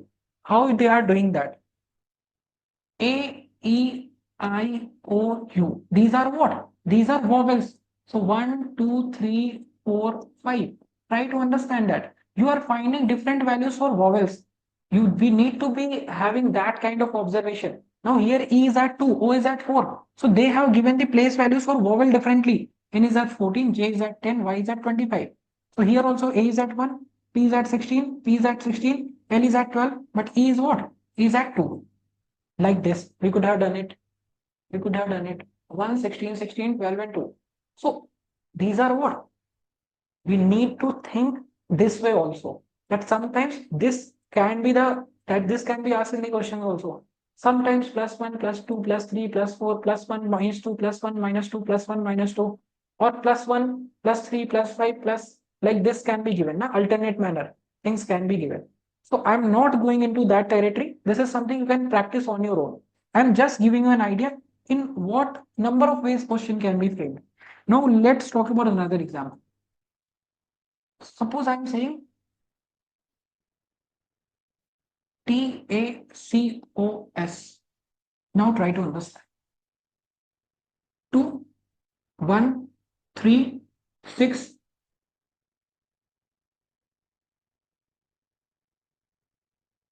1. Now tacos in a certain code language is coded as this. How in the similar code language bell will be coded? Now this is an extreme case scenario. Try to understand. Here you know that again just by writing the place values you will be getting the answer. What I'm saying is whenever you are doing the question on 2533 25, correct, you got the pattern. Sometimes you just write the place values 20 1 3 15 19. Here what they have given, instead of 20 they have given 2, 1 is given as it is, 3 is given as it is. Instead of 15 they have given 5 plus 1 6. Instead of 20 they have given 2 plus 0 2. Instead of 19 they have given 9 plus 1 10, 10 plus 1 0. So here also 2 will be as it is, 5 will be as it is, L will be 12. Instead of they have given 3 and 3 like this. So sometimes digital sum of the unit can be given in the questions also. So we need to think these many ways while we are applying the questions on the coding and decoding, and there is no limit to it. There can be any kind of question. We can take the class of 6 to 7 hours only on it. So this is something you can practice on your own. The more number of questions you'll practice, you'll be getting clarity on this part. Just you need to think, keep in mind, you need to remember the place values of all the given alphabets, place values. Then after that, reverse place values of the alphabets, reverse place values. Now you don't need to remember it differently. If you know the place values only, subtract any place value from 27, you'll be getting the reverse place values. Subtract anything from the 27. If you know the place value, subtract it from 27, you'll be getting the answer. This is with respect to place values and reverse place values. I think this is sufficient for the coding and decoding. In this limited time period, we can only talk like this. Now let me know, is it clear to all of you? Now I'm going to talk about the last part, that is cubes. What kind of question we get in the cubes? All right. Now what kind of question we get in the cube? Try to understand. Cubes. Now suppose this is a cube that is being given in the exam. This is a cube that is given in the exam. Now it says, for an example, this cube is divided into 3 parts. This cube is divided into 3 parts. For an example, like this. Like this. Right? Like this. Then after that, like this. Like this. I'm not able to draw it. Oh, it's horrible. Suppose, I hope you are able to understand. This is how a cube is given in the exam. Now suppose this is a figure that is given. Now I am going to paint this complete figure. If I am going to paint this complete figure, now I have divided these figures into three parts. Now I have drawn three lines, 1, 2, 3. These can be 5, these can be 7, these can be 9, these can be 12. Any of these things can be there. Now try to understand how many type of questions are there. Now suppose it says cubes with one color. Now this is a cube, right? I have divided into three parts. Now I am going to paint the complete figure. I am going to paint the complete figure. Now what type of question can be there? Cube with one color. Cube with one color painted. Then after that, cube with two color painted. Cube with three color painted. Cube with not three color painted. Okay. Cube with one side painted. Cube with one side painted. I will be explaining all of that. Cube with one side painted. Cube with two side painted. Cube with three side painted. Cube with no side painted. Is there any other thing? Cube with no side painted. Total number of cubes.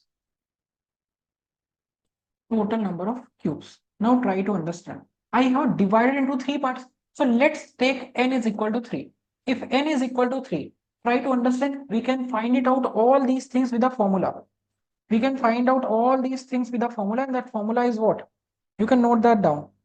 Cube with one color painted will be 6x minus 2 whole square. I'll be explaining all of that, where it is coming from. Then after that, cubes with two color painted is going to be 12x minus 2. Cubes with no color painted, x minus 2 to the power cube. Then after that, if I talk about cube with, this was three color painted, three side painted, na? No side painted it was. Three side painted, the answer is always and always it will be 8, no matter how many parts it is divided into. Then after that, no color painted. Cube with no side painted is going to be x minus 2 cube. And then after that, this is going to be x cube. Let me explain all of that. What I am saying. Now, this is a cube. These are the only type of question that we do get on it. Now, this is a cube. For an example, I am going to cut into three equal parts. Now, I am going to paint the complete cube. Now, if I am going to, dismantle the cube. So, how many cube will be there which is having one side painted? Now, you know that this cube will be one side painted because here this upper surface will be painted. No other surface will be painted. Here this cube is there, here this cube is there, here this cube is there, here this cube is there.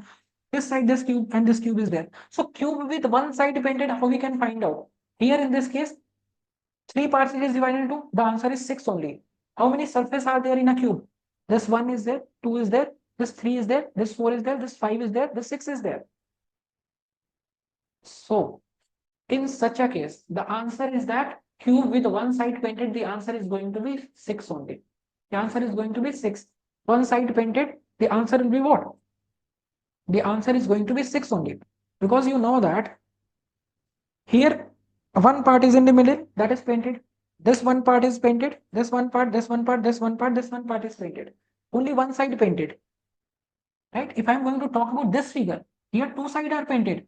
Here two sides are painted. Right? So if I'm going to talk about these cubes, two sides are painted. So if I'm going to talk about two side painted cube, so 1, 2, 3, 4. 4 are there on one. So total how many are there? 12. If it is divided into three parts, 3 minus 2 into 12. So 12 is the answer. Total number of cube that will be there which are having two side painted, the answer will be 12. Total number of cube with three side painted, the answer is always 8 because cubes on the vertex will be always having three side painted.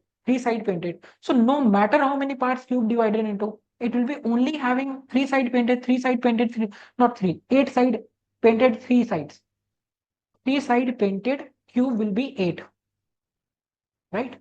No matter how many parts it is divided, only the cube on vertex, this side will be painted, this side will be painted, this side will be painted. With respect to cube which is having no side painted, so we need to find out those cubes which are not having the upper layer. Because upper layer, any of the surface will be painted. So the cube in the inner layer, we need to count. So x minus 2 to the whole cube. 3 minus 2 to the power 3. We'll be giving the answer as 1. So only one cube will be there, which is in between. So that is how we'll be finding no cube painted. Total number of cubes, if you need to find out, total number of cube will be x cube. 3 to the power 3. Total 27 cube are there. 1, 2, 3, 4. If I'm going to dismantle it all. So these are the type of questions that we do get in cubes. What kind of questions are there in cube? That is how we count.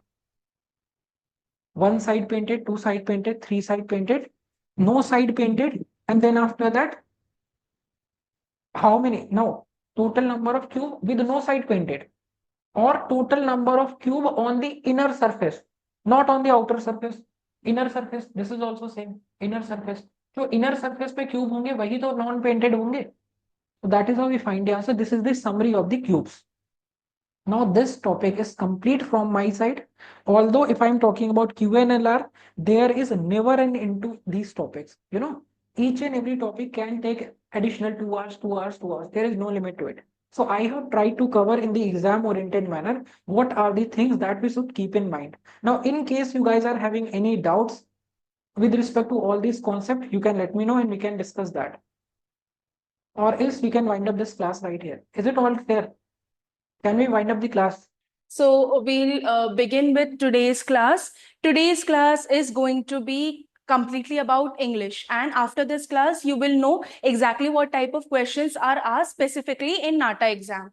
Okay. Now in English, you don't have to study everything under the sun. There are a specific type of questions that are usually asked. बहुत specific आपको पूछे जाएंगे. जैसे हर exam का अलग अलग pattern होता है. Every exam has its own pattern. Okay, for NATA examination, based on how and what kind of questions they have asked previously, we have compiled the PYQs first of all. After that, we'll also give you additional understanding. And after this session of 1 hour in which we'll try to revise and cover most of the things, or let's say everything, after this class, we are going to upload quiz for you guys. Yes. So there is already a quiz on our YouTube channel that is about architects and their quotes. So what you can do is you can just sit with a pen and a paper and write down the answers. Enough time has been given to you between questions. So aram se you read the question, you think of an answer, you write it down, and it will give you the right answer in the next slide. Okay, so solve that. After that, we are going to give you English quiz questions. For example, questions related to misspelled words, questions related to acronyms, synonyms, etc. So you solve that after attending today's class. After that also, we are going to come up with very good quizzes for you. So stay tuned with us. Okay. Now, when it comes to English understanding, एक basic English तो आपको आती है. Okay, you have studied that in your school. May be you are not very good with the vocabulary, so you have to work on that. Maybe you do not remember the very basic things. For example, tense के क्या rules होते हैं, what type of prepositions are used when. Okay, maybe your vocabulary is not that good, so you're not able to understand difficult acronyms and synonyms. All these problems you can have. Okay, let's say you're very proficient in this language, you're very good in this language. Uske baad bhi what you have to do is keep on revising, otherwise you will lose very easy marks. English or language ability say questions are definitely asked. You can expect anything between 4 to let's say 8 questions. This is the average that has been usually seen. So easy marks you can get. Okay, so do not ignore this particular topic. Very easy to understand, very easy to revise, very easy to prepare also. Okay, let us begin. First of all, select the opposite of the underlined word. Here what you have to do, you have to read the entire sentence given to you, but focus on the word that is given to you. The sentence is going to help you understand its meaning, but ultimately the entire play is the word. Okay, so the members thought that the task was feasible. Okay, feasible के अब क्या क्या मतलब हो सकता है, task क्या क्या हो सकता है. Task can be impossible, task can be possible, task can be viable, task can be practical. Okay, anything can be there. So you have to understand, first of all, what is the meaning of feasible, that is what is the synonym of feasible. Only after that you will be able to understand what is the opposite or what is the acronym you have to tell over here. Okay? Similar or same words or same meaning words are called as synonyms and opposites are called as acronyms. Okay? So here, feasible is like, it is plausible, it is practical. For example, it is possible for us to go to the moon. ठीक है? Possible है. It is possible for human beings to go on Mars. But is it feasible for us to go right now? We as middle income group, or we as lower income group, or we as an average citizen of India, is it possible for us to go on moon for a trip, for a vacation? No, that is not feasible. When as architects we talk about projects, you have to check the feasibility of that project. Is it possible that you make a snake-like building? Yes, it is possible. Engineering is that advanced. But is it feasible that you have a client, for example, the client is asking for a house to be designed for them. Okay? For that, is it, or for them, is it feasible for you to design a snake-like structure or a snake-like building in between, let's say, a posh locality of Delhi? No, it's not feasible. You have to think about the climate, you have to think about the cost, you have to think about n number of things. ठीक है? तो practical है कि नहीं है? That is the meaning of feasible. So if practical or likely or probable, practical, probable, likely, all these are synonyms of feasible. Synonyms यानी उसका मतलब है. So based on this, which one is the acronym or which one is the opposite word?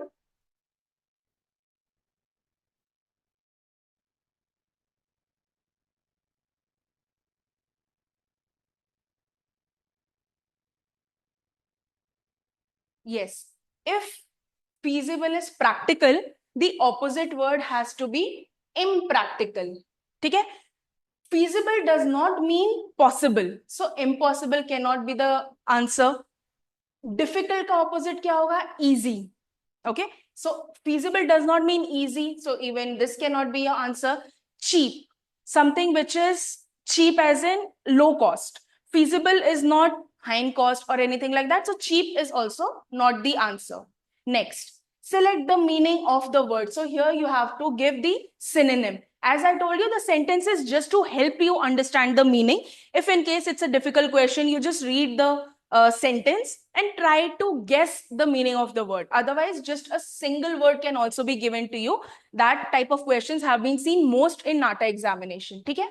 So the word here is distinct and you have to give the same meaning. Distinct क्या होता है? There are distinct senses. There are distinct colors. मतलब red and orange are distinct colors. मतलब very different colors.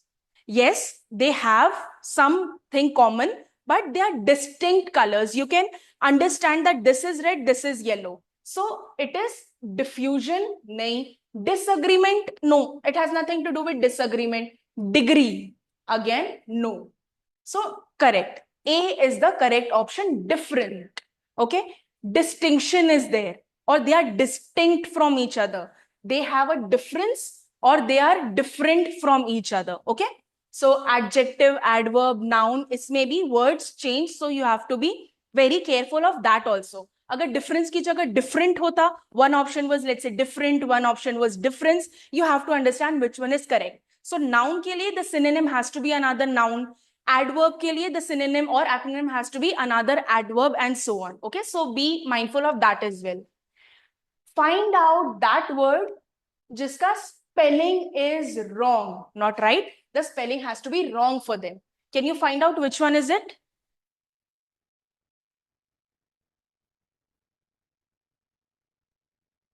C. What is the meaning of ration? Fashion, passion, tuition.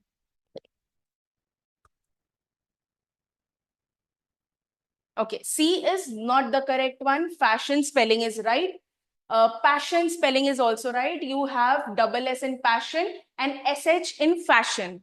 The correct answer over here is tuition, whose spelling is wrong. So, tuition.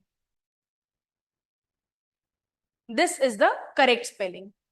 Okay, option number A is correct again. So at the end of today's class, I'll give you a list of misspelled words. Okay, that will help you majorly with respect to S and C. Where to use S, where to use C. This is one confusion that is usually there. When there is double letter, for example, tomorrow, committee, okay, passion, for example, where there are double letters, that is where usually people go wrong in the spelling.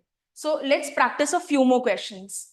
Absence. What is the correct spelling of absence here? Can you tell me? Consider the first word as 1, 2, 3, 4 essay. You give the answer to me in number form. Is 1 correct, 2 correct, 3 correct, 4 correct?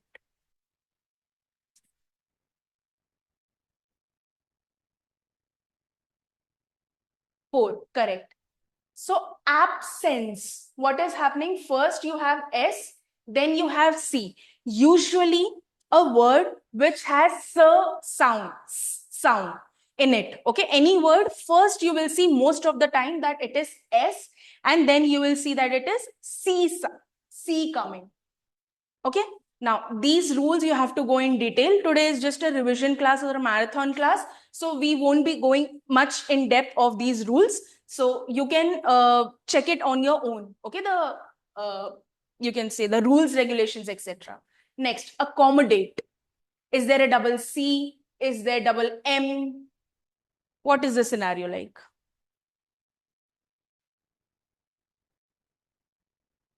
Here you have double C, single M, single C, double M, double C, double M, double C, double M, but O is there instead of A.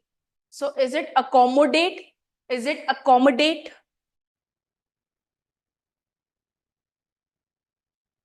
Four again? Correct. Accommodate. It's not accommodate. It's accommodate. Okay. Next. Basically. Basically, the reason is so and so. That is how we use the word basically. What's the answer?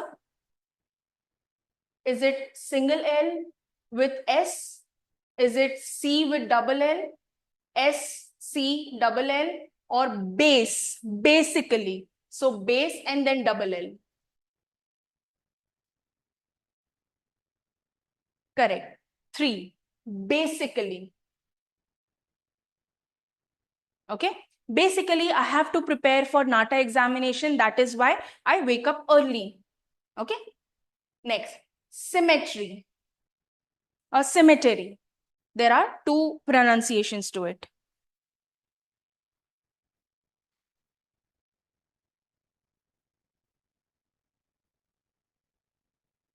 Okay. E and A is the play over here. The correct answer is 4. Okay, symmetry. Acha. Ab this symmetry and this symmetry. Is there anything common between these two? For example, if I say T letter, okay, I try to draw a line over here. It's a symmetrical letter. O is a symmetrical letter. E has a horizontal symmetry. That's symmetry. So this also we will study later on. Symmetry, symmetry, bark, bark, can, okay, or accept, accept. So these type of words which have maybe the same spelling, maybe the same sound, or maybe both. Has the same spelling, has the same sound, but the meaning is different. Okay, that also we'll study in a while. Next, committee. Now, double M, double T, or double E. That is the play for this word. 3 and 4 options are same in symmetry. Nahin. A, E. 3 and 4 are not the same. 2 and 3. E and A.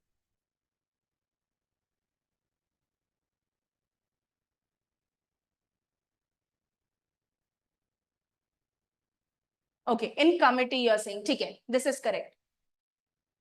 Both the spellings are the same. Okay, committee mein this is the correct spelling. Okay, so I will definitely show you some more misspelled words, but let's move ahead now. Okay, in question given below, out of 4 alternatives, choose the one which can be substituted for the given sentence. So one word for a phrase or one word for multiple words. These kind of questions are also asked of outstanding significance. Okay, so rational, monumental, evident, or ominous.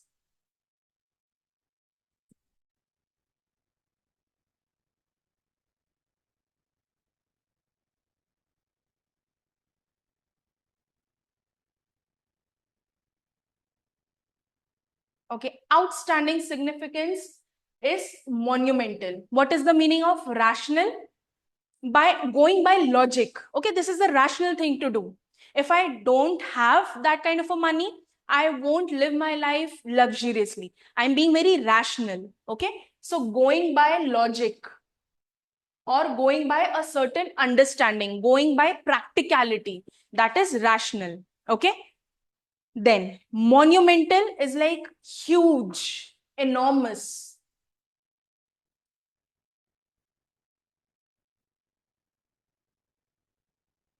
So monumental, how do you use? It was a monumental achievement for India. Okay, something like that. Huge, enormous, very big. Okay, then evident is obvious. It's evident that we were going to win. It was obvious that we are going to win. There was no doubt about it at all. Okay, then ominous is what? Threatening. Okay, ominous is threatening. So of outside standing significance, it has to be monumental. Okay, if you talk about these words in Hindi, your rational is tark sangat. Okay, तर्क होना चाहिए, कोई उसका तुक बैठना चाहिए, उसका कोई तर्क होना चाहिए है. If we are talking about monumental, it has to be स्मारकीय. Okay, then if we are talking about evident, is प्रत्यक्ष. प्रत्यक्ष रूप से ये तो होना ही था. Okay, that kind of an answer. And ominous is अमंगल. जैसे मंगल कार्य होता है, वैसे अमंगल कार्य is your ominous. So something that is menacing or threatening. Okay, next. Fate smiles dash those who untiringly grapple with stark realities of life. ठीक है, over, under, with or on.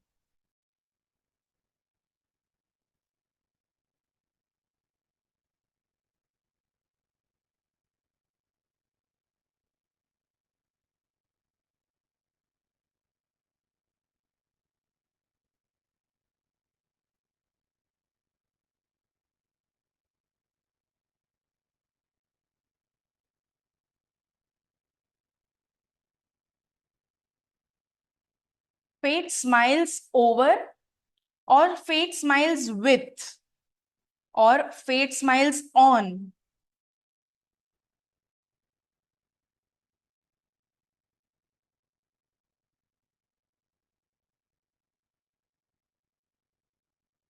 Option number A, over. Fate smiles over those who are untiringly grappled. ठीक है, अब we are talking about prepositions. ठीक है, this is a list of prepositions that can be asked in your examination. Take a screenshot of this. Okay,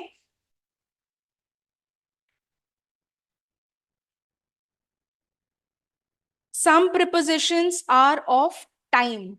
They tell you the time. Okay, it could be day, date. Okay, it could be a time of the year. It could be with respect to you can say seasons, months, etc. Okay. Then some prepositions are of place.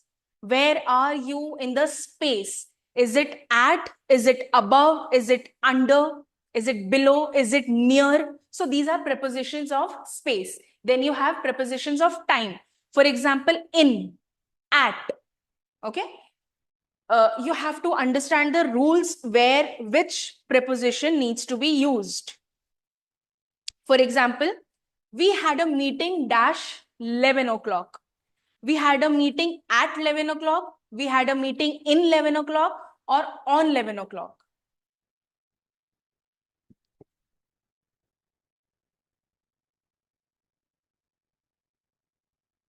We had a meeting at 11 o'clock. Okay. Doesn't he work on Sundays or doesn't he work in Sundays?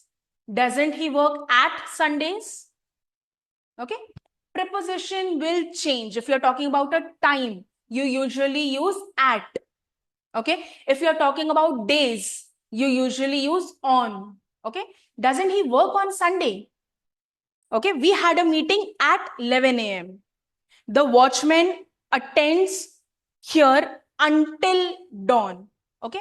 Based on the activity, based on the verb also, your preposition is going to change. So you have to understand the use of each of these prepositions. Next, passages are also asked. Okay. The questions can be, for example, whatever has been given in the question, in the passage, you have to comprehend it really well. Sometimes it is going to be as easy as, for example, a small dark-haired boy. So you will be asked, tall dark-haired boy or small blonde-haired boy, these kind of questions. So you have to read it carefully and you have the answer. Sometimes based on a word, they'll ask you the synonym or the acronym, or some logical question they'll ask you. Okay. For example, if it is said that the boy failed an examination, they will ask you, why did the boy fail in the examination? Is it because he was not prepared well? For example, the story says that a boy did not prepare very well for the examination. He was very nervous and he ended up arriving late in the examination hall. Okay. And then he failed. So ab isme, why did he fail? Because he did not prepare properly, because he was nervous, or because he arrived late. Okay, these kind of questions, logical kind of questions. Which of the options make more sense? Okay. So about the year 1900, a small dark-haired boy named Charles Chaplin was often seen waiting outside the back entrances of London theatres. He looked thin and hungry, but his blue eyes were determined. He was hoping to get work in show business. He could sing and dance. His parents were music hall performers, and he had been born into the life of theatre. And although his own boyhood was painfully hard, he knew how to make people laugh. His own father had died from drinking too much, and his mother was not really able to look after Charles and his older half-brother Sid. She was often sick and in mind and had to be sent into hospital. This is your paragraph. Okay, now, why was Charlie Chaplin often seen waiting outside the back entrances of London theatres? Okay, it is written here, he was seen waiting at the back entrances of London theatres. What is the reason? Is it because he was cold and hungry? That is why he was waiting. He wanted to get inside. His mother was performing, or he wanted to work in show business. Okay. His mother used to perform is a fact given in the paragraph. He wanted to get inside. Yes. He was cold and hungry is also mentioned. But the reason why he was waiting is, as you've correctly said, option number D. So he wanted to work in show business. That is why he was waiting. Next. What were Charlie Chaplin's talent? He could sing, he could dance, he could make people laugh, or all of the above.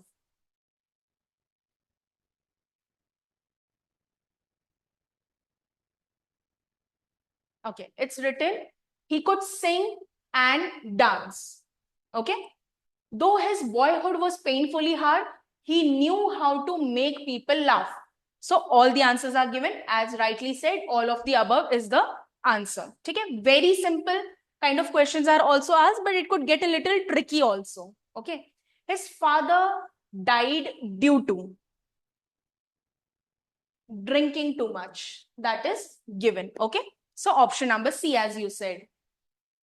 Next, which word in the text is a synonym of the word resolute? Now, this answer is not given in the paragraph. You have to have a language understanding to answer this. What's the meaning of resolute?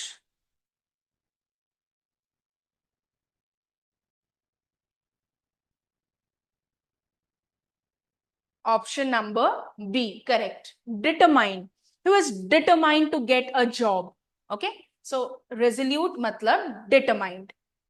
Now, the next topic for the day, homophone, homonym, and homographs. Look at this very carefully and try to pronounce all these words. Okay? You have to focus on the pronunciation. No, no. 8, 8. Okay? The pronunciation is exactly the same. Okay? I have 8 cats. I ate 9 apples. 8 is the same. What is different? The spelling is different. I know how to solve this question. Okay? No, you cannot solve this question. So, same sound but different spelling. Okay? No, no. 8, 8. These are what? These are homophones. Now, in your examination, they won't ask you which of the following is a homophone or what is the definition of homophone. Okay, but you need to know these words very properly. They can ask you questions with respect to that. Okay, for example, I went down the stairs. Okay, so stairs and stairs. This is a question that had come. I went down the stairs. Okay, I ignored all the stairs. I went down the stairs is this stair. I ignored all the stairs is this stair. Stair is जो सीढ़ियों से आप नीचे जाते हो. The first one, stair is किसी को देखना, किसी को घूरना. That is staring, staring at someone. I was staring at the dog. I was staring at my baby. Okay, so these kind of questions also come. Next, homonym. Same sound, same spelling. So what is different? For example, ring. Ringing the bell, that is a verb, and the ring that we wear in our fingers. Okay? So that kind of a ring. Can. I can do this job. Okay? There was a can kept there. So a noun and a verb. Tire. Okay, the wheel kind of a tire, and I'm very tired today. That kind of a tire. So that is homonym. Okay, again, what is homonym? Is this word a homonym or a homophone or a homograph? Those kind of questions won't be asked. Next, homograph. Same spelling, but different sound. If the spelling is the same, how can you have different sounds? For example, tear and tear. A tear rolled down my eye. That is aansu. That is a tear. Tearing something. The spelling is the same. Meaning different, sound different. Okay? Bow and bow. I have a bow with me. The bow that we usually use to tie something, that bow, and bow. किसी के सामने झुकना. We usually greet somebody by bowing. Okay? So bow and bow. These are homographs. Okay? Now let us look into some more words like this. You have to give me the meaning of these. Okay? Don't tell me whether it's a homonym or a homograph, but just tell me the meanings of it. Right. Let's say right. Right.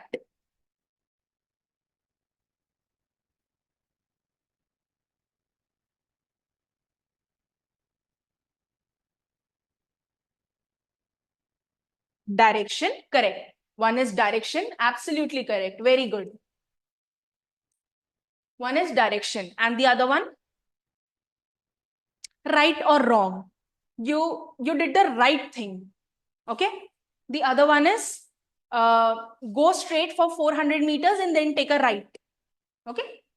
Next, let's say close.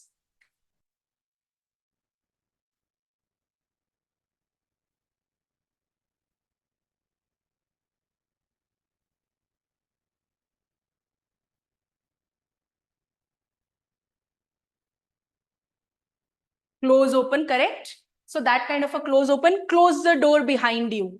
And next one, stand close to me, please. Okay, that kind of a close. Okay, all these are what? Homonyms. Next, blue and blue.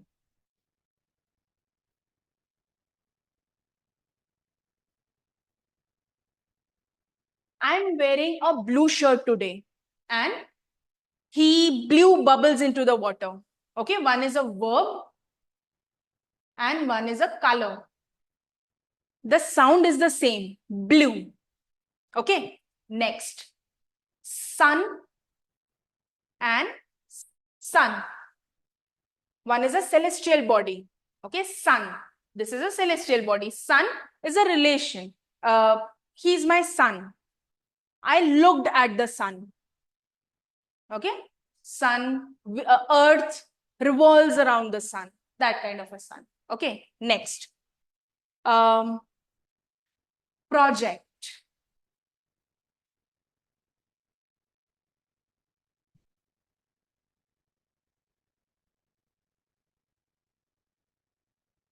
What are the two meanings of project?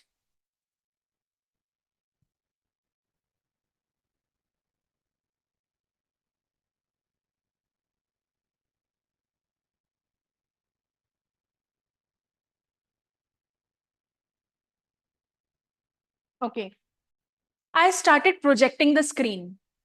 Okay, that is one project.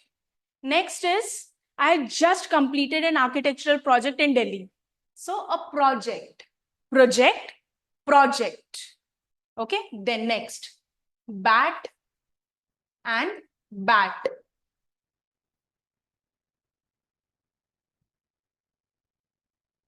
One is a thing, object, a bat that you usually use to play with. Another one is a verb. Okay? Batting, bowling, that kind of a bat. Okay, next. Watch, date. Watch is like keep a good watch on your little brother. Okay? Next watch is I was wearing a watch that day. Okay? A object and a verb. An object and a word. Next, date. Which date or let's say on which date do you have your NATA examination? Next one is I went on a date with my husband. I went on a date with my boyfriend. That kind of a date. Okay. Can you think of any homonym, homophone or homograph? Keep putting it in the chat box.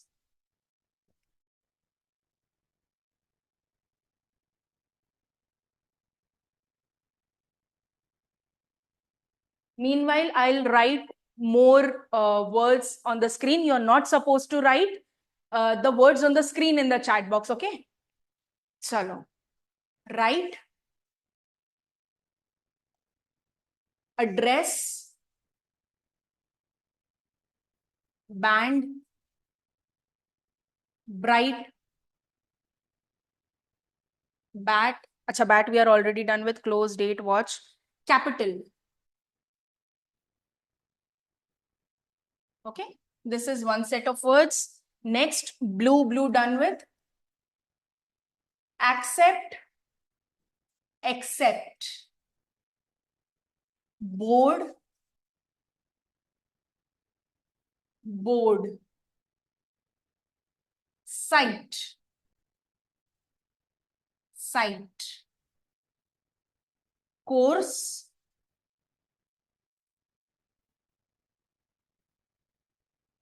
course. Okay, what is this? Accept. Accept that you failed in your examination. Okay, I All of us graduated except a friend of mine. Okay. Board and board of members, or let's say a gaming board, that kind of a board, or a wooden board, that kind of a thing. And bored, I'm really bored today, I don't want to study, I'm matlab bore ho gaya hu, that kind of a thing. Okay. Then cite an example please. And cite, I looked at it, I could cite a tiger. Okay. Course, all of us are enrolled into the 51-day course. Okay. Coarse, the grain was very coarse, or the grain was very fine. Okay. We went to a specific beach and the sand was very coarse there, that kind of a course. Okay. Next, bass and bass, or sorry, bass. Bass is a type of fish. Bass is like, I sing in treble, I sing in alto, I sing in bass. Okay, that one. To do with music. Then bow and bow, we've already looked into. Tear and tear, wind and wind. Wind up this work quickly. We have to go to the mall as well. Okay, wind it up. Jaldi jaldi khatam karo. Next one is wind, air, air and wind wala, hawa wala. Okay. Then you have live and live. The spelling is the same. The meaning are different and the sound is different. There was live music in the cafe on Saturday. Okay. We live only once. Live and live. Then you have minute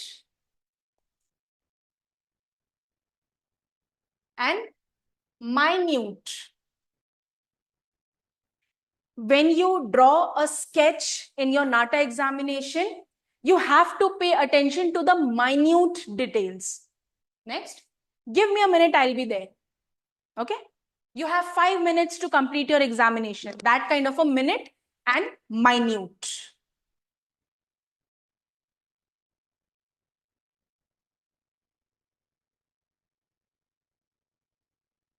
Okay. Next, let us write down a few synonyms and acronyms. Okay, that is going to help you a lot in your examination. If you are asked at least, let's say, 6 questions, out of that, 1 or 2 are definitely going to be of synonyms and acronyms. Okay, let's write that down. Just a few. Okay, rest, we can help you with a list of it. Or better, I'll give it to you in a form of a quiz. Okay, that quiz that I talked to you about, that will be putting live on YouTube very soon. I'll include, let's say, 50 plus, 60 plus acronyms and synonyms in that. Absurd. It's an absurd idea. Okay, matlab kya? It's very absurd that you said it. What's the meaning? Ridiculous, foolish.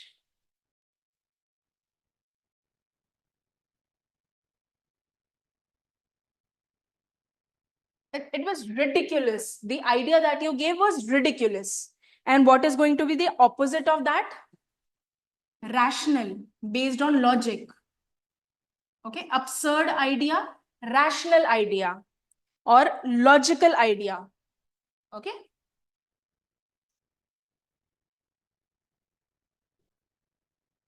Next, brutal. Synonym is savage. Acronym is what? Calm, gentle.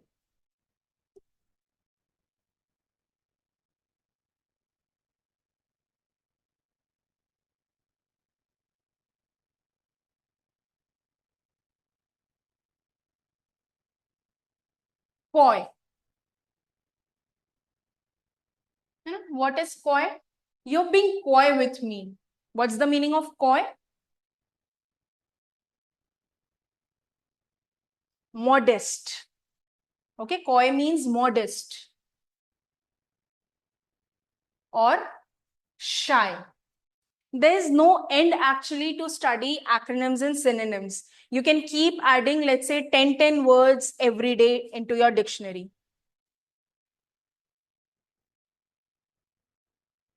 Okay? Then, let's look into misspelled words, and then we'll end today's class.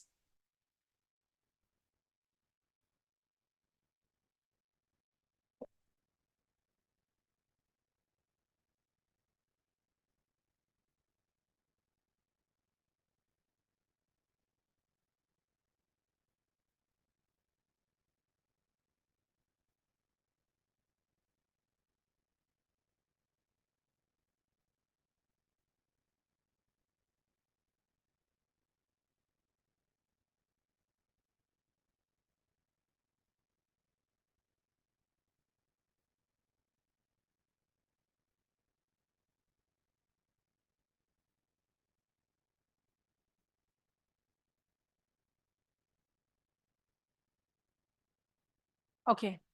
These are the spelling of, these are correct spellings. Okay. So I'll tell you what common mistakes people usually make in this. Okay. For example, a lot. These are separate. Usually what people do is they write it as a lot, like together. A lot. Okay, this is wrong. Absence we've already looked into. First you have S, then you have C. Accommodate, double C, double M. Okay, achieve. Know that achieve, receive, perceive. Isme kya hoga? You will usually have IE. EI is very, very rare. Okay, you will always have IE. Acquire, you have a Q in it.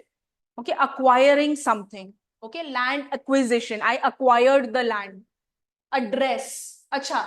Address is also a homonym. Address, address. What's your address? I addressed the audience. Okay. You have double D, double S. Advice. Giving advice to someone. Okay. Almost. Apparent, arctic, argument, atheist. One of the rare cases where you have E and I. Okay, I told you mostly it is I and E. You have E and I in atheist.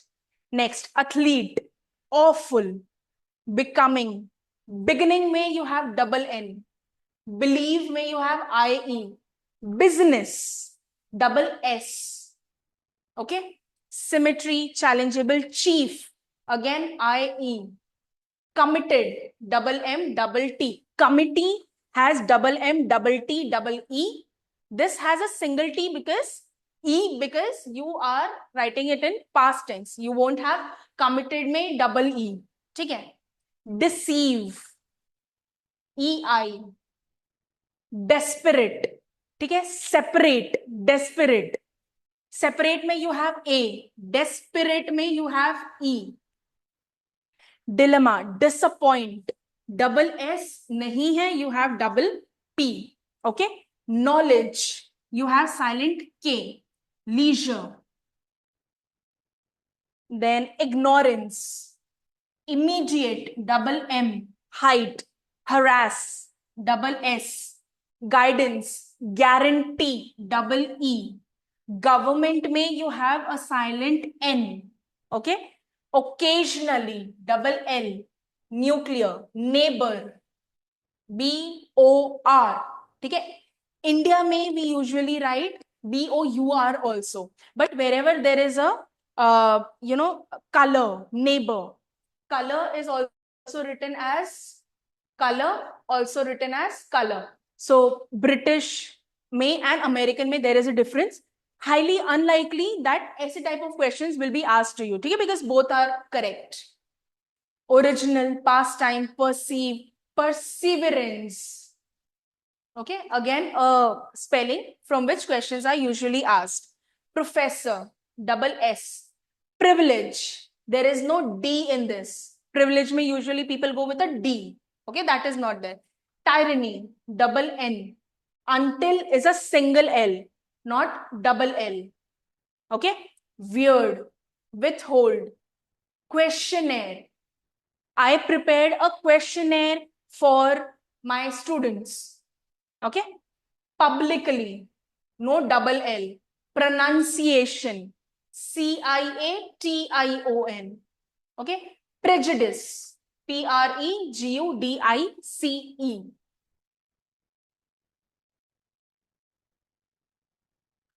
Okay? Take a screenshot of this, then we'll move ahead.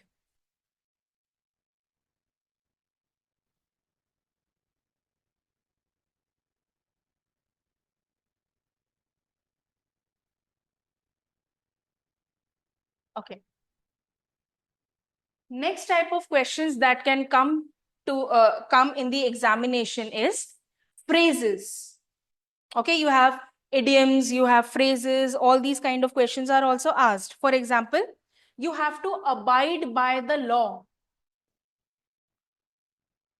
Abide by. What is the meaning of abide by? You have to act on it. Somebody has done something to you. You have to act on it. Abide by. You have to respect. You have to obey.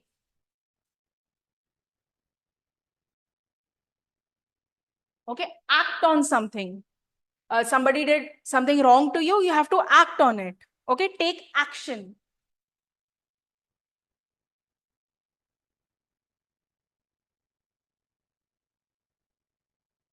Okay, next, carry out, check out, bring around, break down, blow up, play around, pull off, pull up, pull up, pull off, play around.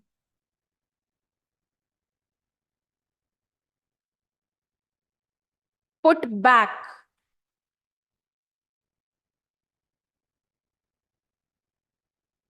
These are all what? Phrases you have to remember. Roll over, rule out, see through.